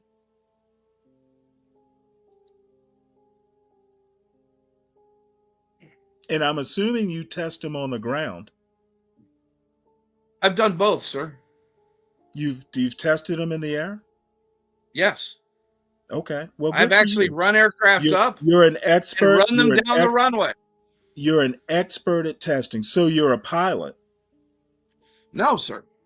Okay, well, All now how maintenance, are you? all maintenance Oh, tests are wait. not So done on you? the ground. Oh, I got you. All So maintenance you tests test. are not done So on the you've ground, done. sir. So when I asked you okay, well, how do you test in the air? Walk me through the process. How do you test in the air if you're not flying the craft? Flying the ground? Okay, I asked you if you'd ever done testing in the air or only on the ground, and you said no. You've done more than ground No, testing. sir. No, sir. No, sir. That's not what you asked me. Okay, have you ever tested in flight? Yes. Okay, how do you do that if you're not a pilot? That's my question. You can do that as a crew member, sir. Oh, okay. All right. Well, that answers that question. There's no such thing as a flight engineer. Oh, I'm sure Just there is. asking. Just asking. I don't know. I'm not that kind of expert. Don't know about air Mhm. operations or plane flying or any of that. But you're standing on it that you know more about the FAA and their systems No, than no, I no, do. no, no, no. I'm saying I know nothing. But What you're I'm not willing saying to is, accept. oh, no, no, no. You're Listen, not let me willing to finish. accept No, I'm anything. not willing to. No. My opinion is I know nothing. You know some more, but neither of us are experts. Okay. Is that not a true statement? Is that not a true statement? But you also don't want to accept any information at all.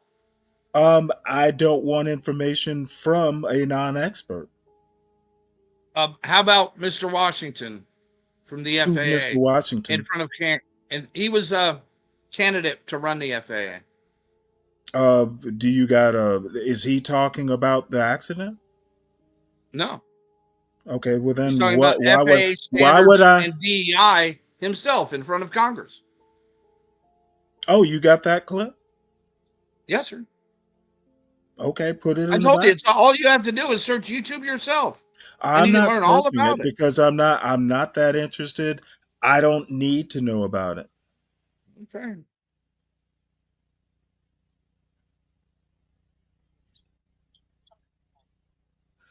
Okay, Ivan, I'm not sure what you're getting at here. What Stanley is saying is I don't want to debate you because you know more. No, no, no, no. Ivan, I'm saying I don't want to debate you at all because I know nothing and you know a little bit more, but neither of us are experts. That's why I'm not going to debate it.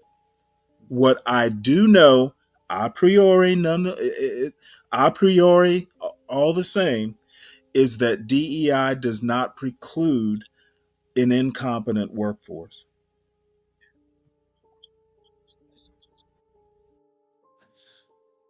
Okay. Willfully ignorant. Got it.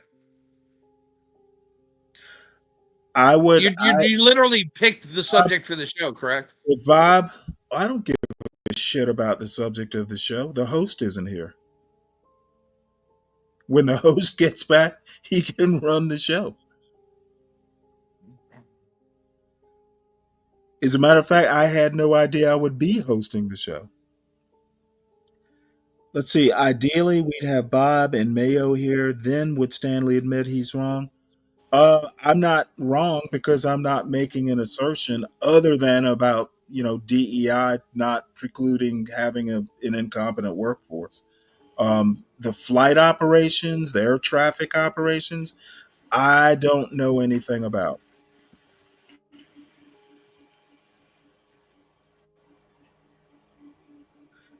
Ivan, you know what? You can't even get what I say right, so I'm gonna stop even bothering what you're typing in the chat. You're hearing what you want to hear, not what I'm actually saying. So anyway, we should probably move on. We're beating this dead horse.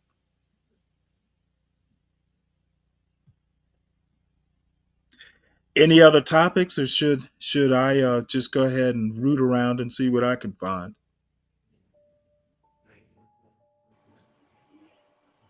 No, there's nothing really going on, man. I mean, Trump, the plane crash, a bunch of people crying over it, literally crying over it. It's not. I Well, mean, I mean, the plane crash is it's a it, man. That's tragedy. the It's a yeah. But it's no, I'm saying okay like if people cry. that's no, I'm not saying it like that. That's wrong. I'm saying that when I look at my feed of what's going on, that is literally all I see. That's it. What are people crying over exactly? People who are affected by it, or Or people who are like there's a clip of a guy literally waiting at the airport for his wife to land, and he gets a oh text from wow, her right before the crash and stuff like sad stuff like that. There's some celebrities speaking on it. People are making comments about what Trump had to say on it. Like well, I mean, that's I'm really it. interested in I'm interested in what Trump had to say on it. Let's see. Uh, there's Fox 5 news coverage of this in DC. Let me see if I can find something live from the Washington Post or something.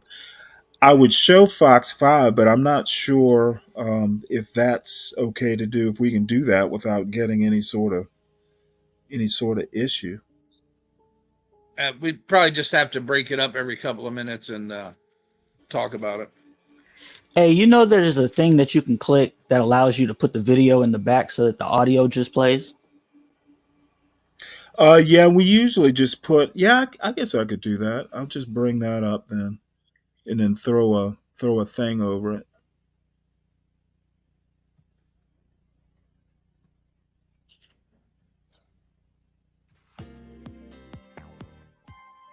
Now the problem is that I don't know if this will have commercials or not.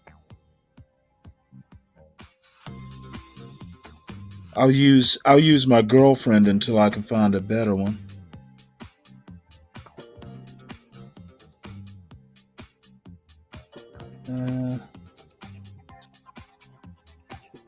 How about that? Okay, this is some sort of commercial break. I'll just mute it until it comes back, and then I'll look for something better. Yeah, that music's a little wild. I know there must be a Fox News feed. If you guys find something that's better, let me know, and drop the link in the back, and we can watch it. All of the live links are saying we'll be right back. Oh, we got Okay. CNBC. Here we go. Drop that link in the back, and then I'll just keep this thingamajig over it.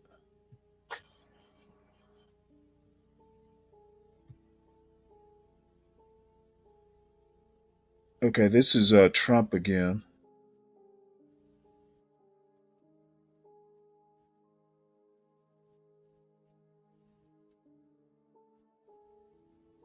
Oop.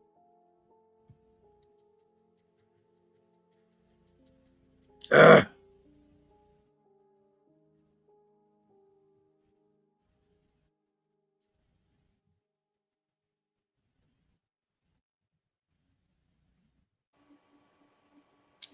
Is there only one clip of the crash? Because I've only seen More than one one clip crack. of it. I've actually seen a couple.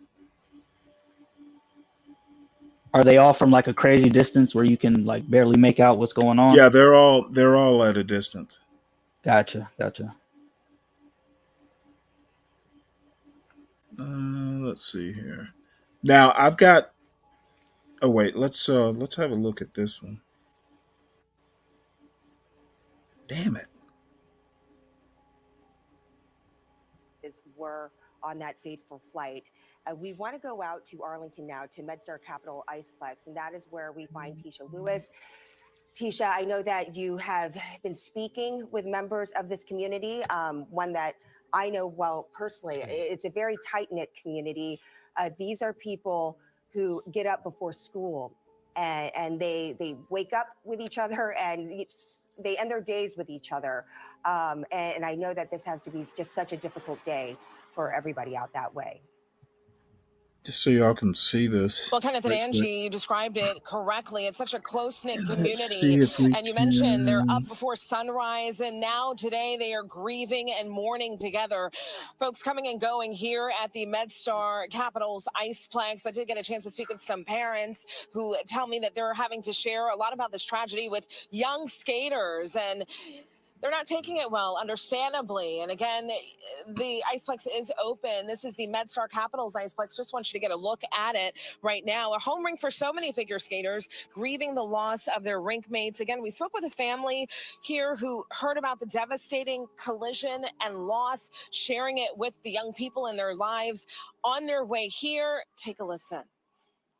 We actually just left a hair salon recently, and one of the clients who came in, she knew the owner, and she started talking about the tragedy from yesterday, and that she... Here, let me put this on right quick. I just noticed this something about the pilot had been asked to change runways. Was asked shortly before fatal crash. Jet pilot was asked to change runways. Yeah, to 33. See what this is all about. Says shortly before an American Airlines regional jet and an Army helicopter collided near Reagan National Airport on Wednesday night, the plane's pilots were asked to pivot its landing route from one runway to another, according to a person briefed on the event, in conversation overheard on audio recordings of conversations that occurred between an air traffic controller and the pilots. American Airlines flight 5342, which was en route to Washington from Wichita, Kansas, had originally been cleared by the National Airport Traffic Control Tower to land on the runway's main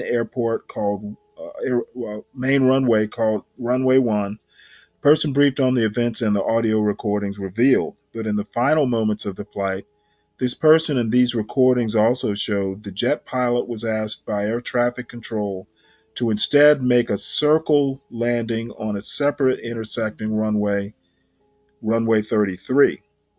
The decision, according to the person who was briefed on the event and the other two people who are familiar with the airport's air traffic, happens routinely when regional jets like the American Airlines aircraft are involved, and may have been made to help keep air traffic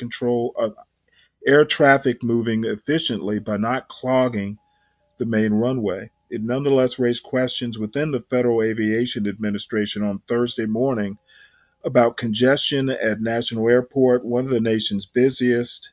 The person briefed on the event added, long sentences.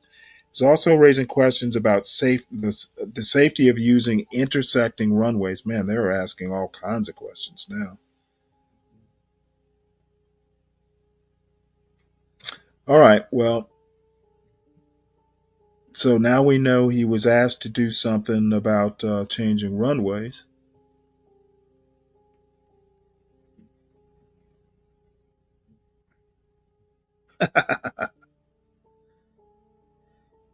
Ignat, hit the link, man. Because the FAA is actually getting sued for DEI hiring practices right now. It's just been Who cleared is? for a class action. The FAA. They're being sued like the suit is from today? No, it's been going on since 2015. It was just cleared for a class action by the courts. I put a copy of the complaint in the back with the exhibits. If you're like. This isn't anything new. Yeah. Well, This is oh, this is an old issue that normally issues don't pop up until way later with things. Because when you drop hiring standards,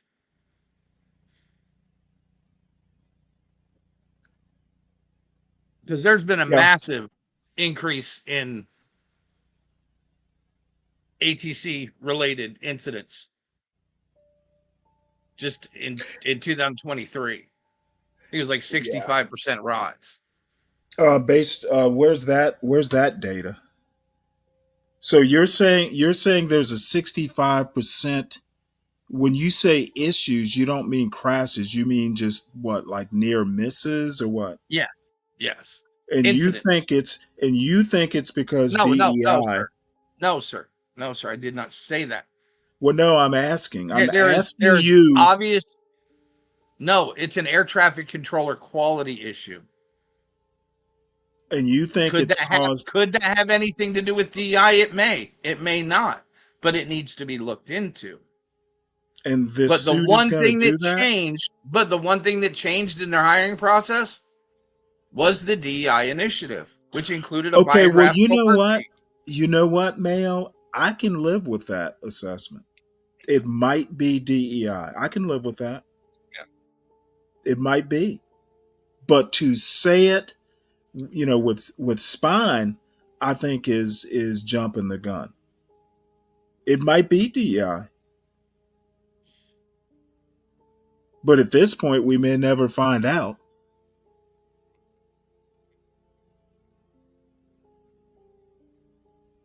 And the lawsuit is over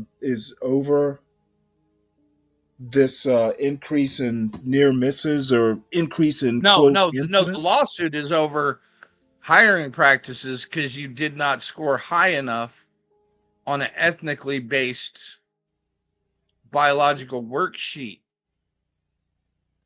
What? Read it, sir. It's the truth. So are you saying that there are black applications and white applications and Hispanic applications? The applications are different? No, sir. This is a biographical. Before, in the early days, right? Mm-hmm. The FAA gave hiring preference to people that graduated a college program. I think it was the ATC CTI course. Mm-hmm. Qualified that way. They got preferential hiring because most of their training is already done. I see. In 2014, that was scrapped and replaced with a biographical graded worksheet. Okay, what is a biographical graded worksheet? It was 114 questionnaire. Oh, so so it was like a background thing. You had to tell them about your background? No, you had to answer questions like did you play sports in high school? Mm-hmm. So they're asking you about your background. Yes, and also your current situation. What's your employment status? Okay, well that just sounds like a regular 1 to 3 years. Yeah, that just sounds like a regular old job application. So you would give preference over someone who's graduated this program to somebody who's been unemployed? Because an unemployed person got more points and on the worksheet. And I'll tell you why. The closest analogy I can think of is in the cybersecurity world. Companies will prefer to hire people straight like data systems people, and I don't know all the rates in the Navy anymore. It's been years, but anybody who's basically like a computer person coming out of the military will more than likely have a top secret clearance. They're going to prefer somebody with a top secret, an active TSI over someone who might even who might even be more qualified because they don't have to spend the money to do the background check. Yes, So but this that is not. person, But this is an employment thing. It's not has nothing to do this is with. what I'm talking about is an employment thing.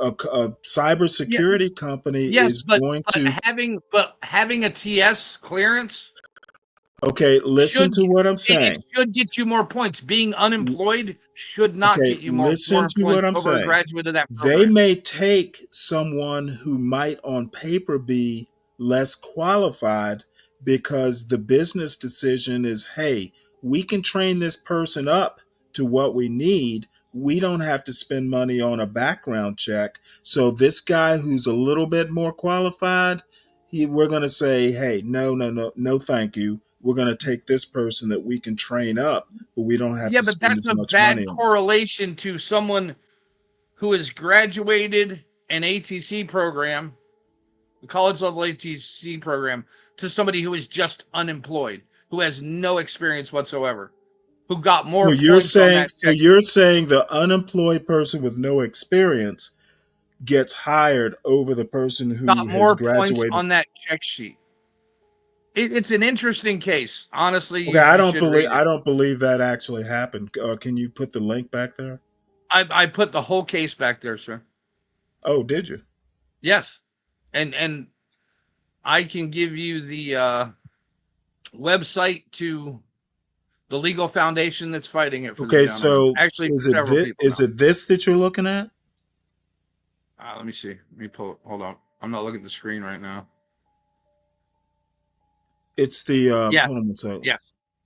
Yes. Okay, so this is a lawsuit. So this is still alleged, correct? Yes. It just got cleared for status though. Okay. For Okay, they so they they're the saying, okay, judges found so let's that see. they have standing. You can read the complaint. Yeah. Okay. So, okay, well, we'll read the complaint, but by no means has this been proven. Oh, No, shit. it hadn't I been didn't mean to settled do yet. that. Yeah. Gotcha. But this and the So exhibits this exist in the back of the document isn't too so that prove this. this So isn't proof that you're offering. really, the exhibits from the FAA listed in the back of the document aren't proof. Until the case pans out. No, I don't consider it proof. It hasn't been adjudicated and I'm not a judge. So I'm not going to say whether it's true or not. I mean, it's up to you. If you feel comfortable enough, I will say, okay, that's your No, opinion. sir. No, sir. All I said was that competent hiring practices were gotten rid of for the sake of diversity. And you're basing that on what? On the history and what actually happened. What history? The replacement back in 2014 of the hiring process to go from actual qualified candidates to points that have nothing to do with being an air traffic controller. Okay. On a you biographical. actually not knowing about being an air traffic controller, I accept that it's your opinion. No, it actually happened. Okay, I'm not saying it didn't happen, but the fallout, the results of what happened are, you're basically saying that changing the hiring practices basically degraded the quality of the workforce. And it's just not me, sir. It's just not me saying that. I'm saying, well, it's not just you, and where are the statistics? I understand. I guess I'm asking, where are the experts saying this? I already pointed. There's a bunch of them on YouTube, sir. Yeah. Okay. Well, they're on YouTube. Okay. This says in 1989, the FAA established the Air Traffic Collegiate Training Initiative (CTI) program to develop, deliver, and implement air traffic control recruiting, selection, and training.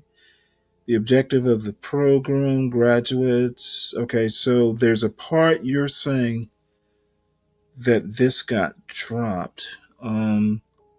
Prior to the introduction of the CTI program, the FAA hired from two main sources. First, the FAA hired military trained controllers, who had separated, retired. Second, FAA hired through general public announcement, commonly referred to as off the street hiring. OTS hiring most often resulted in candidates lacking air traffic control or college experience. All air traffic controller applicants, regardless of source, were required to take an AT-SAT assessment before the FAA deemed the applicant a qualified applicant. The FAA identified problems with the OTS hiring program. Besides being expensive to administer, the FAA deemed the quality of the candidates unsatisfactory and noted high training failure rates with OTS applicants. As a result of these issues, the FAA developed a CTI program. CTI program was instituted. Most air traffic controller hiring has been from the pool of CTI graduates and VRAs. Now, what is the CTI program? That's the Do you know? college. That's the college course for air traffic controllers. Okay, so There's they basically made 23 schools that teach it around the country. Okay, so they basically created a school. Okay. No, they created a course that they Okay. allowed schools to use. Okay, but they already. I mean, how is the CTI? Now I'm confused at the timeline. Now the This is ATS. giving the history of the CTI program, how it started in Oh. 1989, Okay, how now it started in 1989, and how it was replaced. Yeah. Okay, so the CTI is specifically offered through college, or is it standalone from college? It's offered by colleges. Okay. Are there any courses outside of colleges Not that I'm aware of. other than the military? Okay. No. Because So remember, they it said it mainly drew off of two pools, CTI Right. graduates and the military. Gotcha. So, Okay, so let me skip through this then. Because I'm trying to get to the part that you're talking about. okay. Let me see if I can find it here. I got like 200 screens opened up as usual.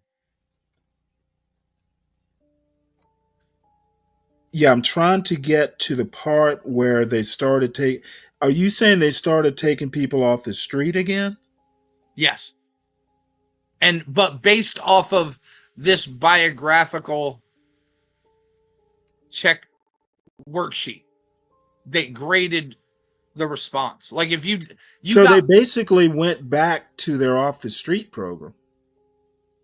and worse, actually. And worse. Because it introduced this biographical check sheet that focused on some shit that really has nothing to do with ATC. Okay, I got you. Now, 2015 was before Trump was hired. What did he do about it? It's 2014, sir. Okay, I'm looking. The date on here is 12/30/15. That's the filing Yes, date. that's when Okay. All right. the case was filed. So If both you keep going down through the 2014. history of it, Gotcha. Okay, so both 2014 and 2015 were pre yes, Trump. What did he yeah. do about it? I don't know. Was it that Because he did something. He said he did something that Biden reversed. I think they might have gotten rid of the worksheet, that biographical worksheet. Because I did run across an article that stated that. Okay, the panel sees the application but does not see anything that is prohibited in selecting based on merit. That is anything that is prohibited.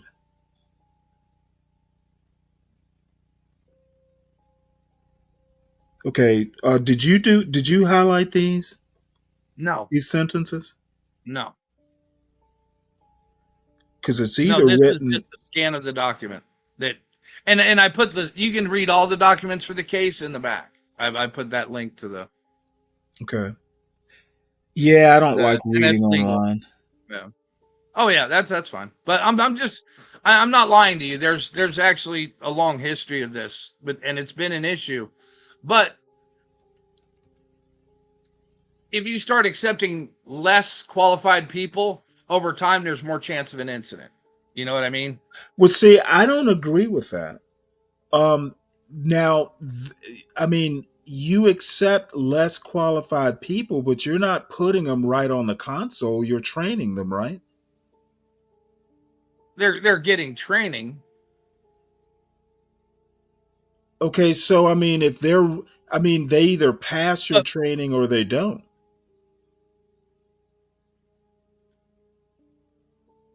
I mean, here is where I'm coming. Just give me But one where sec else? here. But if they lowered the standards here, where else have they lowered standards? Okay, but in the are you system, saying? it's just like the military. Are you saying they lowered their? Well, let me say this. If they lowered their standards, did they lower the standards of their training?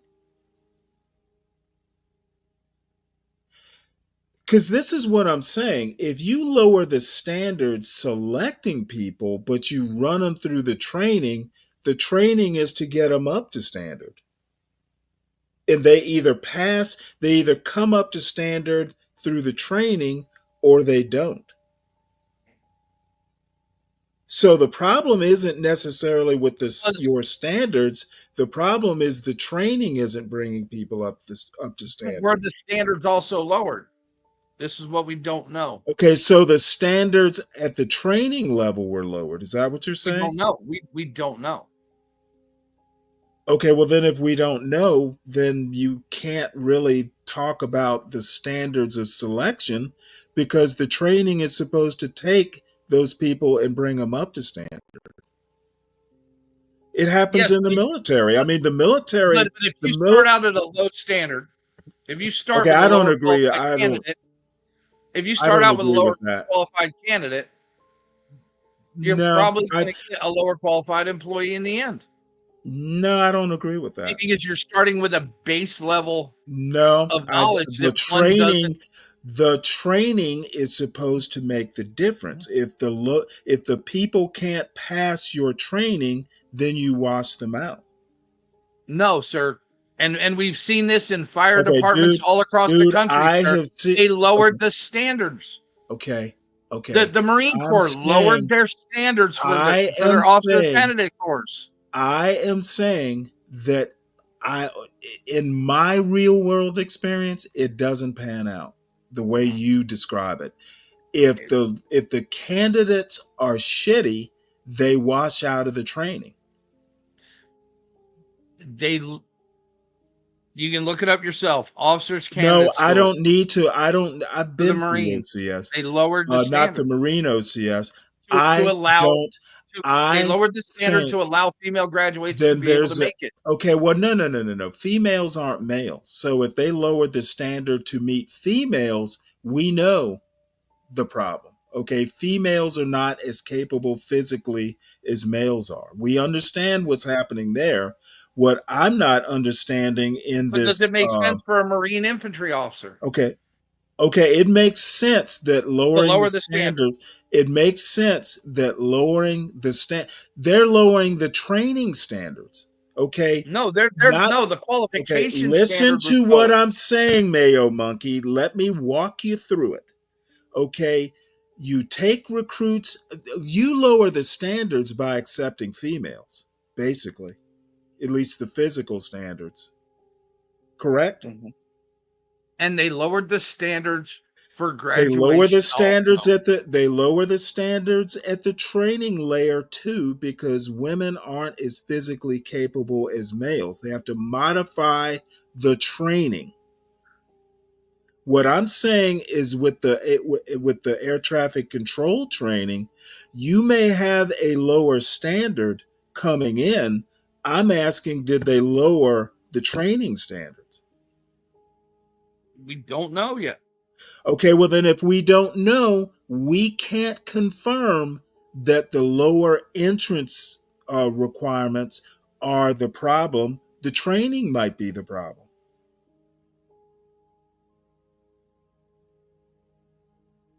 We will So see. so we don't know is the ultimate. We don't know if the DEI selection process is actually affecting the end result because it might be No, the it needs to training. be investigated. It's been ignored. It's Okay. been brought up And in you know front of what? Congress I several times. 100% agree with you. It should be investigated so we know whether it's the starting process, the selection process, or the training process. We don't know. So I'm good with that. You know, it's pretty much the major thing that changed between 2014 and now.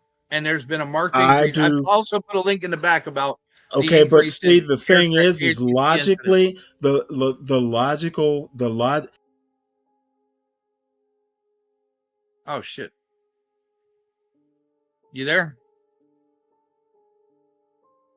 I'm sorry, I muted myself accidentally. Oh, it's okay. It's okay. I thought mine went wrong. I'm just saying that I don't. The one thing that changed, I understand that, but the training is supposed to bring folks up. I would almost, I would be inclined if I was just dropped down today and you described the problem to me. The first thing I would ask is, what's wrong with the training? We'll see. Okay. Were the standards for training I lowered? don't We think don't know. I understand the need. I understand everyone wants to say, "Hey, what changed was lowering the selection process. Therefore, that's what's causing the problem." I'm not willing to do that. I like logical processes, and I like to rule things out. That's how you solve problems. And we can't say what the problem is without looking at all the factors. Yes. And I 100% completely agree. And they have been trying to air this out in front of Congress for years, and it's just been ignored by the administration. Well, then you know what? Then the administration's fucked up. And if Trump is going to go in, well, see, the problem I have with Trump is he just wants to scrap it without actually investigating it. I do have Well, a problem with it's that. yeah, but it's actually DEI goes against the Constitution anyway, and the No, Civil it Rights doesn't. Act, and the Nope. Civil Rights Act. I don't think it does either. I don't think it's discriminatory.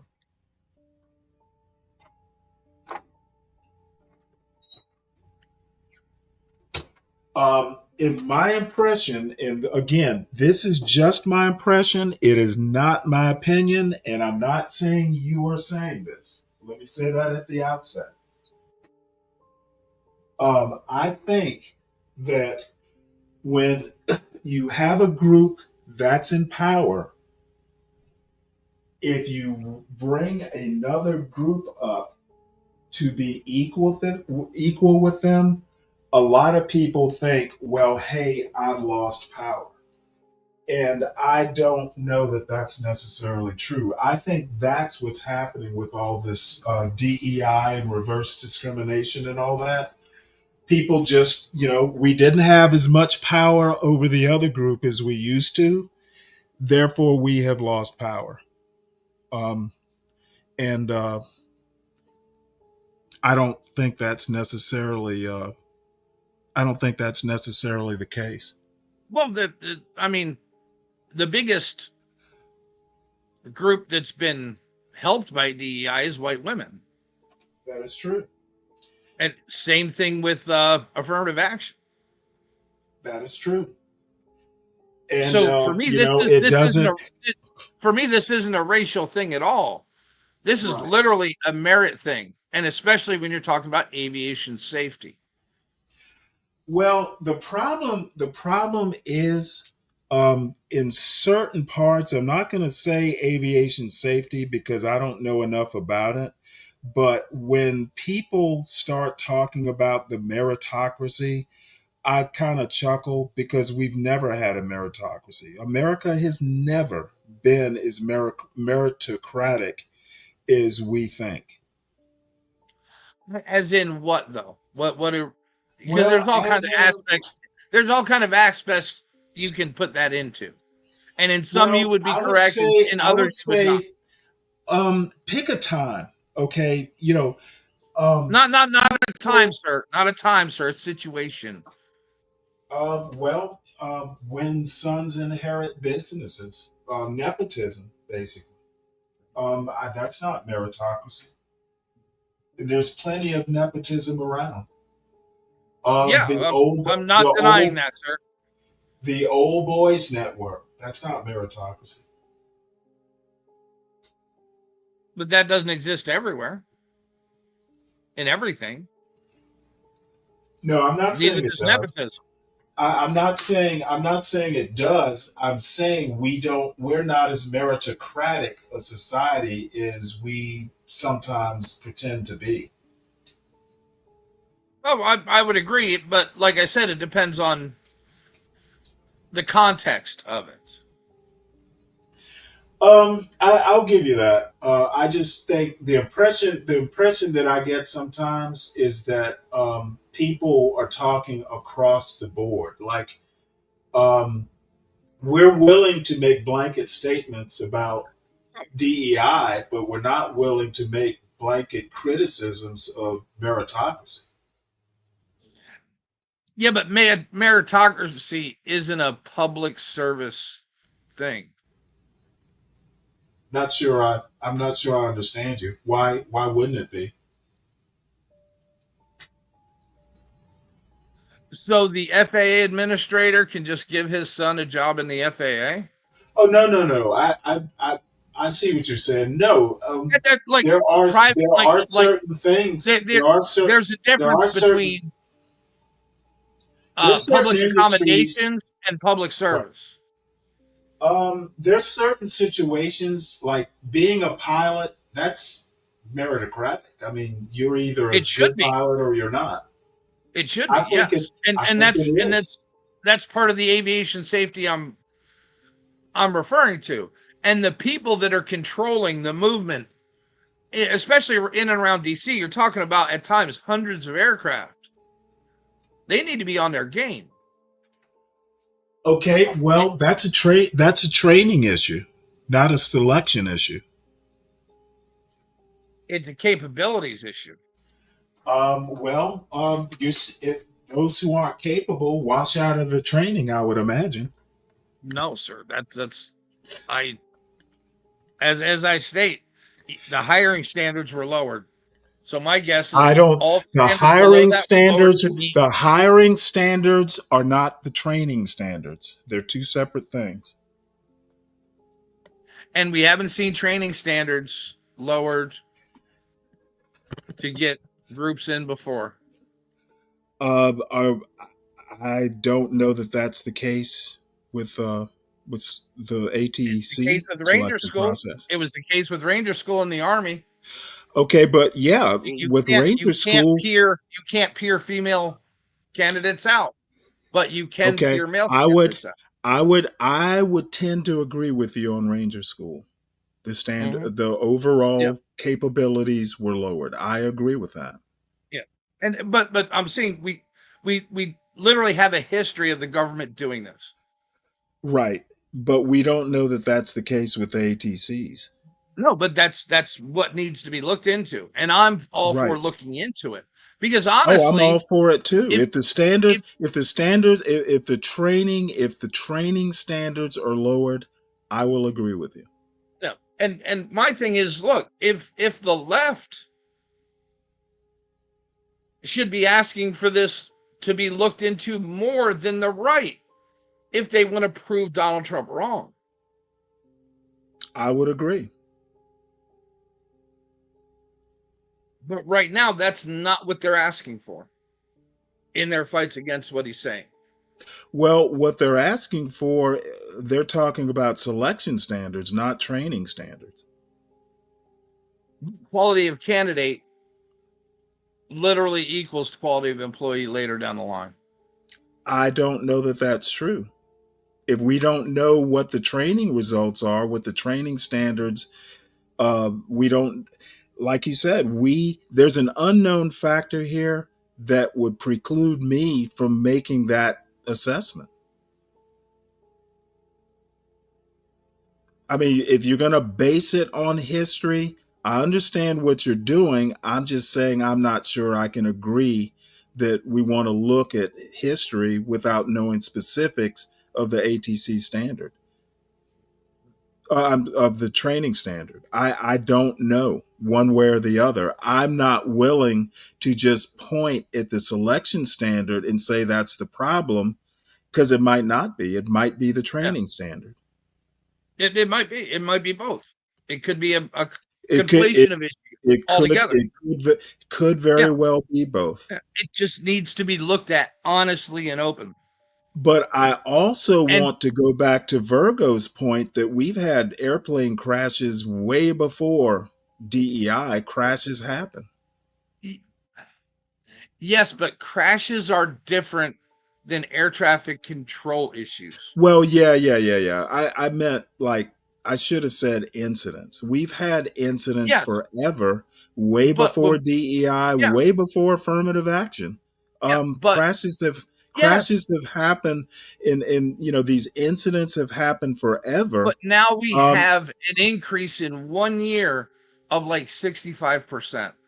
And I'm not willing to say it's DEI. It's a DEI selection standard. First thing I would look at is how are we training these people? And we've already gone over the investigation part of it. Yeah, the left should be just as eager as the right. We should all be eager, to get this resolved. And that the left, I don't. Especially if you ever fly. Right. And my point is basically that we don't know should be the answer. We should be investigating it. It's the easy way out to say it's the selection standard. It's just too easy. It's political. It's low-hanging fruit. DEI was a politically driven issue. That's true.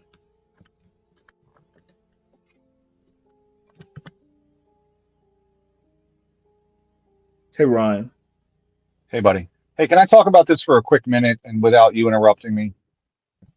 Let's see. All right. So look, what's happened is this. Again, I had said initially that DEI was a smart thing, and business said, hey, this seems like it's helping us in certain areas. They made it a widespread across the board policy, right?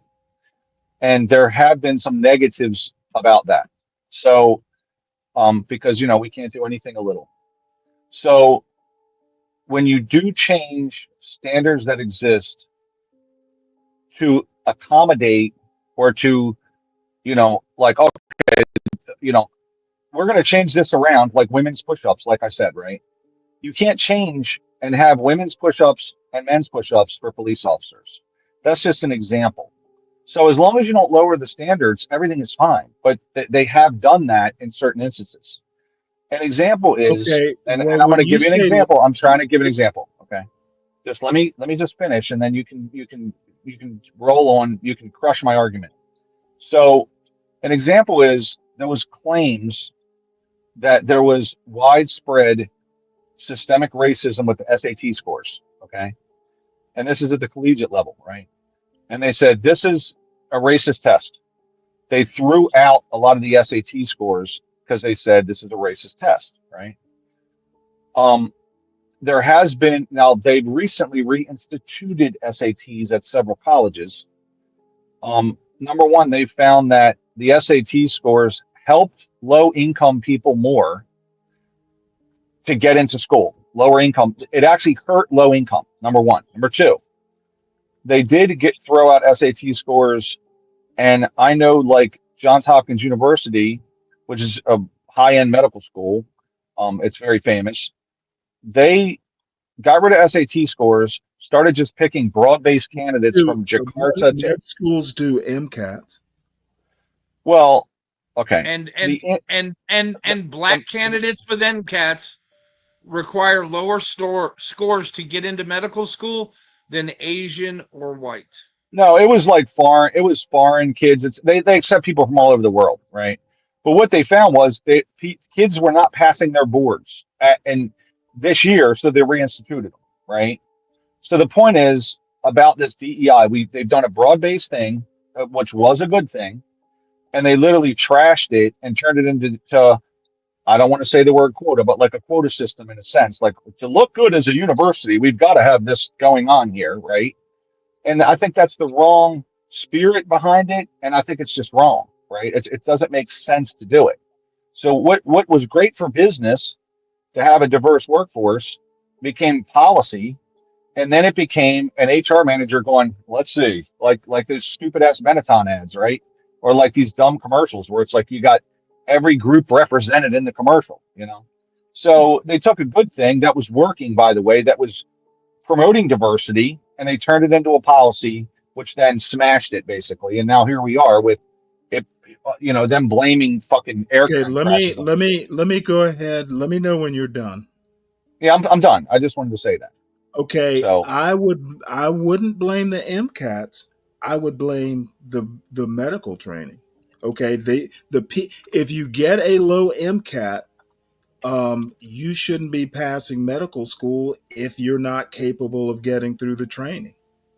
Yeah, but I agree. passing. Yeah, we all agree on do that. you want a 2.0 doctor or a 4.0 grade point Okay, doctor? no, that's really besides my point. My point is that I want someone who can get through the training. What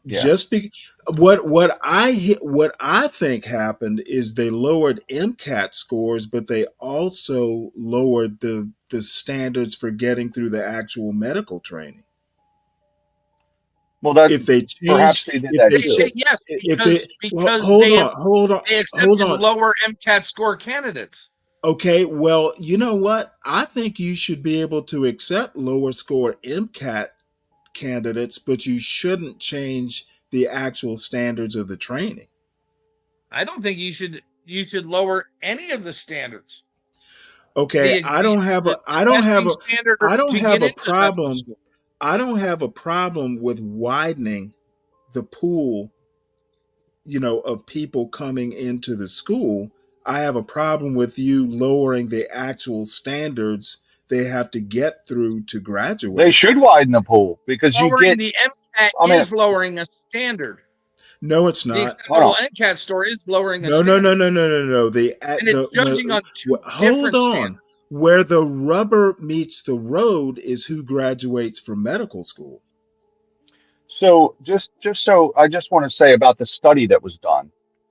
What they found from the study was, hey, listen, if we if we promote and recruit and expand that portion, right, we get a better pool of talent. We got the best Asian kid, the best black kid, the best Latino.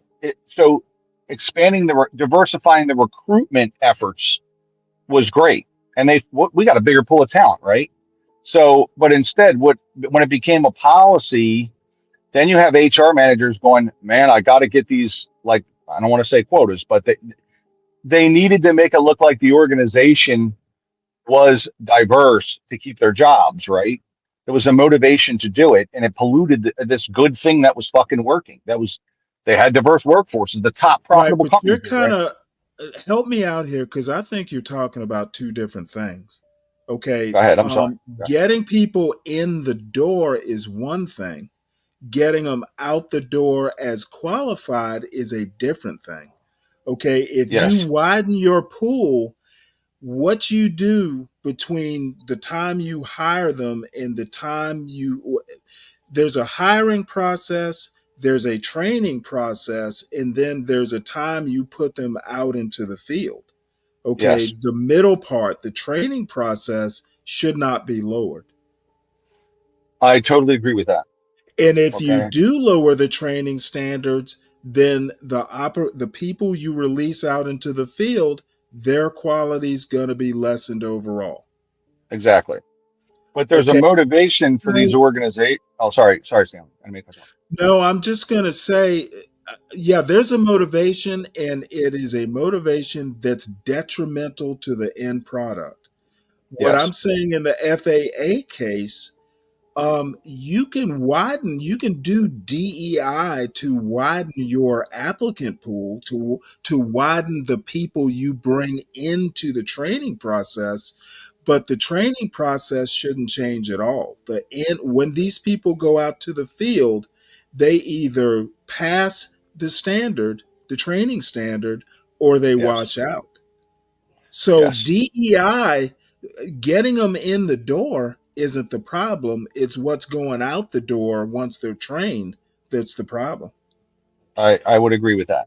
So Okay, I think so DEI for fussing about the people you bring in to train, I don't see that as the problem. I see the training as the problem. Is the training, have we lowered standards? Has the ATC training standard gone down to diversify? That is bad. I mean, if you take a look at the Harvard case that was in court, right? So, at the end of the day, the agent said, "Oh, we're not getting in at the rate we should be getting in because we're Right, performing but at a higher level." that what they were suing was the get it the in the door process. You're exactly right. But what I'm saying is, Harvard, in and of itself, was saying, "Hold on a minute, we don't want to do it that way, right? Mm-hmm. We don't want to do it this way." And they, of course, rule. You know how they ruled, right? Right. The beneficiary from the ruling is Asian enrollment is up by like 8%. Yep. So on paper they were being discriminated against, en masse, right? Because now the Asian, I mean, really, Well, I disagree. I disagree that black kids were taking Asian slots. I disagree with that. But they were given like 300 SAT points on top of what they actually got. No, it wasn't SAT points. It was some point. No, it One was of the also things, because SAT points. no, it wasn't SAT points. It Yes, was for like admissions, it was, sir. No, sir, it was not. I actually read the Supreme Court decision for both North Carolina and Harvard. There was a scoring system, like there were personality points and some stuff that the college did besides SATs that was making up the difference. Like Asians would do great on the SAT part, but when they went for interviews, they were losing on that end. And black kids obviously had personality or something. They were making up the difference in like a social score. The SATs weren't the problem. So you It was couldn't actually do the that. interview process and some other things like that. But they More or were less a literally given social more score. SAT points too. I don't know that that's true. I don't know I don't know the facts of the case. So, but The I don't know. SAT scores were the SAT scores. They were losing ground in like social activities and the interview process. There were some other factors that were making up the difference for black kids Well, and and the white other thing, kids too, for that matter. well, that's right. But Harvard's motivation, they stated, was that, well, we want to have a diverse school, right? Like we want to have a Right. diverse school with representation from rich and poor and Asian and non-Asian and fucking paraplegics. Like I understand the motivation of the school, but I do also understand that, like it was like these Asian kids were working hard. So I get both points. I do. And it's a tough issue, Oh, but and by the you know, way, a lot of these black kids, once they got into Harvard, were washing out. Yes, well, that was because they're another literally factor. not qualified to be there according to their classmates. Right, but the bottom line is they wouldn't be Harvard graduates. So what Harvard was putting out the door were actual people who could cut the grade. It's I a read, I different. read, I read that This too. is a different. This is a different situation from the FAA situation. Is what I'm saying. Yeah. These And people, I think you the know case what? with Harvard That the is black kids were washing out is proof of process. Harvard wasn't putting out graduates that couldn't cut the mustard. Again, the Asians But they weren't were complaining. accepting one. The Asians weren't complaining about the graduating classes. They were fussing at the entrance part of it, how they got into Yes. the door. Yes. The FAA situation is totally different. No, it's not, sir. it's different. It No, is it's different. No, I'm it's not. sorry. No, it's not. I'm sorry. It is that different. lawsuit has to do with the entry Okay, process. God damn it, dude! Can't you think? This is really starting to be annoying. The two are totally different. They're apples and oranges. It literally has to do with the hiring process. Okay, no. Getting into No, that college, lawsuit does, sir. they were complaining about the hiring process. Mayo, if they change the standards based on race, sexuality, or blah blah blah blah blah, that's not good. That Yeah, but Ryan, all right. What did Stanley describe as what they used to equal out the SAT scores at Harvard? A biographical personality type, point system. a Okay, personality but type. what did, point system, right? okay, but Yeah. what That is literally the same thing the FAA did with air traffic controllers. Okay. However, the problem is not who they get in, it's the training process. Okay, what's causing the crashes is not who they hire, it's who they train and how the training goes.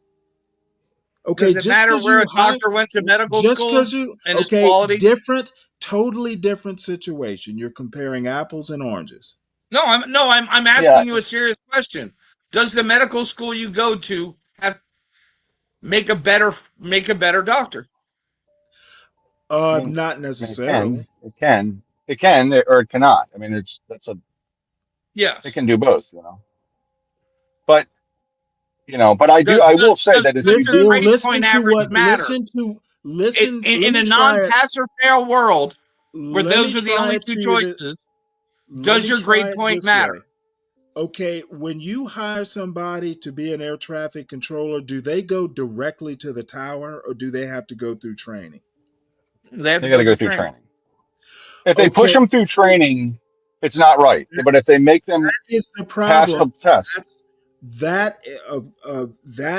Mayo and I agree needs to be investigated. We don't know if they lowered training standards. Yeah, you can't, and there's a motivation for these organizations to to push people along. There's HR manager, there's a motivation to do it, and I think that you can't do that. You don't want to do that. Processes.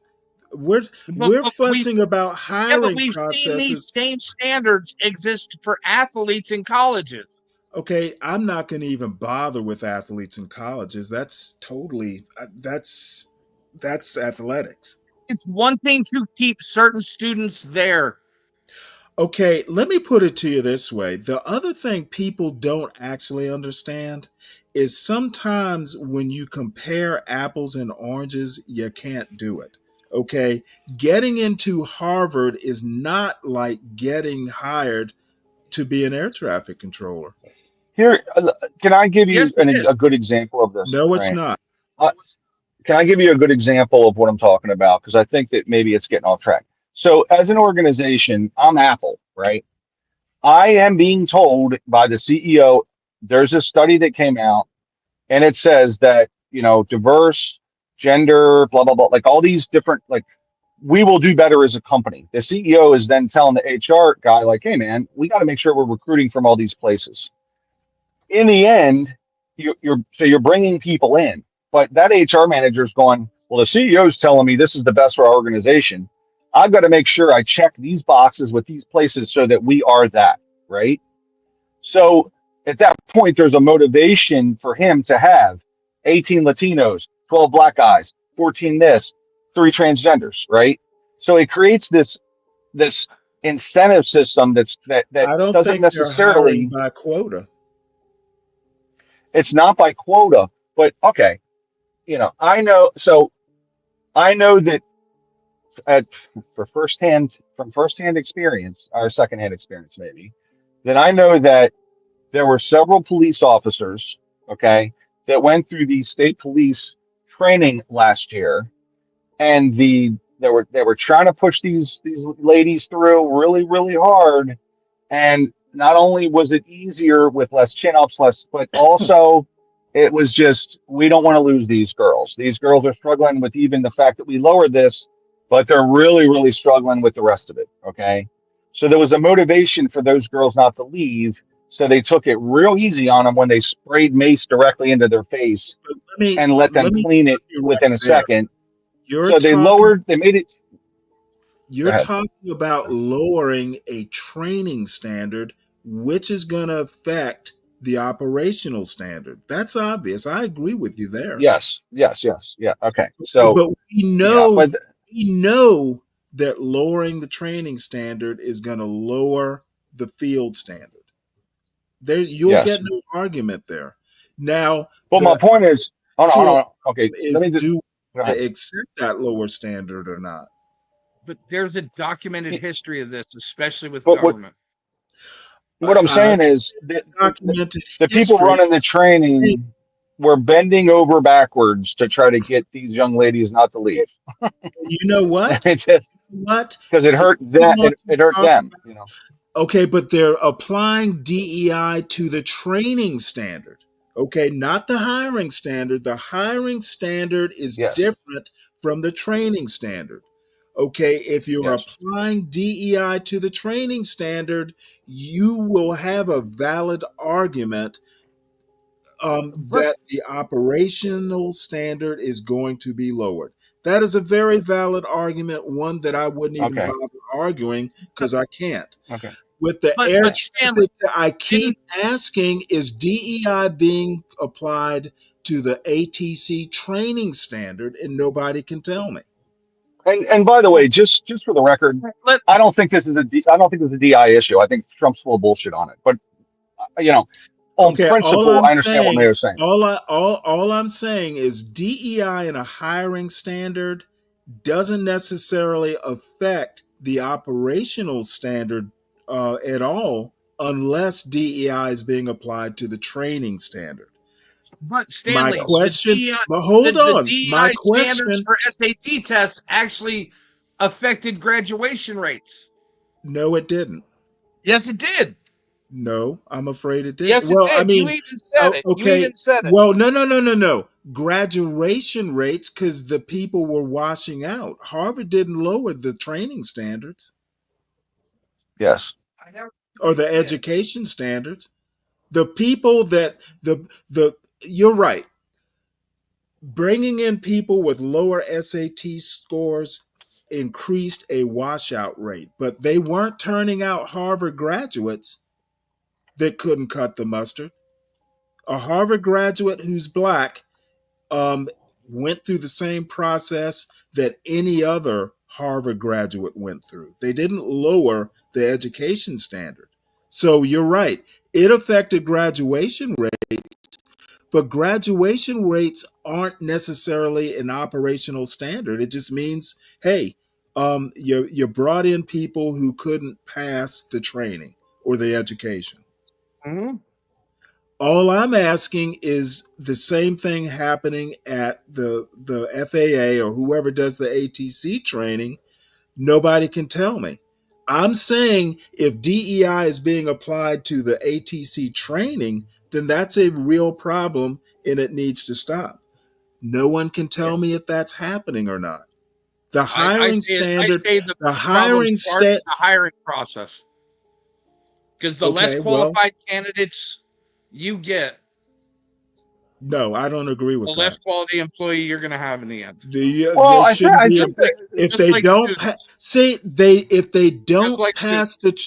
they don't pass the training, they don't become an employee. So training scores don't matter? Okay, what I'm saying he's saying he doesn't want to change the training score. No, do training scores matter? Of course they do. Are you saying that DEI is being applied to air traffic control training? I would say most likely yes. Okay, well, most likely isn't yes. Just like it Most has in the likely, military most that we've seen. okay. I don't see. There you go. Just like the military. Well, being an air traffic controller isn't just like being in the military. I don't Okay, think we know the answer to that. either the training, We do know either that, Ryan. either DEI is being applied to the training or it's not. We will And see. when We will see. somebody can say that, hey, we lowered the training standard to get more people out the door, then I'll have a problem with it. But until then, just telling me that we're hiring more diverse doesn't mean all those people are actually winding up in air towers. Yeah, and I think like the thing that's disappointing about the DEI thing is it was a really groundbreaking study and it was good until it got fucking polluted, of course, convoluted, and they started to, this wasn't a goal, it became a mandate in a sense.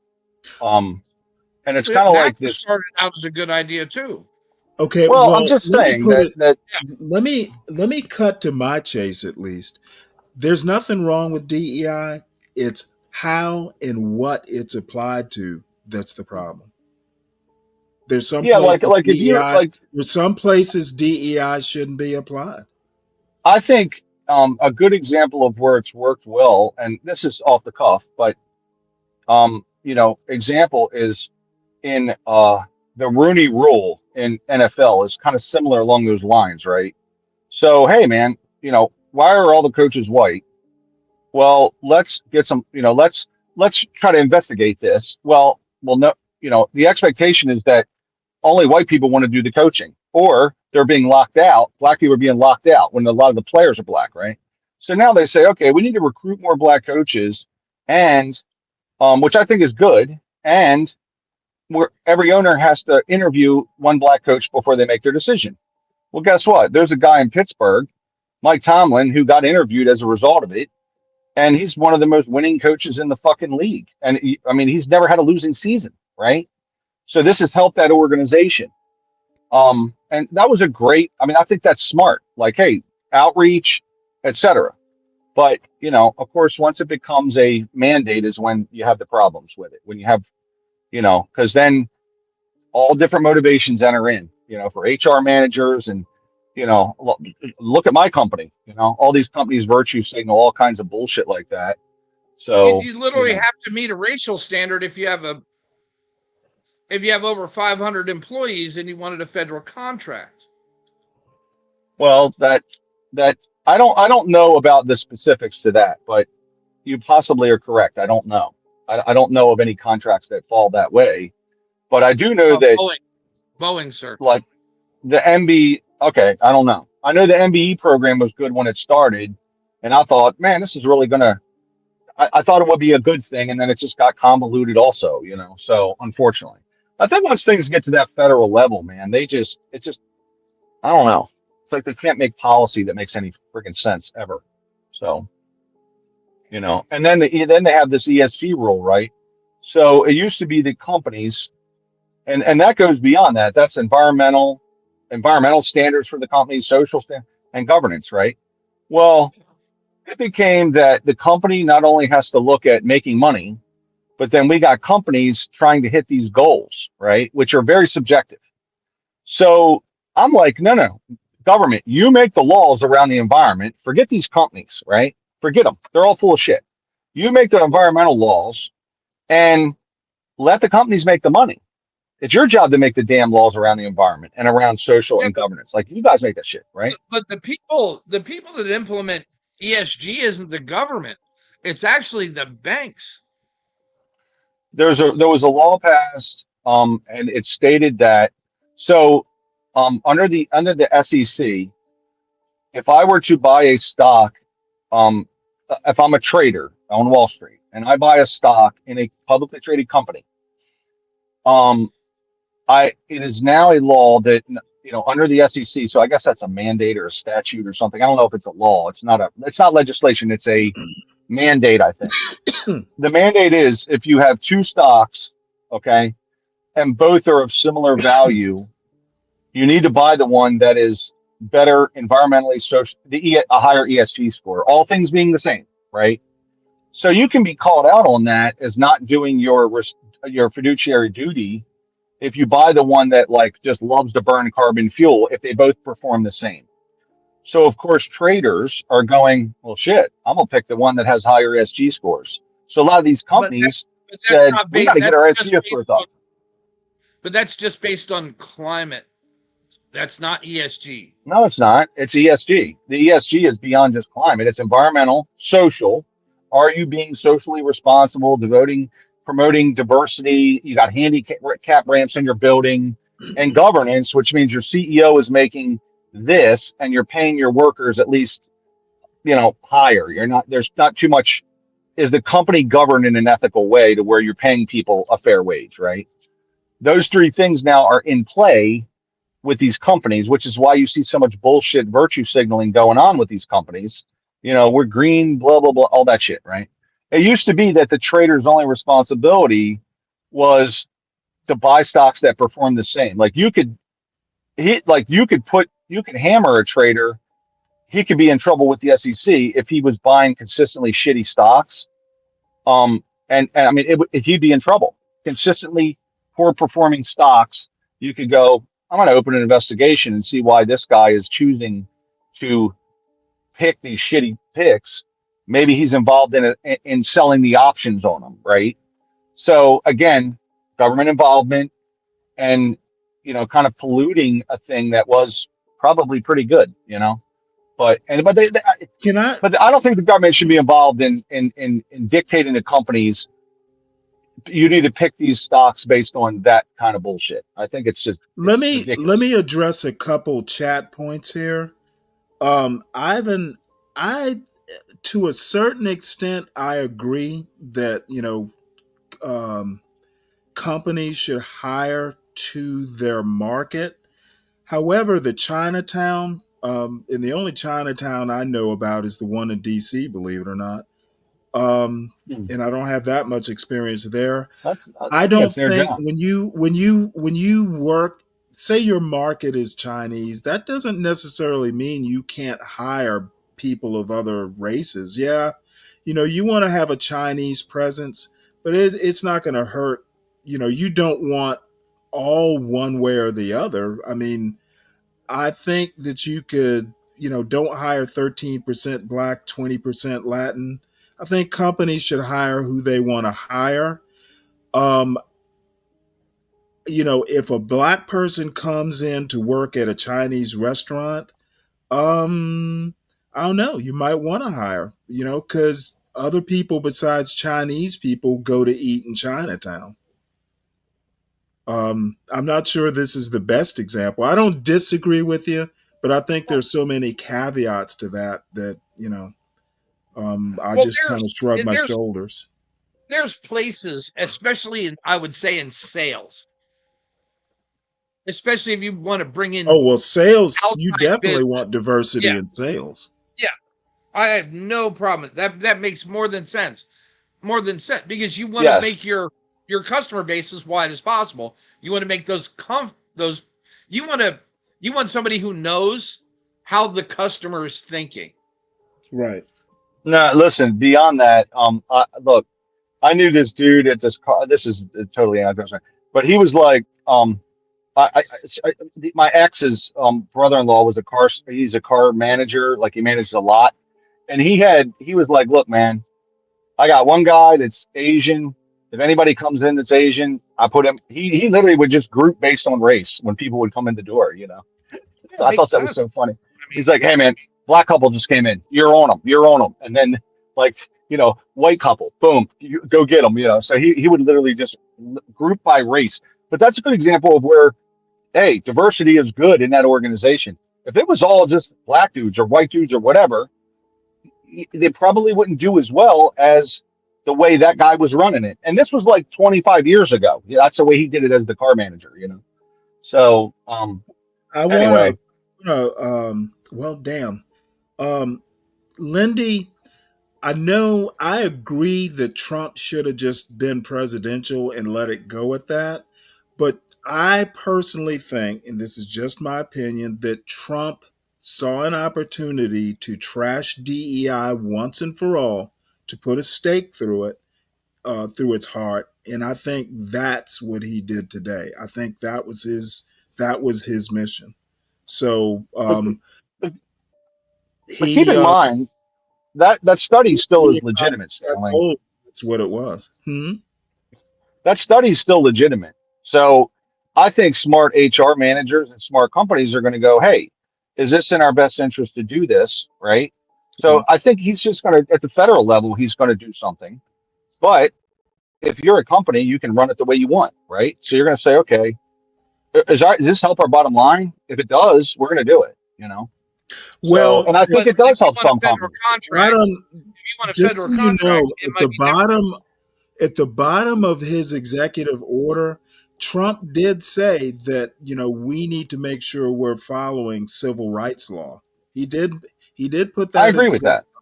Yes. Yeah, I agree. They need to do that. But so I don't have a huge problem with doing that. Ivan says, how can I agree with you in that the market and sales should tell you who to hire and you think yeah, DEI is good?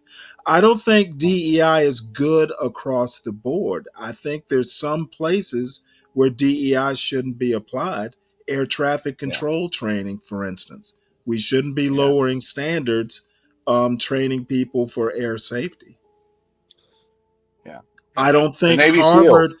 I don't think Harvard should lower its academic standards just to get black kids or whoever Hispanic kids through it. I don't Yeah, think they should lower it. Now, No. if you decide to bring in some folks with less than stellar SATs, who knows? They might make it through.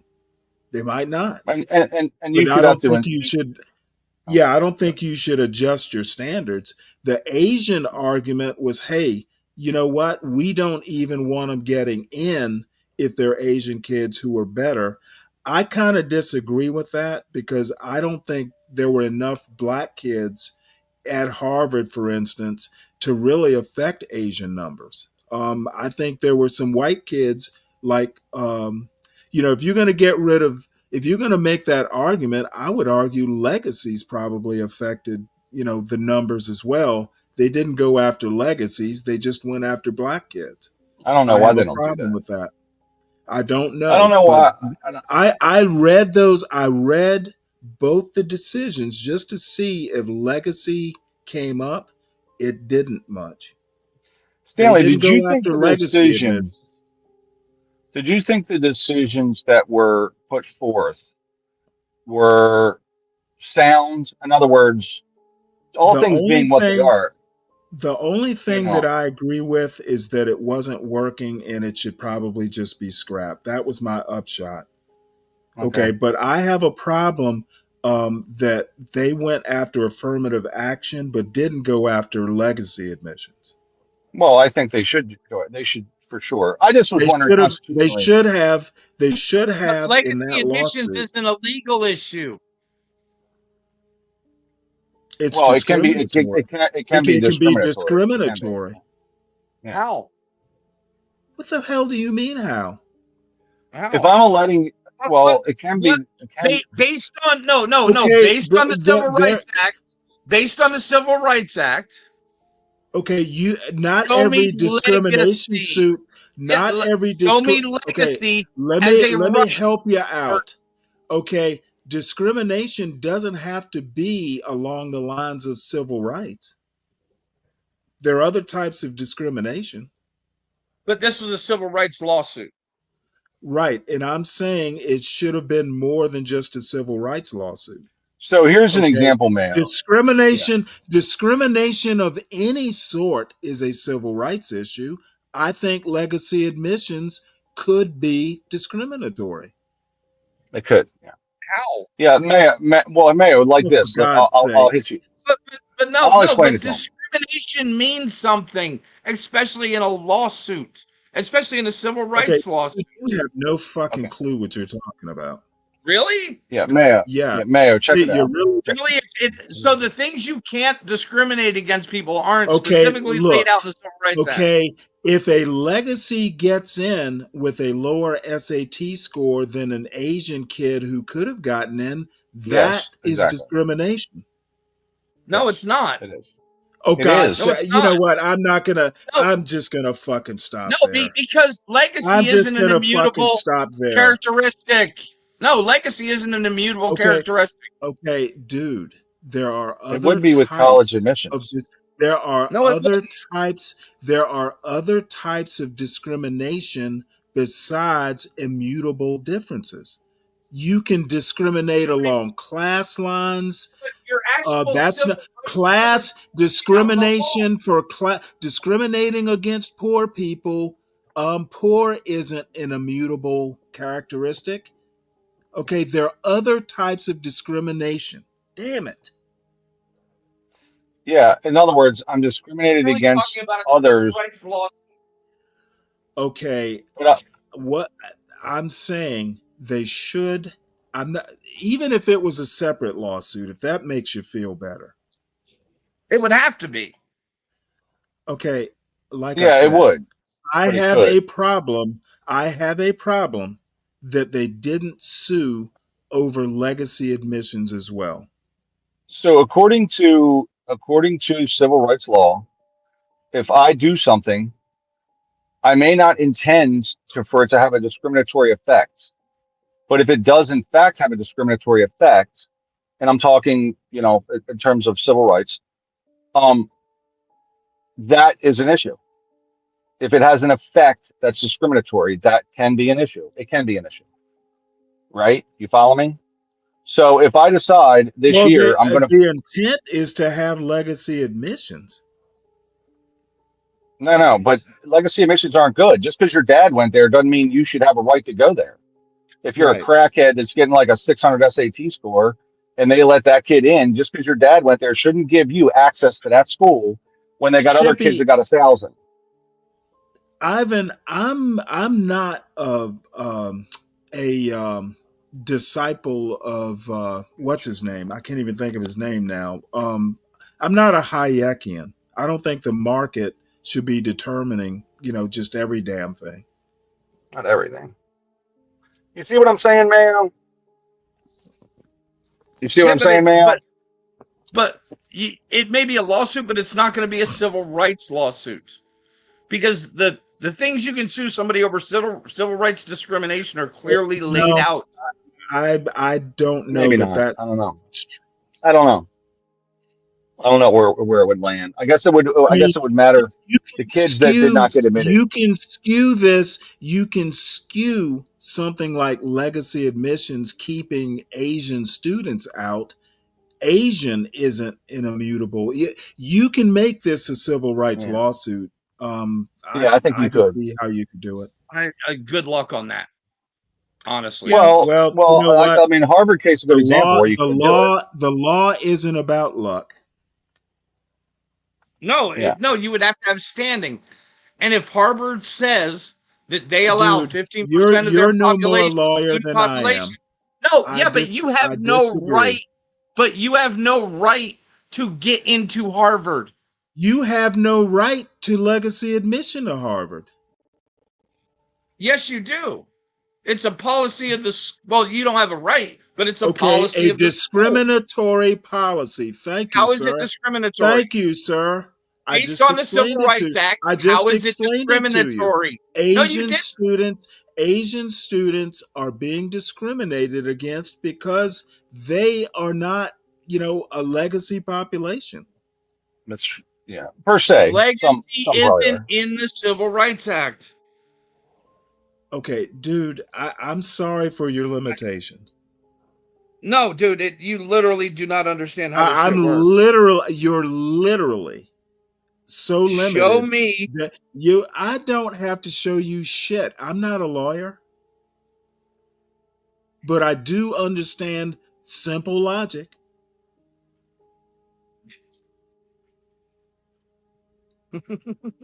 Eric W., Black enrollment, you're right, it has dropped. Yes. And at Harvard? and by the way, Asian enrollment has gone up. Yes. Yes. I saw those numbers too, by the way, Stanley. I Yeah, think that because I think now the standard Asians are across up like the board is 8% or the something. same for SATs for Harvard. Okay, this wasn't about strictly SATs. The case was not, it was about admissions policy. Colleges use more than SATs to admit Yeah. students. And okay, so it wasn't, so the as I SAT scores, stated so the before, SAT, what I'm trying to get similarly, across to you, yeah, God damn, dude, you know what? no, dude, no, because you didn't listen to me it gets, before, and you're not okay, listening I'm now. not listening to you now. What you're saying is very limited in one note. This isn't about SAT scores per se.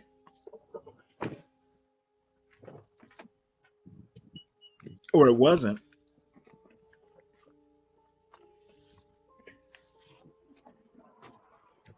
Okay, Eric, I'm not sure I follow you here. Basically, they can't use affirmative action. And whatever Harvard's system was for admitting black students was basically not allowed. So naturally, if SAT, basically, one of the factors was background. You were getting a score for being a minority or something like that. I don't remember. It was kind of an intricate scheme. They Yeah, can't use that system anymore. Yes, and that's the same system the FAA put in place, So you're replacing saying, the ATC okay, training standard listen to over what the I'm saying. biological check sheet that was a score Okay, sheet. okay, I have no clue. I thought you didn't know about the training. No, this is about the entry. Entry into the Okay, FAA I is thought the I established that entry is not training. Applying DEI to training is a right now the problem. discussion is about DEI to, entry into a but Stanley, right now the discussion we're having is about entry into a training situation, correct or not? okay. I see what you're Is saying. it not? I don't have a problem with DEI, the FAA using DEI for admittance. I have a problem with them applying it to the training part of it. Then you're going to get the same result. I don't think so. Unless you change the If we get a bad result, it's the training, not the hiring. Or the train or it's going to be lowered. No, I'm afraid not. Required results, then if your product, if the outcome isn't affected by the hiring, there's a training process in the middle. It's the training process that weeds out the people who shouldn't make it to the operations. We will see. Well, I will know. Okay, you can accept whoever you want to accept. They have to make it through the training or they wash out.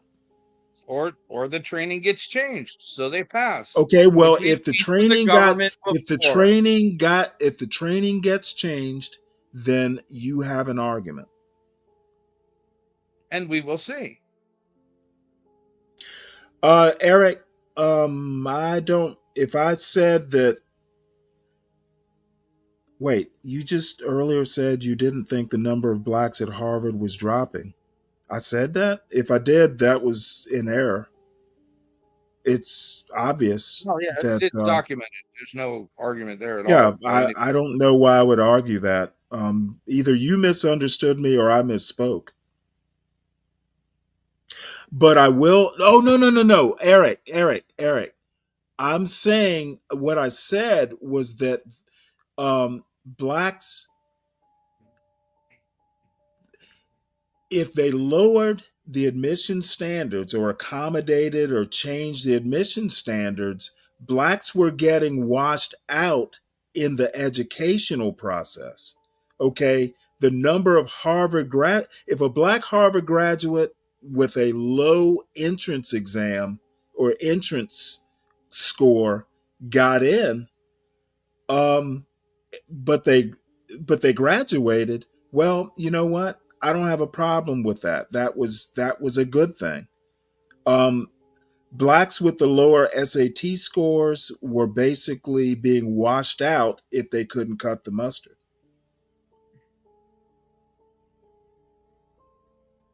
See, I think it's actually bad for the students themselves. I don't disagree with that. Because they're literally putting in rooms and around people they're not qualified to compete with. I've seen there are always exceptions to that rule. I've known people, that didn't do well on tests who did fine in the classroom. Yeah, and there's people that do well on tests that don't. And I think what Harvard was trying to do is give some folks benefit of the doubt. If they washed out, they washed out, but they were getting a benefit of the doubt. And athletes are a perfect example. You may be an athlete, a really good athlete with maybe not that great an SAT score, still go to Harvard and get through Harvard. Sometimes if you play like high level athletics, you might not, something's got to give. If you're a really good athlete, you're not going to Harvard anyway. Somebody else is going to pick you up. But let me give you some examples. I've got friends who went to the Naval Academy. I did not. You go to the Naval Academy, academics in the military or the naval part of it, they are neck to neck. Academics are not more important than the Navy part of the Naval Academy. So I've known people who, would come through the Naval Academy with a 3.0 average and still wind up at Harvard, and do great at Harvard. Now their essay, their grade point averages would never let you know that, but the Naval Academy is considered elite because they're naked about, hey, your academics don't come first. They're just as the Navy part of it, the naval training is just as important as your academics. So we won't prioritize academics. We don't expect you to have like a 4.0 and get through. Though I do know one person, he graduated number one. I don't know if he got a 4.0. But I also have a friend who got out of the academy with a 3.0 who, went through Harvard's Kennedy School and did great. So sometimes, there are exceptions to the rule. And I think Harvard was just willing to, allow for exceptions, and it didn't work out. The Asians got mad. And I'm not going to say they weren't right for it, but nobody's ever going to ask for your SAT score, when you're 30 years old being a candidate for a job. No, but they will for your first job. I've never been asked for SAT scores. Of course, my first real job was the Navy, I guess. Yeah. Yeah, I mean, let's be honest. Where people in the service, and I'm demeaning myself as well, usually graduated high school in their class ranking. It wasn't usually the top of the class. Right. This can you summarize this thing? Got in trouble for making a comment on that back in the day. Can you summarize this thing that you put in the back? I put it up on the screen. The racial achievement gap in medical school education. Did you read it? And this is an NIH paper, right? Right. And it says we have to do more to fix the fact that they're not passing the classes. That letting them in the school is not enough. Okay, well let me give you my summary of that. No, they shouldn't. Oh, They I'm should I'm not. I'm They 100% should not. with you. Yeah, they But should this is not the view of modify the the government training. right here. You know, if Yeah. you bring in some DEI people who don't have, a competitive MCAT, you don't change the training. They wash out. Oh, I'm all for you. But this is actually the National Institute of Health saying that we should do something other than that, and that's scary. No, I don't agree with. I don't. Now, read down to the certainly don't. conclusion, sir. Now, I mean, maybe you tutor them or something like that. I don't know. I mean, wait, hold it. Now, this is just in the NIH Library of Medicine. It's not. Was it sponsored by NIH or is it just in their library? Let me pull it back up here. Hold on.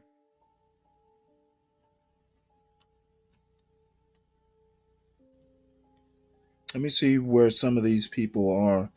Okay, the lead author is Department of Epidemiology, um, University of Alabama, Birmingham School of Medicine. These are none of these people. None of these people are NIH. This is just a paper in their library. Yes.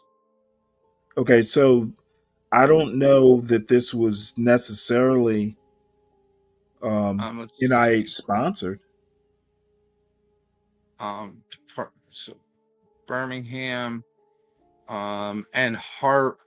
So this is coming from the heads of units Right, in at medical schools University of today Alabama, Birmingham, not at University of Alabama and Harvard. The last person, Fatima Stanford, is from Harvard.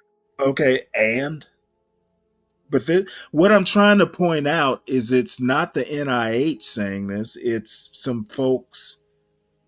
Yes, but the NIH takes these people seriously. So what?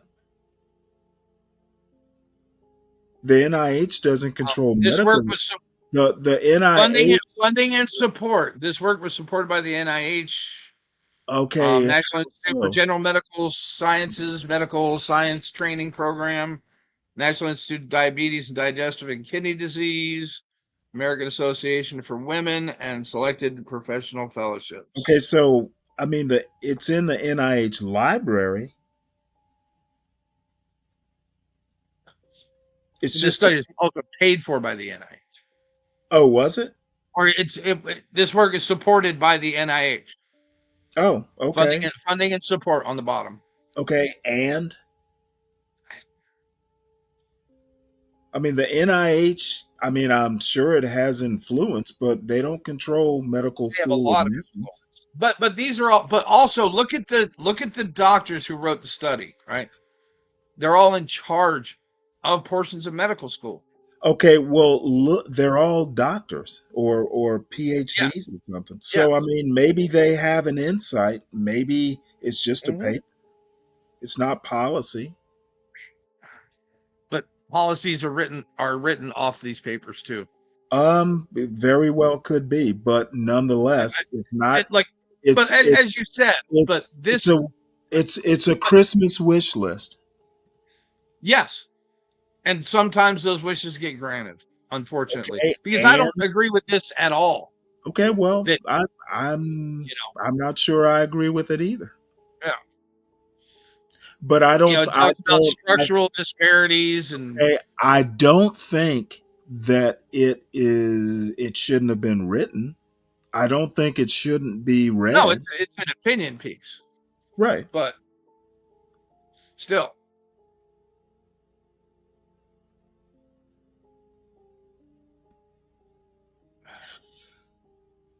Okay, Eric W. I don't fucking do fallacies. That's for high school debate. I don't rarely even debate. In the real world where fallacies don't matter, and in the real world, hey, sometimes the good guys don't win. So this means nothing to me. It might mean something to you, and God bless you, but that someone didn't get into a medical school and someone on paper less qualified did, oh well, that's life.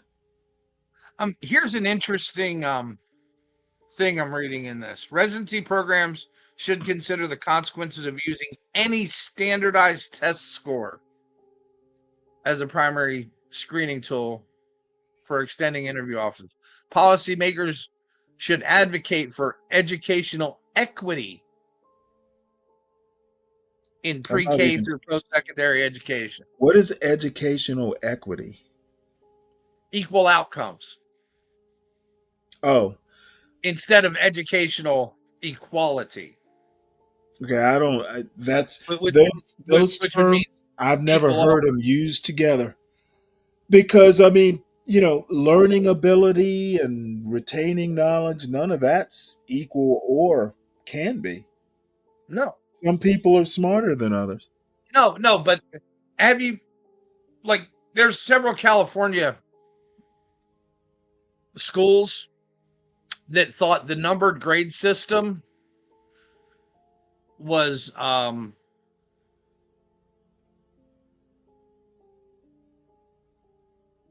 discriminatory, so they just made all their classes pass fail. I'm sorry, say that again. They don't follow the number, like 4.0, 3.0, 2.8 grade system anymore. They literally just do a pass or fail on the class. Yeah, I don't know that I agree with that, but you know what? Some classes are worth doing pass fail. Some others, I guess, aren't. I guess. Now, when I grew up, there were no pass fail classes, so No, it was I'm not all. a fan of them. No, me neither.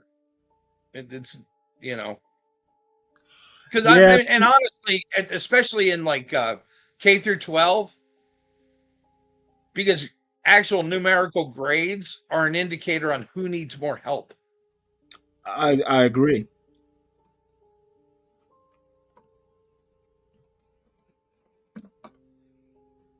I got to write something down here. Well, Eric, that is funny. That might be the title of a show. I gotta write this comment down. Let's comment. Eric says we know fallacies don't matter to you, Stan. You make them constantly. What I've been doing is taking the funniest comment I read on any given day, turning them into the title of a show. Yeah. So this one made me laugh. So it's got to be noted. How's it going, Stanley? So far, so good. I'm an accidental host today. Yeah. They jumped it up on you, eh? Well, I was here. Yeah. Well, what else is the Navy good for if not to be dumped on? We meet people where they are or where they're not. So I was going to ask you a question, Stanley. What do you think about Trump doing press, his own press, instead of having some mophead like Jean Pierre or whatever her name was, come out to do all the answering? Trump just comes up and does them himself, his own press conferences. Yeah, but he also has a press secretary too. Yeah, of course he does. I think he was a master at putting a stake through the heart of DEI. I think he doesn't give a shit about the people who died.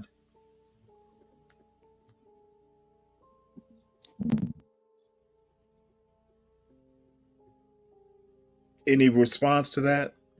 I mean, should he? Did he know him? Well, I was hoping. I mean, honestly, none of D. us really give a Stanley, shit about him either. And that flight emanated from where I live. I might actually know somebody on there.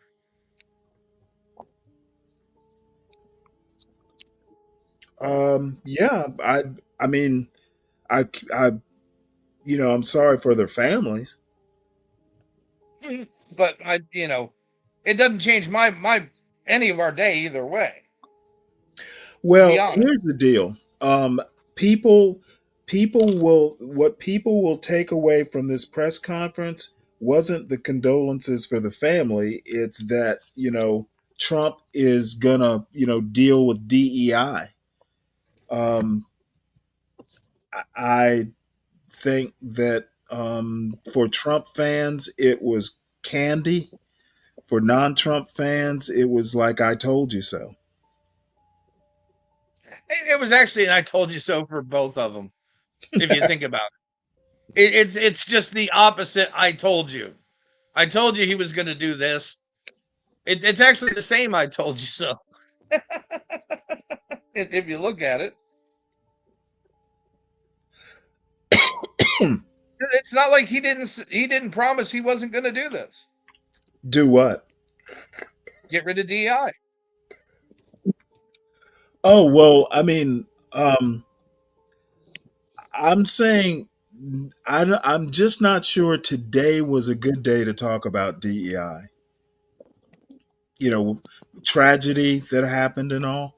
I'm wondering if it was actually presidential to come out there and not give condolences to the families properly. It wound up being more about DEI than the families, and I just don't know that that was a good I thing. will 100% agreeance with you on that one. 100%. We can talk about we can talk about DEI tomorrow. Yeah, 100%. I completely agree with you. It's definitely a bad look. That's for damn sure.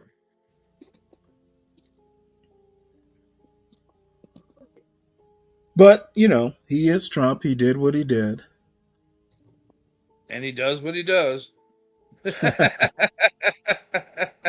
I'm just glad we have a president that's not afraid to take questions and be the actual press release or the debrief or whatever.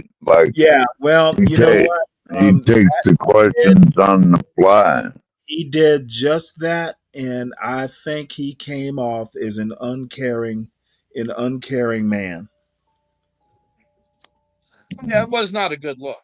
He cares more about politics than he does people, and I just like an oligarch would. So he didn't come off as caring, I'll put it that way, but he did answer questions. I think Trump is a stone cold motherfucker, dude. Yep. You know what I mean? Oh yeah, no doubt. Like, and listen up or get the fuck out of the way. I, for one, would like a president who knows when to be a stone cold motherfucker and when to be a caring individual. That's fact. Like, care about what? People. I think Trump sincerely does care about the American people. And I sincerely think that he does not.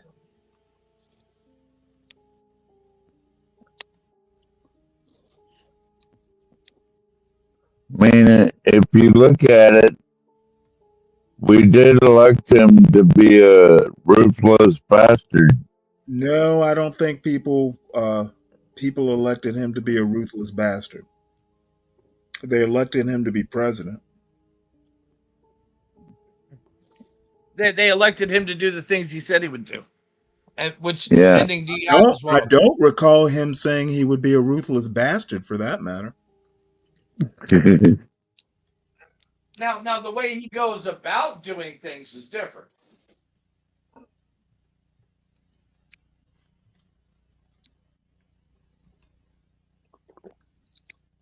Well, all I'm saying is I'm glad that I don't have to look at that GN Pierre every time there's a press conference anymore, because that is one ugly bitch.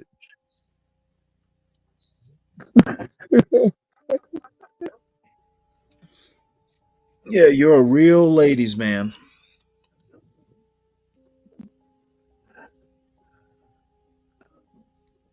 Ain't you glad you don't have to look at that mop head every day, Stanley?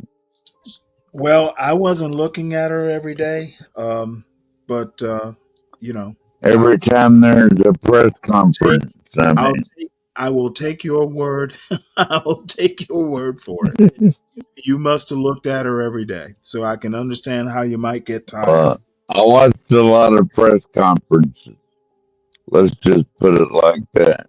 I got you.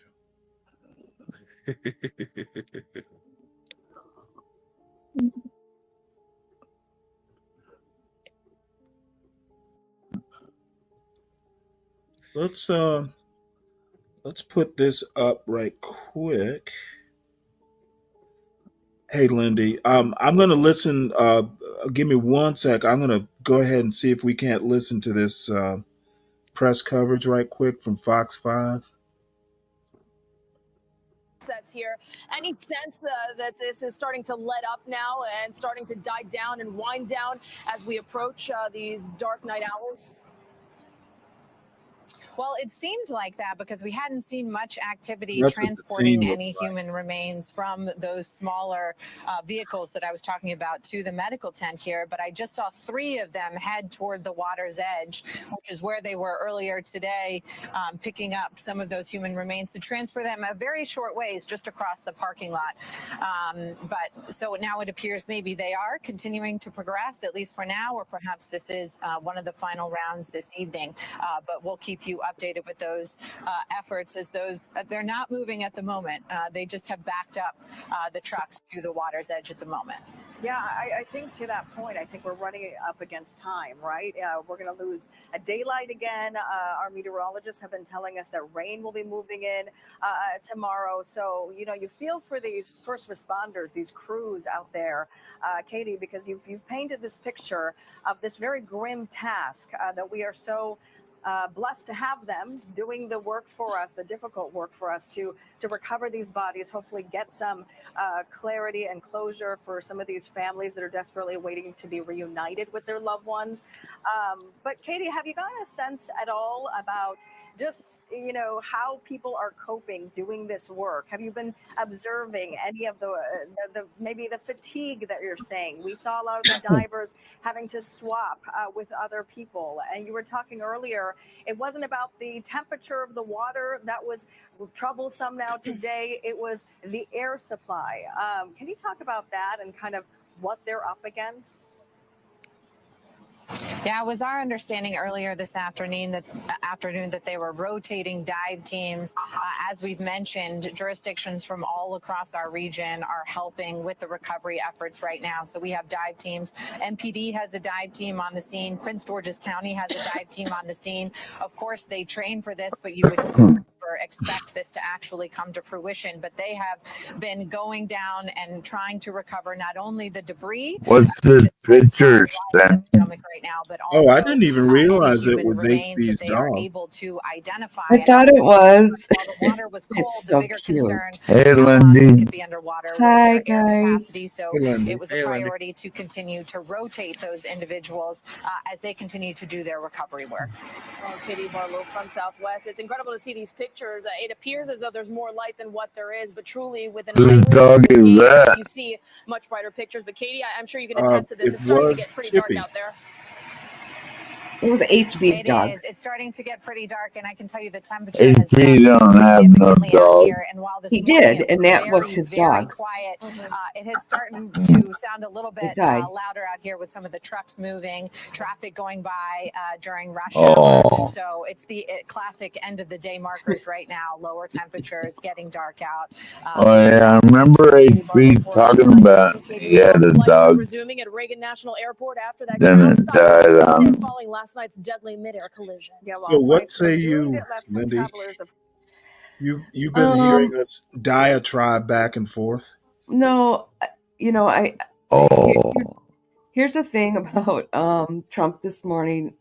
I think I think it's your own personality that's going to judge how he did this morning. Personally, for me, some people thought it was great that he was outspoken and talking, and me, I thought it was in poor taste that he went on. He did do the condolences, but then he just kind of kept going on and on and on. I thought he should have said what he needed to say, then, hand the mic over to the other people and let them ask questions. I just felt like it really wasn't. And I don't know if I should say this. I didn't think it was his part at that moment to speak on it. I think he chose that opportunity to do so.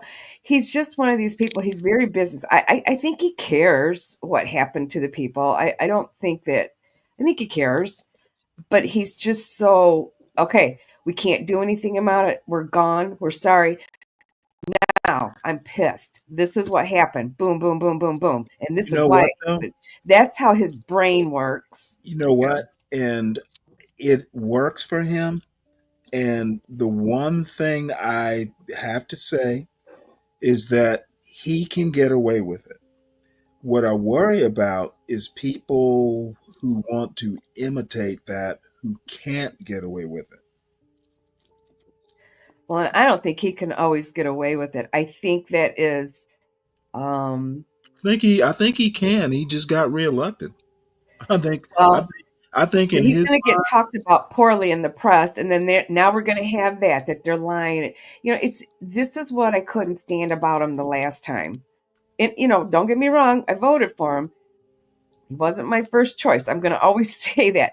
But this is what bothered me about him the last time. He just talked and talked and talked, and it would come back to bite him in the butt, and because people are going to fact check him, and this is what's going to cause problems. But this time around, I think a lot of people, they don't care anymore. They really like the openness, that he's forthright. He's not your run-of-the-mill politician. He's not a mamby-pamby. He gets up there. He says what he needs to say. He wants to, and I think so many people love that. They love it. I thought personally me. I think Philistines love that. Well, no, a lot of American people like it. I think a lot of personally thought it American was a people poor are judgment this Philistines. morning. That he went.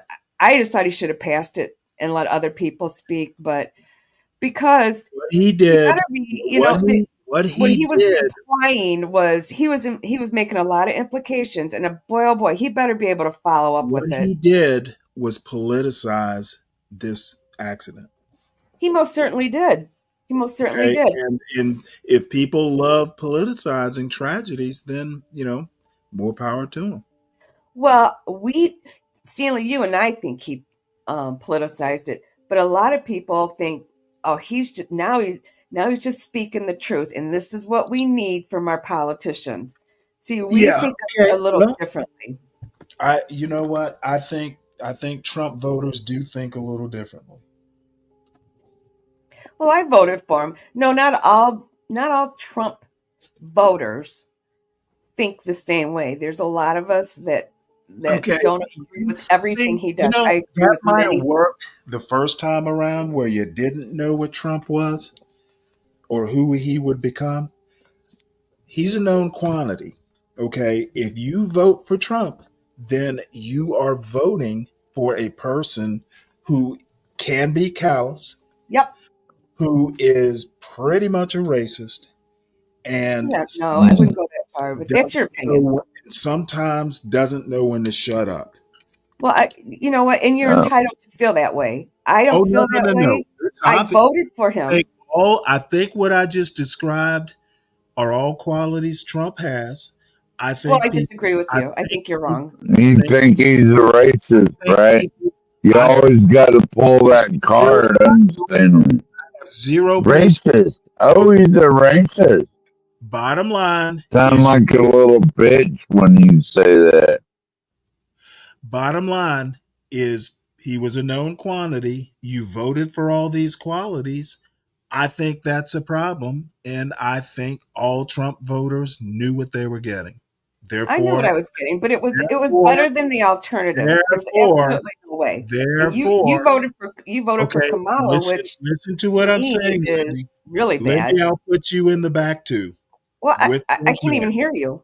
I got plugged up ears. Listen, I can't hear a lot. I have COVID, Okay, so bottom line is all Trump voters knew what they were getting. All Trump voters are alike. that's fine. You can think that, Stanley. You're Oh, I wrong. know You that. can think It's that. self-evident. You're wrong. No, all Trump voters knew what they were getting, correct? You're wrong.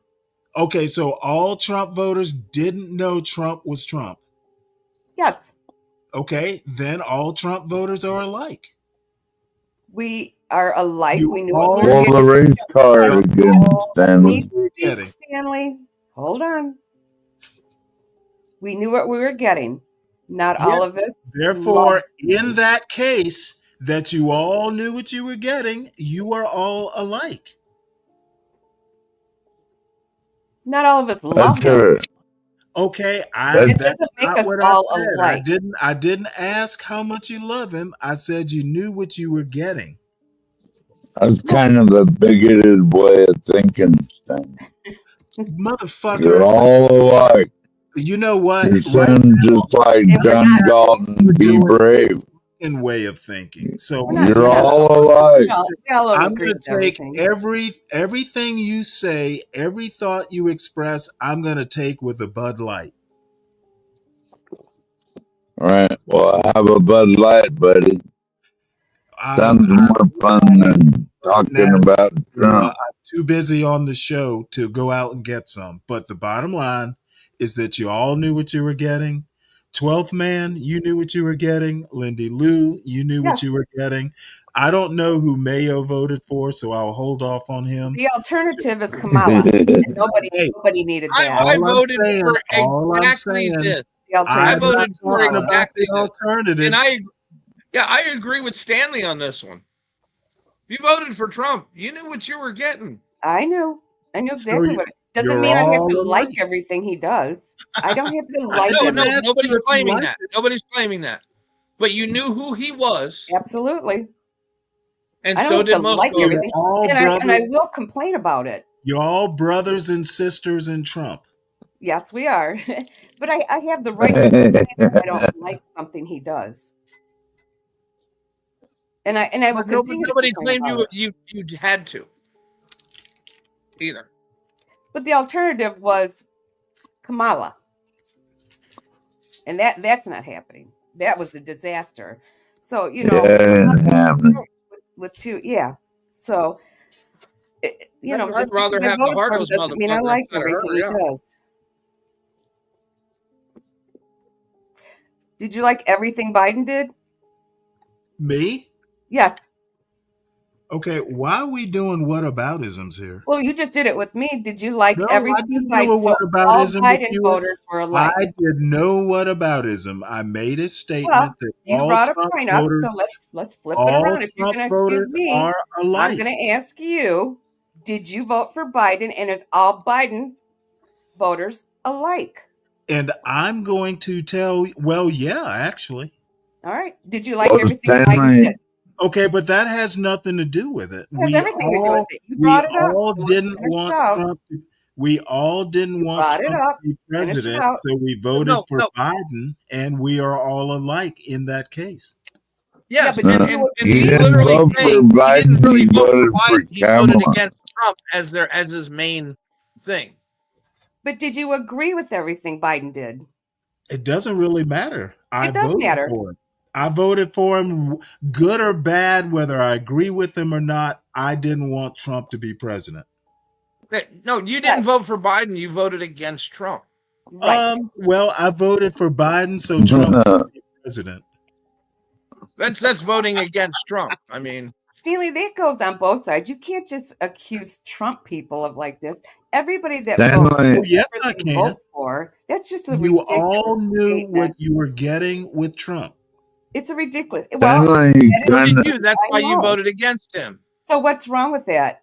Are you saying Okay, that how about I just say complain you about it? all didn't like Kamala, so you voted against Kamala? Would that make you feel better? You're all You alike. just said you voted for Joe Biden.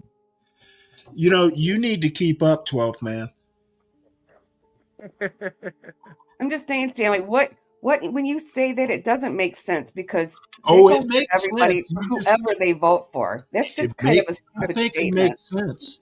It's a stupid statement.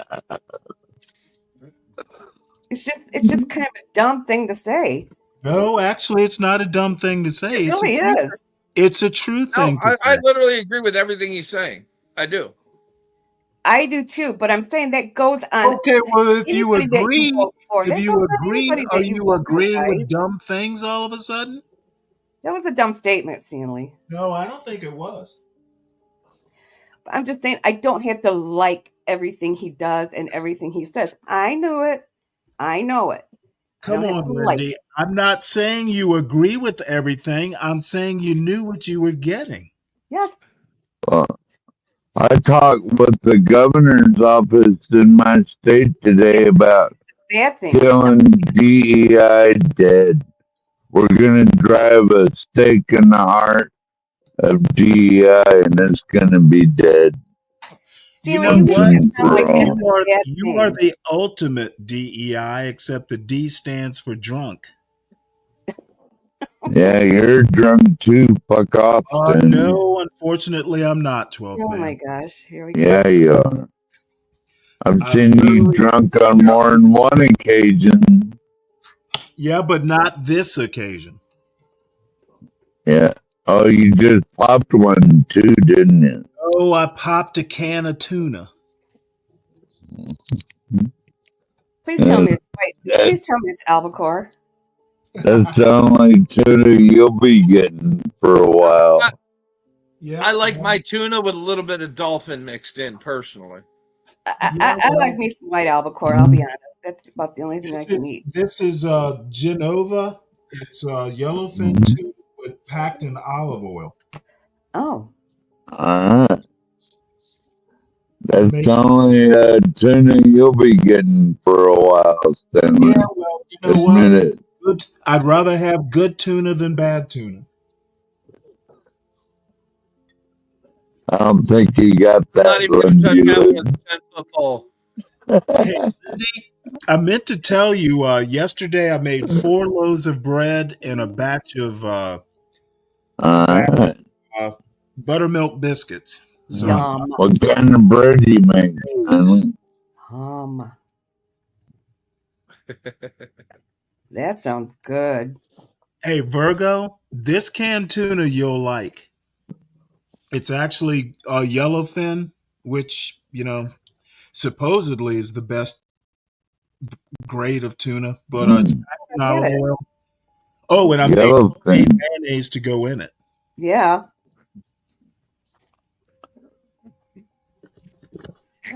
So, do you like mayonnaise or do you like what's that sweet stuff? Miracle Whip. Oh, I make my own mayonnaise. Yeah, if I had to prefer, it would be something like Hellman's or Blue Plate. Right. But I got an immersion blender, and it makes it really easy to make. You make mayonnaise in about 2 minutes. Well, how do you make it with what? Egg and what else? A couple eggs, about 1.5 cups of canola oil. Oh. I usually add dill, like dried dill. Yeah. A tablespoon of mustard, and I usually put a little bit of you got to put half a lemon and garlic powder. That reminds me, Stanley, I gotta order a few hens today. So, yeah, because man, I went to the store the other day, Stanley, and it's like $8 for a dozen eggs. I'm like, God damn. And I need some chicken. Well, you ought to go out and find some birds' eggs, like up in nests. I don't do that shit. Foraging for Stanley. eggs. You ever had like Maybe that. geese eggs or goose egg? Have you ever had a goose egg? I've never had goose Or a eggs. I've duck had egg? A duck duck eggs. egg. I've had duck eggs. I have too. You know, it's kind of funny. My grandparents used to keep geese. I don't ever remember them. Maybe I had goose eggs and didn't know about it.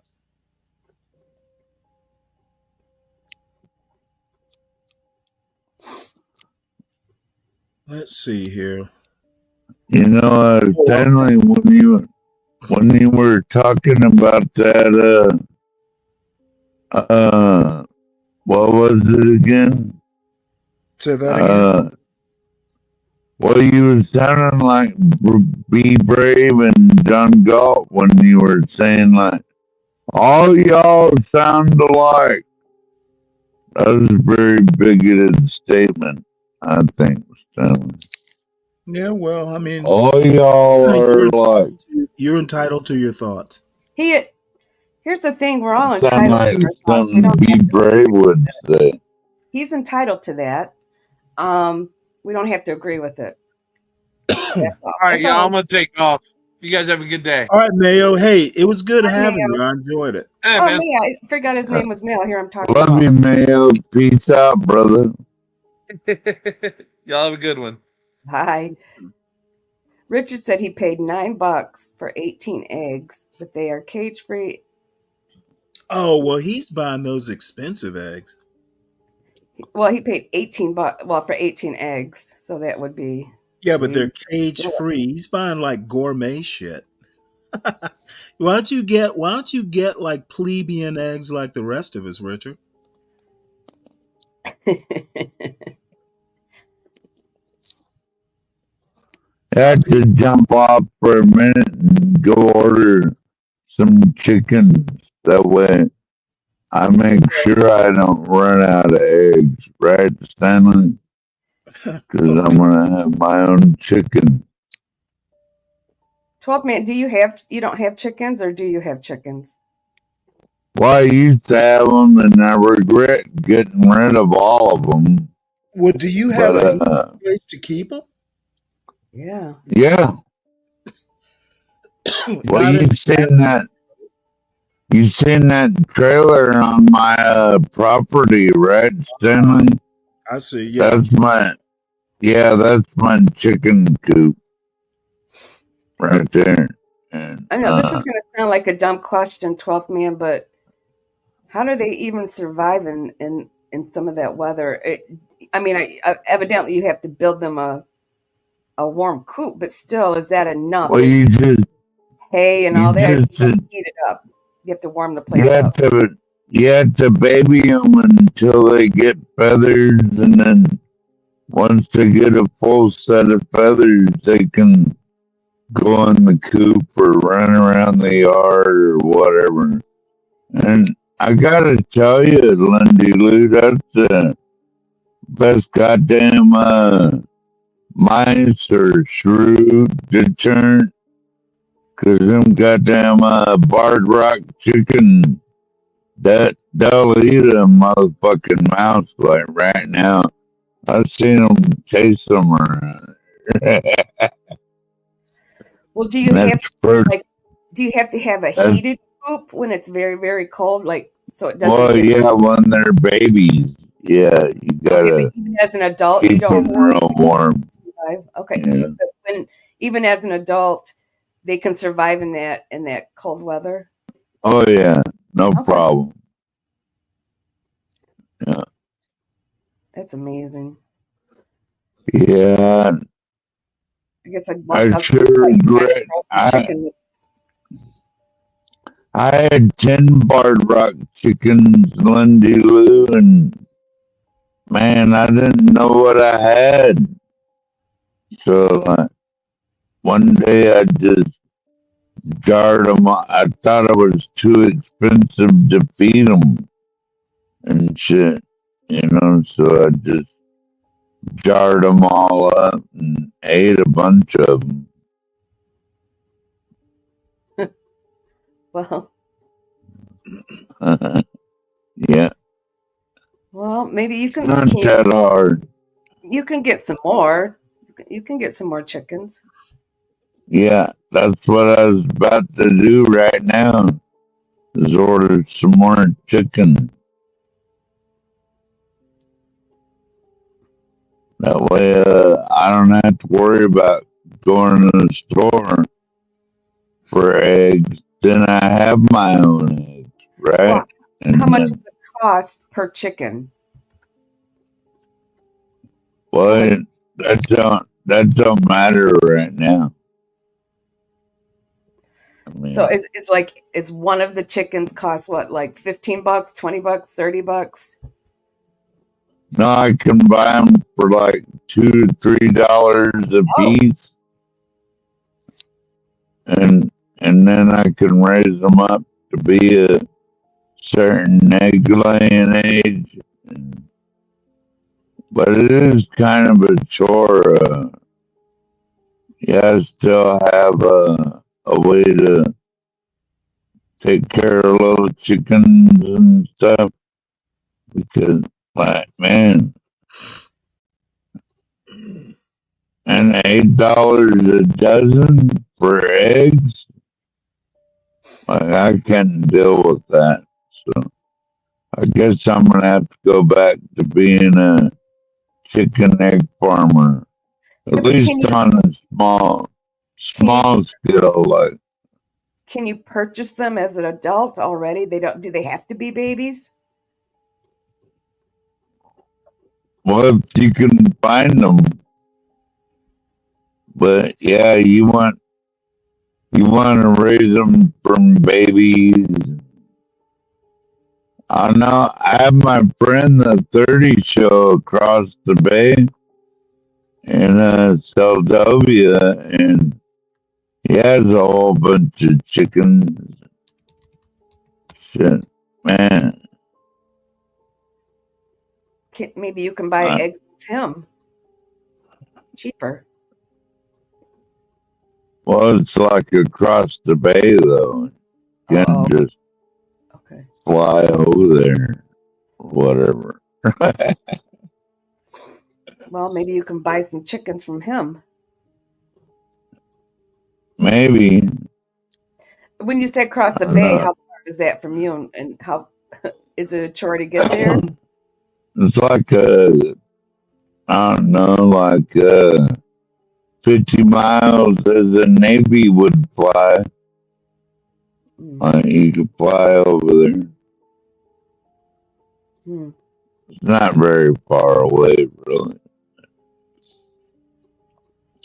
They're even more isolated than I am.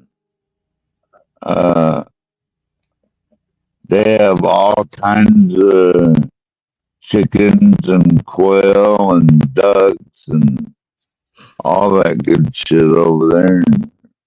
Incubating their own eggs and raising their own chickens. And they have rabbits too there. Like they raise rabbits to eat and all that shit. Oh boy.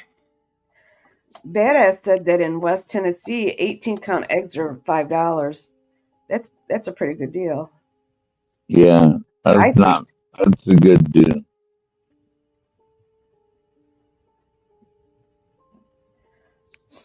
Well, I know here in Michigan, a dozen eggs is about, I don't know, $3.50, something like that, which is crazy.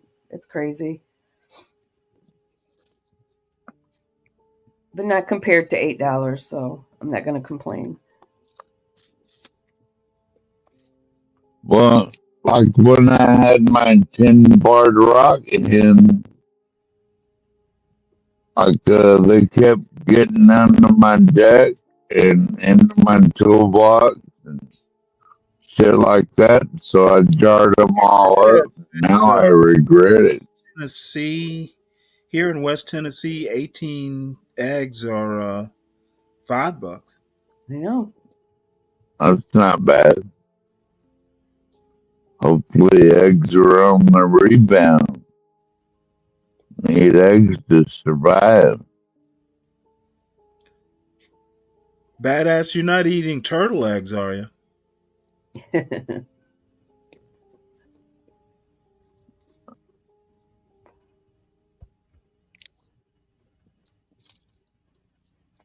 Who's this person, Stanley? I don't know. She just wandered into my algorithm. Just a girl. Just wandered in. Let's let's catch Bluegill Part 2. I don't know that I'm don't know that this is good to watch now. I think everyone prefers news on HB's show, but Where is HB? I don't know. Apparently, he had something work related to do. I saw him in the chat a few minutes ago. HB, where are you? Here, let's watch this right. He's probably almost come to Portia by now. Oh. Wendy, He's going to drive nonstop. that would be my guess. As long as it takes. In order, our investigative team will be on scene as long as it takes in order to obtain all of the perishable evidence and all of the fact finding that is needed to bring us to a conclusion of probable cause. Our mission is to understand not just what happened, but why it happened, and to recommend changes to prevent it from happening again. Since we're just beginning our investigation, we don't have a great deal of information to share right now. We will keep you informed by getting regular updates as we learn more. Our intention is to have a preliminary report within 30 days, and the final report will be issued once we've completed all of our fact finding and investigation. Hey, hey! Ho, ho! These old rich white dudes have to go! Ooh, I like It means a lot to me to be able to be here in our capital, because in 2 days, I don't think I would feel safe being here. I'm terrified of the next 4 years. We are LGBTQIA allies. Let's see what problems we can rile up. Minorities. We're here fighting for our democracy and every other right that Trump is trying to take away from us. As a trans person, I'm mostly concerned about access to healthcare as well as gender-affirming care. Separate church and state! The reversal of Roe v. Wade took a lot of our rights to access to women's health care away, especially in red states. And I'm just hoping that showing up, activism, being involved can help us get some of those rights back to ensure safe pregnancies. I mean, obviously there is a symbolic significance to displaying yourself right before the inauguration. I'm showing my kids and my family how important it is that we can come together as a community and that they're not alone. My body, my choice! I don't have much hope anymore, but I feel that the little hope I have to do things like this with that hope. No peace! No peace! I love these little news feeds that newspapers put out, where it just goes through like little 1 to 2 minute synopses of what's going on. Oh, I think. Oh, did this bear die? Is that why this is brought up? I don't know. Let's see. Let's see.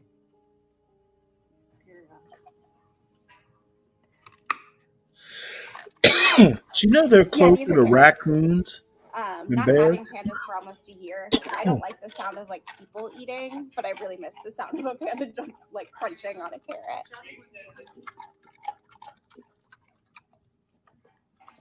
What are you doing with that? I've heard that, Stanley. That doesn't make a lot of sense to me, but what do I know? Well, they are black and white.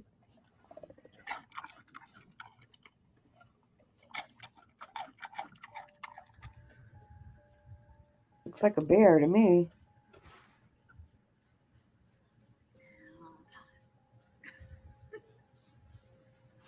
Look out. Give us a dramatic shot.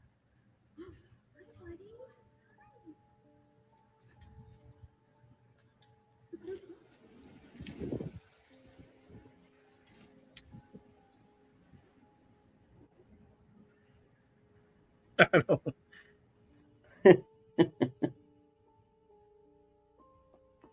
Watch a giant panda munch on carrots. That's what that was. All right, well, let's see what's happening here.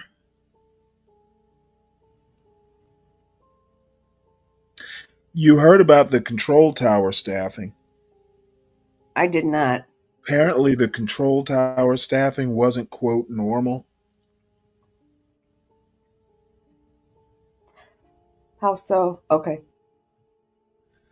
Um, How so? I and don't know. I they, can't smell to read, but oh, that's all right. It says an internal report suggested that the controller on duty the night of the incident was doing a job usually handled by two people. Collision between a jet and an Army helicopter killed 67 people whose bodies were being recovered from the icy Potomac. So um, they haven't expanded on that yet. Here's the latest. Staffing at the air control tower at Reagan National Airport was not normal at the time of the deadly late night crash between a passenger jet and an Army helicopter that killed 67 people. Preliminary Federal Aviation Administration report said, shit. I mean, that's not what they said, is it? well, They said shit. it's still, I'm still going to say it's kind of still early. I do. Oh, I think it's early. But I mean, staffing is something, that's fairly easy. Apparently, flights resume at Reagan National.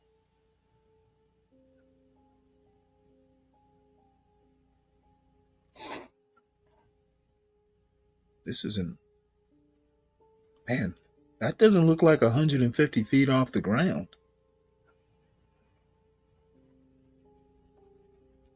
Stanley, how many biscuits did you make? I'm not a fan of biscuits I unless they're homemade. I made 8, but they're double size. They're not the normal, like, they're like, if you ever had biscuits from Hardee's. Yes. So they're about that size. They're a little bit wider than normal. Like, I have the biscuit and cookie cutter things. Uh-huh. I use the largest one. Main reason being is like, I'll make sausage biscuits, so I want them a little bigger.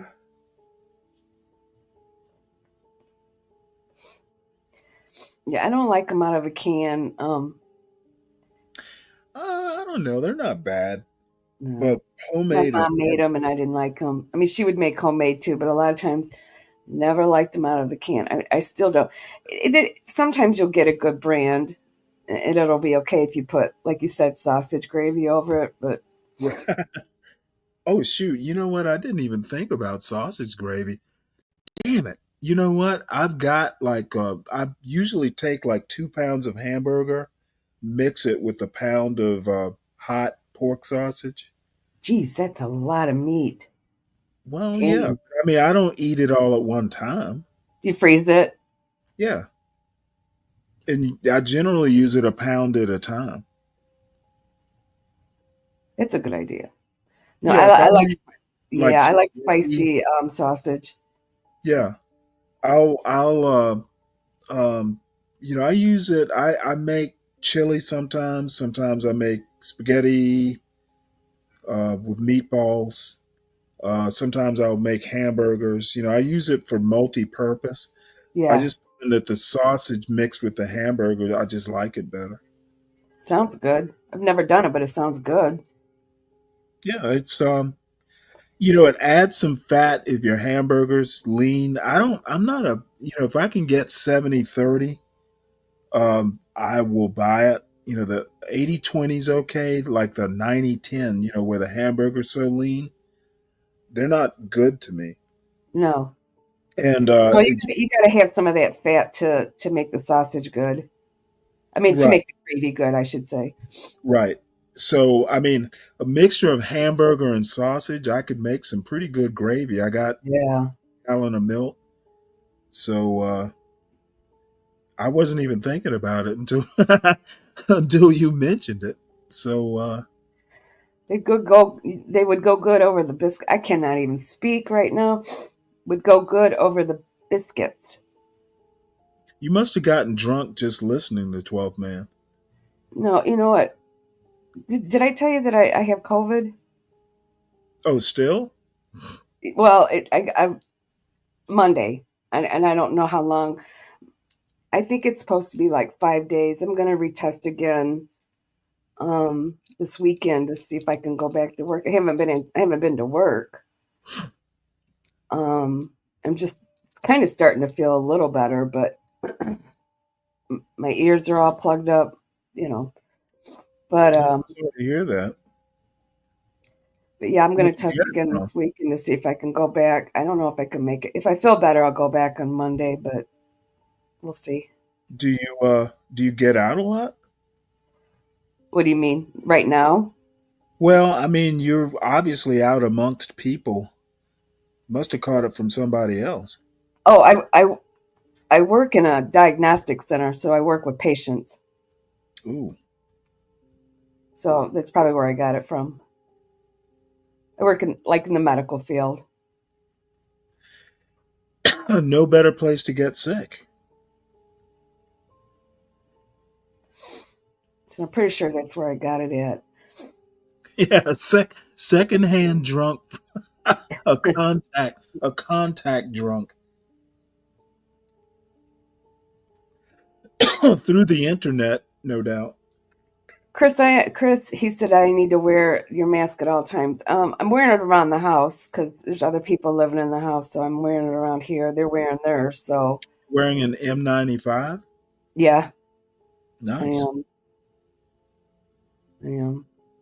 Or an N95. One of them's non-medical. You I knew probably have it. medical. Yeah, I knew what you meant. But I wasn't wearing it at work, so I'm I still hate not those wearing it at things. work. They're hard to breathe through. Yeah, I'm not wearing that to work. I don't know how people how surgeons use M95s for long periods of time. I I have don't either. trouble I have trouble breathing through them. And if you Well, got any sort of cold, I just can't imagine having to wear those things. well, my daughter's an RN, and she actually graduated right as COVID started. So she had to wear it. She said it was very, very hard. Um, because they had to keep it on all the time.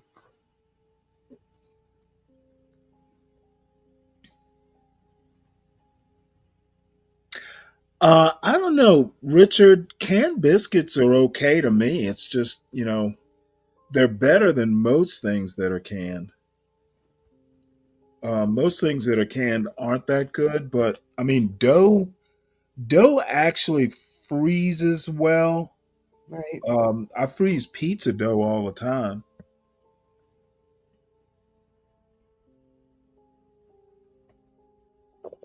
Richard, you never had canned biscuits? In Florida, I would I would think canned biscuits in Florida grow on trees. Of course, probably everybody in Florida knows how to make biscuits.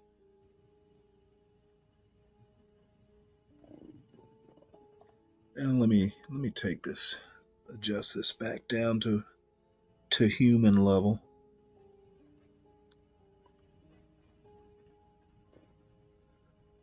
But I'll tell you, Stan, you know how we talk about eating Southern food. I hear you guys talk about eating. What do you guys talk about? What is it? You guys eat? A lot of people eat it too. Is it greens? Oh yeah, Collard greens? yeah. Collard greens, mustard greens are my favorite. I've never Mustard I've greens, never had collard greens greens. because my dad didn't like them, so we never ate it. You That's a y'all Southern never meal I never missed eat out on. kale? Do you ever eat kale? Oh yeah, There's well, not well, I growing up. mean, it's not that much different from kale. I mean, the only thing that Swiss mom would chard? make How about that had Swiss chard? like that ham fat in it and ham pieces or bacon pieces. She made, I call them hillbilly green beans. That was the most that she Yeah, ever well, made. My yeah, father like didn't like. those. Really, that's like my favorite way to just boil them to death with a couple strips of bacon or something. Heck yeah. That's how I do Tell it. you what people sleep on, uh, like potatoes, like cutting up cube potatoes, Yep. green beans, and a couple strips of bacon, and Heck just boil yeah. it down. Oh, that stuff is good. That's delicious. That's all she made. She didn't make mustard green. She never made greens because my dad didn't like them. But They can be bitter unless you know how to actually make them. Some people put sugar in them. I actually put sweet peppers in them. That seems to work for me. The other, believe somebody, I can't remember who it was. Somebody on this channel, or maybe it was either Lupin or Virgo, told me about cabbage and collards. Oh my goodness, that stuff is good. I never would have thought of it, but mixing cabbage and what? What's the other word? collard greens. Oh, collard greens. Okay. Well, the cabbage is sweeter, Yeah. so you get the sweet and the bitter together. Oh, it's dynamite.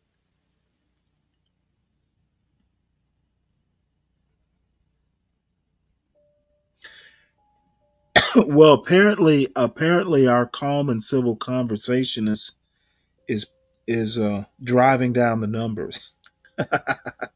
Oh, that's all right. Well, Oh, I don't care. I think I am going to get off. But okay, maybe Virgo. I don't know if she wants to jump up and talk about cooking because I know you guys really love. I've never had turkey butts, Virgo. Well, they're just basically like the Pope's nose. The The little tail piece. yeah, yeah, On, yeah. they call it the Pope's nose. No, I've never heard that. It's a British thing, I guess. But Collards. I was watching a video on how you wash your. It's a big process to wash the greens because they get quite Uh, dirty. yeah, well, I mean, they from the garden. Yeah, they just take You a got to big wash them a couple tub. times. Yeah, you kind of have to wash them, because they get gritty.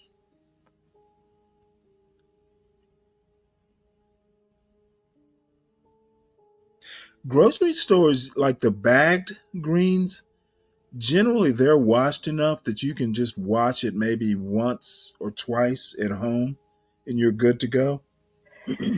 And do you just make them like kind of like you do the green beans? Do you just put? So I know some people use what ham hocks and some people Well, might use you bacon you or can.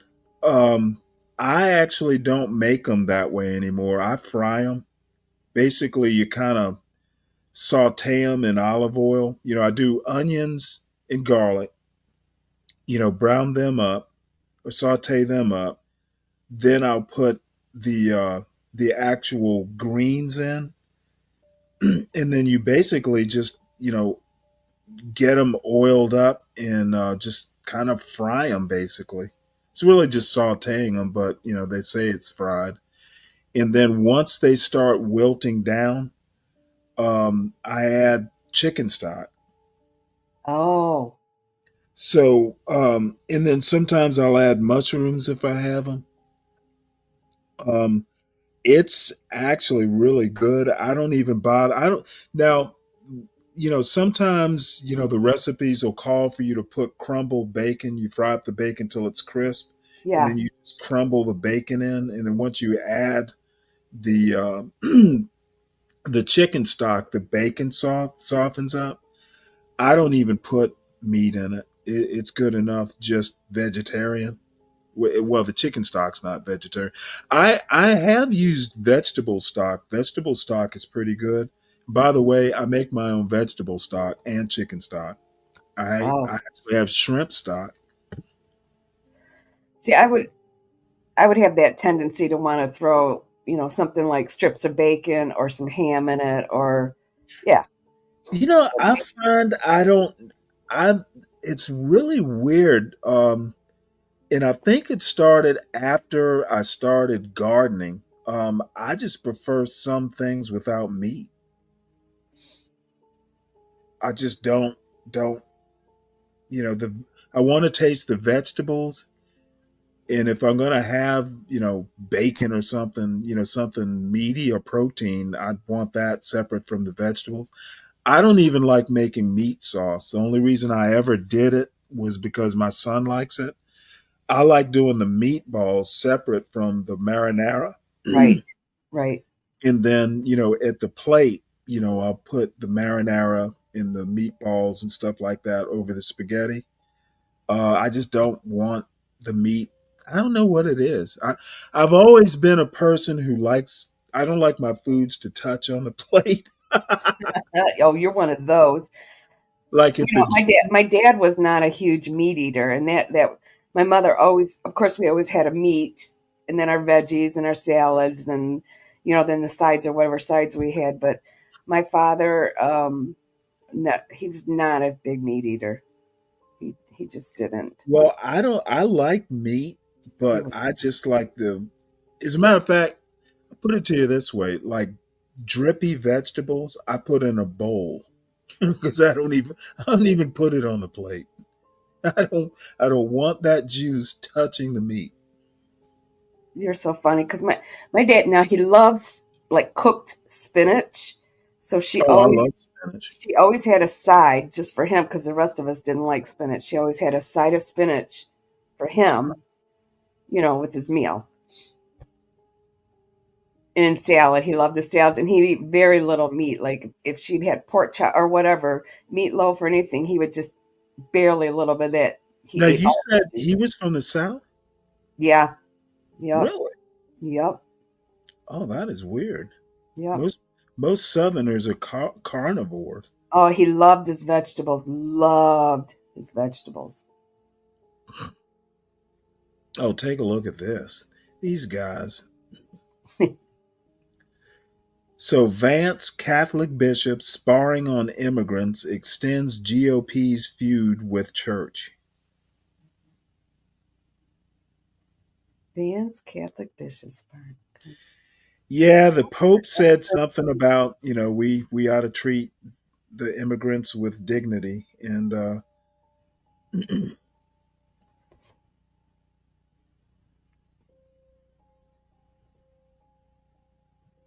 Vance apparently accused the church of working with immigrants for money.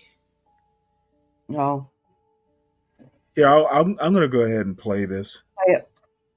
This is the great thing about these subscriptions. They come with auto readers. This news story was written by Michelle Borstein. Vance, Catholic bishops sparring on immigrants extends GOP's feud with church. U.S. bishops have stepped gingerly into a disagreement with the Catholic vice president, which follows previous conflict between President Donald Trump and Pope Francis. With his criticism of U.S. Catholic bishops for supporting immigrants, Vice President J.D. Vance has reignited years of GOP attacks on the Catholic Church, as both sides navigate an issue that has divided the nation and the faithful. Catholic leaders expressed dismay after Vance, who is Catholic, questioned whether the Church's substantial, decades-long work with migrants is driven by a desire for money. That's just scurrilous. It's very nasty. Cardinal Timothy Dolan of New York City, who has given prayers at both of Donald Trump's inaugurals, said of Vance's comments on his SiriusXM Catholic channel show Tuesday. John Carr, who for 2 decades led the U.S. Conference of Catholic Bishops' Office on social justice efforts, said Vance's criticisms showed an unprecedented lack of respect for the work of the Catholic community, lack of restraint in promoting false and outrageous claims that the Church does this for the money and promotes human trafficking, and a lack of knowledge of Catholic teaching and ministry with refugees. It seemed like an effort to intimidate instead of a call to seek the best way forward, said Carr, who founded the Initiative on Catholic Social Thought and Public Life at Georgetown University. The back and forth represented a new skirmish in a verbal war that reaches back to Trump's first candidacy in 2016, when Pope Francis declared Trump not Christian for his proposal to build a wall on the U.S.-Mexico border to deter migrants. Trump responded by saying such criticism was disgraceful. The day before the 2025 inauguration, Francis called Trump's plans for a mass deportation of immigrants a disgrace that will make poor unfortunates who have nothing foot the bill for global imbalances. The Catholic Bishops Organization works with immigrants in different ways, mostly through Catholic charities.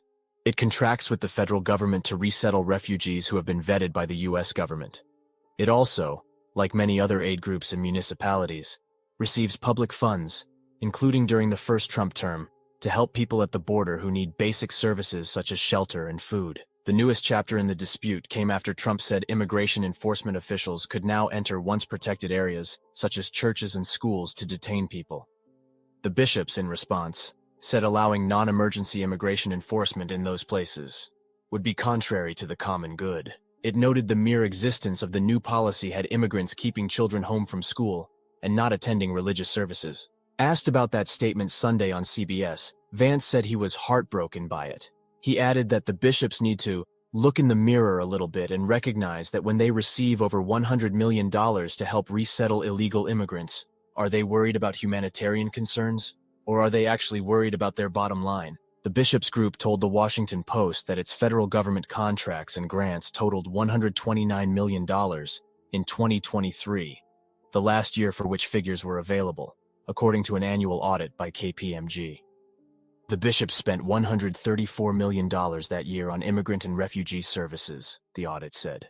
The Post asked a Vance spokesperson about his allegation that the bishops' motivation in their migrant work is financial, whether Vance had discussed the topic with any Catholic leaders, and what he envisions as a productive role for Catholic bishops and other faith leaders on immigration. Vance spokesperson Taylor Van Kirk said, in a brief texted statement, that Vice President Vance isn't interested in consulting the Washington Post about his Catholic faith. The Post, she wrote, doesn't have credibility on spiritual matters. Vance provided no evidence for his assertion that Catholic entities were helping illegal immigrants. Leaders of major Catholic aid groups and bishops' staffers held meetings this week about how to understand and respond to the new administration.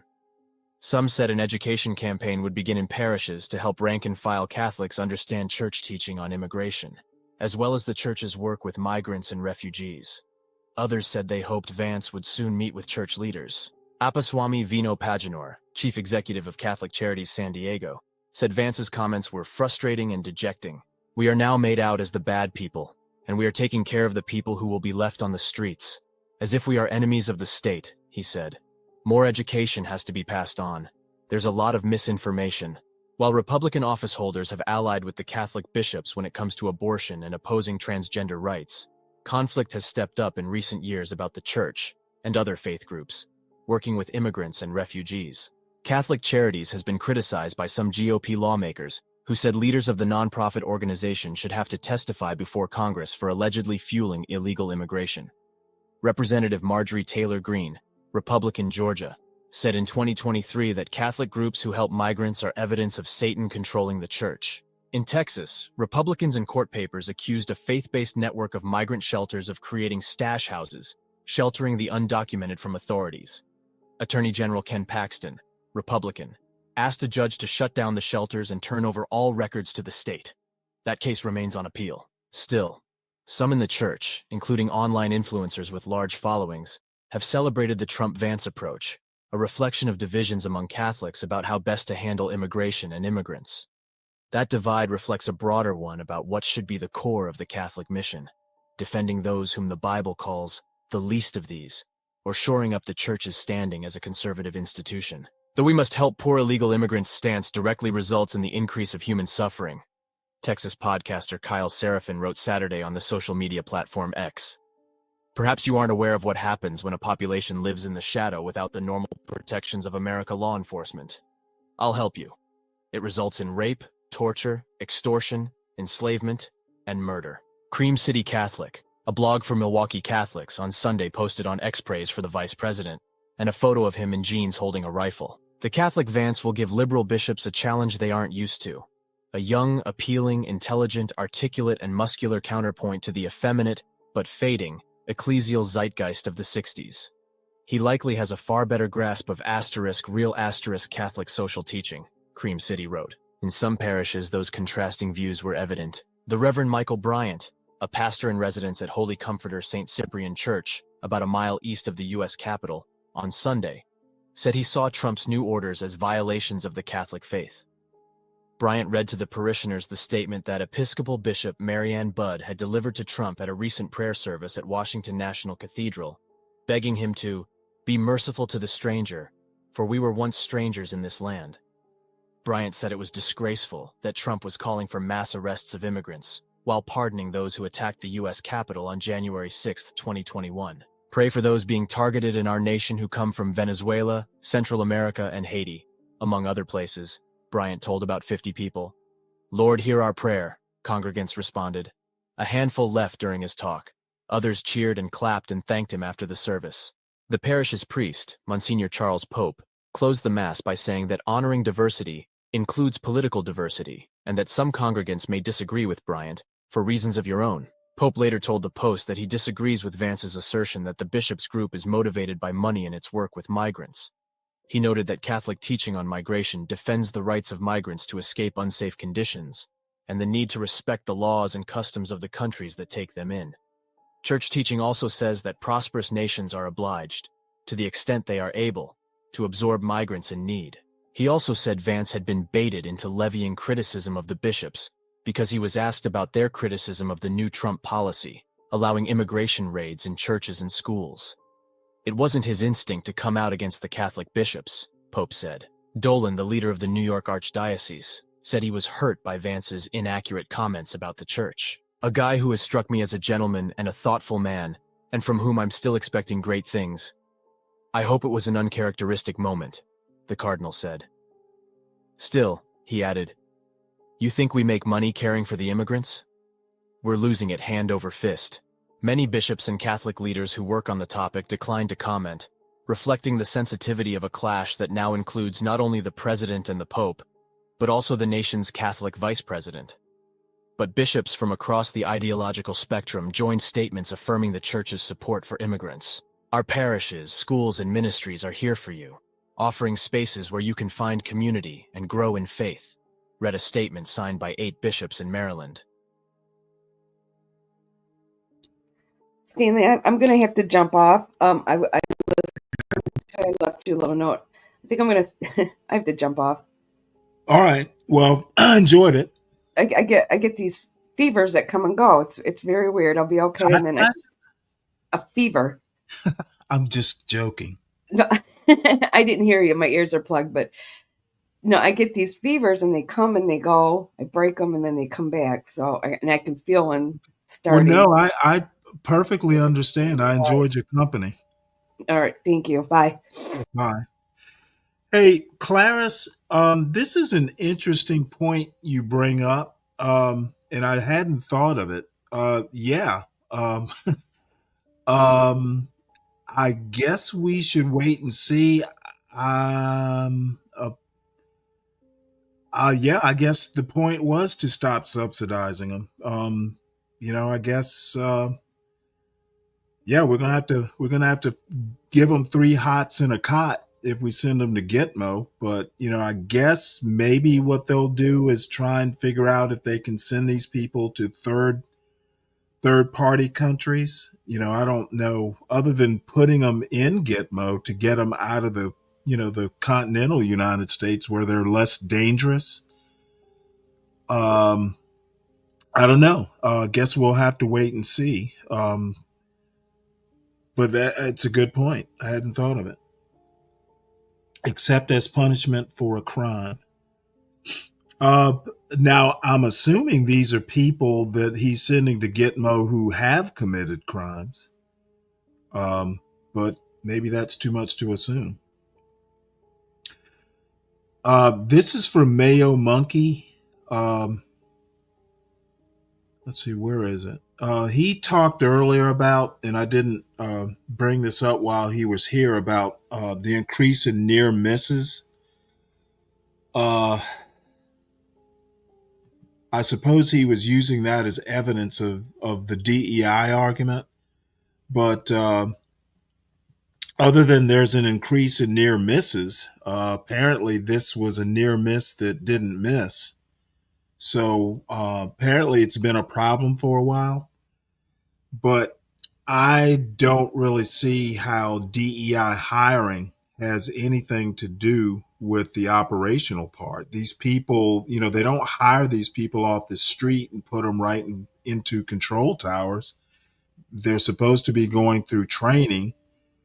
And if there's a problem with the training, that needs to be addressed. Either I'd like to know if they lowered training standards or just what, but the hiring, it has nothing to do with who's in the control tower. The training is the weed out process. Those who pass, those who wash out. And I don't see how you can, fault DEI hiring for operational preparedness. So if anybody wants to hit the link, I'll drop the link. Otherwise, we're at the 11:07 mark. I'm going to, end it in an hour. If nobody else comes, if John or HB or Portia don't come back, whether I do a show or not, I think I planned it around 8:30 or 8:45 tonight. Depends on how I feel. I was on here kind of unexpectedly, but I don't feel too tired, so it's entirely possible that I'll do a show around 8:30 to 8:45 tonight. However, it won't go late if I do. Let's see.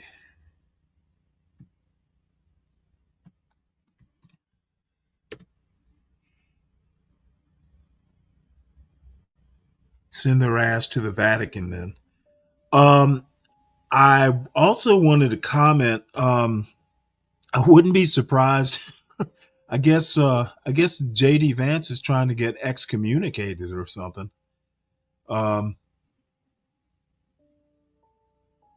He's mighty bold. They're that accusation is going to be something he's going to have to back up at some point.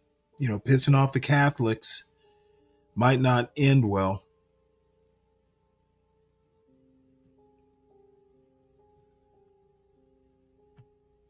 Let's see what else is going on here.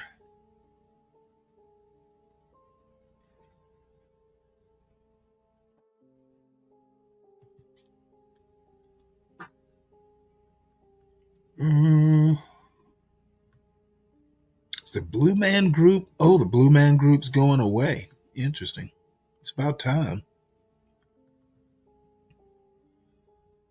Now in college, Luddite teens still don't want your likes. Luddite teens.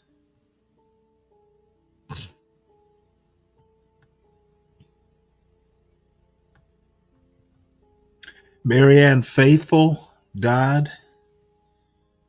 Don't know. I know who she is. Don't know much about her, though.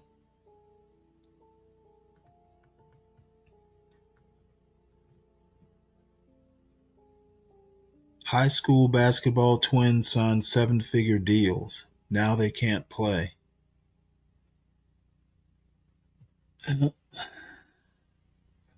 Five-star blueberry muffins. Let's see what's here.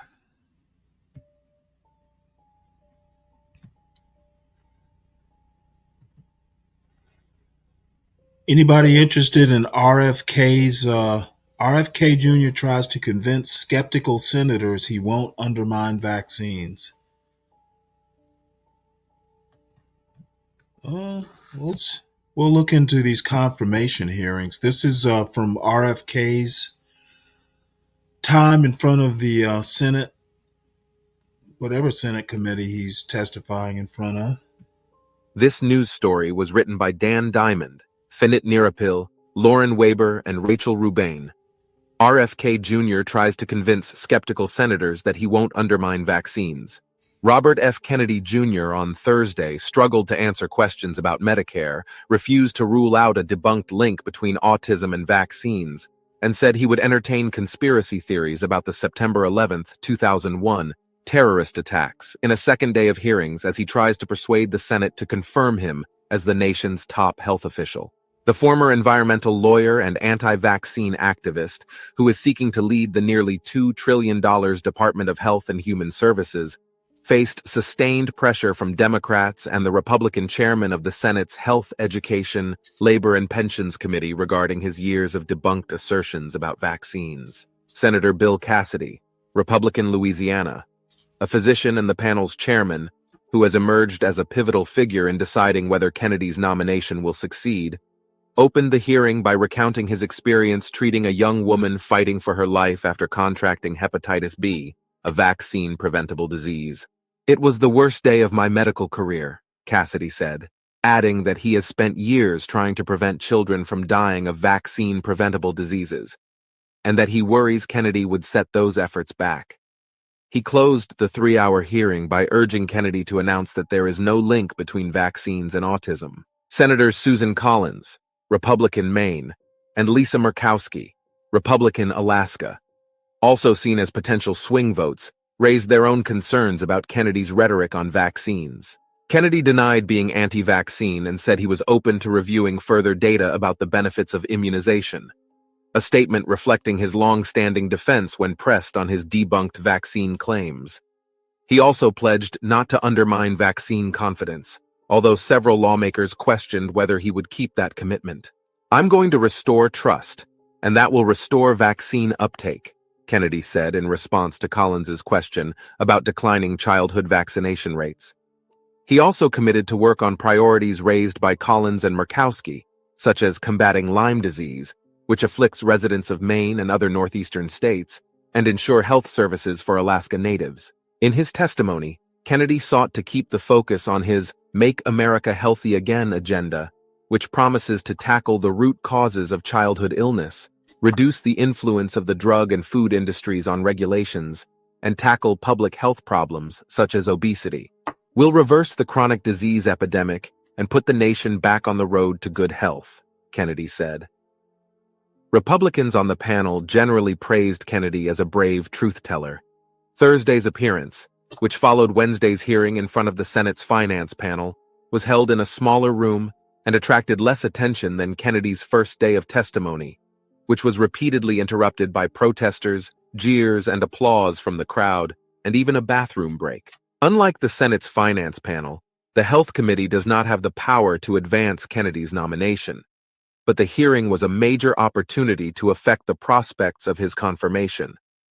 If Kennedy does not win support from any Democrats, he can afford to lose only 3 Republican votes in the closely divided Senate. Lawmakers have said for months that they had worries about Kennedy's stance on vaccines, given the prospect that he could soon lead the agency that oversees the nation's vaccine supply. Senator Mitch McConnell, Republican Kentucky, whose life and career have been shaped by his childhood bout with polio, has said he would not vote for nominees who question proven cures, like the polio vaccine. Democrats on Thursday said they were unhappy that Kennedy evaded their questions about vaccines and other scientific interventions. Researchers have extensively examined the rise of autism, attributing it to environmental and genetic factors and increased access to early diagnoses and interventions.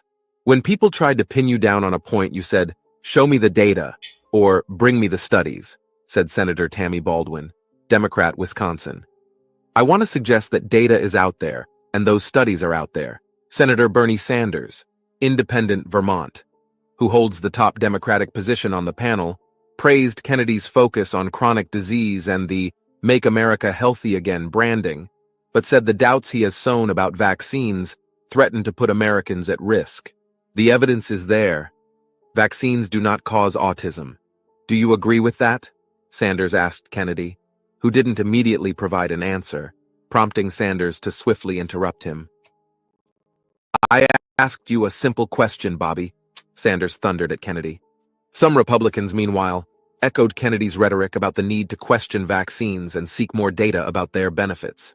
"My son and his wife have done their research about vaccines," said Senator Tommy Tuberville, Republican, Alabama, vowing that his new granddaughter would not be a pincushion.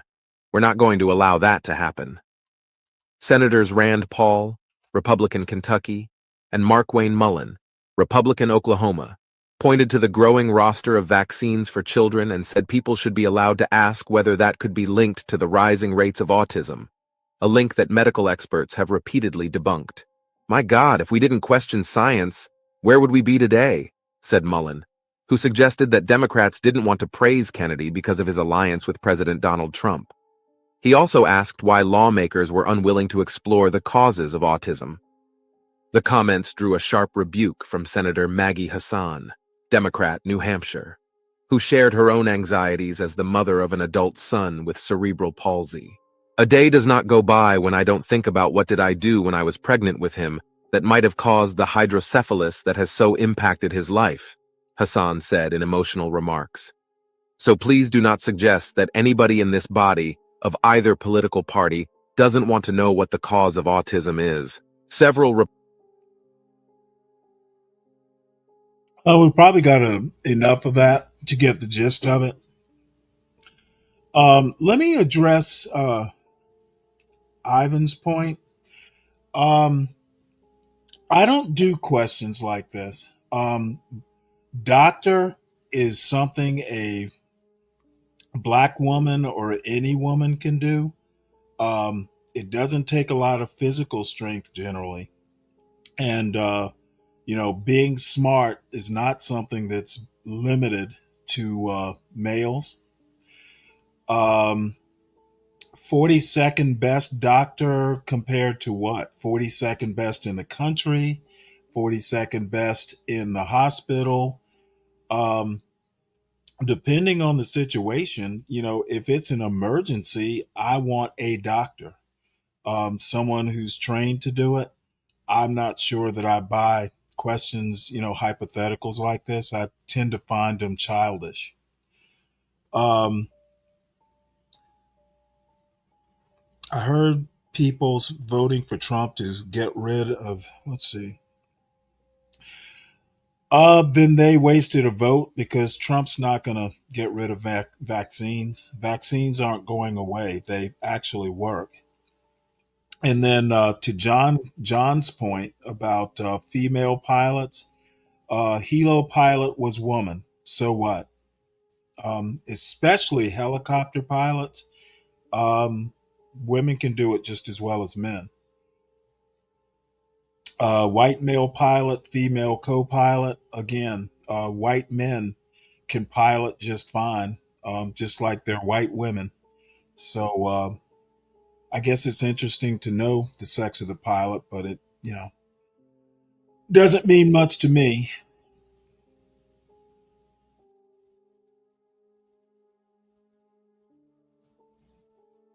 Let's see what else is in the news. There was something else I wanted to look at here.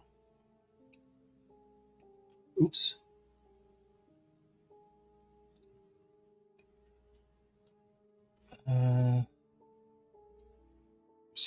Another article that I saw that was interesting.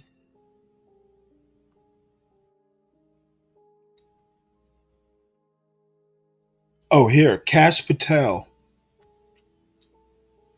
So I think this was Kash Patel's first day on the job or in front of a committee. Kash Patel breaks with Trump on January 6th clemency, defends record in Senate hearing. So let's see here.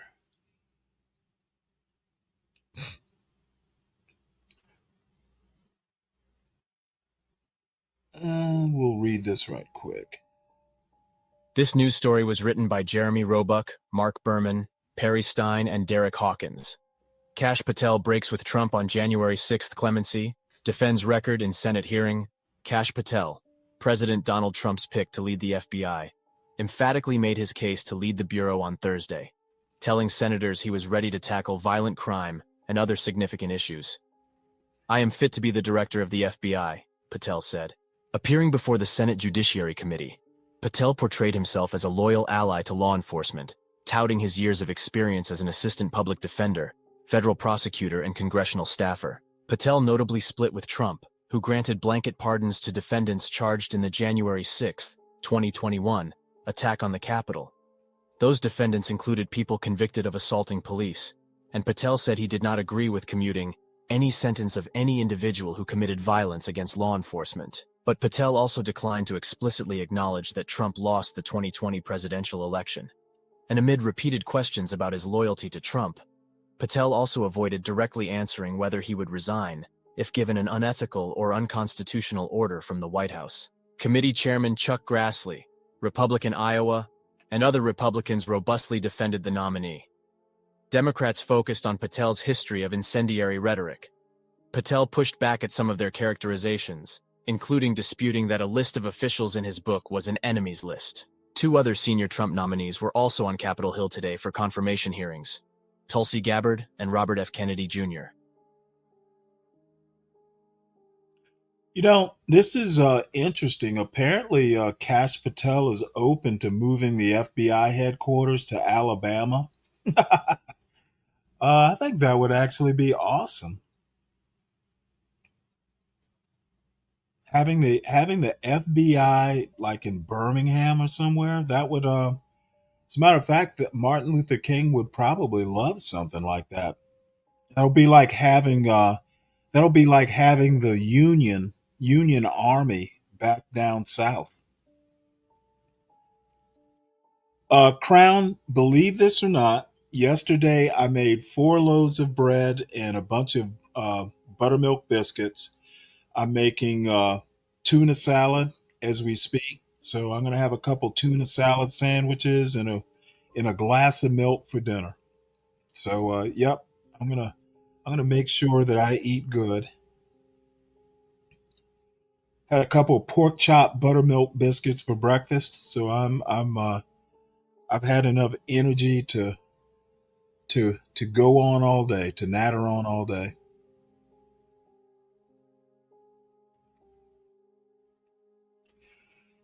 So let's see what else is going on in the news. Tulsi Gabbard. You know, I had no idea that Tulsi Gabbard's skin was so bad. So let's read all about Tulsi. This news story was written by Washington Post staff. Senators grill Tulsi Gabbard on Snowden's Syria adhering to the intelligence chief. Tulsi Gabbard, President Donald Trump's nominee for Director of National Intelligence, stuck relentlessly to her script during a contentious confirmation hearing Thursday, pledging to protect U.S. secrets, reform American spy agencies, and provide Americans with transparency about their work, all while deflecting questions about her past controversial statements and actions. Pressed a half-dozen times by both Democrats and Republicans on the Senate Intelligence Committee, Gabbard took a pass on declaring National Security Agency contractor Edward Snowden a traitor for his leaks, and defended her 2017 meeting with Syrian dictator Bashar al-Assad. Gabbard, who for the most part seemed unruffled, did make a few concessions. She acknowledged, as she has not in the past, that Russian President Vladimir Putin was responsible for the war in Ukraine. After an almost 3-hour open session concluded Thursday afternoon, the committee moved the hearing behind closed doors to discuss more sensitive intelligence. The public portion grew heated at times. Senator Michael Bennet, Democrat, Colorado, raised his voice at Gabbard as he pressed her to state unequivocally that Snowden was a traitor. "That is not a hard question to answer when the stakes are this high," Bennet thundered. Committee Chairman Senator Tom Cotton, Republican Arkansas, said he'll call for a quick vote on Gabbard, probably next week. Gabbard has Cotton's support, and the Senate more often than not approves a president's cabinet nominees. But most Democrats on the committee, and some Republicans, seemed uneasy with the nominee and her answers to their questions. The committee has 9 Republican and 8 Democratic members. Gabbard, a lieutenant colonel in the National Guard, previously served as a Democratic congresswoman from Hawaii and ran for president as a Democrat in 2020. She switched parties and joined the GOP last year, ensconcing herself in Trump's political movement. If confirmed, she would oversee all 18 U.S. spy agencies and, critically, manage the Presidential Daily Brief, the daily summary of essential national security information presented to the Commander-in-Chief. 2 other senior Trump nominees are on Capitol Hill on Thursday for confirmation hearings: Kash Patel, and Robert F. Kennedy, Jr.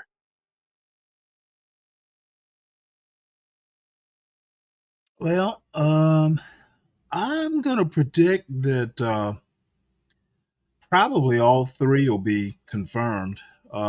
Kennedy being the least likely. Um,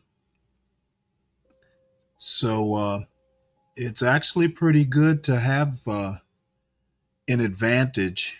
Um, you know, basically all three branches of government.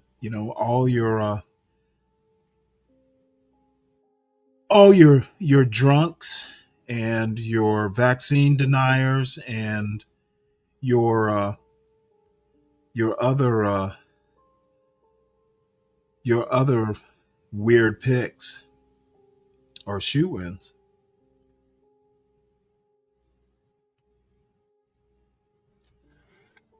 Let's see, what else do we have here? I talked about Vance and the Catholics.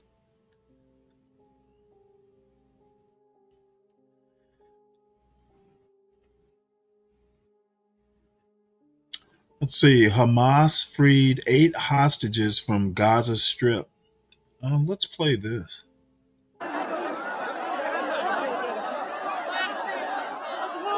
This,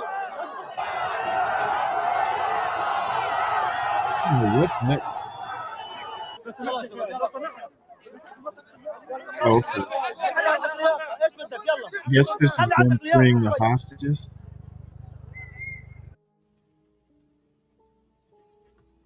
Whoa, what happened? Why did it do that?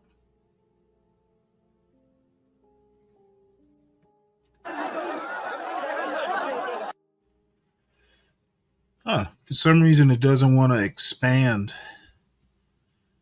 This doesn't want to expand, so I guess I won't be able to do that. Oh well.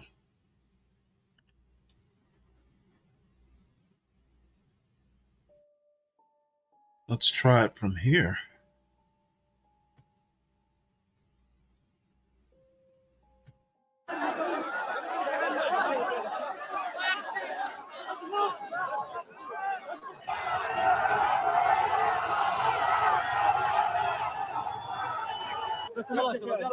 So this is a hostage who's being released.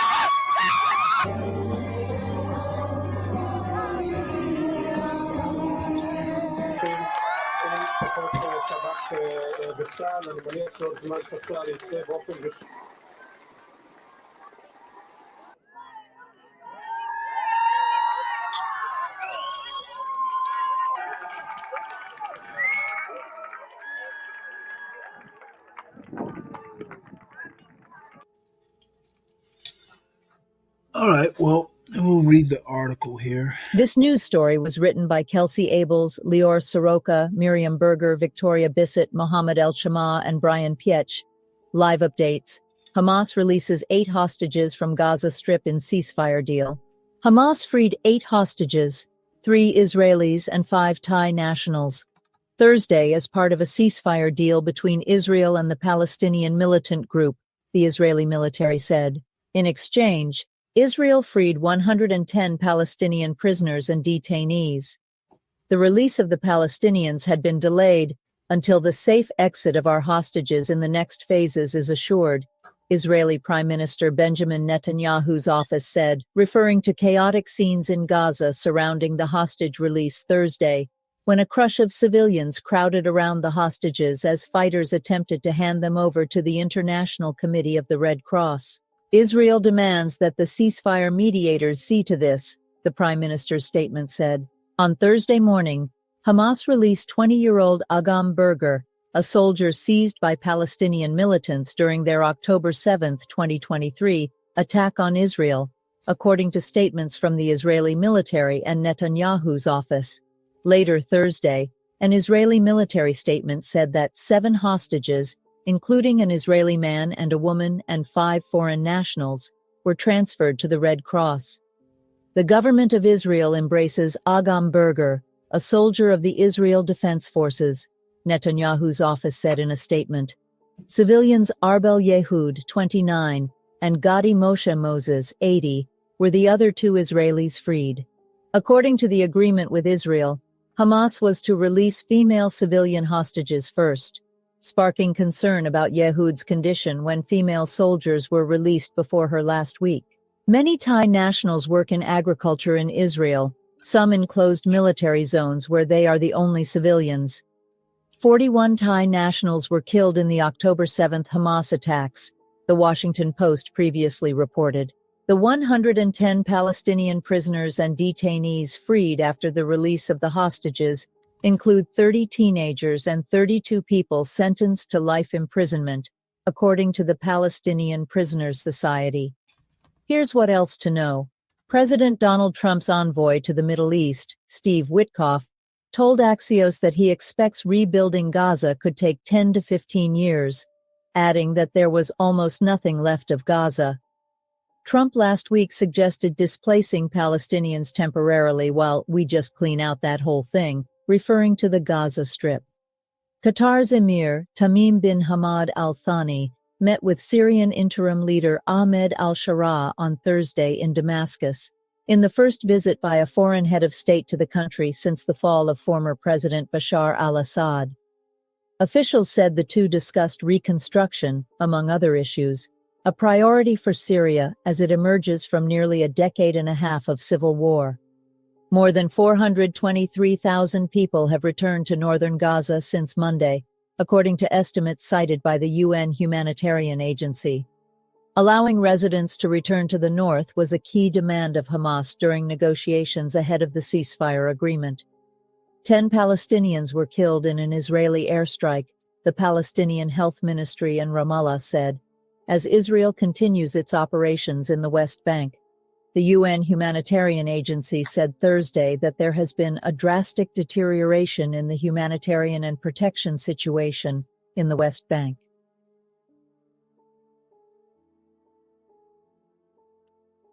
Right, well, glad to see a few more hostages released.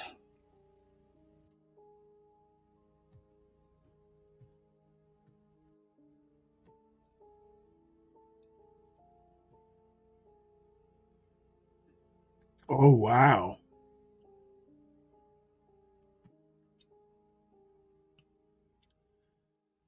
According to this, a day before DC plane crash, another jet had to abort first landing at Reagan National because of a helicopter. Holy shit.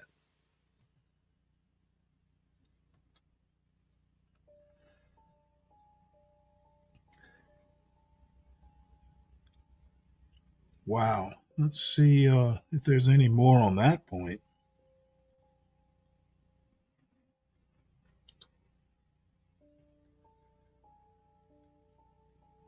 Holy cow.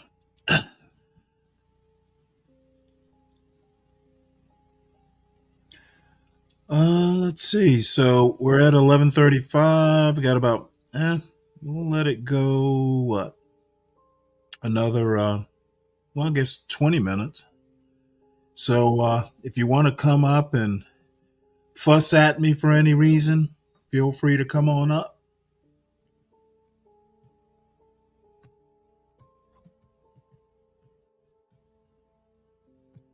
It'll make for ratings.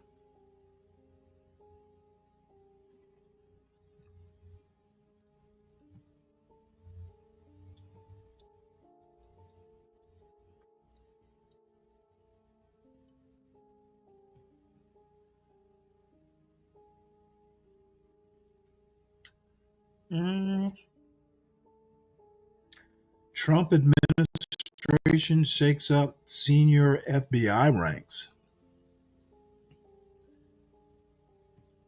Let's see what's going on here. Trump administration shakes up senior FBI ranks. This article is by Adam Goldman and Devlin Barrett and read by an automated voice. A handful of senior FBI employees have been told to resign in a matter of days or be fired, as the Trump administration moves to shake up the agency's upper ranks, according to people familiar with the discussions. The moves came as Kash Patel, the president's nominee to lead the agency, pledged to lawmakers that he would not begin a campaign of retribution nor look backward. It is unclear whether he was informed of the decisions, which were discussed on condition of anonymity to describe sensitive personnel matters. Senior agents had been bracing for the new administration to make potentially swift changes at the Bureau, which Mr. Patel has promised to do. He has publicly vowed to empty out the FBI headquarters building and turn it into a museum. The employees given the apparent ultimatum were promoted under Christopher A. Wray, the FBI director who stepped down this month and whom Mr. Patel hopes to succeed. Brian Driscoll was recently named the Bureau's acting director. FBI directors have more latitude than most agency chiefs in who they place into senior positions, but they typically do so gradually. The shakeup is remarkable in part because it is happening before a director is confirmed to take charge of the Bureau.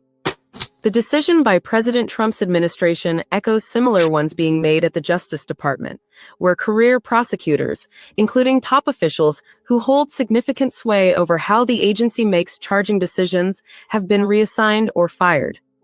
At the FBI, some of the senior officials who have been asked to leave are at headquarters, while others work in the field.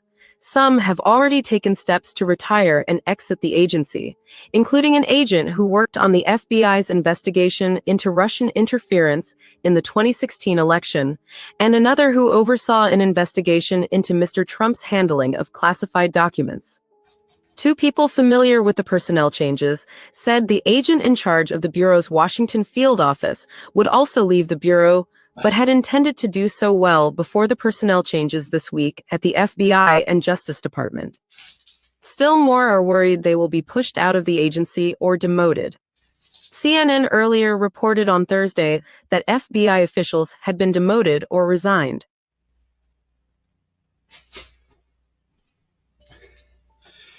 Yep, the times are changing, and it is apparently a fire sale if you're a federal worker.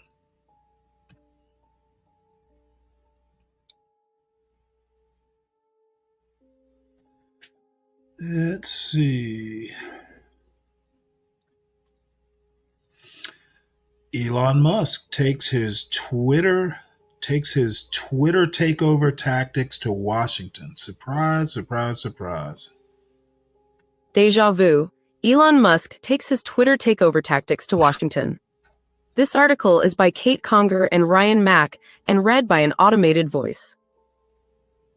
The email landed in employees' inboxes with the subject line, "Fork in the road." The message in the email was stark: accept a sweeping set of workplace changes or resign. That was the note that millions of federal employees received around 5 p.m. on Tuesday. It echoed a similar message that thousands of workers at Twitter got from Elon Musk in late 2022 after he bought the company. Mr. Musk has brought his takeover tactics from Twitter to the federal government, where he's become a close advisor to President Trump and is running the cost-cutting initiative called the Department of Government Efficiency. The administration is already eliminating diversity initiatives, testing engineering prowess, and demanding federal employee loyalty. Maneuvers Mr. Musk embraced to slash his social media company's budget and operations. The Tuesday email, sent by the Office of Personnel Management, was the latest example of the billionaire's fingerprints, down to the subject line, the same as his 2022 buyout offer to Twitter employees. "It's a knife at your throat feeling," said Raman Chowdhury, a former Twitter executive who left the company, which is now known as X, after Mr. Musk's takeover. "The uncertainty is wild." Mr. Musk and a spokeswoman for his government cost-cutting initiative did not immediately respond to requests for comment. Mr. Musk has previously said he expects to slash $2 trillion from the federal budget. Between 5 and 10% of federal workers were expected to accept the exit packages offered on Tuesday, which could lead to around $100 billion in savings, Mr. Musk's Political Action Committee, America PAC, said in a post on X. Mr. Musk, who also leads Tesla and SpaceX, has enlisted the help of a team of loyalists to assess agencies and make cuts, the same thing he did during the Twitter takeover. Steve Davis, the head of Mr. Musk's tunneling startup, The Boring Company, helped oversee cost-cutting at Twitter and now leads Doge. Brian Bied, a longtime human resources executive at SpaceX who also helped during the Twitter takeover, is now an advisor to the Office of Personnel Management. Michael Grimes, a top banker at Morgan Stanley, who helped lead Mr. Musk's Twitter acquisition, is expected to take a senior job at the Commerce Department. One of Mr. Musk's software engineers at Tesla, Thomas Shedd, was named the head of Technology Transformation Services at the General Services Administration, which helps manage federal agencies. Mr. Shedd promptly employed a Musk tactic, asking for proof of engineers' technical chops. Mr. Shedd asked for engineers to sign up for sessions in which they could share a recent individual technical win, according to an email sent to more than 700 employees on Tuesday night and viewed by The Times. These sessions are an opportunity to understand more deeply the types of expertise we have, Mr. Shedd said in his email, which emphasized his hours on the factory floor at Tesla. Just a day after acquiring Twitter, Mr. Musk demanded engineers print out and share code they had written for the company's various products. Mr. Musk also worked quickly to undo diversity initiatives at the social media company, a move echoed by Mr. Trump's flurry of executive orders his first week in office, which eliminated diversity and inclusion efforts in the federal government. These programs divided Americans by race, wasted taxpayer dollars, and resulted in shameful discrimination, according to emails sent to federal workers viewed by The Times. After buying Twitter, Mr. Musk slammed previous management's attempts to foster diversity, sharing a video in which he mocked shirts made for the company's Black employee group. Under his leadership, the company cut funding for employee resource groups and took down a mural celebrating the Black Lives Matter movement in its San Francisco office, according to two former employees. One of Mr. Musk's go-to tactics for cutting costs at Twitter was reducing the company's real estate footprint. He stopped paying rent for various office spaces around the world, leading to evictions from several facilities, including in Seattle and Boulder, Colorado. The General Services Administration is also targeting real estate for cost cutting. Stephen Ahikian, a former tech executive and Trump appointee, told workers in an email on Tuesday viewed by The Times that 2 of the agency's properties would be listed for sale while 3 leases had been terminated. The move would save about $11 million and was a first step in slashing real estate expenditures, according to the email. While Mr. Musk ultimately transformed Twitter, reducing staff by 80% and minimizing its real estate footprint, its business has declined. Advertisers have fled the site in droves, and at least one investor, Fidelity, estimates the company is now worth 72% less than the $44 billion he paid for it. Our user growth is stagnant, revenue is unimpressive, and we're barely breaking even, Mr. Musk wrote in an email to ex-employees earlier this month, which was viewed by the New York Times and previously reported by the Wall Street Journal. We need to be faster, more innovative, and relentlessly focused. Mr. Musk on Tuesday evening resurfaced one of his 2024 posts on X, appearing to reference the fork in the road email to federal employees, which demanded that they be reliable, loyal, trustworthy, and strive for excellence. Some government workers are looking to former Twitter employees for guidance. Several federal employees circulated online posts from Dr. Chowdhury offering advice about how to respond to a Musk takeover. Others contacted Shannon Liss Reardon, an employment lawyer who is suing Mr. Musk on behalf of former Twitter workers. Elon clearly thinks he learned from Twitter how to decimate a workplace, and he's trying to roll out the same playbook with the federal government now, Ms. Liss Reardon said. Theodore Schleifer, Anna Swanson, and Maureen Farrell contributed reporting. Yeah, well, you knew what you were getting when you voted for Trump. So Elon is the first buddy, and Trump is just kind of letting him do his thing. So I think that I think that the excuse that Trump is unelected and needs to go, well, what the fuck did you think you were going to get there, folks? Now, as far as Elon Musk getting rid of, some government properties, buildings specifically, don't know that that's a bad idea. Trump administration considers halting congestion pricing in New York City. I'd be interested to see how he's going to do that. Let's have a look at this. Trump administration considers halting congestion pricing.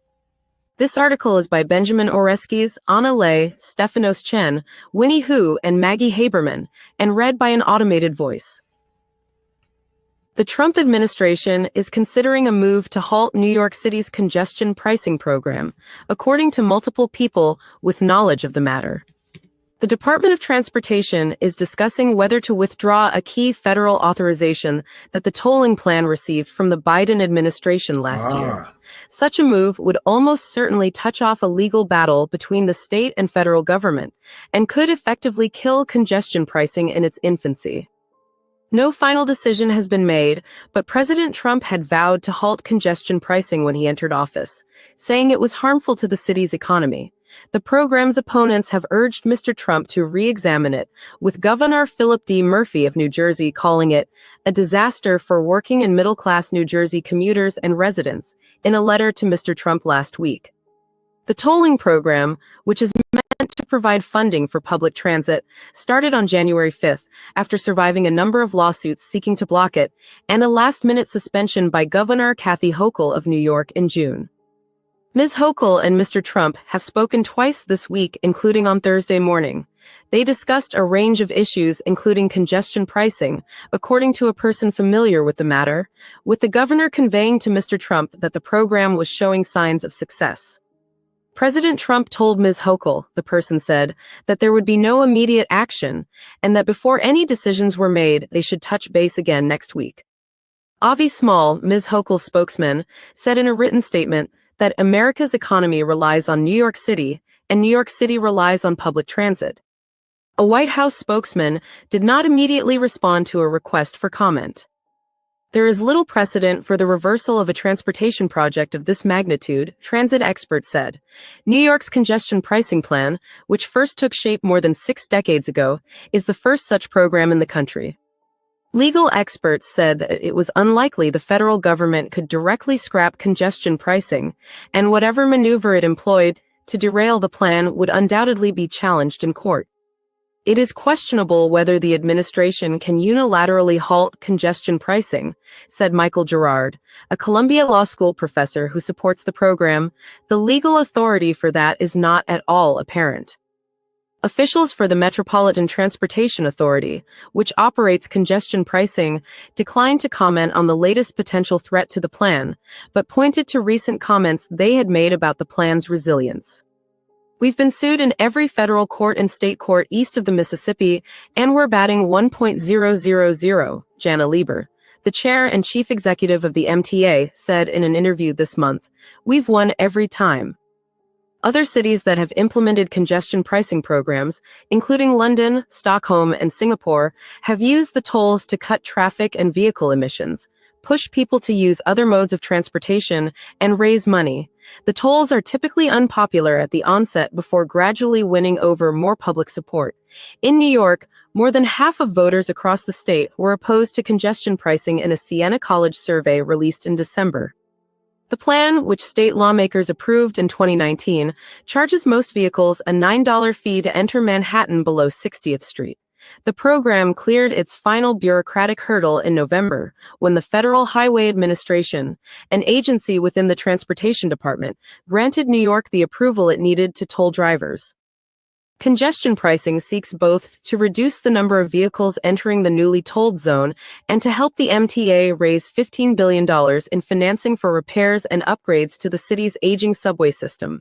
The funding is also earmarked for improvements to the authority's bus fleet and 2 commuter train lines. The Transportation Department was still in the early stages of weighing the best legal strategy to try to dismantle congestion pricing. 3 people familiar with the discussion told the New York Times. One option under consideration, the officials who requested anonymity said, is that the Highway Administration could reopen the program's environmental review process and force a pause. Sean Duffy, a former Republican congressman, was confirmed as Transportation Secretary this week. Mr. Trump, however, has yet to name a nominee to lead the Highway Administration, and a host of lower-level roles across the government remain unfilled. It would be difficult to build a case against congestion pricing without addressing those vacancies first. What I know is that this is a priority task that has been given to the Department of Transportation by the President, and he is serious about doing something, said Representative Nicole Maliotakis, a New York City Republican who has vocally opposed the plan. Mr. Trump is expected to name Mark Molinaro, a former Republican congressman from New York and a noted critic of the plan, to lead the Federal Transit Administration. The agency did not have a direct role in approving the program, but it does control billions of dollars in grants that could be used to pressure the MTA to change course. A reversal of approval from Washington could also bolster ongoing federal and state lawsuits brought by the program's opponents, including the state of New Jersey, legal experts said. In December, a federal judge in the state ruled that congestion pricing could begin, but also ordered federal transportation officials to review and explain some aspects of the program's approval that he found to be arbitrary and capricious. Randy Mastro, a lawyer for New Jersey, said on Thursday that this was an appropriate time for reflection, reassessment, and potential change on the federal government's part. Catherine Freed, a retired New York State Supreme Court justice who was part of a group of New York residents suing over congestion pricing, said that while there were significant legal obstacles to stopping the program, the lawsuits against it could provide an opening for federal officials to agree with demands from opponents for further environmental review. Opponents of the tolling program have said that it punishes drivers from the boroughs and suburbs outside Manhattan who have limited and unreliable transit options, and that it simply shifts traffic and pollution to other parts of the city and region. They have criticized the program as a money grab by a state transit agency with a troubled financial history. It's a bad plan, Ms. Freed said. It was about money. It wasn't about congestion. Ed Day, the executive of Rockland County, who is suing to stop the program in federal court, has called it a misguided policy that raises serious questions about fairness, priorities, and accountability. If President Trump cancels congestion pricing first, it makes our job that much easier, he said on Thursday. While the results of congestion pricing are preliminary, the tolling program appears to be working. On an average weekday in January, 553,000 vehicles entered Manhattan south of 60th Street, down from a 3-year average of 583,000 vehicles, according to MTA data released on Wednesday. The